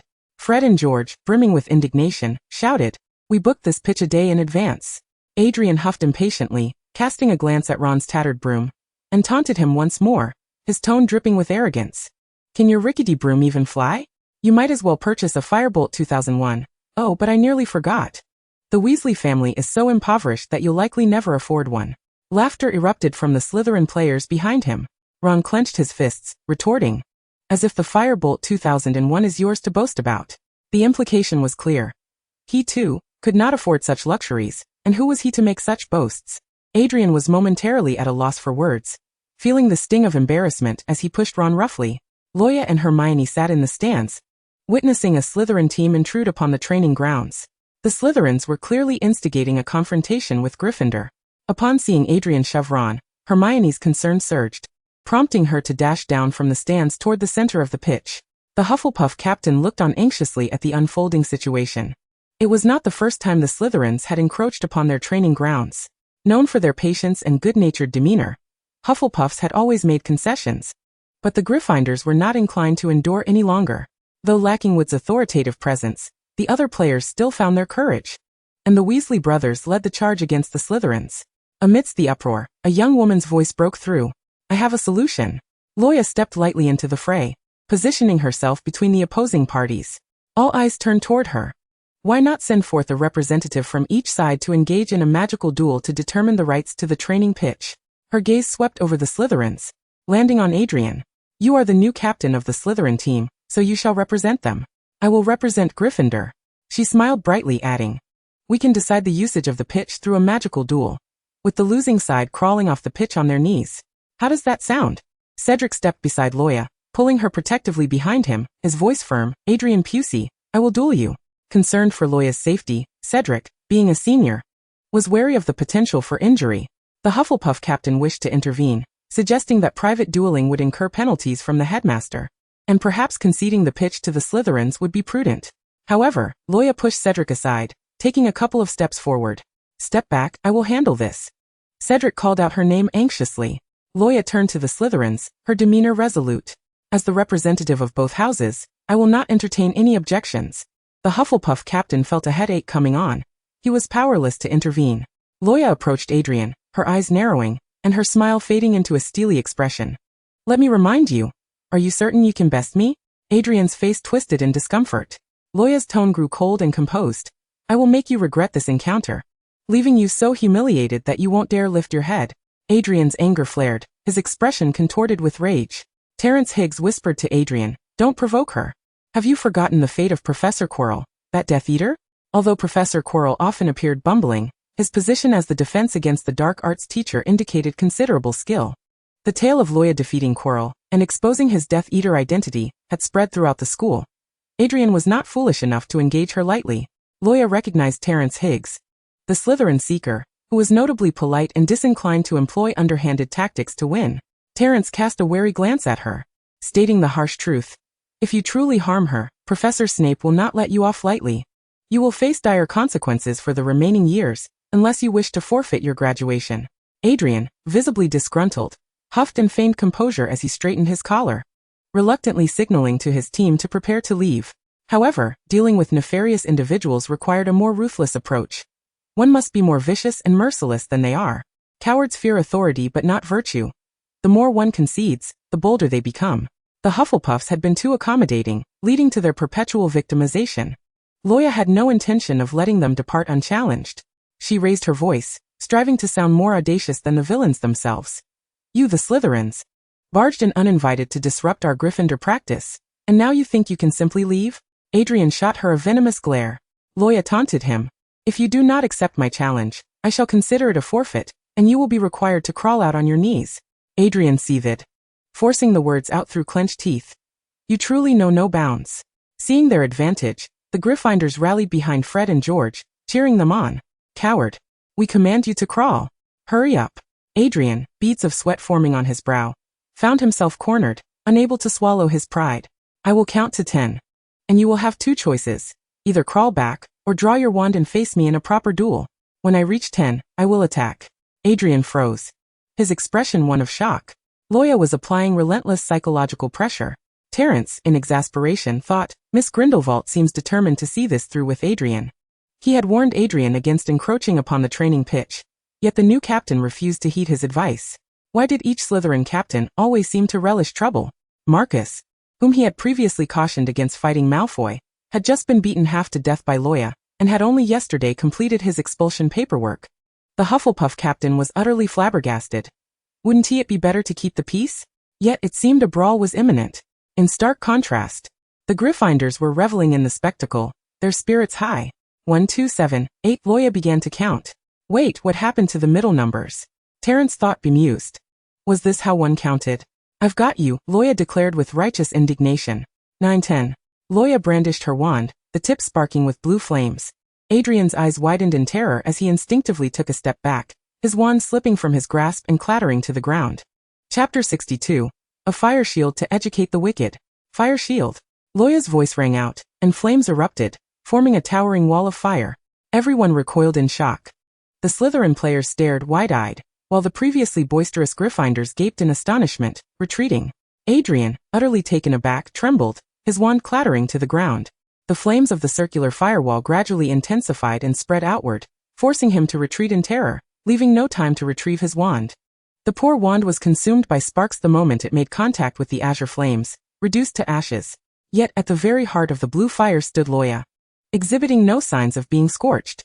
She leaned back casually, feeling quite triumphant. The fact that her opponent's wand had been incinerated was tantamount to surrendering, and it would be rather unchivalrous to bully someone unarmed. However, the sight of Dryan flaunting his power was quite nauseating, and she felt compelled to teach him a small lesson. With a snap of her fingers, the blue flames morphed into the outlines of several sparrows, darting from the firewall towards the stunned Dryan. The fiery sparrow collided with his shoulder, instantly igniting his Quidditch robes. Dryan, realizing his shoulder was ablaze, flailed in a panic, trying to extinguish the flames. Terence hurriedly cast a water charm to douse the fire on Dryan's shoulder, but the blue flames refused to extinguish. Dryan grimaced, disregarding his dignity as he rolled on the ground in a futile attempt to quench the magical fire. A few Slytherin players, witnessing the chaos and the approaching fiery sparrows, hastily mounted their Nimbus 2001s and abandoned Dryan. Luo Ya had managed the situation well. Admittedly, her display against Dryan was somewhat excessive. However, the grander the display, the more formidable the intimidation. It served as a warning to the Slytherin team to refrain from excessive bullying in the future. If she were to unleash a firebird as large as the Argentine giant eagle, Dryan might very well find himself spending the rest of his life at St. Mungo's. Given that his family would likely pursue the Ministry of Magic for retribution, and despite the current ministry being largely inept, she could face a warrant for her arrest. It was unnecessary to jeopardize her own standing for the sake of a personal grievance.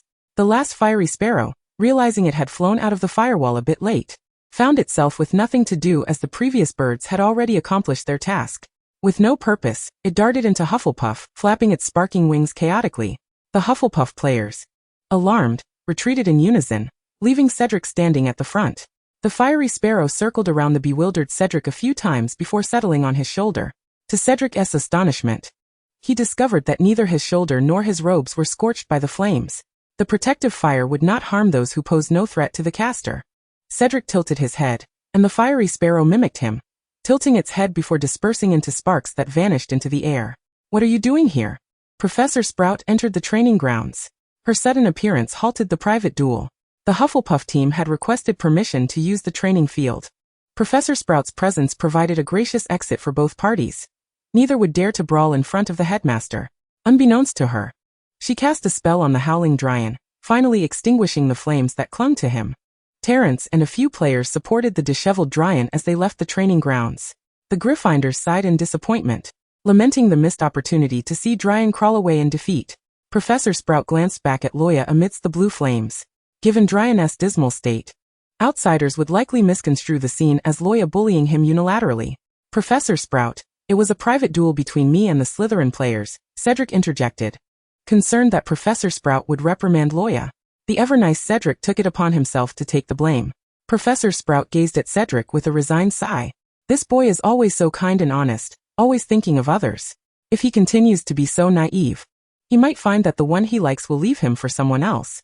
Moreover, with such a conspicuous firewall blazing in the center of the Quidditch pitch, claiming it had nothing to do with the girl within was hardly believable. Fortunately, Professor Sprout was exceptionally kind-hearted. She did not display any signs of anger. Miss Grindelwald, could you kindly extinguish your blue flames? Professor Sprout requested amiably. With no malice intended, Luo Ya felt slightly embarrassed and replied with a smile, I apologize, Professor Sprout. But it needs to burn for a while longer before it can be extinguished. Professor Sprout did not deduct any points or scold her. Instead, she left the training ground for the young witches and wizards. The protective fire, having not released most of its energy, could only burn in place until it eventually consumed itself. This meant that the Quidditch practice could only resume once the firewall had extinguished. Consequently, the spectators in the stands waited for a full hour, nearly dozing off. Some even went to the Great Hall for a meal, returning to find the fire still unextinguished. Ultimately, the Quidditch match proceeded. Without Captain Wood, newcomer Ron as the keeper, and Harry still in the hospital wing with a limp, the Gryffindors were left with a substitute seeker, who was a rather inexperienced rookie. As a result, Gryffindor suffered a devastating defeat to Hufflepuff. Cedric beamed with victory as he descended on his broomstick in front of Luo Ya. He extended his hand, revealing the golden snitch nestled in his palm. His gray eyes locked onto Luo Ya's. Luo Ya hesitated, looking at the snitch in his hand. The snitch was once coughed up by Harry. I think I'll pass on touching it. It had been half a month since the wizards from Wagadu had departed. Yet she had yet to see a single galleon from the tournament prize money. It was hard to believe that such a prestigious magical institution would behave in such an underhanded manner. Luo Ya had sent a letter, and the response indicated that due to the headmaster's disappearance, the remaining professors were too preoccupied maintaining order within the school to address the prize money. After all, the prize was a considerable sum, and no professor would willingly part with their own galleons for the sake of the academy. Simultaneously, they also sent a letter to Malfoy Manor, explaining the situation and requesting understanding. Malfoy, however, was indifferent to the prize money as he had no shortage of wealth. Nevertheless, the professors at Wagadu underestimated Luo Ya's persistence in pursuing her due rewards. She had fought in numerous matches. Why should she not receive her prize? Even if she didn't need the money and Malfoy was uninterested in the reward, that didn't mean she felt the same. After Luo Ya sent countless letters demanding her prize, the professors at Wagadu could no longer endure her relentless harassment. Reluctantly, they convened an impromptu meeting and decided to send her a token from the Moon Mountains as a substitute for the prize, hoping she would cease her correspondence. One evening, as dusk approached, two pitch-black owls descended upon her window, carrying a box. Eager to discover what the professors at Wagadu had sent as a substitute for the prize money, Luo Ya opened the box, only to find a pile of weeds. Frowning, she thought to herself that if Wagadu was attempting to swindle her again, she would send 100 more demanding letters. As she reached into the box, her fingers brushed against something round and firm. Digging through the weeds, she uncovered a dragon egg. Chapter 63. The dragon egg. Newt Scamander makes his entrance. Luo Ya uncovered the dragon egg. Its obsidian surface adorned with hardened scales that gleamed under the moonlight, displaying an array of peculiar stripes. Weighing the egg in her hands, she noted its considerable heft. Pondering what breed of dragon it might hatch into, she would need Hagrid's assistance on how to incubate a dragon egg. Luo Ya placed the dragon egg in her bag, preparing to head to Hagrid's hut. Outside, the sky had darkened. It was already past curfew, and she walked through the quiet campus, her bag slung over her shoulder. Good evening, gatekeeper, Luo Ya greeted as she encountered the patrolling Filch. Following Filch was a dejected first-year Slytherin student. Filch was in high spirits today. With the first semester nearing its end, he had finally caught a student violating curfew. Filch shot a glare at the law-abiding yet mischievous Luo Ya, who was wandering around the campus at such an ungodly hour, and quickly took a detour to avoid her. Behind him, A disgruntled Slytherin wizard grumbled about why that Gryffindor night owl wouldn't be punished. Filch muttered, "Ask your headmaster Snape." Loa knocked on Hagrid's wooden door. She noticed that the curtains of Hagrid's hut were tightly drawn, indicating something was amiss. Hagrid, apron-clad, opened the door promptly. "Sorry, Loa. Don't blame me for being rude. I have something to attend to today. Now, hurry back to your common room," Hagrid said, his face flustered and his gaze evasive, before hastily shutting the door. Standing outside, Loa pondered for a moment. The main storyline had progressed to Chilo's demise, yet she felt that something was still amiss. She recalled that Hagrid's dragon keeping had yet to be discovered. Perhaps it was the butterfly effect at play, as Hagrid's timeline for hatching the egg was delayed compared to the original plot. Loa addressed the wooden door. "Hagrid, are you hatching an egg?" The door swung open again, and Hagrid stepped out, looking astounded, stammering, "How did you know?" "A little birdie told me," Loa replied with a smile, "though I don't quite understand." "Please come in quickly," Hagrid urged, glancing around to ensure no one was watching before closing the door behind her. Inside the wooden cabin, the fireplace crackled warmly, and Hagrid poured her a steaming cup of tea. Loa gazed into the fireplace, where nestled in the center of the flames, lay a dark dragon egg. "Norwegian Ridgeback?" she inquired, eyeing the egg closely. Hagrid nodded proudly. "I won it while playing cards with strangers at the pub last month. I got caught up in repairing the Forbidden Forest, so I've been delayed." It turned out that the timeline for Hagrid's dragon keeping diverged from the film's main plot, because Loa had inadvertently set fire to the Forbidden Forest while possessed by Grindelwald, leaving Hagrid no time to hatch the egg. Observing the Norwegian Ridgeback egg, Loa noted its smooth shell, markedly different from her own dragon egg. A crack appeared in the shell, emitting wisps of smoke as something inside twisted restlessly. Hagrid, brimming with excitement, donned heavy gloves and carefully lifted the egg from the fire. With a crisp sound, the shell cracked open, and a small dragon emerged, wobbling and flapping upon the table. Hagrid reached out to stroke the little dragon's head, only for it to bite his finger. "This little one must think I'm its mother. I've decided to name it Norbert," he exclaimed, joyfully cradling the dragon against his beard. "Mother Hagrid," Loa remarked with a calm demeanor. Hagrid earnestly replied, "You must keep this a secret. Don't let Professor Dumbledore find out, or he will take it away." "I have a dragon egg that I need your help to hatch," Loa announced, placing her backpack on the wooden table and retrieving her own dragon egg with both hands. "Where did you get that?" Hagrid gasped, staring at the glossy black egg that was noticeably larger than any he had ever seen. "It's a prize from the spell competition. The wizard from Wagadu refused to give me my reward, saying I could have a dragon egg instead." Hagrid examined the egg closely, noting its shell was covered in dense scales that shimmered in the firelight. "Merlin's beard, I've never seen a dragon egg like this." Hagrid pulled out a tattered book titled Keeping Dragons for Fun and Profit from beneath his pillow.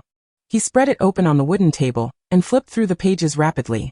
Loa leaned in to peer at the book, which detailed the process of hatching eggs and raising dragon hatchlings. The last few pages documented common breeds of dragons and their eggs within the wizarding world, complete with illustrations. Welsh green, Australian billywig, Hungarian horntail. Loa counted them one by one, but none resembled her dragon egg. Curious, Norbert crawled over to sniff the dragon egg, only to recoil in fear, baring its teeth and trembling as though sensing a terrifying beast within.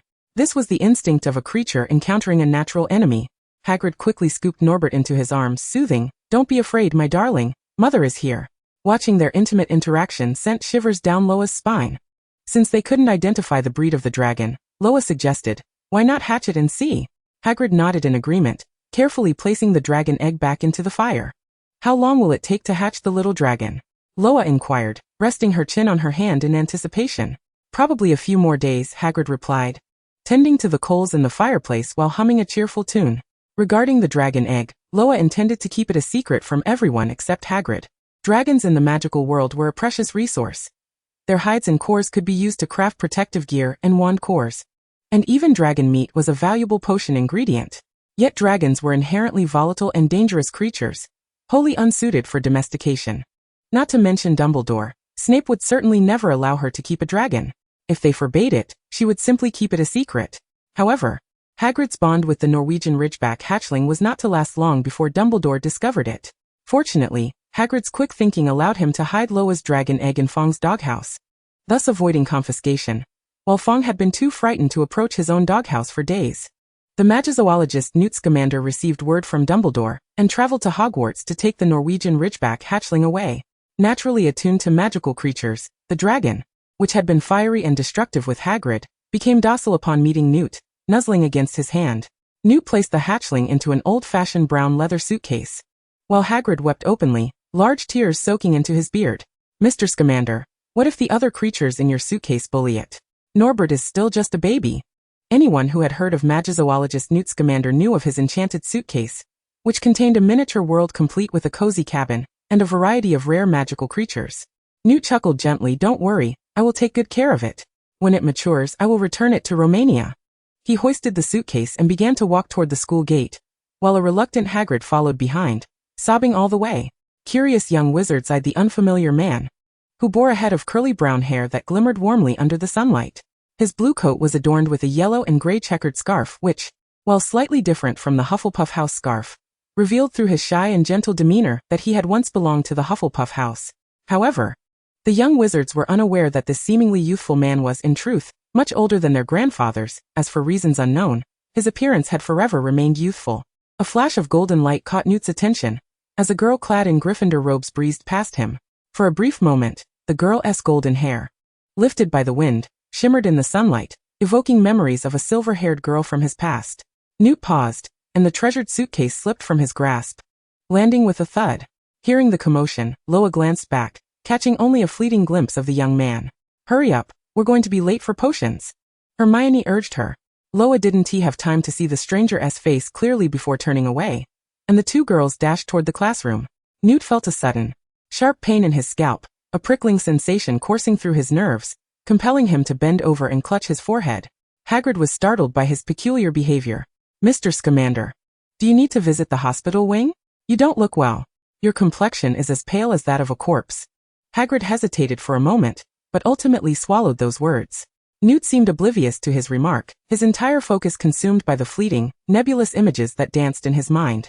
A silver-haired maiden stood before him, her chin slightly raised, her lake blue eyes as cold as ever, locking onto him with an unwavering gaze.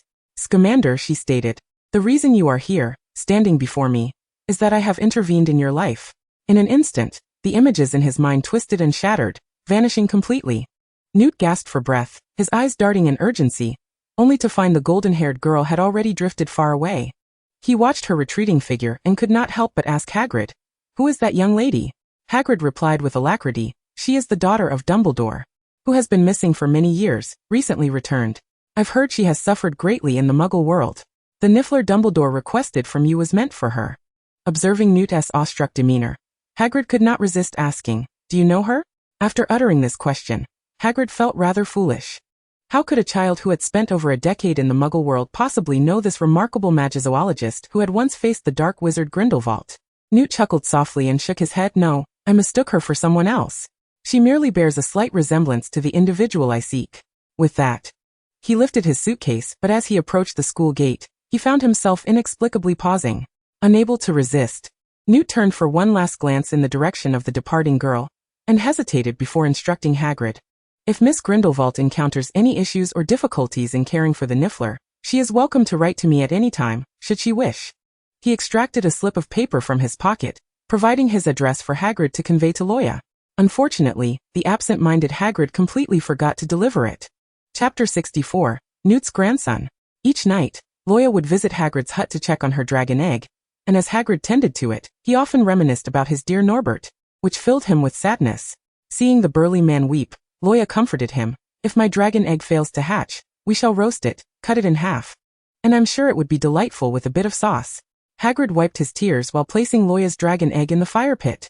In the following days, Luo Ya diligently returned, yet there remained no signs of hatching. Even Hagrid found it peculiar, as he had adhered strictly to the instructions in the book. He slapped the table, suddenly recalling that he had entirely forgotten the note Mr. Scamander had asked him to pass on to Luo Ya. He hastily retrieved the note, began to write a letter following the address provided, and said to Luo Ya, we can seek help from a professional magizoologist, who would be more than willing to assist you. Hagrid soon received a reply from Newt Scamander, in which he expressed his sincere apologies for not being able to assist Miss Grindelwald with the dragon egg, due to a severely ill magical creature in his suitcase. However, he had dispatched an equally talented prospective magizoologist to aid her. A future magizoologist? Luo Ya inquired, puzzled as she finished reading the letter. Hagrid, while cooking the dragon egg in the fire pit, assured her, the person Newt recommended will surely be of assistance. As Luo Ya sat in a rocking chair, Pondering who this future magizoologist could be, a knock echoed at the door of the hut. She rose to answer it, revealing a boy clad in Hufflepuff robes, with warm brown curls, who kept his head bowed shyly. Luo Ya's eyes widened in recognition. Newt Scamander? The protagonist from the Harry Potter series, Fantastic Beasts? Hello, I am Rolf Scamander, a second-year Hufflepuff.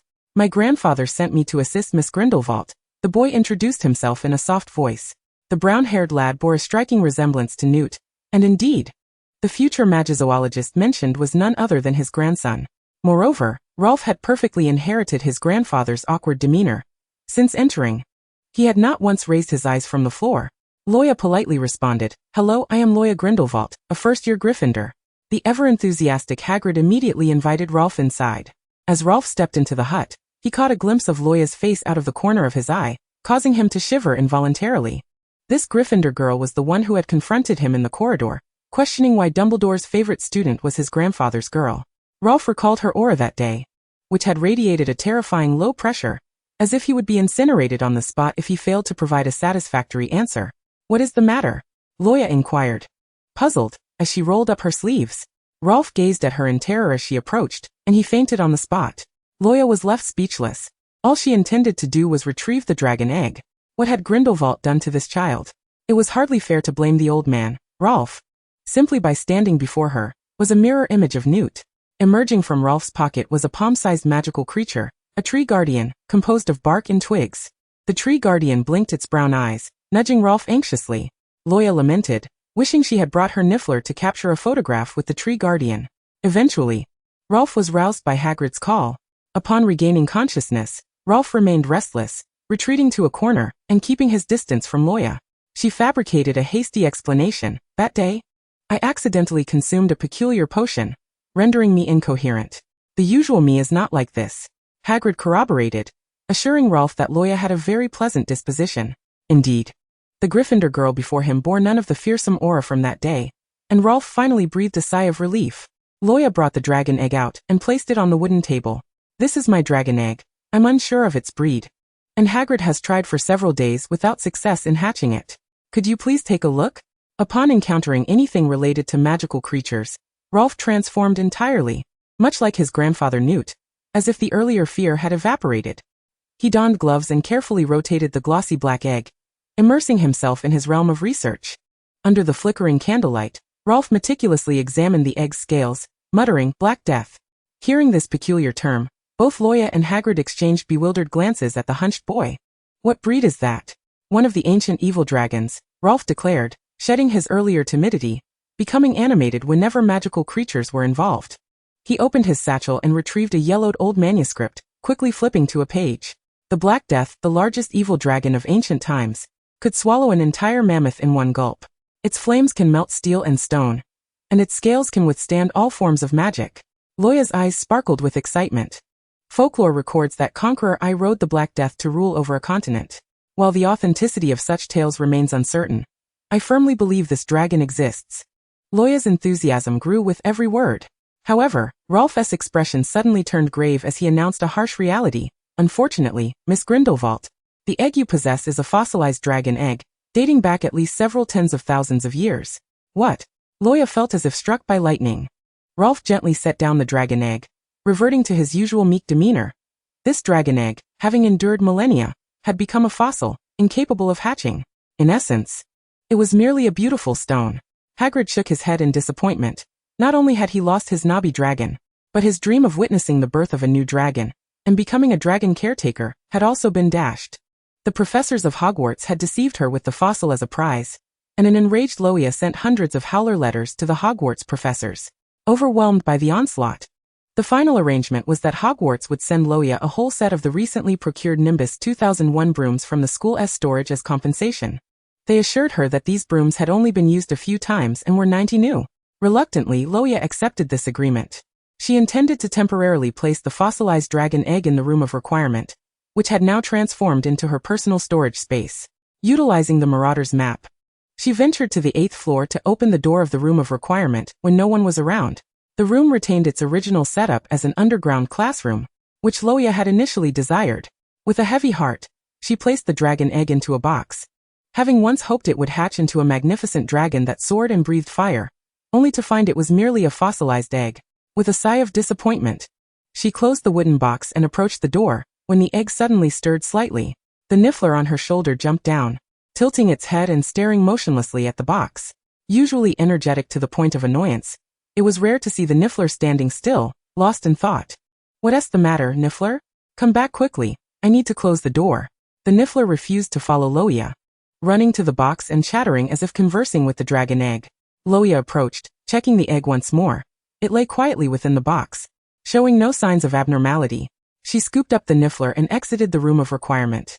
A flock of owls swooped in, clutching long packages and dropping them at Luo Ya's feet in the Great Hall. Hermione and Ron helped her unwrap the packages, revealing nearly 10 shimmering Nimbus 2001 brooms. The author wishes to clarify, Newt's grandson is not an original character. Rolf indeed exists. Newt's storyline begins in Chapter 129, with an epilogue in Chapter 2. Chapter 65 describes the Gryffindor team's Nimbus 2001 brooms.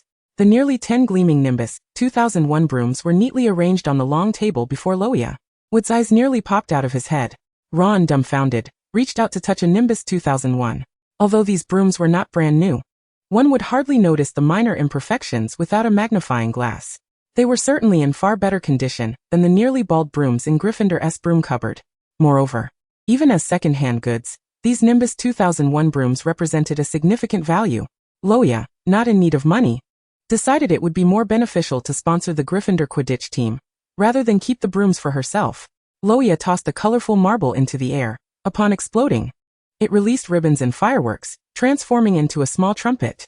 This was a test product of Fred and George's latest magical prank, resembling Mrs. Weasley's howler. The little trumpet floated in the air, shouting, "Gryffindor Quidditch players, come quickly to line up for your Nimbus 2001 brooms." The resounding voice echoed throughout the Great Hall, drawing the astonished gazes of students from all 4 houses. Gryffindor's long table erupted in excitement as players joyously surrounded Luo Ya.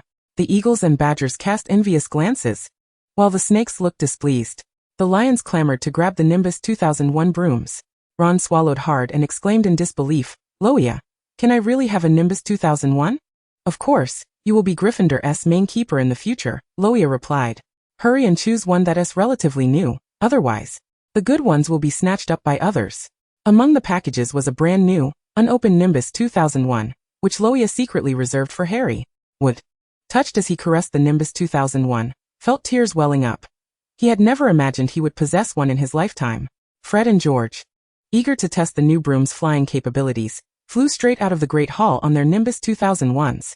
One by one, the Gryffindor players mounted their Nimbus 2001s and followed suit, accompanied by Professor McGonagall's distant shout forbidding broom riding in the castle. With their brand new brooms, Gryffindor, under Wood's leadership, went on to triumph over Slytherin in a fierce match that very day. Everything was gradually returning to normal as the first academic year drew to a close, due to Snape's persistent deduction of points from his own house. This year's Great Hall was devoid of the massive banner depicting the Slytherin serpent. After 6 consecutive years of winning the House Cup, Slytherin's reign was finally brought to an end, and the little snakes glared venomously at the culprit. Luo Ya lounged, resting her chin on her hand, gazing towards the professor's table and listening to Dumbledore's announcements. The headmaster was adding points to Gryffindor for various reasons. Ultimately, with Dumbledore's favoritism, Gryffindor secured the House Cup. The streamers hanging in the hall transformed into a brilliant scarlet, and the banner displayed the majestic Gryffindor lion. The roar of the lions was deafening, while the eagles and badgers celebrated Slytherin's sudden defeat.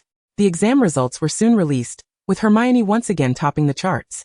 As the first academic year concluded, Hagrid led them onto the boats crossing the lake, arriving at the Hogwarts Express. The platform was bustling, filled with throngs of people as young witches and wizards prepared to board the train for their holiday. Amid the noisy station, Luo Ya could not hear anyone calling her name. As she and Hermione prepared to board the express, a powerful hand grasped her arm, parting the crowd behind her. Cedric had intercepted her. Luo Ya turned around, and her gaze inadvertently locked with Cedric's. He had been searching for her through the crowded throng, running with urgency and sweating profusely. Cedric pressed a note into her palm. Luo Ya glanced down to open the note, which bore neat handwriting with a string of addresses. Struggling to contain his nervousness, Cedric implored, "Please make sure to write to me." His eyes sparkled with anticipation, fixed intently on Luo Ya. The girl's clear, bright eyes were so captivating that he found it hard to look away. Hermione cast a glance at Luo Ya's arm, then at Cedric, clearing her throat. Cedric suddenly realized he was still holding her arm. A blush crept to his ears as he hurriedly released her, repeatedly apologizing. Young lovers.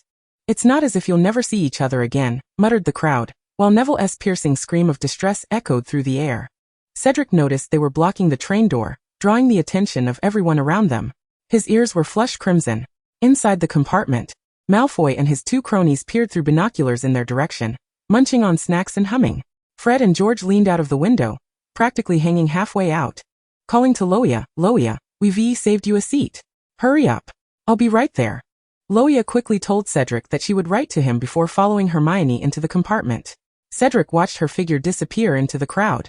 As the train sped along, Luo Ya gazed out the window at the fleeting landscapes, vast wastelands and quaint Muggle towns, until it finally came to a halt at King's Cross Station. Once again, Luo Ya found herself in Spinner's End, where the house elf had been waiting respectfully at the door for quite some time. During the holiday, Snape spent his days either locked away in his study or brewing potions. Meanwhile, Luo Ya languished about like a lethargic fish, devoid of purpose. Hedwig flew out of the window, clutching a letter in her beak, while Cedric's owl landed on her desk, delivering another missive. Luo Ya looked at the stack of letters that had accumulated, her expression a complex tapestry of confusion. She wondered why so many people were writing to her, with different owls tapping at her window almost daily. She truly could not fathom what could be so compelling to write about. She was unaccustomed to this antiquated method of communication, having grown up in an era where a simple message on WeChat sufficed. Nevertheless, being clever as she was, she replied to each letter with identical content, effortlessly employing the copying charm. Eventually, in her laziness, she resorted to replying with merely a few terse words. Read well, do not worry. Chapter 66. The Dark Curse of Voldemort. Snape stored several vials of potions he had prepared for Luo Ya in the cupboard. He withdrew a book from the shelf and settled into a chair by the fireplace. The crackling firewood cast a warm glow. Yet a hint of fatigue creased the corners of his eyes as he rubbed his brow in an attempt to dispel his weariness. He had barely turned a few pages when he heard familiar footsteps approaching, accompanied by her voice calling out his name in the corridor. Luo Ya pushed the door open, cradling a large cauldron that almost obscured her upper body. As she ascended the stairs, she nearly stumbled, and now, with the cauldron in her arms, she took each step cautiously, mindful of tripping. She had forgotten to bring back her cauldron from school, and had rummaged through Snape's storeroom, discovering one far larger than the one she used at Hogwarts. Observing her petite frame struggling with the oversized cauldron, Snape instinctively closed his book, approached her, and took the cauldron from her hands, placing it on the wooden table. Snape, do you have a moment? Luo Ya gazed up at him. Snape regarded her with a detached expression and nodded slightly. Can you teach me how to brew the polyjuice potion? He did not inquire as to why she needed it, silently turning to retrieve the required ingredients from the shelf. With his back to her, Luo Ya could not see the pallor that had overtaken his face. 2 cauldrons were soon set up on the workbench.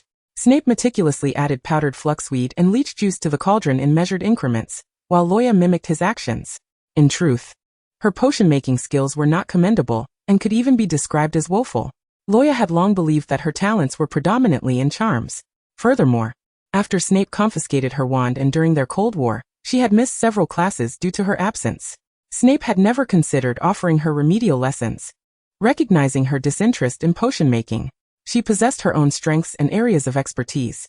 Even Professor Flitwick had lauded her as a prodigy in charms, likely to become the next champion of the dueling competition.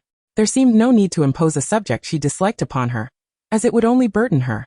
For the final exams, Snape had privately exercised his authority to ensure Luo Ya passed. Wait, Snape, could you slow down? You just turned clockwise a few times. And now you're turning counterclockwise? Luo Ya exclaimed, the consequences of not paying attention in class now apparent even with the professor personally guiding her. Snape deliberately slowed his movements, ensuring she could follow along, patiently demonstrating each step. Even in potion class, he had never been this patient with any student before. After adding the remaining ingredients to the cauldron, he suddenly felt a dizzying wave wash over him, his balance faltering. Luo Ya hastily threw down her ingredients and rushed to support him. Given her small stature, Snape nearly collapsed against her. She observed his pale lips and the beads of sweat trickling down his cheek. Are you all right? Snape pressed his hand against his healing abdomen, his brow furrowed, remaining silent. He grasped her shoulder with one hand, using it for support as he gradually stood upright. Taking a deep breath to steady himself, he croaked, It's nothing. What's wrong? Luo Ya gazed intently into his eyes, and Snape, lowering his gaze to meet hers, harbored a swirl of indefinable emotions. A profound silence enveloped them, the cauldron bubbling away in the background. Snape averted his gaze first, promptly steering the conversation in a different direction. Miss Granger, you should focus on your cauldron now. He resumed his usual aloof demeanor, as though nothing had transpired. Turning around, Luo Ya noticed the cauldron she had neglected was emitting thick clouds of black smoke, and would soon explode. My cauldron!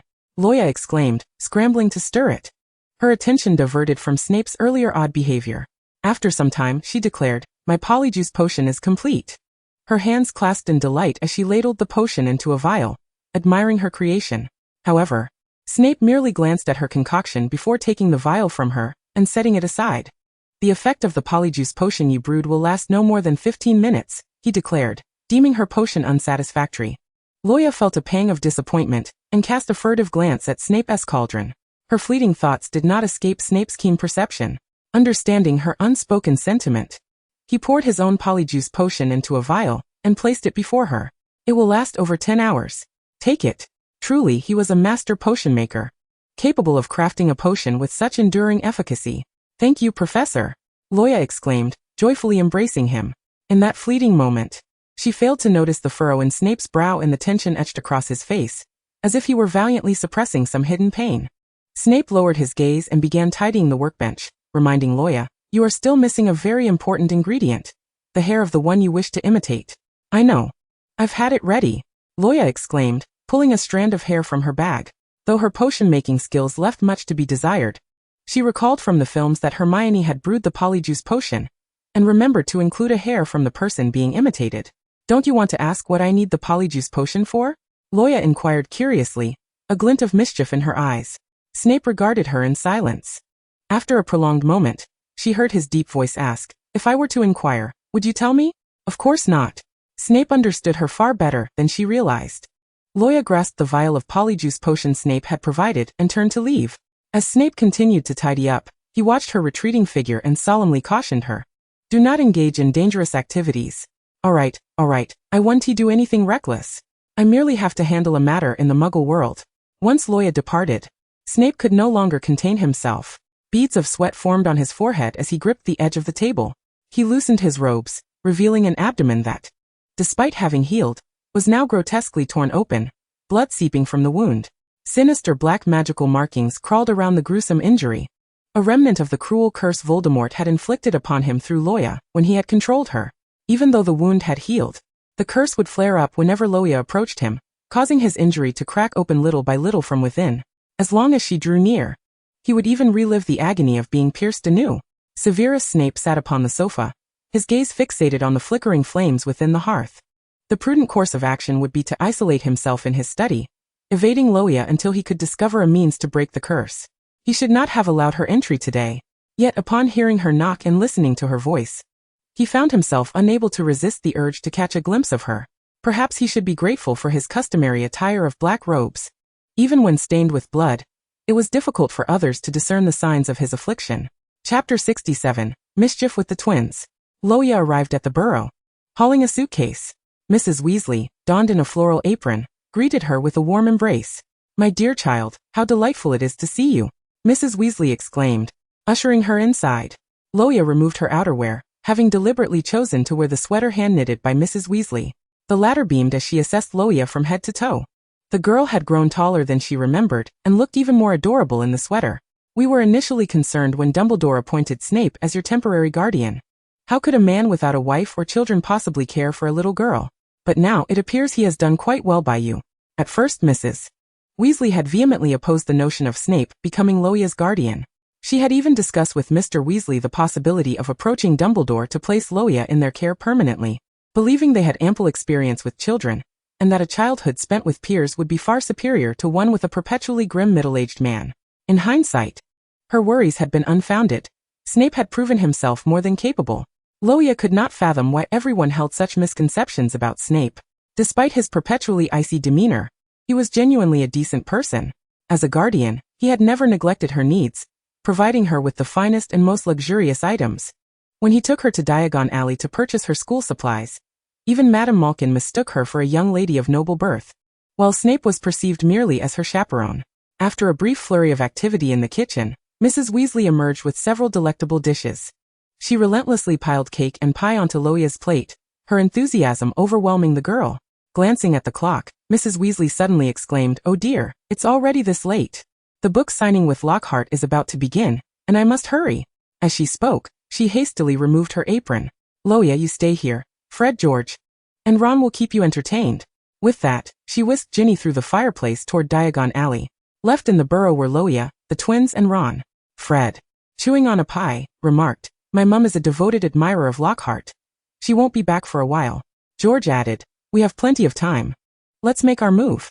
Nodding, Luo Ya retrieved the polyjuice potion from her suitcase in Ginny's room, adding a strand of hair she had collected from Transfiguration class, and drank it in one gulp.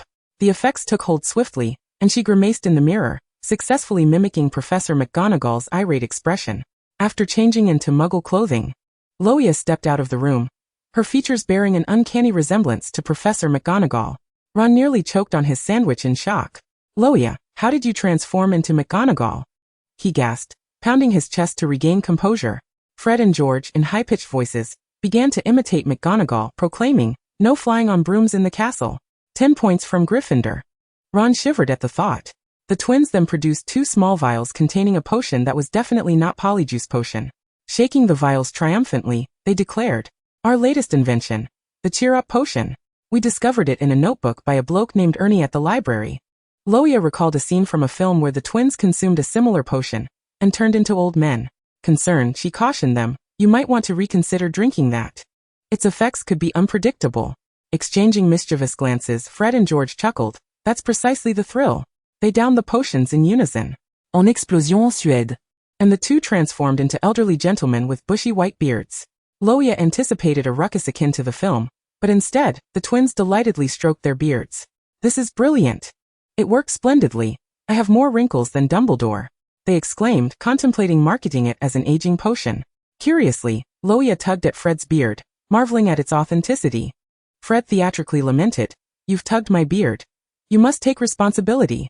Ron, bemused by the unfolding spectacle, continued munching on his ham sandwich. As Luo Ya and the twins prepared to leave the burrow, Ron's voice, tinged with frustration, echoed behind them. "Where are you going? Why can't I come?" "You stay here to mind the house," Fred replied. "That's unfair. I'm your brother," Ron protested. "Which is precisely why you should stay and guard the house," George retorted. At 4, Privet Drive, little whinging, a quarrel erupted at the Dursleys' dining table. Uncle Vernon cursed Harry, "You little brat, I'm going to lock you up. You'll never return to school. If you use magic to escape, they'll expel you."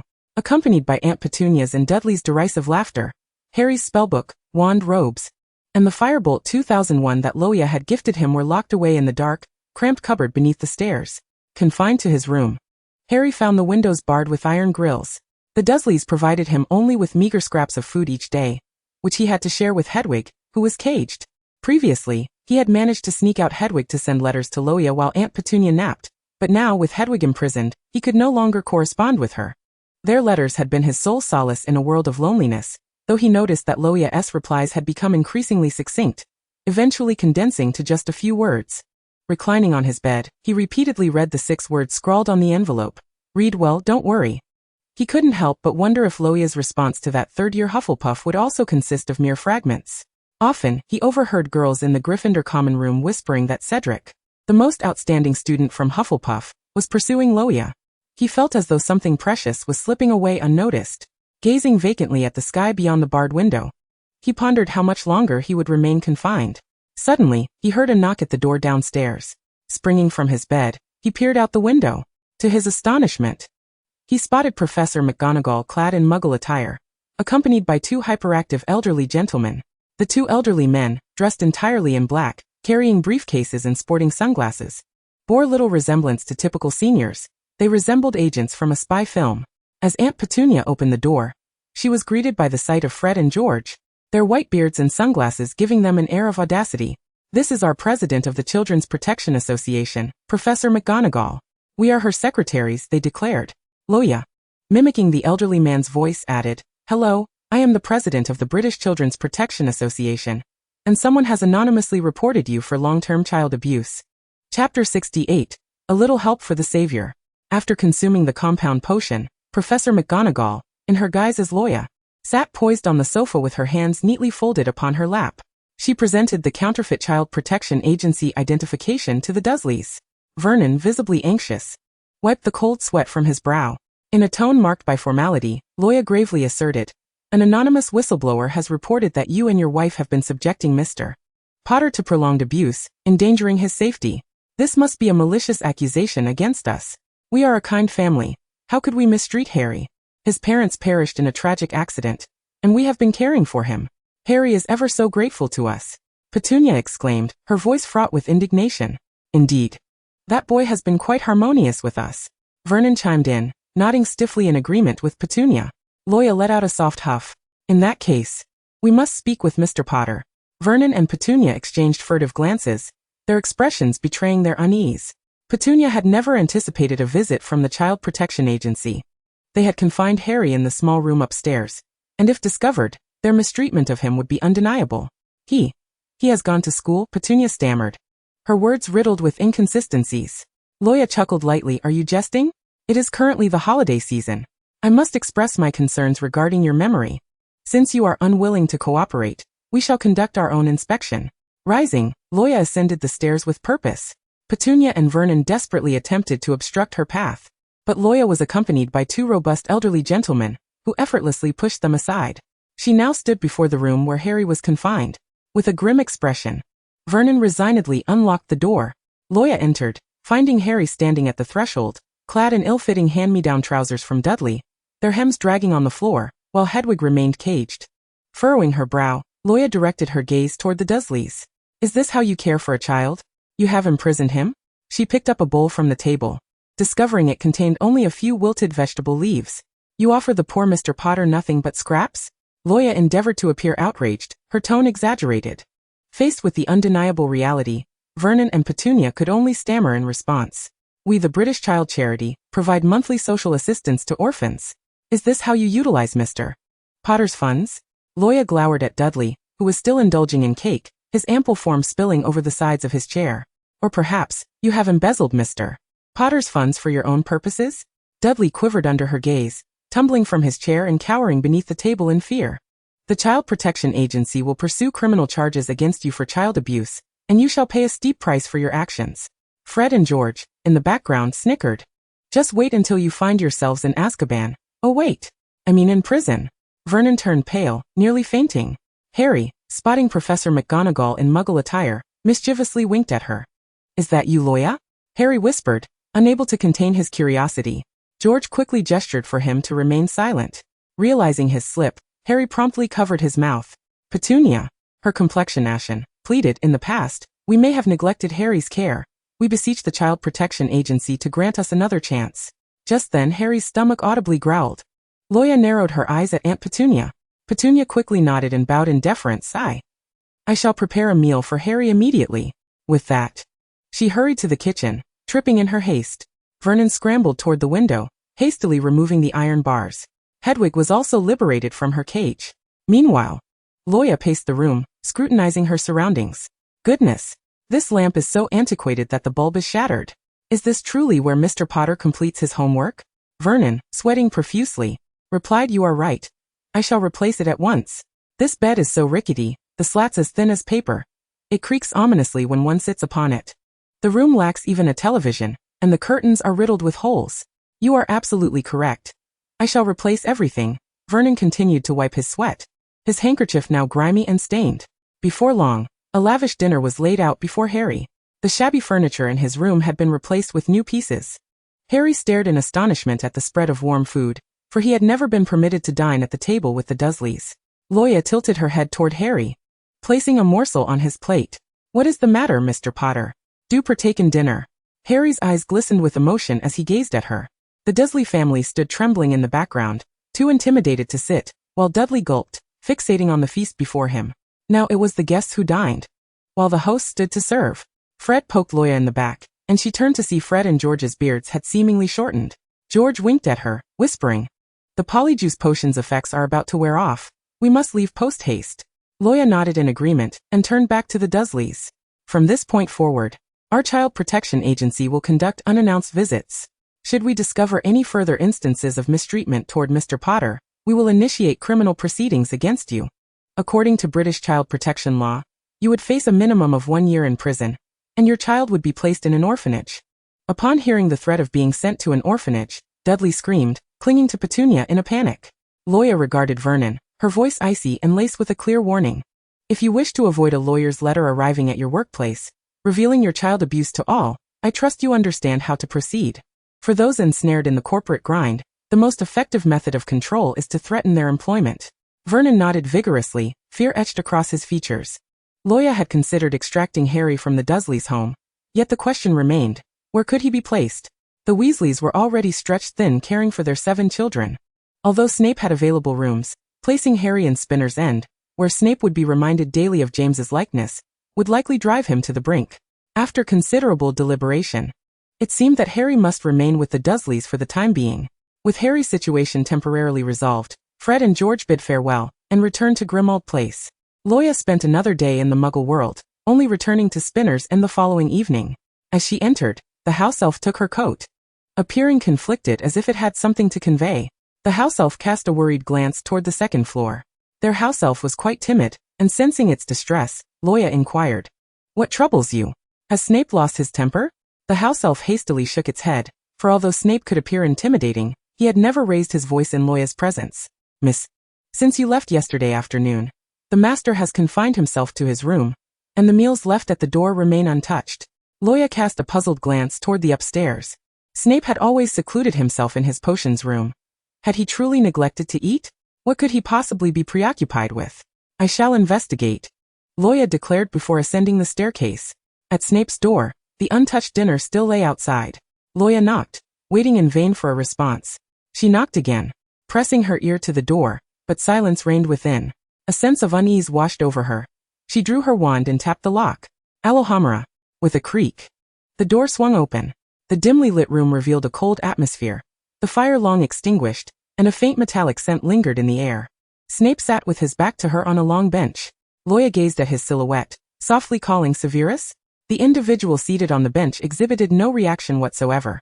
Without hesitation, she approached and stood before Severus Snape, her eyes wide with shock as she froze in place. Snape's head hung low, consciousness fading, revealing a gruesome gaping wound in his abdomen that oozed blood profusely. Scattered haphazardly across the table were various hemostatic potions, bandages, and a blood-stained dagger. Was it the work of dark wizards or Death Eaters, perhaps even a physical assault with a Muggle dagger? Such thoughts seemed utterly illogical. She swiftly scanned the surroundings. The windows were tightly shut, showing no signs of having been opened. "Which bastard did this?" she exclaimed in anger. "System, it was you. How could it possibly be me?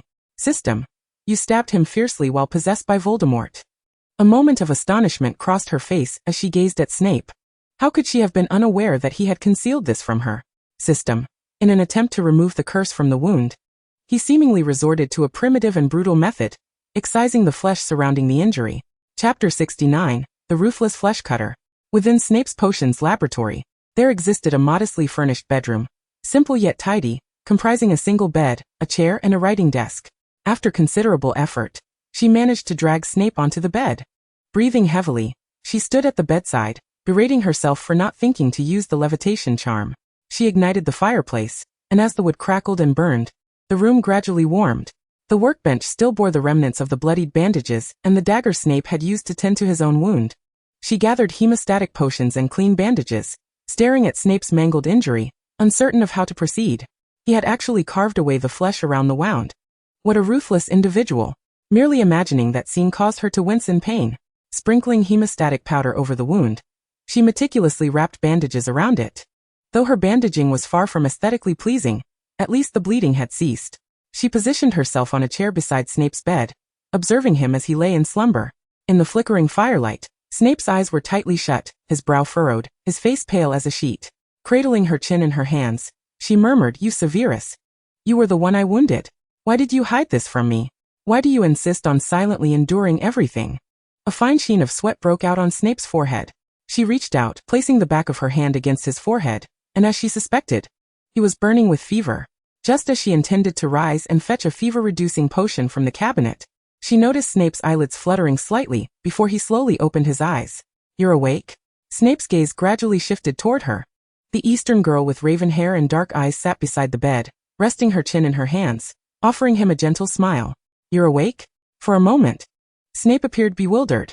Suddenly, he propped himself up, disregarding the pain from his wound, and struggled to sit upright, causing the bandages to seep blood anew. "Wait. Don't move. I finally managed to dress your wound. It's going to tear open again." She felt a chill brush against her cheek as Snape's icy fingertips made contact.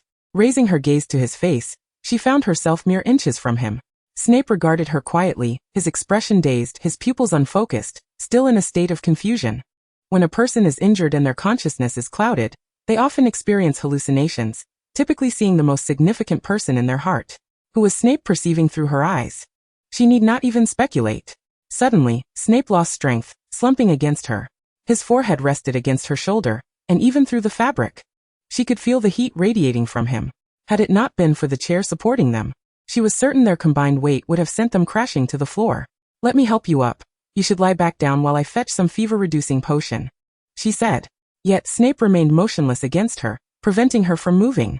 Maintaining this position was exhausting, and she hesitated to shift him, fearing she might aggravate his injury. As she contemplated whether to summon a house elf for assistance, she noticed Snape trembling slightly. After all, he had dutifully cared for her during her hospital stay. Seeing him so weak and pitiable now stirred her compassion. It was time to showcase her acting skills. Gently, she patted Snape's back, adopting a soothing tone as if comforting a patient. "Severus, I am Lily Evans. I did not marry James Potter, nor did I bear Harry Potter. I am right here, sitting in front of you." Feeling quite the thespian, she continued her gentle patting, and gradually, Snape seemed to calm down. "Now, you must obediently listen to Lily and rest back in bed, understood?" The room fell into silence, broken only by their breathing. She heard his hoarse, low voice murmur, "It has nothing to do with Lily." The chair creaked ominously, teetering dangerously. "It has everything to do with it. We're about to topple over." With a sudden slip of a chair leg, they both fell to the ground with a thud. Rubbing the back of her head in pain, she found Snape collapsed against her shoulder, unconscious. After managing to return Snape to the bed, she approached the cabinet to rummage through the various jars and vials. The labels on the potion bottles were entirely unfamiliar to her, a consequence of her lackadaisical approach to potion classes. As she carelessly sifted through the items, a notebook accidentally slipped from the cabinet and fell to the floor. Picking it up, she inadvertently opened to a page marked with a quill. The handwriting was unmistakably Snape's. It was his notebook. Within, he had meticulously recorded the daily condition of his wound, the potions used, and the progress of his treatment. Flipping further back, she discovered notes on the potions necessary to suppress the curse's spread. The date inscribed on that page was a fortnight prior. It appeared Snape had long since identified a method to contain the curse's progression. He had known how to suppress it yet opted for the brutal method of excising flesh instead. Perplexed, she pondered what this master of potions was truly thinking. She read through the densely packed list of ingredients, and although her potion skills were lacking, the notes were detailed enough for her to concoct the remedy. First, she administered the fever-reducing potion she had found to Snape, then returned to the workbench. Rolling up her sleeves, she set the cauldron in place. As she followed the instructions in the notebook, selecting the corresponding ingredients from the cabinet, she noted the final line stated that the blood of a conduit was required. However, this line had been violently crossed out with a quill, suggesting the author struggled to accept the necessity of using a conduit's blood. What was the blood of a conduit? The voice of the system echoed in her mind. System, to suppress the curse's spread. The most direct method is to reverse that dark magic. Voldemort inflicted a curse upon you as a conduit to severely wound him. Thus, I am the conduit. And reversing the dark magic to contain the curse requires my blood? Carefully, she scrutinized the line that Snape had crossed out, noting the required dosage of blood. It was roughly half the amount typically drawn during a blood donation in the Muggle world, which was manageable. However, after searching the cabinet, she found no medical implements akin to a blood-drawing syringe commonly used by Muggle doctors. Well, it seems I must resort to primitive methods. Retrieving a small knife from the drawer, she pressed it against her palm. Just then, the door to the bedroom creaked open from the inside. Snape leaned weakly against the door, sweat glistening on his forehead and neck, the collar of his black robe hanging loosely. He looked up to see Luo Ya grasping a small knife, poised to make a cut into her palm. A wave of alarm washed over Snape, a flicker of panic flashing in his eyes. In an instant, he seized her hand with a firm grip, furrowing his brow as he questioned her. "What on earth are you doing?" "I am brewing potions," she replied defiantly. Isn't it your recipe that requires the blood of a mediator? If you needed my blood, you could have simply told me. Snape caught a glimpse of his notes sprawled across the table, and felt a surge of self-reproach for not having hidden them better. Foolishness! Snape exclaimed, reaching for the knife in her hand. Yet his current frailty rendered him incapable of standing firm. He lacked the strength, and Luo Ya merely sidestepped, evading his grasp. Hand me the knife, he demanded. This is my blood. I shall make my own decisions. No, she retorted. I refuse. The sharp blade sliced into her palm, blood immediately welling up and cascading into the cauldron below. Snape's pupils dilated momentarily, stunned in place. It's merely a bit of blood. Muggles often donate blood without such fuss. Why the dramatics? Luo Ya observed him, his head bowed, strands of black hair veiling his pale cheeks, obscuring her view of his expression. After a prolonged silence, Snape's thin lips quivered slightly, forming a bitter curve. His voice emerged, tinged with self-mockery and lingering pain. I am powerless to protect anything, past and present. The same remains true. Chapter 70. Merlin's vigil for 1,000 years, a solitary end. Snape appeared to be seething. He refused to take the potion. He remained silent, tending to the wound on Luo Ya's palm, his head bowed, not uttering a single word. He could not fathom her self-destructive actions while he felt utterly helpless to intervene. The feeling of inadequacy gnawed at him, a deep-seated helplessness spreading inch by inch within him. Luo Ya settled beside him, tugging at his sleeve and poking at his arm. Yet he remained mute and unresponsive. You can't really be angry, can you? It's time to put on a show. She grasped his arm with both hands, playfully shaking it like a child seeking attention. Professor, drink your potion. Snape's fingers twitched imperceptibly. He reached out to gently hold her freshly bandaged hand, moving it aside. You'll irritate your wound, he finally spoke. His raspy voice still laced with concern for her, despite his anger. Yet he continued to avoid the topic of the potion, his head still lowered. Luo Ya gazed at his ashen profile, realizing that even her playful antics failed to break through his mood. He was indeed upset. Resorting to more forceful measures, she declared, if you don't drink your potion, I shall move out. Who would choose to live with someone so sickly? Believe me, I could pack my bags and move to Harry's aunt's house right now. She successfully noted the moment Snape's body stiffened, his gaze finally lifting to meet hers. He opened his mouth, seemingly on the verge of saying something, yet fell silent again. Luo Ya questioned whether her performance had gone too far. The room fell into a heavy silence, the tension thickening as they remained locked in their standoff. Had it not been for Snape's wound acting up, and causing him to faint once more, Luo Ya would have been at a loss for how to provoke him into taking the potion. His potion merely served as a suppressant. It could not wholly eradicate Voldemort's curse. Luo Ya recalled the system's warning. Even if the wound healed, the curse would soon resurface.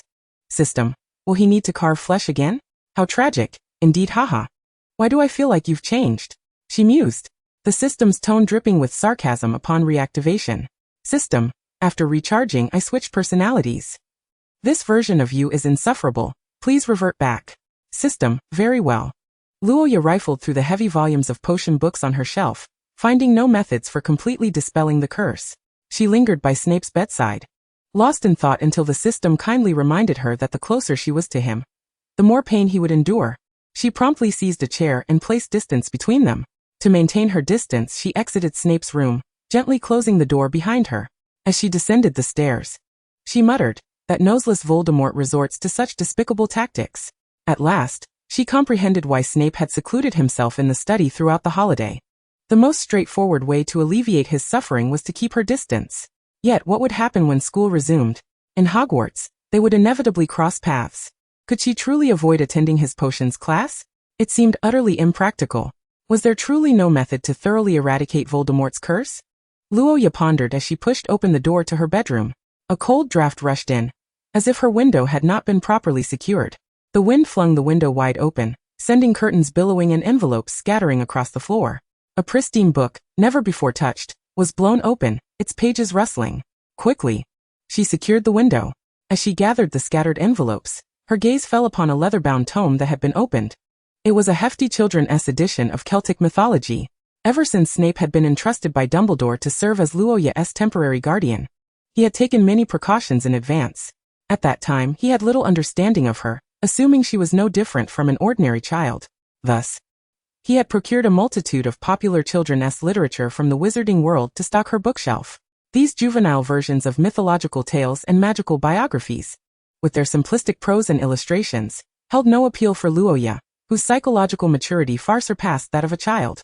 She had casually flipped through one, hastily skimmed a few pages, and discarded it on the corner of her desk, never to touch it again.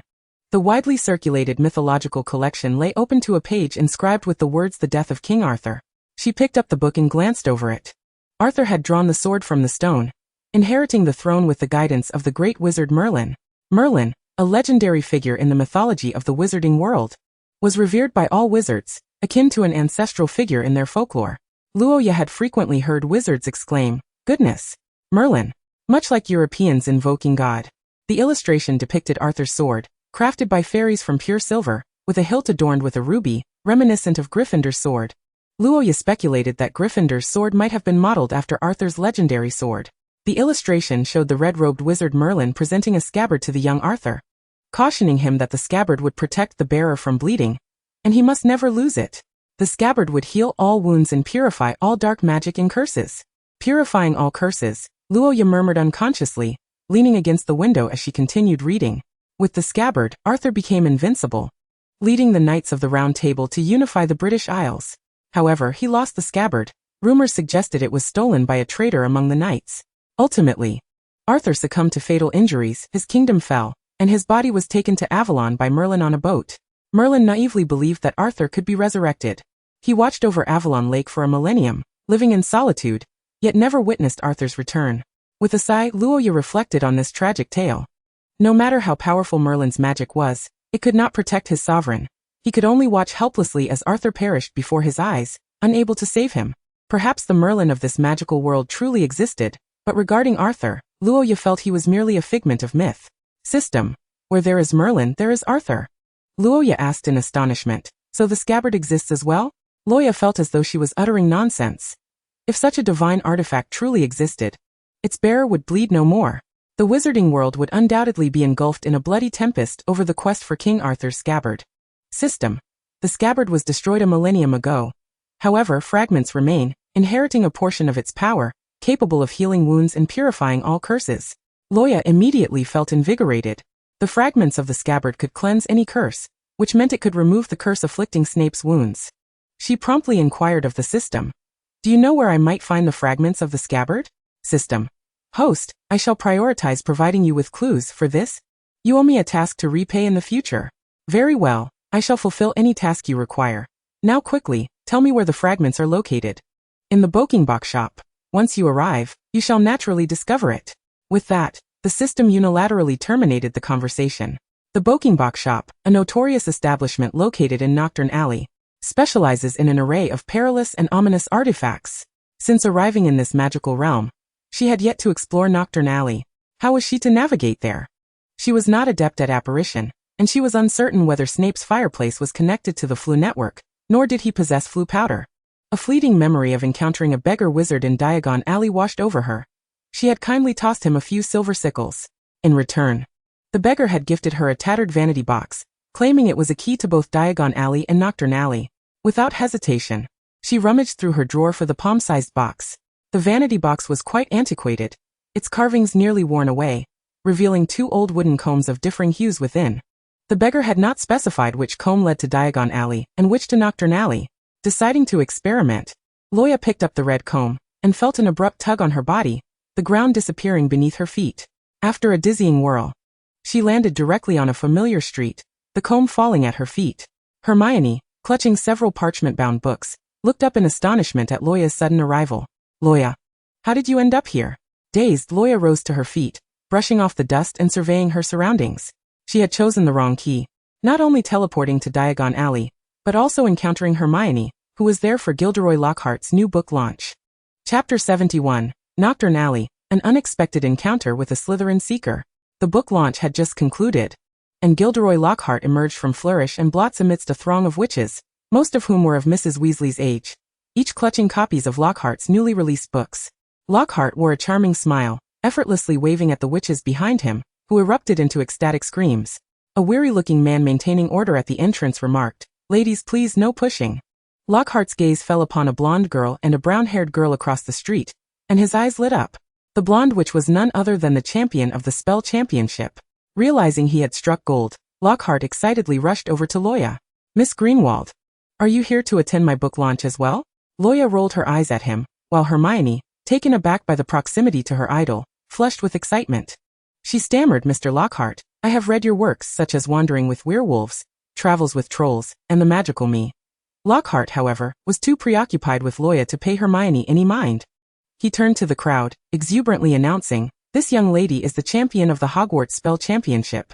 Although she arrived late and missed the launch, I am willing to gift her an entire set of my limited edition works. The crowd erupted into applause and cheers. Lockhart seized the opportunity to thrust the entire collection of limited edition books into Luo Ya's hands, pulling her close. His hand resting on her shoulder as he flashed a radiant smile for the cameras. He muttered to himself, a photograph with the Spell Championship winner. I shall certainly grace the front page once more. Several reporters from the Daily Prophet shoved aside a dissenting journalist, madly clicking their cameras, releasing plumes of purple smoke. Luo Ya turned to Lockhart and bluntly stated, Sir, you are mistaken. First, I do not know you, nor have I read your works. Second, I did not come to attend your book launch. Third, I have no interest in your books whatsoever. Lockhart was taken aback by her trifecta of rejections. Blindsided by the unexpected turn of events. Clearing his throat, he quickly regained his composure and readorned his dazzling smile. Captivating to the middle-aged witches. This Miss Spell Championship winner is simply shy. Come, I shall sign for you. The witches cast envious glances at Luo Ya, causing her to feel a wave of discomfort. After some time, Lockhart finally departed Diagon Alley, the crowd dispersing.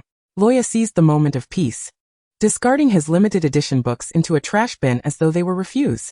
Hermione frowned, her face scrunched in disapproval. Luo Ya, why did you throw Mr. Lockhart's works into the trash?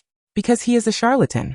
A group of middle-aged witches who failed to acquire Lockhart's new book rushed towards the bin, tearing at each other in a frenzy over the discarded volumes. Luo Ya felt a chill. The obsession within the wizarding community was far more intense than that of the Muggle world. Do not speak ill of him, Mr. Lockhart has won the Most Charming Smile Award from the Wizarding Weekly 5 times, and his autobiography has topped the Daily Prophet's bestseller list for 27 consecutive weeks. Hermione clutched Lockhart's complete collection of books as if they were treasures, fearful that Luo Ya might snatch them away and toss them into the trash. Luo Ya had no intention of revealing Lockhart's true nature as a fraud. At present, Hermione was a devoted fan, and no argument would awaken her from her adulation. Moreover, further discussion was futile. Time would reveal all truths, and Lockhart's deception would eventually come to light. I am headed to Nocturne Alley, having mistakenly used the wrong key to arrive here. Nocturne Alley? What do you intend to do there? To procure some items from the Box shop. I've heard many malevolent dark wizards reside in Nocturne Alley. It is dangerous to go alone. I will accompany you. Luo Ya was well aware of the perilous nature of Nocturne Alley, a place perpetually shrouded in gloom and regarded with disdain by most wizards. She had prepared adequately. Equipped with 2 wands, anyone who dared to attack her would face her justified defense. In truth, she did not desire Hermione's company on this potentially hazardous venture to Nocturne Alley. However, the Gryffindor spirit was bold. Lions were known for their willingness to stand up for their friends. Hermione, who had never ventured into Nocturne Alley, insisted on accompanying her. After several unsuccessful attempts to dissuade her, Luo Ya reluctantly retrieved the other key from the vanity box, a black wooden comb. Gripping the comb together, they felt their surroundings whirl. Landing in a narrow, filthy alley, the sky in Nocturne Alley was perpetually overcast, sunlight seemingly never penetrating its depths. Contrary to cinematic depictions, the alley was astonishingly vast. They wandered for several circles without locating the Box shop. A frigid wind swept over them, and even clad in thick garments, their faces turned crimson from the cold. Hermione suggested they stop by a nearby pub for a couple of warm drinks to thaw out, and Luo Ya readily agreed. The pub was bustling and noisy. They navigated through the crowd, occasionally meeting the unfriendly gazes of dark wizards. At long last, they found a vacant spot in a corner. A young server approached them, politely inquiring about their order. 2 butterbeers, please. Your ages may not be suitable for butterbeer.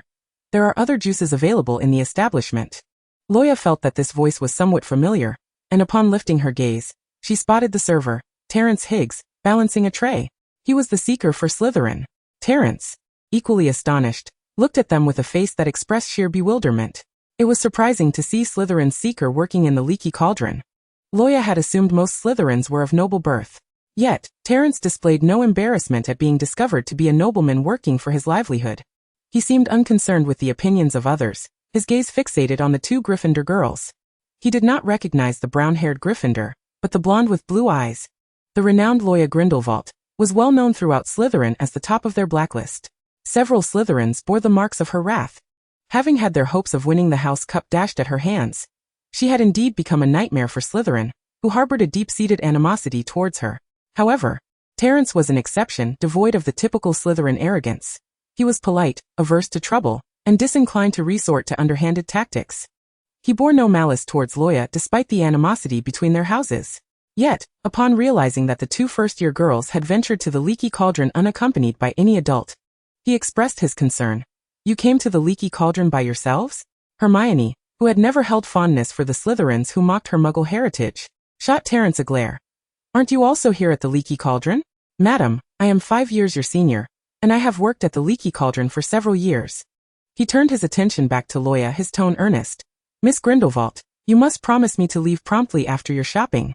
The Leaky Cauldron has recently seen gatherings of dark wizards, and the influx of their kind has made this place perilous, certainly not suitable for first years. We intend to visit the Borgin and Burke shop, but we couldn't find the way." Terence pondered for a moment, looking troubled, and finally said, "Very well. I shall guide you there shortly, but remember to leave the Leaky Cauldron as soon as you finish your purchases." He cast a glance towards the bar, where the acerbic landlady believed he was idly chatting with customers, glaring at him fiercely. Terence quickly responded, "Hurry, what do you need? If I speak any longer, the landlady will think I'm slacking off and will yell at me. 2 bottles of butterbeer, please. Miss Grindelwald, spare me. If Professor Snape learns that I dared to serve you butterbeer, I might as well bid farewell to passing my potions class next year." "I won't tell anyone," Luo Ya replied with a sincere wink. Terence reluctantly nodded in acquiescence. Chapter 72, Lucius's Invitation. The Higgs family was once a pureblood aristocracy, but by the time of Terence's father, their fortunes had dwindled, and the Higgs family was no longer recognized by the noble class. Terence returned with 2 steaming mugs of butterbeer, having changed into his casual attire. It was the first time Luo Ya observed his appearance and stature closely.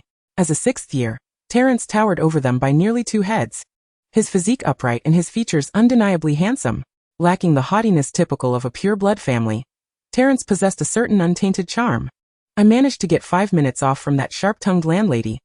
I will escort you to Borgin and Burke's, but..."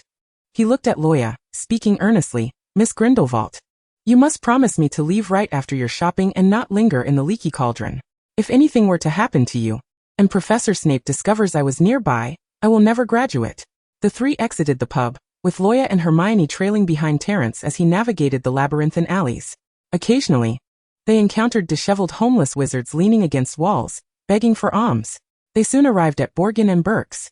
A refined, opulently dressed man with golden hair was pushing open the shop door, and Luo Ya inadvertently collided with him. The snake-headed cane in the man's hand struck the platinum-haired boy following him. Malfoy winced in pain, cursing whoever had the audacity to bump into him and his father. "Damn it, you're blind."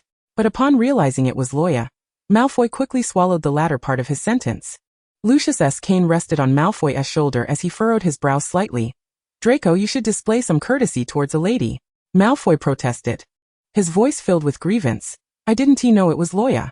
Luo Ya looked at Lucius and surmised that he might be here to handle items unfavorable to him, due to the Ministry of Magic's recent intensified raids. "You are Miss Grindelwald, are you not?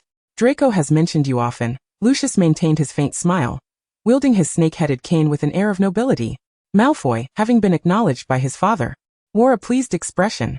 Lucius introduced himself briefly. "Lucius Malfoy, a pleasure to meet you." Luo Ya returned a polite smile. Malfoy could not resist asking, "Luo Ya, what brings you to the Leaky Cauldron?" "I came out to play with friends," Luo Ya replied, striving to present herself as a child of her age under Lucius' scrutiny. "Miss Grindelwald, if I may be frank, this is not a place for lingering." Luo Ya understood Lucius's implication. He was warning her that the Leaky Cauldron was not a safe locale. Terence politely interjected, "I will be taking them away from the Leaky Cauldron shortly." Lucius cast a sidelong glance at Terence and Hermione, before diverting his gaze. Unlike his demeanor towards Luo Ya, a hint of disdain flickered in his eyes when he regarded the lesser noble and muggle-born. Though he masked it well, Malfoy shot an annoyed glance at the older Slytherin, wondering why Luo Ya was with him.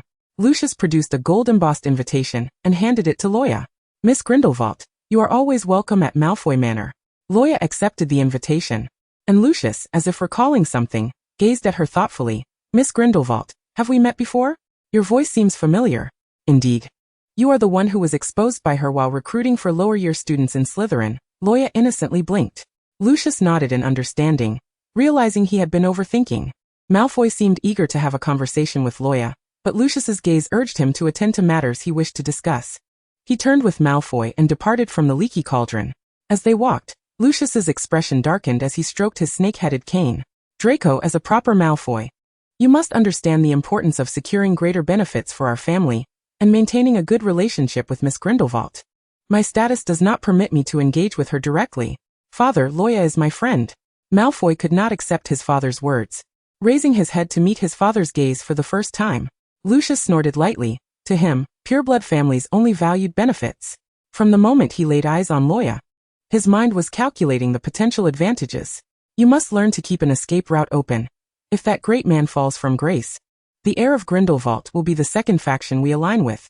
Terrence's face displayed urgency as he glanced at the time. Oh no, I'm running out of time. The landlady only gave me 5 minutes off. I must return to the pub. Once you finish your shopping, leave the leaky cauldron promptly. You have the key to leave, correct? Luo Ya nodded in affirmation, planning to use the key to return directly to Diagon Alley with Hermione after finding the shard of the sword in the shop. Terrence hurried back to the pub. Luo Ya and Hermione pushed open the door to Borgin and Burke's.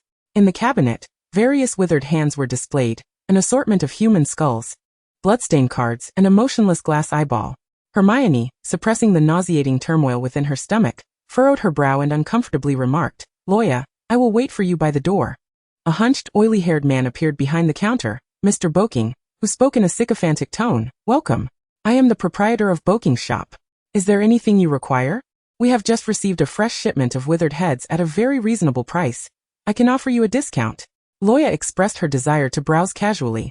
Upon entering the shop, she noticed an arrow that appeared out of thin air, visible only to her. Was this a prompt from the system? Following the direction of the arrow, she discovered a small, dusty wooden box on a shelf. Inside the box lay a piece of metal wrapped in tattered red cloth, emanating a faint glow. As her fingertips brushed against the fragment, ethereal whispers began to resonate softly in her ears. The voice repeated insistently, the scabbard will protect its bearer from bloodshed and curses. You must never lose it. Luo Ya was now certain that this was indeed a genuine fragment of King Arthur's scabbard. The voice she heard was the memory of Merlin embedded within the piece. With the fragment of the scabbard, she could purify the curse afflicting Snape's wound, alleviating the heavy burden that weighed upon her heart. She placed the wooden box on the counter, and Mr. Boking gazed at her in disbelief. This item had languished in the shop for decades. His grandfather had unearthed it from a grave in Cornwall, proclaiming it to be a fragment of Arthur's scabbard and cherishing it as a treasure. The dark wizards who frequented the shop scoffed at the idea, dismissing the legendary King Arthur as a mere myth, resulting in the scabbard fragment gathering dust for years, unsold even at a discount. It seemed he had finally encountered someone knowledgeable, and he was determined to profit handsomely from her. Luo Ya tossed a few gold galleons onto the counter. Mr. Boking's expression morphed into one of avarice, feigning reluctance as he shook his head. Not enough? Luo Ya placed a bag of galleons on the counter, and just as she thought Mr. Boking would continue to haggle, his greedy gaze fixated on a small portion of a wand protruding from her coat pocket. I want that wand of yours in exchange. Chapter 73. The Villain. This girl is a dark wizard? Mr. Boking's greedy eyes were locked onto the wand peeking from her coat pocket. I want that wand of yours as payment. Luo Ya instinctively clutched her silver wand tightly. This was a gift from Dumbledore, his wand from his student days, and it held immense collectible value. She was reluctant to part with it. Mr. Boking pointed to another wand. I want the green one. It turned out he desired the vertebra wand. Luo Ya hesitated for a moment. After all, it was her first wand and held significant sentimental value. Moreover, one of the conditions for successfully casting an unforgivable curse was the presence of malicious intent. If she wished to maximize the effectiveness of the unforgivable curse, she could not do without the vertebra wand, which inherently carried malevolent energy. If she traded the vertebra wand away, using Dumbledore's wand to cast an unforgivable curse might not pose a lethal threat to her enemies. Yet thinking of Snape's weakened state, she bit her lip. If she had to choose, Mr. Boking seemed particularly interested in the vertebra wand, rubbing his greasy hands together eagerly, saliva nearly pooling in his mouth. With a scowl, Luo Ya retorted, what would an old geezer like you want with a young girl's wand? Do you have a fetish? Are you some kind of pervert? Mr. Boking's lips twitched as the sagging flesh on his face awkwardly quivered. A few dark wizards who had just entered the shop and bore an even more grotesque appearance than him cast disdainful glances at the shopkeeper upon hearing the term fetish. Mr. Boking, indignant, pointed at Luo Ya, his spittle flying. Even if you are a customer, you cannot unjustly tarnish my reputation. Luo Ya quickly stepped aside to avoid the spray of his saliva. Mr. Boking relented, exclaiming in exasperation, 200 galleons. Luo Ya counted her coins and realized with dismay that she was short by 50 galleons. The sharp-eyed Mr. Boking noticed her predicament. Not even a single galleon less. No IOUs either. Luo Ya contemplated whether to borrow some from Hermione, but when she turned to look outside, she found Hermione had long since left the shop's entrance, and she might not have carried such a sum of galleons with her. Mr. Boking snatched the small wooden box containing the scabbard fragment from Luo Ya's hands and announced, "We are closing soon. You should leave." He gestured impatiently for her to hurry. Frustration welled within Luo Ya, and she felt a rising agitation. She was anxious to address the curse afflicting Snape's wound, and the mere thought of him suffering under the curse unsettled her. Meanwhile, Mr. Boking wore a smug expression, arms crossed and grinning mischievously. Unable to contain herself any longer, Luo Ya seethed, "You're closing in broad daylight? Are you in such a hurry to go visit a grave?" Mr. Boking looked at her incredulously. "How do you know that my father's coffin has just been buried and waits for a visit? You're quite perceptive for such a young girl." Luo Ya steeled herself and slammed the vertebra wand onto the counter. The remaining 50 galleons would be temporarily secured with this wand. Without the vertebra wand, she still had the water prison and fire shield for protection in the short term. Mr. Boking's expression twisted into a smug grin, his eyes gleaming with excitement. "Listen, I want you to write me a note. Within 3 days, I will come to redeem it. If you sell my wand to someone else before the redemption date." Luo Ya narrowed her eyes, her expression threatening. "You can either have 10 nifflers released in your shop or a blue flame to burn it down cleanly. It's your choice." Mr. Boking's smile froze, and he nervously wiped the sweat from his brow. Reluctantly, he penned the note, signed his name, and returned the wooden box to Luo Ya. She tucked the box into her pocket and stepped out of the shop, where Hermione was approaching from another street. "Hermione, we need to return to Diagon Alley." Luo Ya produced a red wooden comb, but Hermione stopped her. The dark wizards passing by regarded her with ill intent, as if preparing to rob her. "There are too many dark wizards around. Let us use the back alley with the door key," Hermione said, pulling Luo Ya into a narrow lane. Luo Ya followed her through a series of obscure alleyways. She sensed that Hermione seemed quite familiar with the route. Observing Hermione's empty hands, she furrowed her brow and asked, "What about the limited edition new book by your idol, Lockhart? It's too cold, and my hands are freezing, so I left it in a nearby shop." "You adore Lockhart's work so much, you carried it with you all day, even cradling it tightly while sipping butterbeer. How could you suddenly part with it?" Noticing Hermione had come to a halt, Luo Ya continued, "And for someone who is visiting Nocturne Alley for the first time, you seem rather acquainted with it." Hermione stood silently with her back to Luo Ya, saying nothing for a long while. An eerie silence enveloped them, and a sense of unease surged within Luo Ya. A vagrant wizard nestled against the wall, snoring softly at their feet. Luo Ya quickly tossed the box key and a galleon to the vagrant. "Deliver this box to 19 Spider's Tail Alley, immediately." Though these vagrant wizards appeared disheveled and filthy, they were remarkably efficient in running errands and asked no unnecessary questions. The awakened vagrant wizard wasted no time, clutching the items and galleon before vanishing from sight. A chilling breeze swept across the scene as Hermione turned her head, her hand anxiously twisting around her neck. Luo Ya observed the rough, darkened skin on her hand, a stark contrast to that of a blossoming young maiden. In a swift motion, Luo Ya drew her wand, casting the curse that sent the dark wizard tumbling to the ground. Hermione's body collided violently with the wall, sliding down to rest against it. She struggled to her feet, her visage transforming grotesquely. Her skin became coarse and dark, her face infested with festering sores, gradually morphing her into a menacing dark wizard. A sinister smile crept across the dark wizard's lips. "You've seen through my disguise? Quite astute of you. This accursed polyjuice potion lasted only a fleeting moment. I thought I could lead you to." Fully aware of the villain's penchant for excessive monologue, Luo Ya interrupted before he could finish his preamble. A flash of green light erupted from her wand, a piercing curse hurtling towards him. The dark wizard was caught off guard by the sudden attack. Before he could draw his own wand, the green light struck his chest, eliciting a scream as his body convulsed uncontrollably. Yet just as suddenly, the curse dissipated, granting him a moment of respite from the excruciating pain. Luo Ya glanced at her wand, realizing that without the infusion of lethal intent, the curse's potency had significantly waned, ceasing after only a brief duration. However, it was sufficient to render the fallen foe incapacitated for a time. Clutching her wand, Roya advanced upon the dark wizard, who crawled backward in disarray. For a fleeting moment, she felt as though she embodied a villain more than he. With a frosty gaze, she demanded, "Where have you taken Hermione?" The dark wizard gulped in terror, shouting towards the alley, "Damn it, this girl is a dark wizard. Fenrir Greyback, hurry and save me." Footsteps echoed from the depths of the alley, and a fearsome-looking man emerged, bearing the unconscious Hermione upon his shoulder. Greyback leveled his wand at Hermione's head, menacingly threatening, "You little brat, drop your wand, or I shall take her life." Roya stared at him for a moment, recognizing the name Fenrir Greyback, a brutal werewolf known for his gruesome enjoyment of tormenting children. The collusion between werewolves and dark wizards clearly signified a sinister plot. Pointing her wand at the dark wizard's throat, she calmly stated, "If you do not release Hermione, I shall ensure that he suffers more than death." To be threatened in turn was a blow to Greyback's pride, and his temper flared. "Is this how Hogwarts educates its students? You merely resort to curses like Cruciatus? And what of it?" Roya retorted, her succinct response leaving Greyback momentarily speechless. "You little wretch, go ahead and kill him." Greyback fumed, "You think you can pocket both rewards?" Chapter 74. All captured in the dungeon? Greyback's wand was aimed at Hermione's head, while Roya's wand remained fixed on the throat of the dark wizard. Both sides were locked in a tense standoff, neither willing to yield. The dark wizard, grimacing in pain from the lingering effects of the curse, muttered to himself, "That mudblood drank the potion and fainted almost immediately. Why are you still conscious? What does that mean? What potion did she take?" Roya's mind raced. Suddenly, she felt her arm growing numb, her hand trembling uncontrollably, nearly losing grip on her wand. Her pupils dilated. Butterbeer?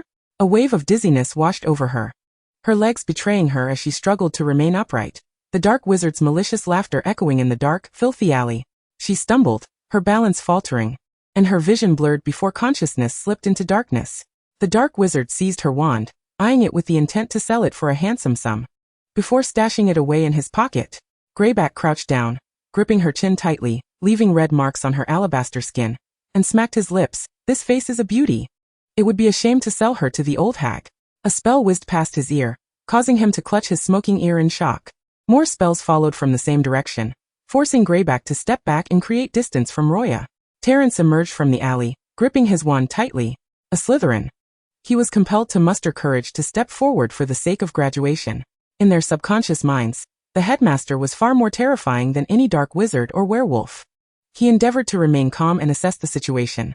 2 adult dark wizards and a werewolf stood before him. The distant brown-haired Gryffindor was beyond his reach to save. However, Miss Grindelwald was only a few meters away.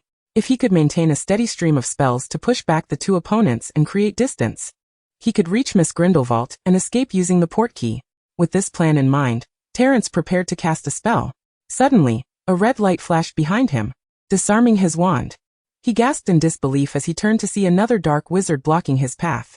These 2 had accomplices?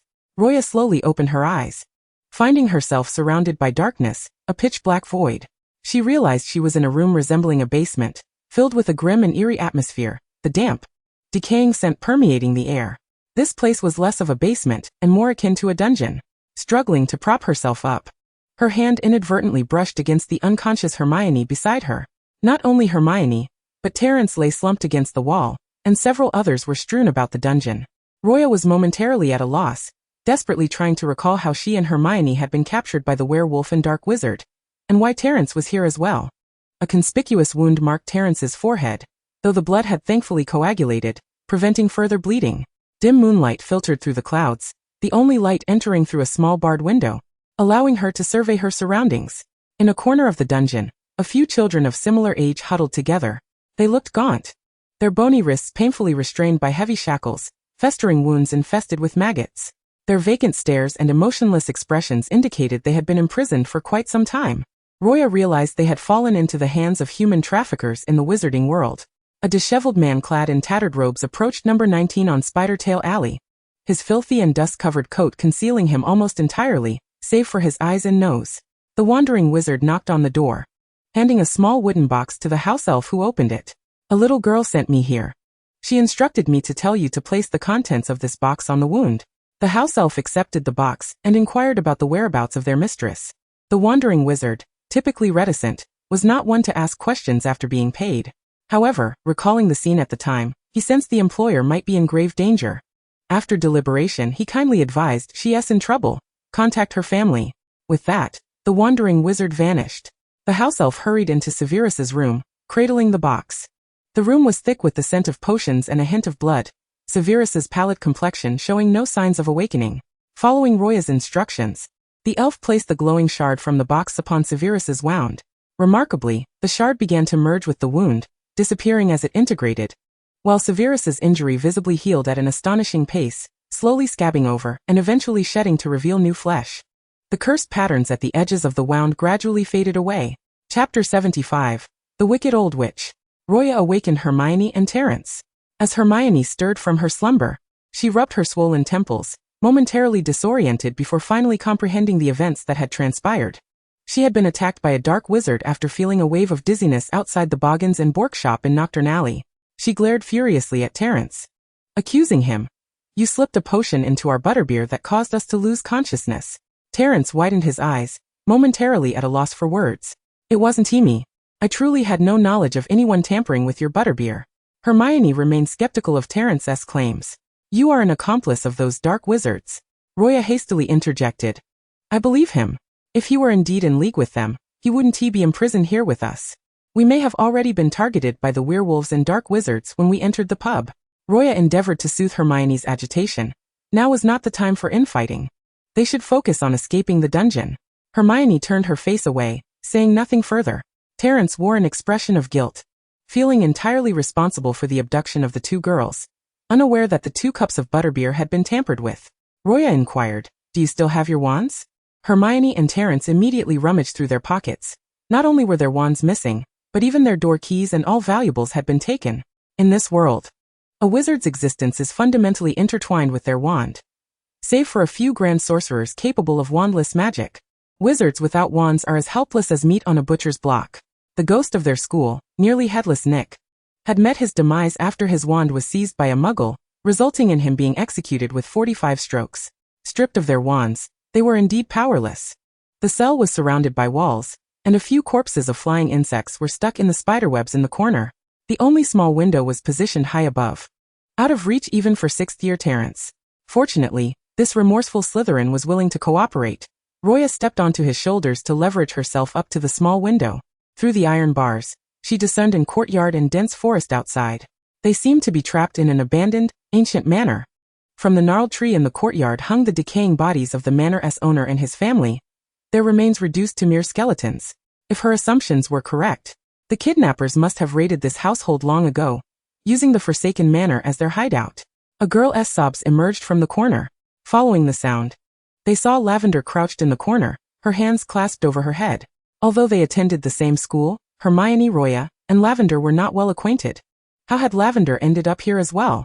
Lavender's face was etched with despair as she incoherently rambled.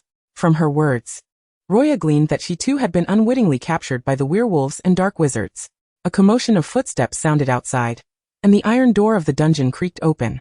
A hunched old witch entered, followed by a towering, deformed giant with a shrunken head. The giantess' skull was grotesquely malformed, seemingly afflicted with a degree of intellectual disability.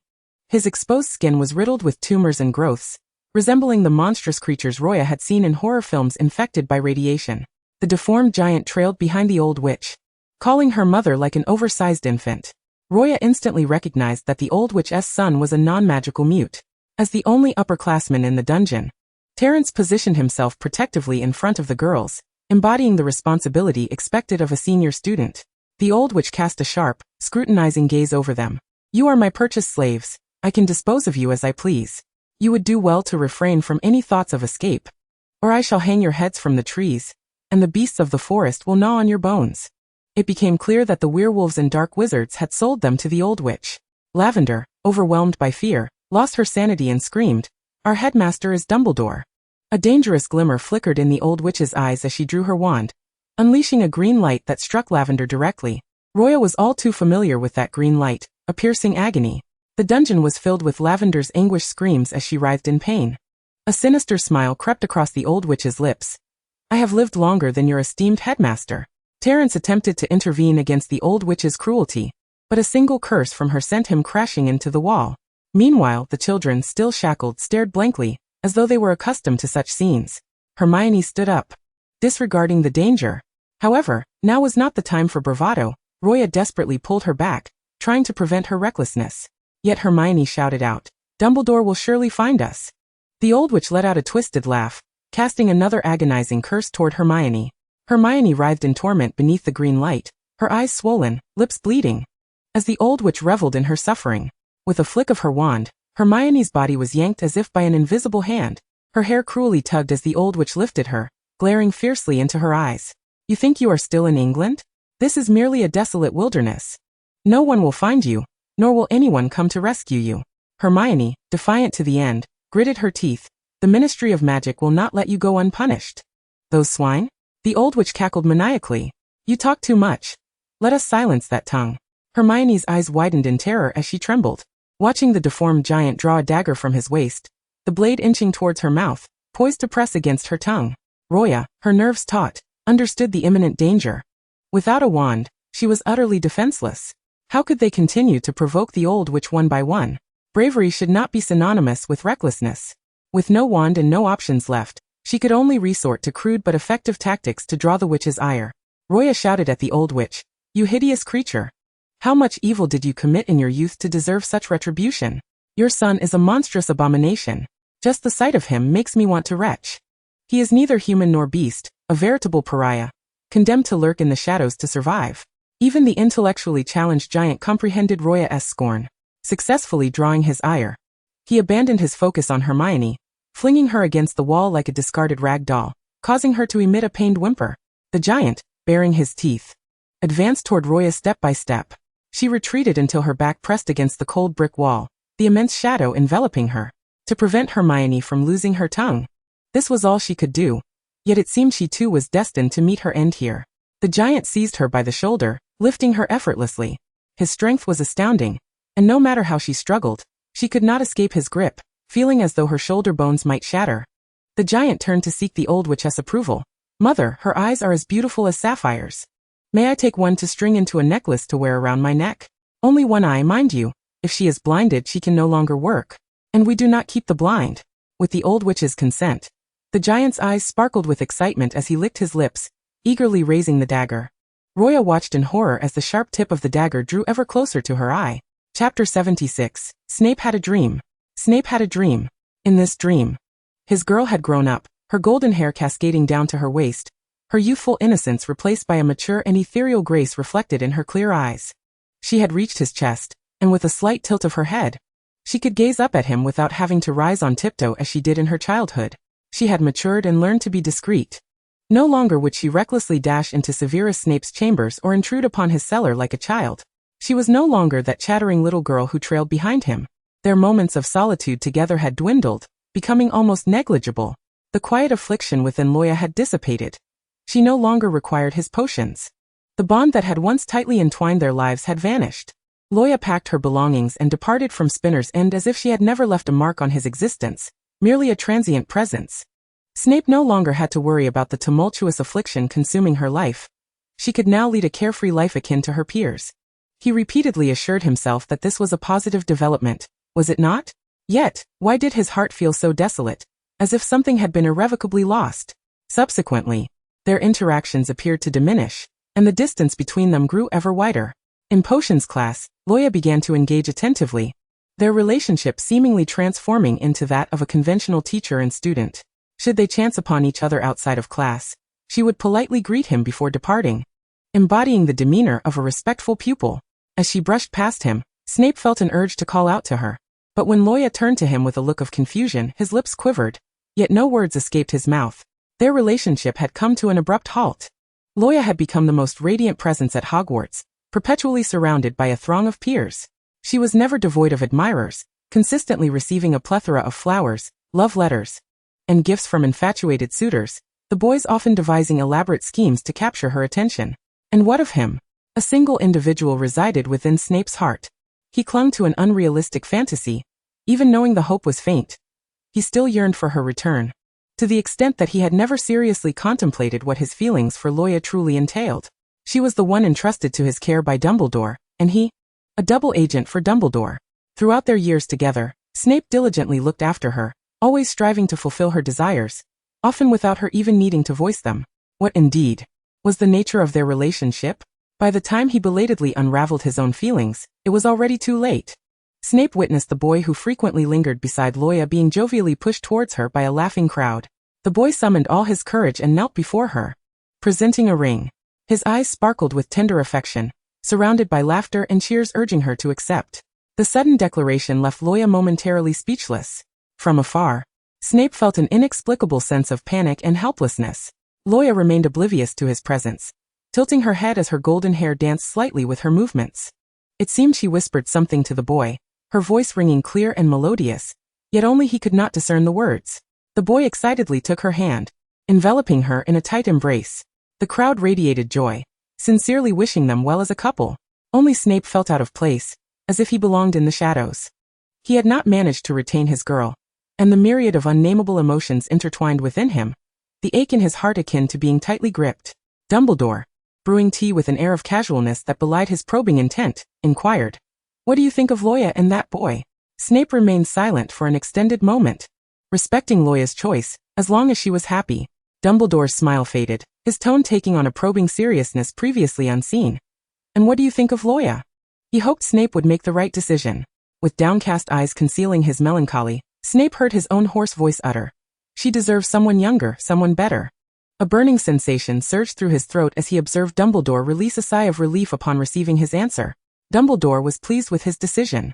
He was aware that Dumbledore had long paved Luo Ya's path. In her future he would no longer be needed, his presence should no longer linger. He had known it all along. Awakening at dawn, Snape found the sun filtering through the window's crevice, casting light upon his gaunt cheeks. The dream had been so surreal, yet it left him with an inexplicable anguish in his chest. Snape stared blankly at his surroundings, lifting his gaze to the calendar on the table, realizing he had been unconscious for 3 days. A dent remained beside his bed, suggesting Luo Ya had kept him company during his slumber. She had learned to care for others. A slight smile unconsciously crept to Snape's lips. He recalled Luo Ya's injury. Knowing her disposition, she would undoubtedly neglect to change the dressing on time. Snape pushed himself up, intending to check on Luo Ya's wound, and was astonished to discover that his abdomen bore no pain. Lifting his robe, he found his wound had miraculously healed, leaving only a disturbing scar in its wake. The mark of the curse had vanished entirely. Puzzled, Snape opened the door, finding the corridor eerily silent, a stark contrast to its usual chaos. Luo Ya's Niffler often left the house in disarray, which he typically overlooked, but it should not be this quiet. Encountering a listless Niffler, he felt a surge of unease. It hung its head, lacking its usual vivacity. An unsettling feeling gnawed at him as he hurried towards Luo Ya's room. Attempting to quell the rising panic within him, he knocked gently on the door, fearing he might startle whoever was inside. After a prolonged silence, he received no response. In a state of alarm, he pushed the door open, discovering the girl's room to be spotless and orderly, as if it had not been inhabited for days. A cold breeze swept through the half-open window, causing the heavy curtains to flutter. A house elf carrying breakfast collided with Snape. Panic and anxiety tinged his voice. "Where is Luo Ya?" The house elf shrank back, stammering, "Miss has been missing for 3 days." Snape's mind reeled as he stood frozen for several minutes, his body finally responding. What had transpired during the days of his unconsciousness? Chapter 77. Used as bait to lure a werewolf. Luo Ya sometimes felt exceptionally unlucky. Her first venture to Nocturne Alley had resulted in being sold to a wicked old witch by human traffickers. This old witch, unbeknownst to what dark magic or alchemy she wielded, had lived for over 200 years. Yet, Luo Ya occasionally considered herself fortunate in dire circumstances, as was the case now. The deformed giant grasped her shoulders, lifting her off the ground with a single hand. The sharp tip of a blade hovered perilously close to her eye. The warden of the dungeon rushed in to report, "Master, Greybark has brought a new beast.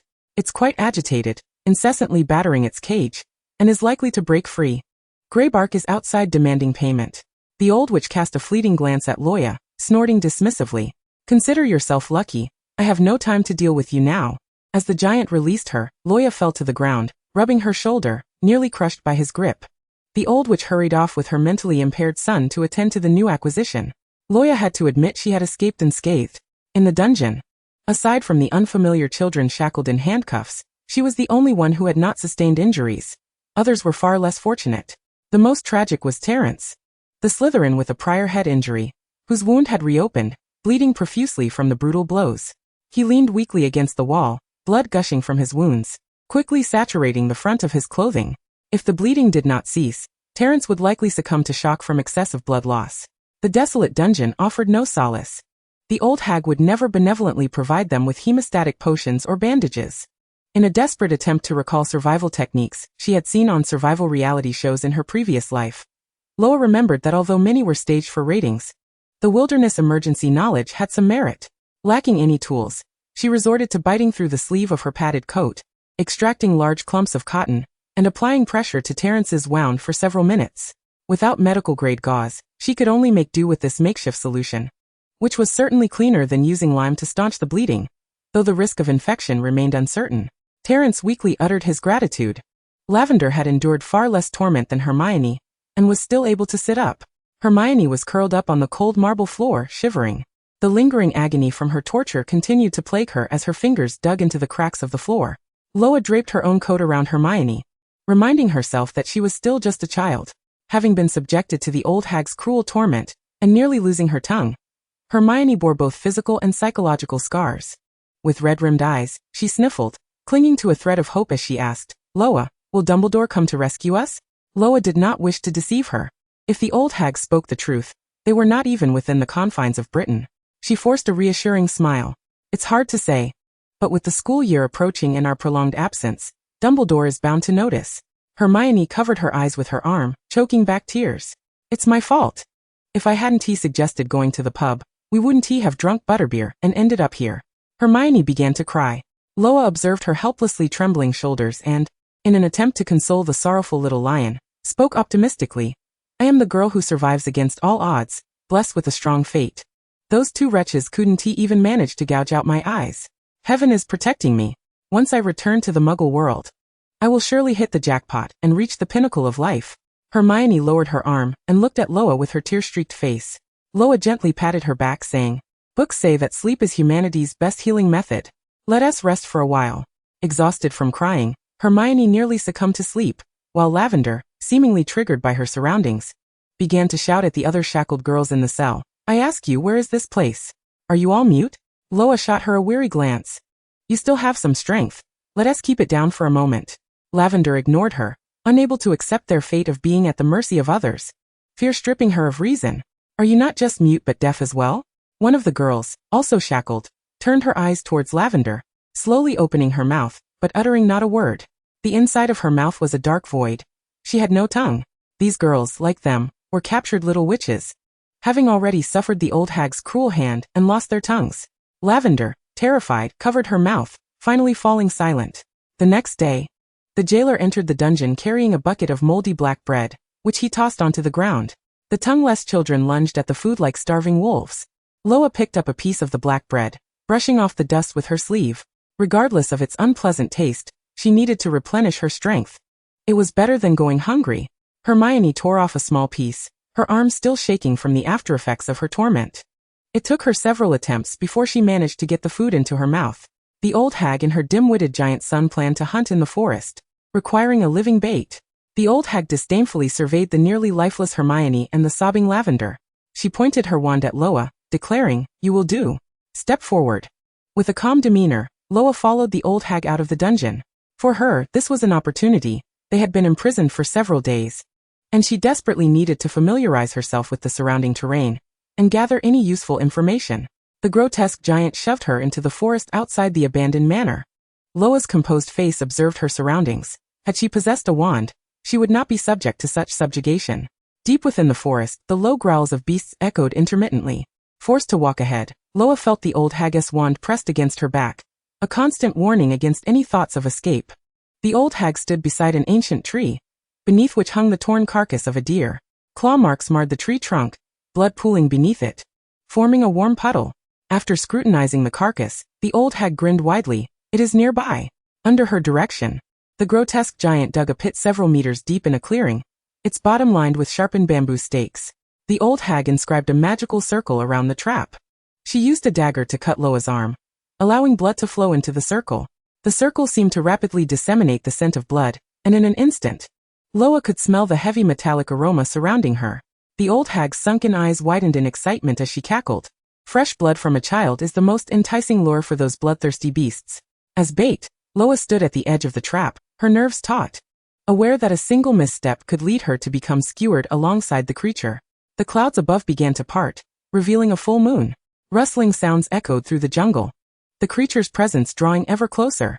A massive shadow darted through the trees with astonishing speed, nearly catching Luo off guard. Just as the beast lunged towards her, ready to sever her throat, Luo instinctively rolled to the side, causing the creature to plummet into the pit behind her.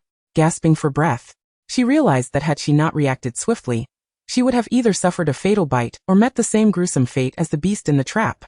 Peering into the pit, she saw an adult werewolf, its body pierced in 2 places by the bamboo stakes. Though not fatal, it had lost too much blood and was now in a state of unconsciousness. The old hag pointed her wand at the werewolf, chanting an unknown incantation.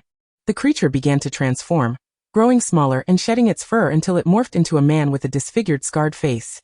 The more Luo gazed at him, the more familiar he appeared. Remus Lupin? Chapter 78. The Auror on the Investigation. Mr. Boking was perplexed as to why an Auror from the United States Department of Magical Affairs would appear in Nocturne Alley, especially as this impeccably attired Auror stood before his shop's counter.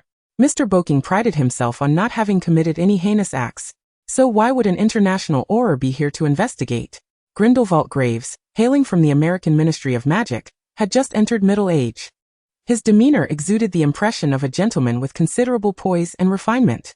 His blue eyes surveyed the surroundings cautiously before he displayed his Auror credentials. The badge bore his photograph alongside the prominent emblem of the American eagle. In a formal tone, Grindelwald Graves stated, "We suspect that Gregorovic is connected to a cross-border wizard kidnapping case." As he paced, he scrutinized the environment. "Witnesses have claimed that this cunning werewolf sold several unknown student wands in your shop." Mr. Boking's expression darkened, reluctantly surrendering a silver wand and 2 black wands to Grindelwald Graves. Grindelwald spoke with an air of indifference, remarking, "There is yet a wand missing." Mr. Boking, bewildered, turned to him in confusion. "A wand was pawned in your shop by Luo Ya Grindelwald," he replied, his voice tinged with guilt as he admitted it had already been sold. A subtle shift crossed Grindelwald's expression, the curve of his lips tightening. "She pawned it for 50 galleons, promising to reclaim it within 3 days. The deadline has elapsed, and since she has not returned to redeem her wand, I am, of course, entitled to sell it." After casting a sidelong glance at Mr. Boking, Grindelwald suddenly broke into a smile.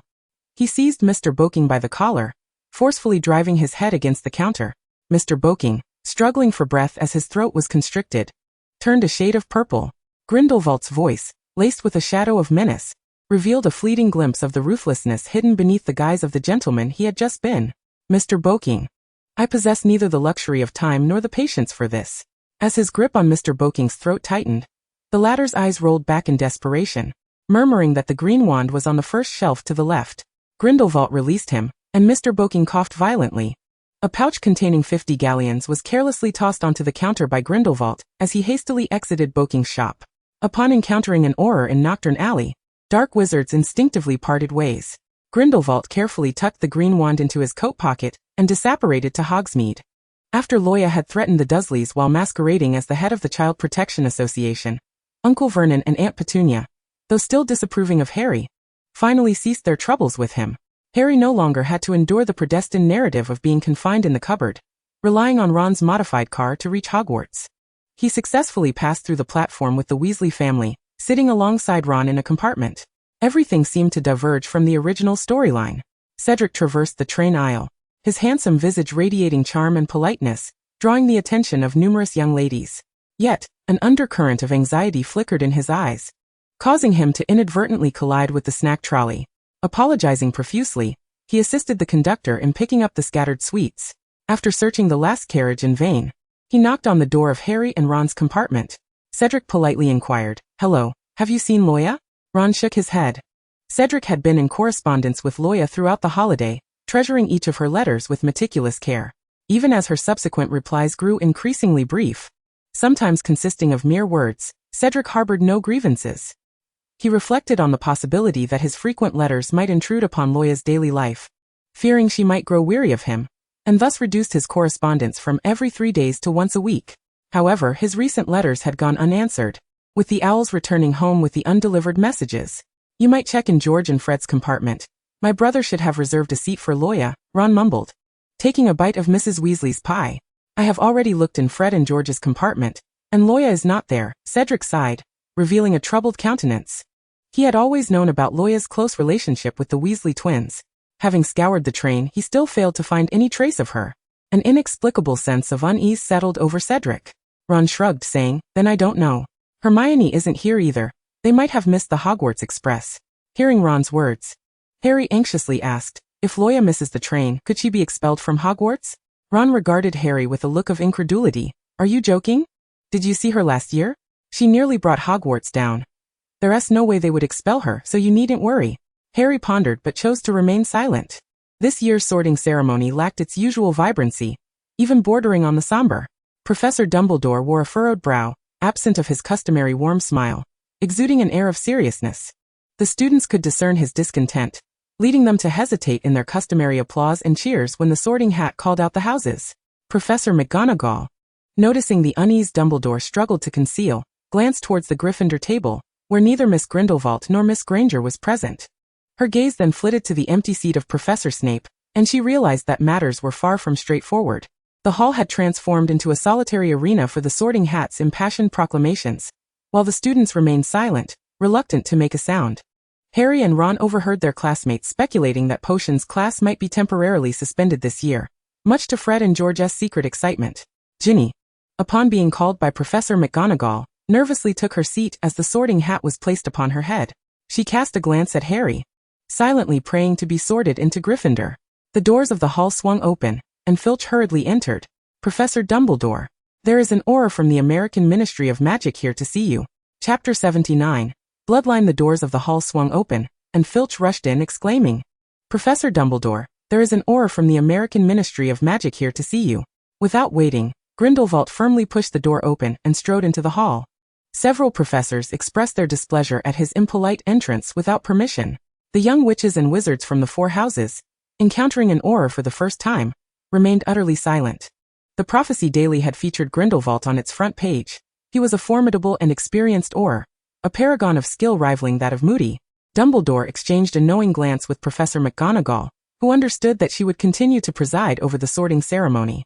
Meanwhile, Dumbledore met with the aura from the American Ministry in his office. Grindelwald introduced himself succinctly, stating, "Aura Grit Graves from the American Ministry of Magic. I am here regarding Luo Ya Grindelwald. She may have been embroiled in a wizard kidnapping case." He laid 4 wands upon the headmaster's desk. Dumbledore's aged hand brushed against the silver wand, and he sighed deeply. Prior to her disappearance, Luo Ya had visited Nocturnally. Witnesses have provided clues indicating that she was abducted by the werewolf Greyback and sold to the witch Delphina Lalaurie. There are rumors suggesting that Delphina Lalaurie may be conducting experiments on certain creatures.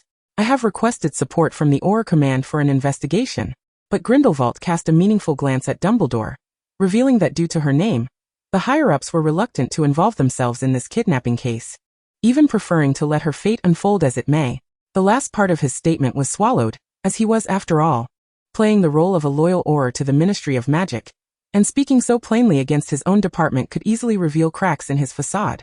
Grindelwald, holding his teacup, suddenly displayed a look of dissatisfaction. "Legilimency has no effect on me. You may cease this charade. I harbor no ill will towards Luo Ya Grindelwald." Dumbledore's gaze remained calm and steady upon Grindelwald, his eyes behind the crescent-shaped lenses seeming to pierce through all facades. "Mr. Graves, why do you not reveal your true self?" Grindelwald's hand, which held the teacup, hesitated momentarily as he smirked. With the conversation having reached this juncture, he felt no need to maintain the pretense of a composed, middle-aged aura. Leaning back with his arms crossed and eyes narrowed, he emanated an aura that belied his outward appearance. He had no intention of answering the old man's question, instead choosing to convey his own message.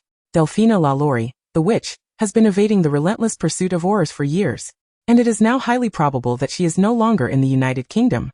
My informants last traced her whereabouts to New Mexico, and my authority only extends to this extent."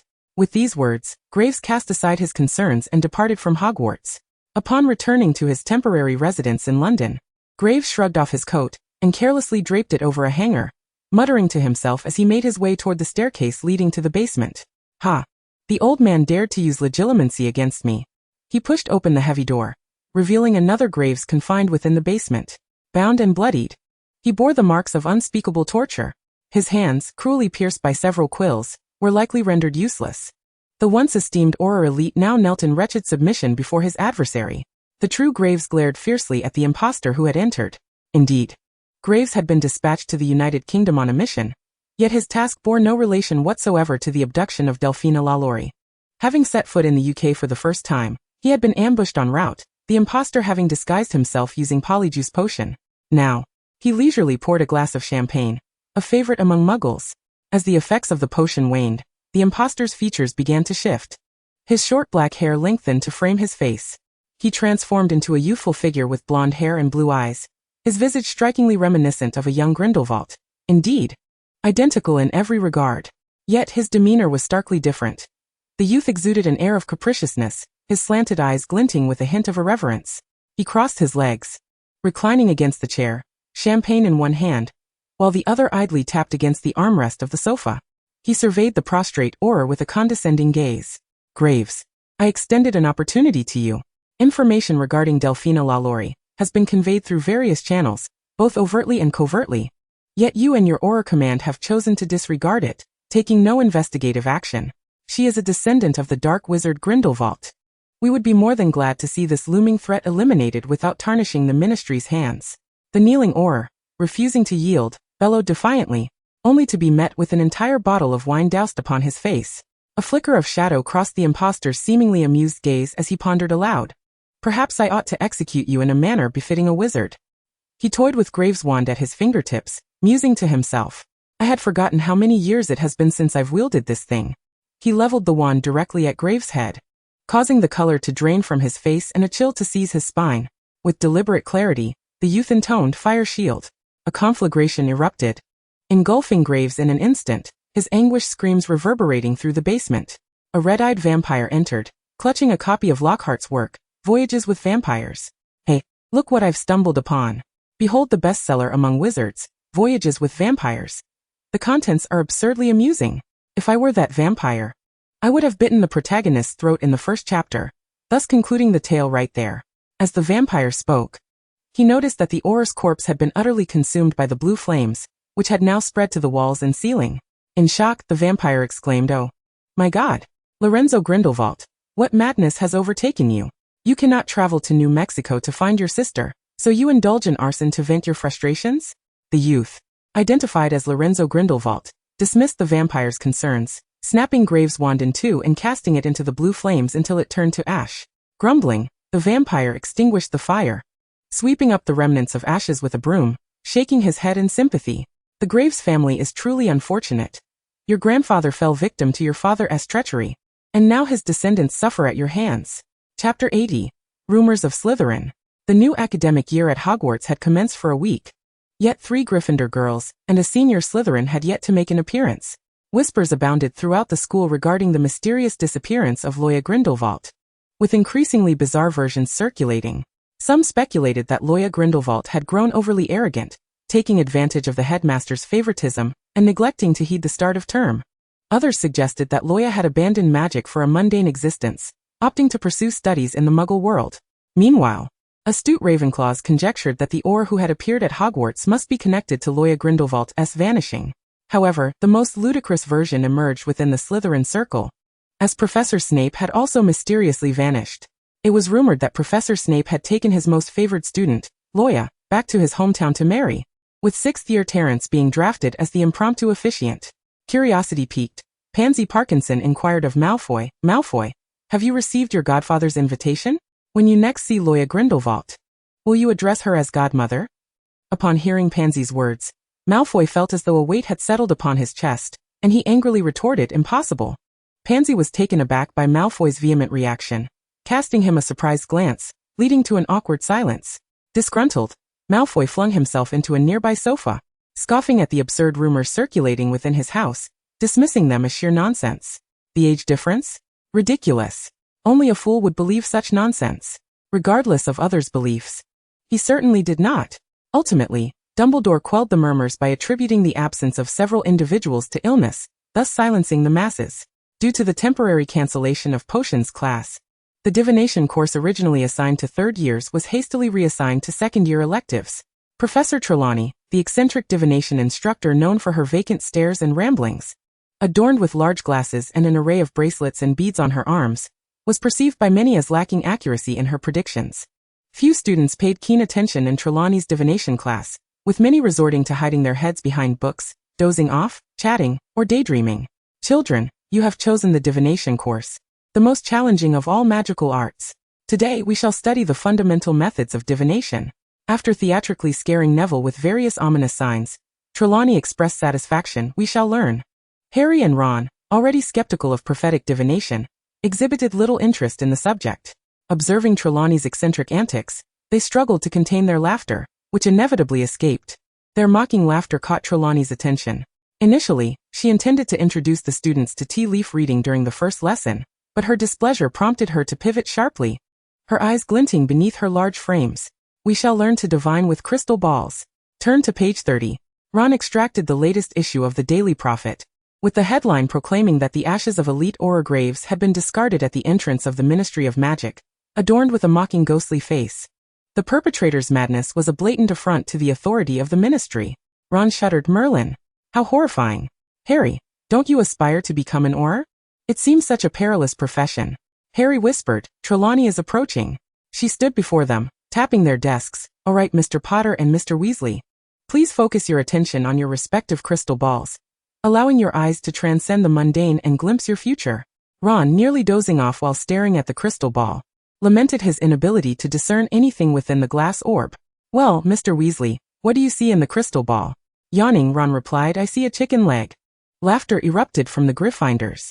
Professor Trelawney cast a disapproving glance at the utterly uncooperative Ron, then cleared her throat and addressed the obedient Harry, saying, Mr. Potter, focus your attention on the crystal ball, and tell me what you see. Reluctantly, Harry fixed his gaze upon the crystal orb, gradually perceiving a swirling vortex within it, which expanded until darkness enveloped his vision. Both Professor Trelawney and his classmates vanished from sight. As Harry traversed the dark tunnel, a faint light flickered at its end, prompting him to move toward the soul beacon until he encountered a door, which he instinctively pushed open. To his bewilderment, Harry found himself in an unfamiliar interrogation room. Before him sat a silver-haired girl, handcuffed to the interrogation chair.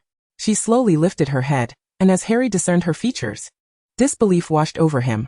Locked in the chair was none other than a future version of Luo Ya. Her eyes bore a hint of arrogance and indifference, and her once golden hair had transformed into a cascade of silver, falling to her waist. Harry instinctively called her name, yet Luo Ya seemed entirely oblivious to his presence, unable to hear his voice. It was then he realized that his own body appeared almost transparent. No one could perceive his existence. The sound of polished shoes echoed against the marble floor as a young Auror passed through him, striding directly toward the girl. To Harry's astonishment, the Auror bore a lightning-shaped scar upon his forehead. This Auror was a future version of himself. The girl, now the subject of interrogation, finally spoke. Her gaze flat and devoid of emotion, her voice calm and collected, entirely unperturbed by her predicament. The entire Ministry of Magic's Aurors lay in ambush for me, yet none dared to interrogate me. Instead, they send you a mere fool. Should I feel flattered? The Auror, Harry, regarded her with a complex expression. I imagine the mountain of Auror corpses piling up in the Ministry is quite a hassle to deal with. Would you like me to incinerate them with dragon fire for you? Enough. Luo Ya tilted her head, her voice laced with mockery, seemingly intent on provoking him. Not fond of my words. Or, what would you prefer to hear? Let me think. How about the fact that I have been manipulating you, exploiting your identity as the savior for my own ends? Now that you are of no use to me, you are merely inconsequential. Enough. Harry interrupted her, striving to conceal the agitation roiling within him. Each of her words pierced his heart like a sharp dagger, leaving a gaping wound that bled profusely. He scrutinized her intently, searching for any flicker of emotion in her eyes. Why must you provoke me? Luo Ya met his gaze, her eyes betraying only wariness and unfamiliarity. Harry averted his gaze, suddenly catching sight of a ring upon her finger, causing his pupils to dilate in shock. A tumult of resentment, heartache and irritation tugged at him, and Harry's expression darkened, his voice heavy with suppressed emotion. When did you and he? The girl raised her chin and laughed softly. Oh, that would be during your absence. You. With a crash, he swept the documents from the table to the floor. The intern Auror nearby recoiled in fright, bewildered by the usually mild-mannered savior's sudden ferocity. Harry turned to the intern, his tone flat yet commanding. You may leave. I will submit the interrogation report myself. The intern, clearly intimidated by the stormy demeanor of Harry, hastily exited the room. In the now empty interrogation chamber, only Harry and Luo Ya remained. He remained silent, gazing at her for an extended period, while the girl in the chair seemed disinclined to acknowledge him, turning her head away. Harry stepped closer, bending down. His fingers brushed against Luo Ya's ear, weaving through her silky silver hair to the nape of her neck. He exerted a gentle pressure, ensuring she could not evade him, drawing her nearer. Pressing his forehead against hers, Harry could almost feel her warm breath. With a bittersweet smile, he murmured, "How did we end up like this?" He longed for time to freeze at that moment, to forget that they stood as adversaries. Luo Ya, however, paid his question no mind. Her cruel words shattered the remnants of his last illusions. He heard her cold, impatient voice declare, "Stay away from me." The last thread of restraint in Harry's mind snapped. Gripping her shoulders tightly, his knuckles turning white from the force, his voice dripped with unprecedented gloom and obsession as he nearly spat. "You have never held a place for me in your heart." His grip tightened further, his tone laced with desperation and madness. "I volunteered to interrogate you. Rather than let you fall into their hands, I would prefer you be in mine. Better to see you suffer at my hands than to watch you be tormented by others." A sardonic smile graced Luo Ya's lips. The great savior has gone quite mad. She noticed Harry's trembling hand clutching his wand, raising an eyebrow in challenge. "So, or, can you truly bring yourself to act? Mr. Potter, what did you see in the crystal ball?" Professor Trelawney's voice pulled Harry's consciousness back from the prophetic vision. His complexion paled, cold sweat soaking his clothes, and his shoulders trembled imperceptibly. If what he had witnessed was indeed the future Luo Ya despised him, and the future him inflicted harm upon her. Anxiety gripped Harry fiercely, rendering his heart restless. He stammered, "I no longer wish to be an Auror." Ron looked at him in utter confusion. "You don't even believe in divination, and now you're claiming it predicts the future?" Hermione, the top student, had said it best. Seeing isn't always believing, and divination results aren't necessarily trustworthy. Harry sought solace in her words, his expression gradually softening. Chapter 82. Captured Remus. It had been over half a month since the old witch had captured them, and taken them to the abandoned manor. Luo Ya and her fellow Ravenclaw Lavender were forced to venture into the forest to gather ingredients for the old witch's potions. Luo Ya seized a plant and tossed it into the basket slung over her shoulder. The forest was shrouded in dim light, the trees densely packed, allowing only faint rays of sunlight to filter through the leaves. They had to collect an entire basket of ingredients before nightfall, or risk suffering the same fate as a poor girl from a few days prior, who had been fed to the beasts for failing to meet the witch's demands. As darkness fell, it was indeed a suitable moment to escape. However, Luo Ya found herself fixated on the iron ring marked with the number 13 around her wrist. The ring was rusted and appeared aged. The last wizard it confined had been brutally slaughtered by the old witch for failing to escape.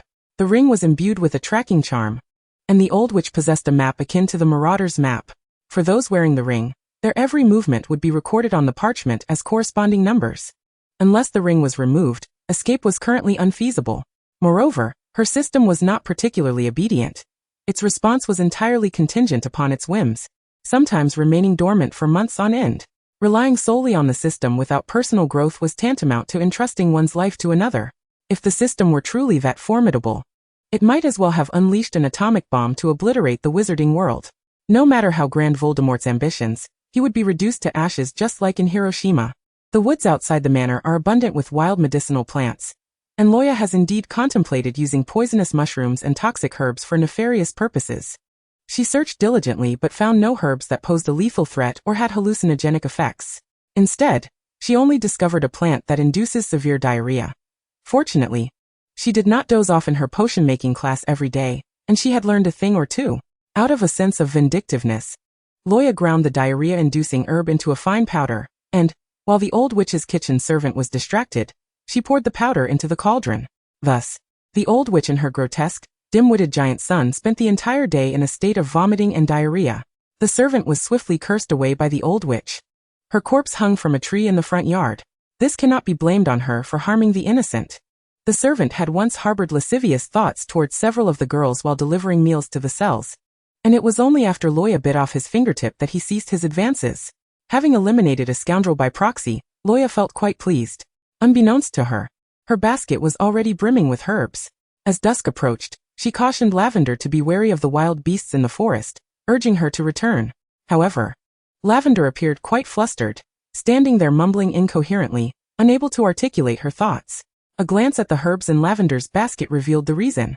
She had only half a basket full, and returning now would surely result in a severe reprimand from the old witch.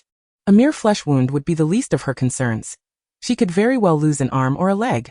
Lavender had once contemplated fleeing and had even attempted it, but the old witch easily tracked her down via her bracelet.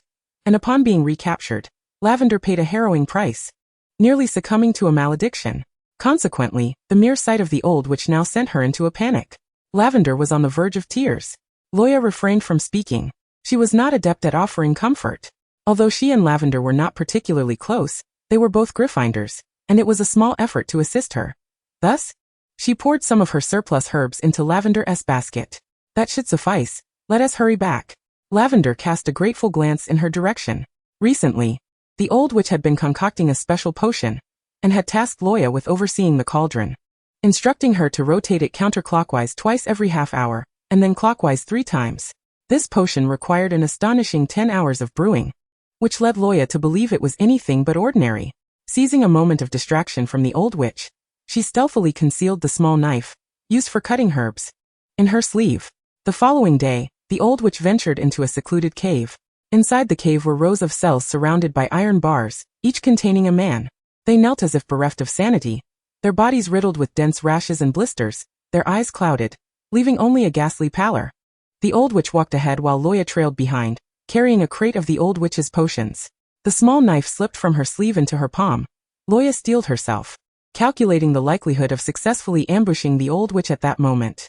Unless she could strike a fatal blow, the old witch would surely retaliate with a lethal curse. The knife was old and dull, and she was uncertain whether it would swiftly pierce flesh and take a life. Clenching the knife tightly, just as she was about to raise it, a figure suddenly appeared behind her, prompting her to quickly conceal the knife in her sleeve. The grotesque giant was dragging a voiceless young witch into the room, the girl being pulled along the ground, chains clanking as they were dragged. "Mother! She tried to escape into the forest, and I brought her back." The old witch snorted disdainfully. "Foolish creature, we shall deal with her as per usual." Luo Ya watched as the giant hoisted the girl up, roughly removing the iron ring from her wrist. It was no longer needed, for she was about to lose her life, and the bracelet would be passed on to the next captured witch. The girl's hands were bound with chains, the other end tethered to the iron bars of a cell. The old witch retrieved a bottle of black potion from her crate, grasped the man's neck in the cell, and forced the potion down his throat. Instantly, the man's body began to swell, sprouting thick fur, transforming him into a rabid, bloodthirsty werewolf. The werewolf, drawn by the scent of the food tethered to the iron bars, lunged with razor-sharp claws through the gaps in the bars, tearing the girl's arm apart in an instant amidst her screams. Like a frenzied beast, it shredded the girl's abdomen and throat, devouring her flesh and blood, until only a bloody severed limb remained on the chain. The old witch surveyed the gruesome scene with satisfaction, pausing momentarily to lean on her staff. "Mindless beast, once you're full you may cease." Upon her command, the rampaging werewolf seemed to freeze in place, motionless. Luo Ya suddenly realized that even outside the full moon, the old witch's potion could induce a werewolf transformation. Those who had consumed the potion obeyed her commands without question. It was likely that all the prisoners in the cave were werewolves, and the old witch was conducting experiments on them. Moreover, those who had taken the potion for extended periods had developed cloudy, unfocused eyes and lost their ability to think even after returning to human form. The old witch's gaze shifted to a middle-aged man in another cell. His face bore 3 scars, and unlike the other werewolves, his eyes were clear, suggesting he had not yet consumed the old witch's potion. Luo Ya quietly scrutinized Remus Lupin, the future professor of defense against the dark arts, who was currently weakly leaning against the wall, in a dire predicament. Lupin knelt partially, his arms raised high as if he were a martyr, his hands nailed to the wall. He lifted his scarred, weary face, having witnessed firsthand the brutal tearing apart of innocent lives by his kind, his soul seemingly drained, unable to believe the horror unfolding before him. The old witch opened the iron door of the cell and pointed at him. "Go and make him drink the potion." Luo Ya stared blankly at Lupin, torn between her emotions, standing indecisively in place. The old witch assumed Luo Ya was merely a coward, fearing Lupin would instantly turn into a werewolf upon drinking the potion and tear her to shreds. He had only recently been captured, and after consuming the potion, it would take at least 30 minutes for the transformation to occur. "I don't want to become that thing," Lupin thought, filled with despair and loathing for his werewolf identity. "Soon you will become my slave, just like the other werewolves who have consumed the potion, obedient to my every command." The old witch grinned menacingly, her face wrinkling in delight.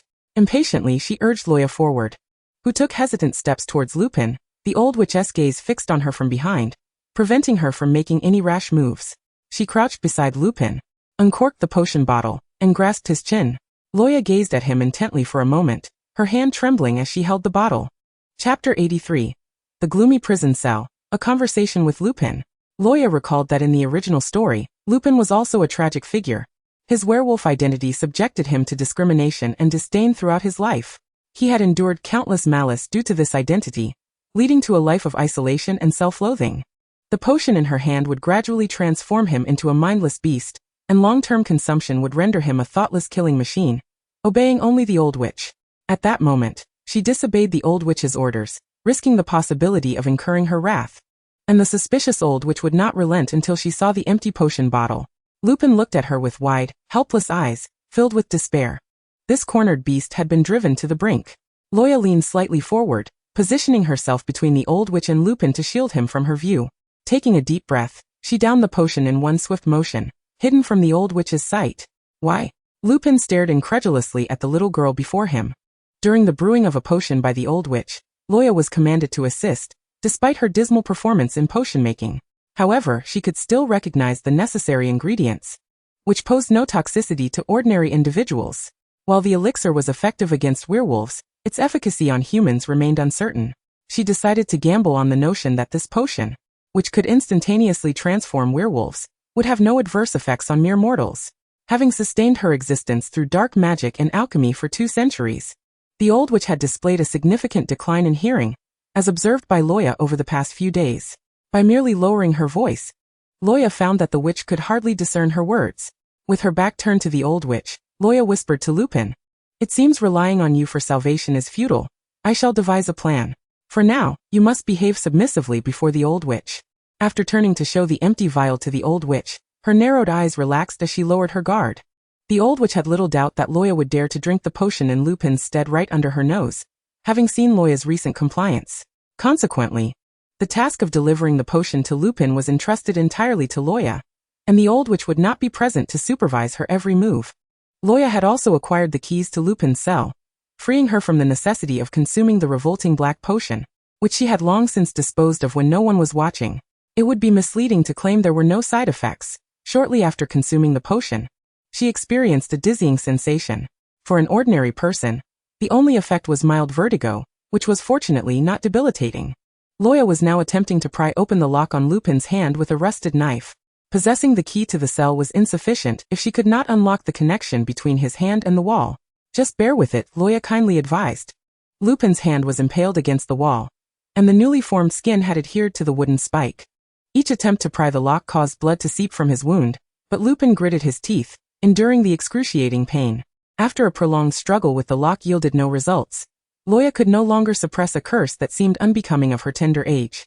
As expected, "This isn't working." Though it felt inappropriate to utter such words in front of a professor, she stole a glance at Lupin. After all, he was no longer the defense against the dark arts instructor, and as long as she felt no embarrassment, it was others who would feel awkward. Observing Luo Ya's furrowed brow and her futile attempts to unlock the mechanism, Lupin, feeling a pang of sympathy, sought to divert her attention. "Thank you for everything over these past days." Luo Ya nodded slightly in acknowledgement of his gratitude, but could not resist the urge to retort. "You've already expressed your thanks numerous times." Lupin paused for a few seconds, caught off guard, and could only manage a wry smile. As a werewolf, he had faced exclusion and ridicule, with no one willing to accept him. Yet, the girl's gaze held no trace of fear or prejudice. During his days of confinement in the dungeon, Luo Ya had become the only person he could converse with, providing him a semblance of solace amid his impending despair. With a gentle look, Lupin inquired about her well-being. "You drank the potion for me. How is your body holding up?" Luo Ya maintained a cool and distant demeanor towards those outside her circle of friends, replying tersely, "I am perfectly fine. It seems obtaining the key was essential." As she stood to leave, Lupin instinctively called out to her. Turning back with a puzzled expression, she asked, "Is there something else?" Momentarily at a loss for words, Lupin could only repeat his thanks. "That's the second time you've said that today. It's fine. I shall take my leave." Wait. He had simply been confined in the dark for too long. He desperately craved someone to converse with. Observing his speechlessness, Luo Ya regarded him with bemusement. Suddenly, Lupin seemed to recall something, earnestly stating, "I believe I have some chocolate in my pocket. It can alleviate tension and anxiety." He noticed Luo Ya pause her departure upon hearing the word chocolate. Her eyes lit up as she dashed to Lupin's side, digging into his patched pocket to retrieve the chocolate. To Luo Ya, this ordinary piece of chocolate resembled a treasure to a starving soul. Although it was broken, it was far more palatable than the unspeakable black bread she had endured over the past days. I shan't hold back. Sharing snacks is a delightful means of forging friendships. And Luo Ya's demeanor softened as she compassionately placed the last piece of chocolate into Lupin's mouth. Humans are inherently fearful of solitude. As the sole companion in their plight, Luo Ya, despite being less than half his age, inadvertently became the confidant to whom Lupin poured out his heart. Fully aware that the young girl might not grasp the depths of his musings, he reflected on his life, starting from when he was bitten by the werewolf Greyback at the tender age of 4, wandering aimlessly, and reminiscing about his time at Hogwarts. Luo Ya gazed out towards the dilapidated manor beyond the cave. She had gathered ample intelligence over the past days.